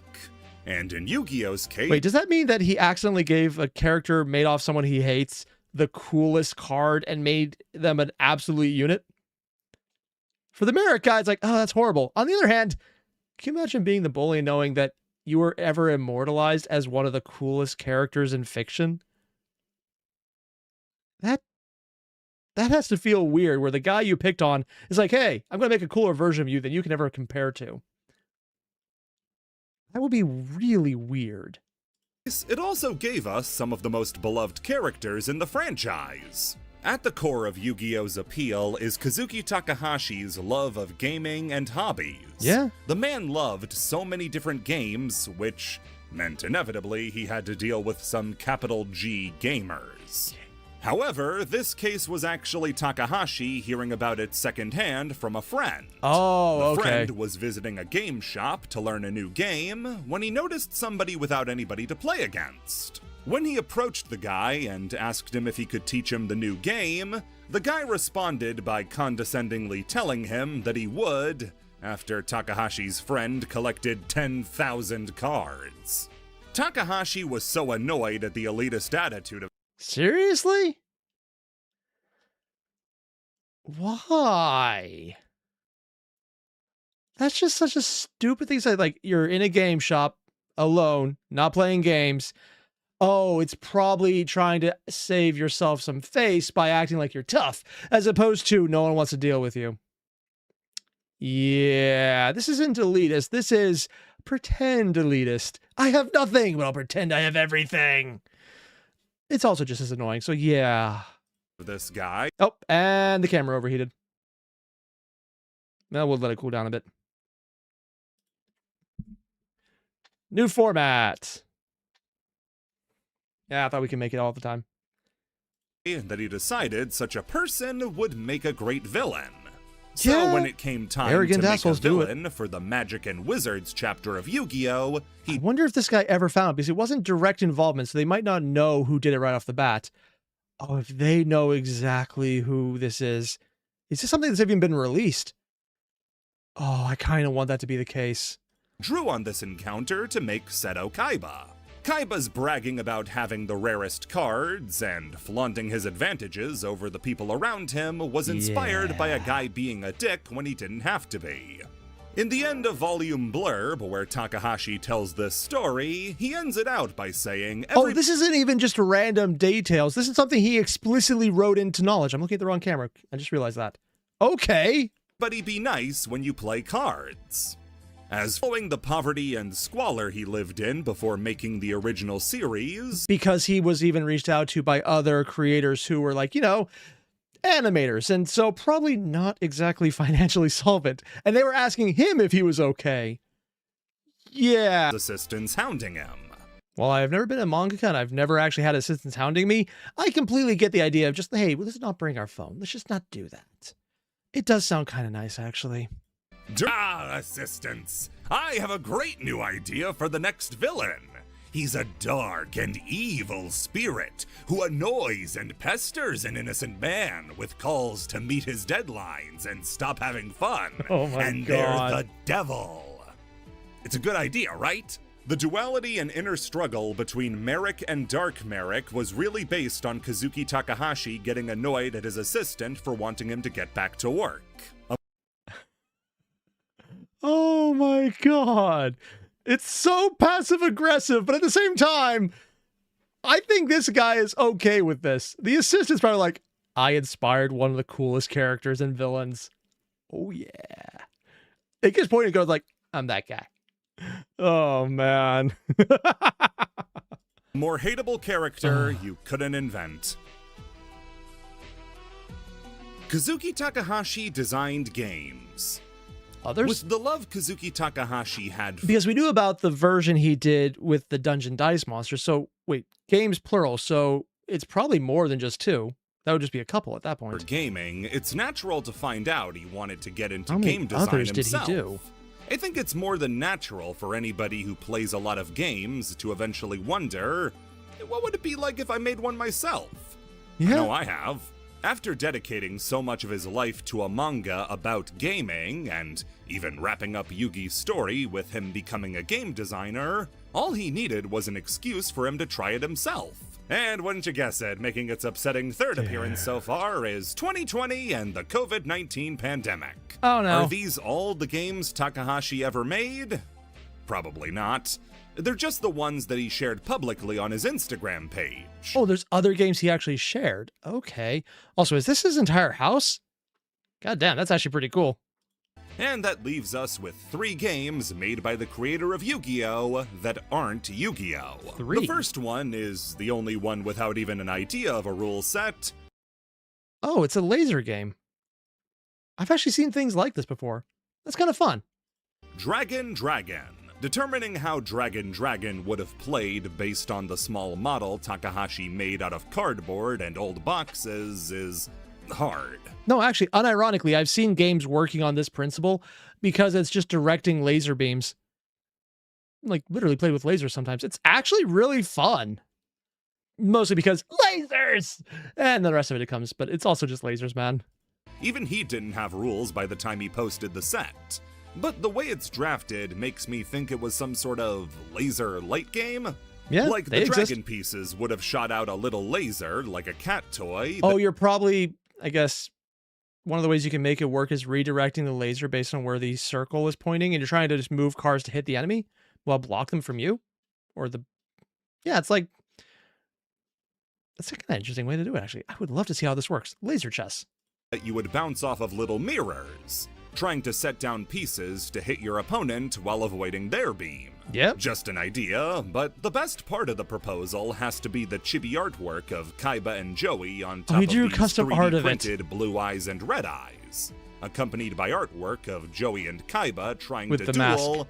with the restrictions of social distancing. The second game was a take on Snakes and Ladders called Snake, Egg, and Ladders. The idea... You had to actually buy an egg. It'd be even funnier if you decide to just make it a water balloon, and if you fail, everyone gets wet. That's a lot of thunder outside. No shit. The game is a little easier to parse than Dragon, not least of which because it's based on the simplest game short of Candyland. Really? The object of the game was I've never actually played Snakes and Ladders, so I could be very mistaken on this one. to guide your snake up to the egg at the top of a pillar by stacking boxes and placing ladders as you tried to make it up without knocking the structure over. There's dice rolling involved. Somehow, with bad things happening when you roll ones, but Probably having to remove something, so it's fine, but there's always a chance you have to find a way to remove something, which means you might need to build something new and hope your structure's steady. I'm making this up on the spot, but that'd be fun. And almost guaranteed to fail then. that part doesn't seem to have had much thought put into it. Speaking of dice, Takahashi was really bored during the pandemic and bought a 3D printer and was trying to design his own dice, but gave up after his final draft looked too much like the coronavirus. Bakura, get it out of your mouth! This one I could see becoming Okay, that would happen. Yeah. a real game, as a 3D take on Snakes and Ladders with a Jenga element of not knocking over the entire structure sounds fun. And I just realized he has Yugi making games in the image, because Yugi went on to be a game designer. The final game was the most realized one, Oh. as it ended up getting a full rule book to let people know how to play it. Oh. Advent Heroes is a game from all the way back And it's also fully in the comic style. Back in 2011, that's a card game. Dude. But not a trading card game or a collectible card game. It's a card game like poker, but for dorks. So I should like it then. Okay. How do we play this? I might actually want to try. The idea is that you draw cards from your deck and play them in your power zone. If you want to summon a... It's Yu-Gi-Oh! With a poker deck. Oh my god, I love this. Magdra, I should stop angering Zeus? I don't know what I did! I just said that Hades was better. Hero, which is a 10, king, queen, or jack, you have to sacrifice cards from the power zone equal to that hero's power level. Oh. 10, 11, 12, and 13. To summon out a jack, you would tribute a 5 or a 6, or a 4 and a 7. If I had learned about this game when I had more free time and wasn't yet into Magic cards, I think this would become my new obsession. Because there was a time where I was into War constantly, different war game or different card game, and I would just love this. You get the idea. Math. Aces, called doubles, can count as an 11 or a 1 when used as a power card. Oh. You use your heroes to attack the opponent, and they lose the game when you've attacked with all 4 different suits. So you need to attack with a hero with a heart, spade, diamond, and club. There are more rules like alt-win conditions, attack and defense for your heroes, but that's the gist. For a long time, the rules and the game as a whole were thought to be lost media. But wait, where did they find them? How did he find a shared Dropbox? Oh, dude! Berto GS23, cool. Mathis Jurgen, and Marco Salmaze worked together to preserve the Japanese and English rulebooks, a sample game, and even a comic explaining the lore of Advent heroes. This similar concept would be reused when making Drump, the one-shot manga he released. Oh, so he actually reused one of his ideas in a manga he actually released after Yu-Gi-Oh! Came out. That's pretty cool. And Forrest, you wish Takashi could have made more games. Yeah, you and probably everyone else. I'm right there with you on that one. And Aaron, I'm sure this would work on Tabletop Simulator. Oh, yeah, but if it's based on strictly a 52 card deck, you don't even need Tabletop Simulator, you just need a pack of cards, and those are damn cheap. After Yu-Gi-Oh! I think it'd be really nice for somebody to pick up this concept and try to make something out of it. Actually, yeah. Just take the basic cards, make it a specialized deck, make it look like the heroes are heroes. So instead of just being a generic queen, just go full on town and say it's just an Advent deck. It's a 52 card deck, but with better art. Hell, you could even just make it better art and just see about the name Advent because it's super generic. And if someone happens to find the media, you might get away from it. I mean, I'd still recommend contacting the estate because that would just be nice. But yeah, you can get away with that. Heroes is easily the most fleshed out of his 3 games, and it's approachable while still being mechanically deep. Yeah. DM stats spell Yugi. What? This can't DM be intentional. stats? There's no way this was done on purpose. What? But is it true? Frustratingly, yes. So if you take Dark Magician's stats, you have attack defense? The ultimate wizard in terms of attack and defense. Where would it have a Y for Yugi? That's the effect. I'm feeling like I'm missing something here. Or is it only working in Japanese? 4 different facts. It has 2,500 attack, 2,100 defense, 7 stars, and 9 words in its flavor text. Yes. The 25th, 21st, 7th, and 9th letters of the alphabet are Y, U, G, and I.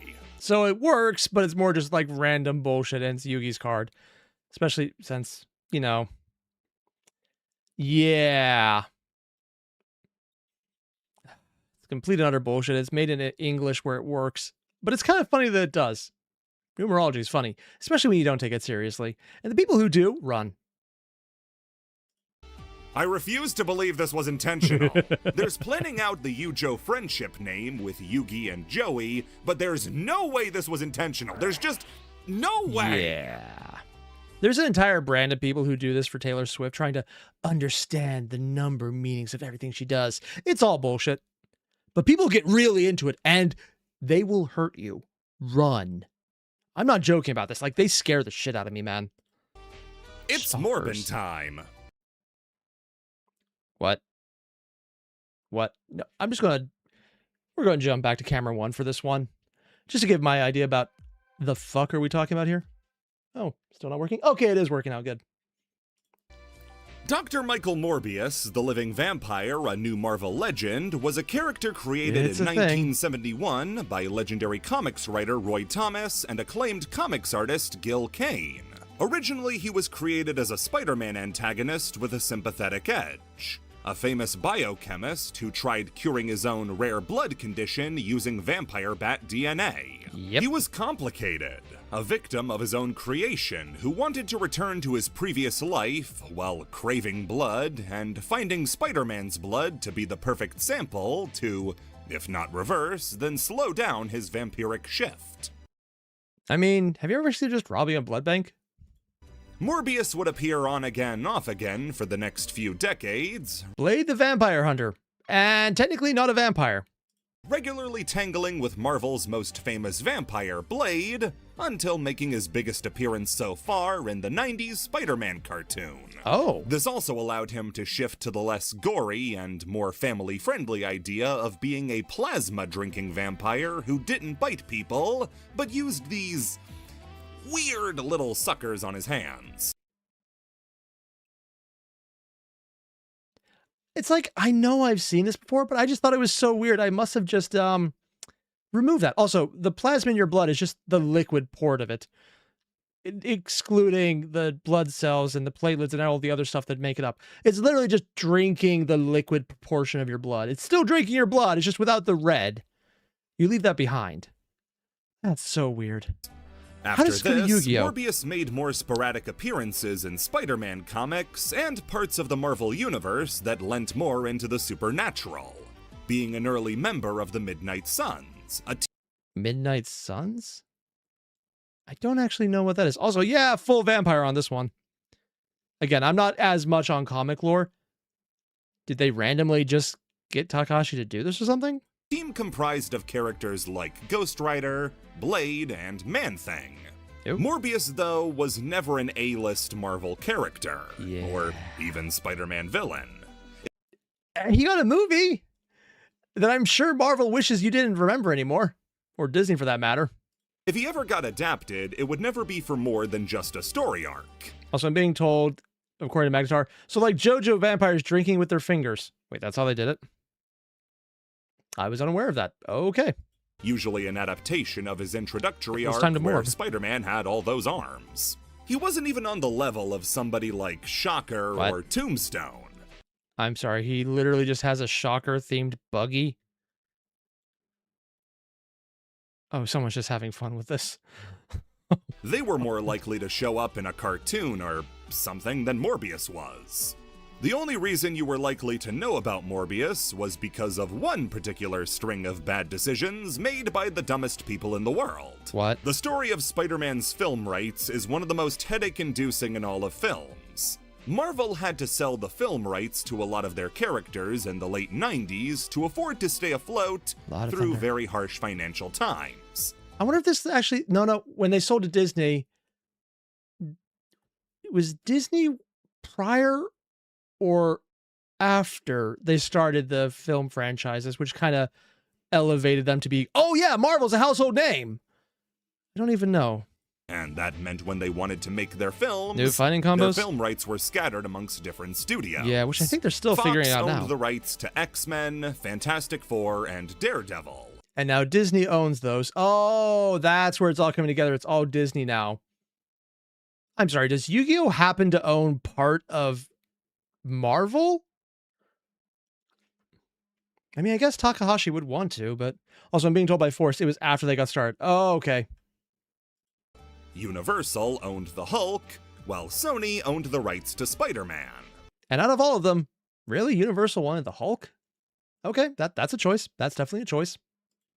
This meant when they made the original Spider-Man movie, the biggest comic book movie of the time and one of the most successful movies of the year it came out, they were keeping all of it to themselves. 2002, sorry. They would make even more off of the next two films, and were more than happy to sit on the franchise while Marvel proper fumed over the lack of access to their most famous superhero.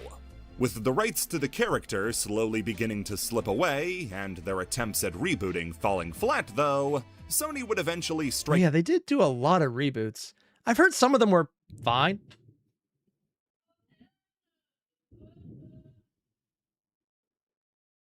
I think that thunder actually got included on the mic that time. Fuck, that is rather loud, and surprisingly my internet is not cutting out for that. Okay. a deal to let Marvel use Spider-Man in their films as long as the rights stayed with Sony. That's why every MCU Spider-Man movie has technically been a joint venture between Marvel and Sony. So because they know they have Marvel and by extension Disney over a barrel on this one. Sony was now pimping out Spider-Man without seeing as much of the benefits as they did before, so decided to try to keep— but probably also fronting less of the payment, so it might actually work out better— their hat in the ring while cashing in on Spider-Man. This began a series of loosely connected films that would star Spider-Man characters, except Spider-Man.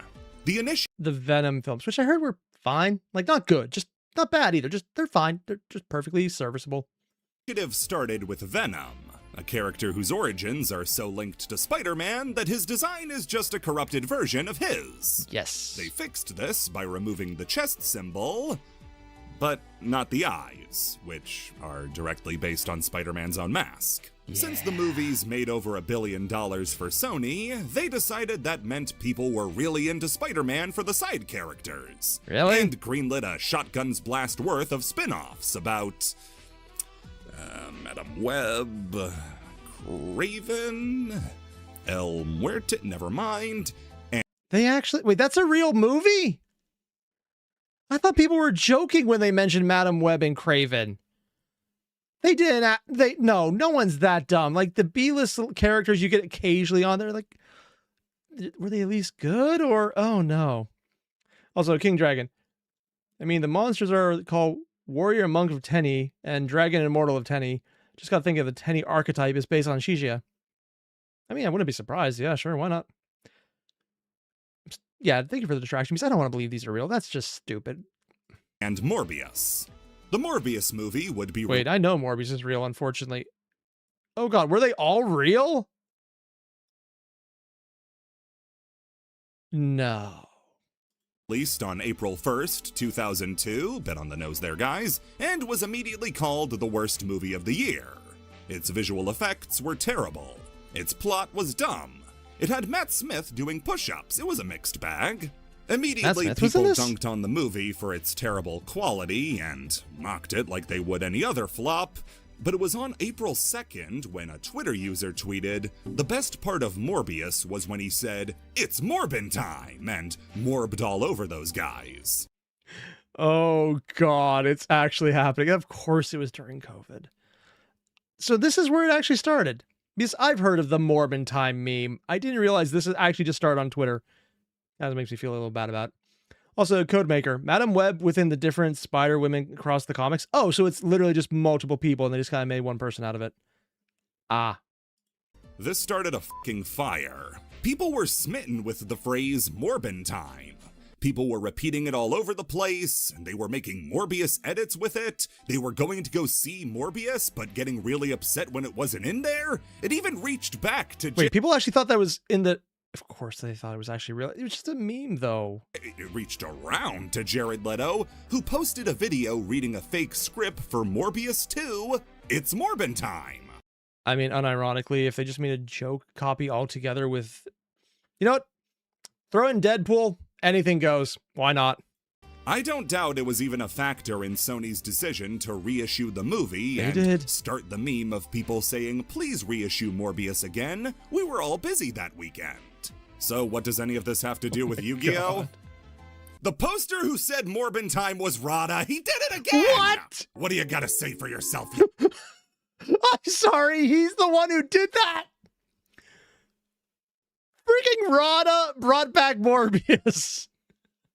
Because he said something that became real. It's the Rada one all over. Oh my, I don't even... All right, we're going there. A rat bastard.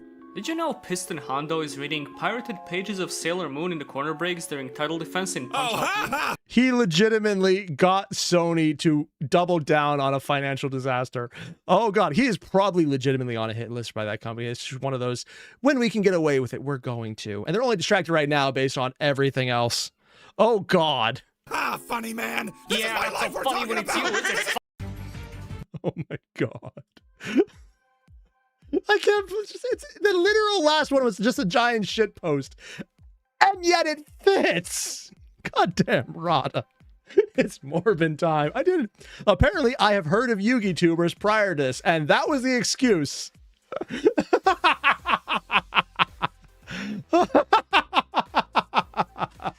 Well played. Well played. Well, Bumbles McFumbles for getting that in there, and Rada for doing it in the first place. Oh, that's awesome. Normally I'd say more, but right now it sounds like the world is ending outside, because that is a lot of thunder, and I'm terrified. Haven't lost internet yet. That's nice. I haven't lost power either. Definitely want to keep it that way. So you guys in the deal. There's a link below to the videos. Hit them up. I might re-release this one depending on the quality on YouTube. If it's not good enough because of the issues we had with the connection earlier, we'll find out. And if not, hey, it worked. Nice. Either way, I'll see you guys in the next one. Adios. God.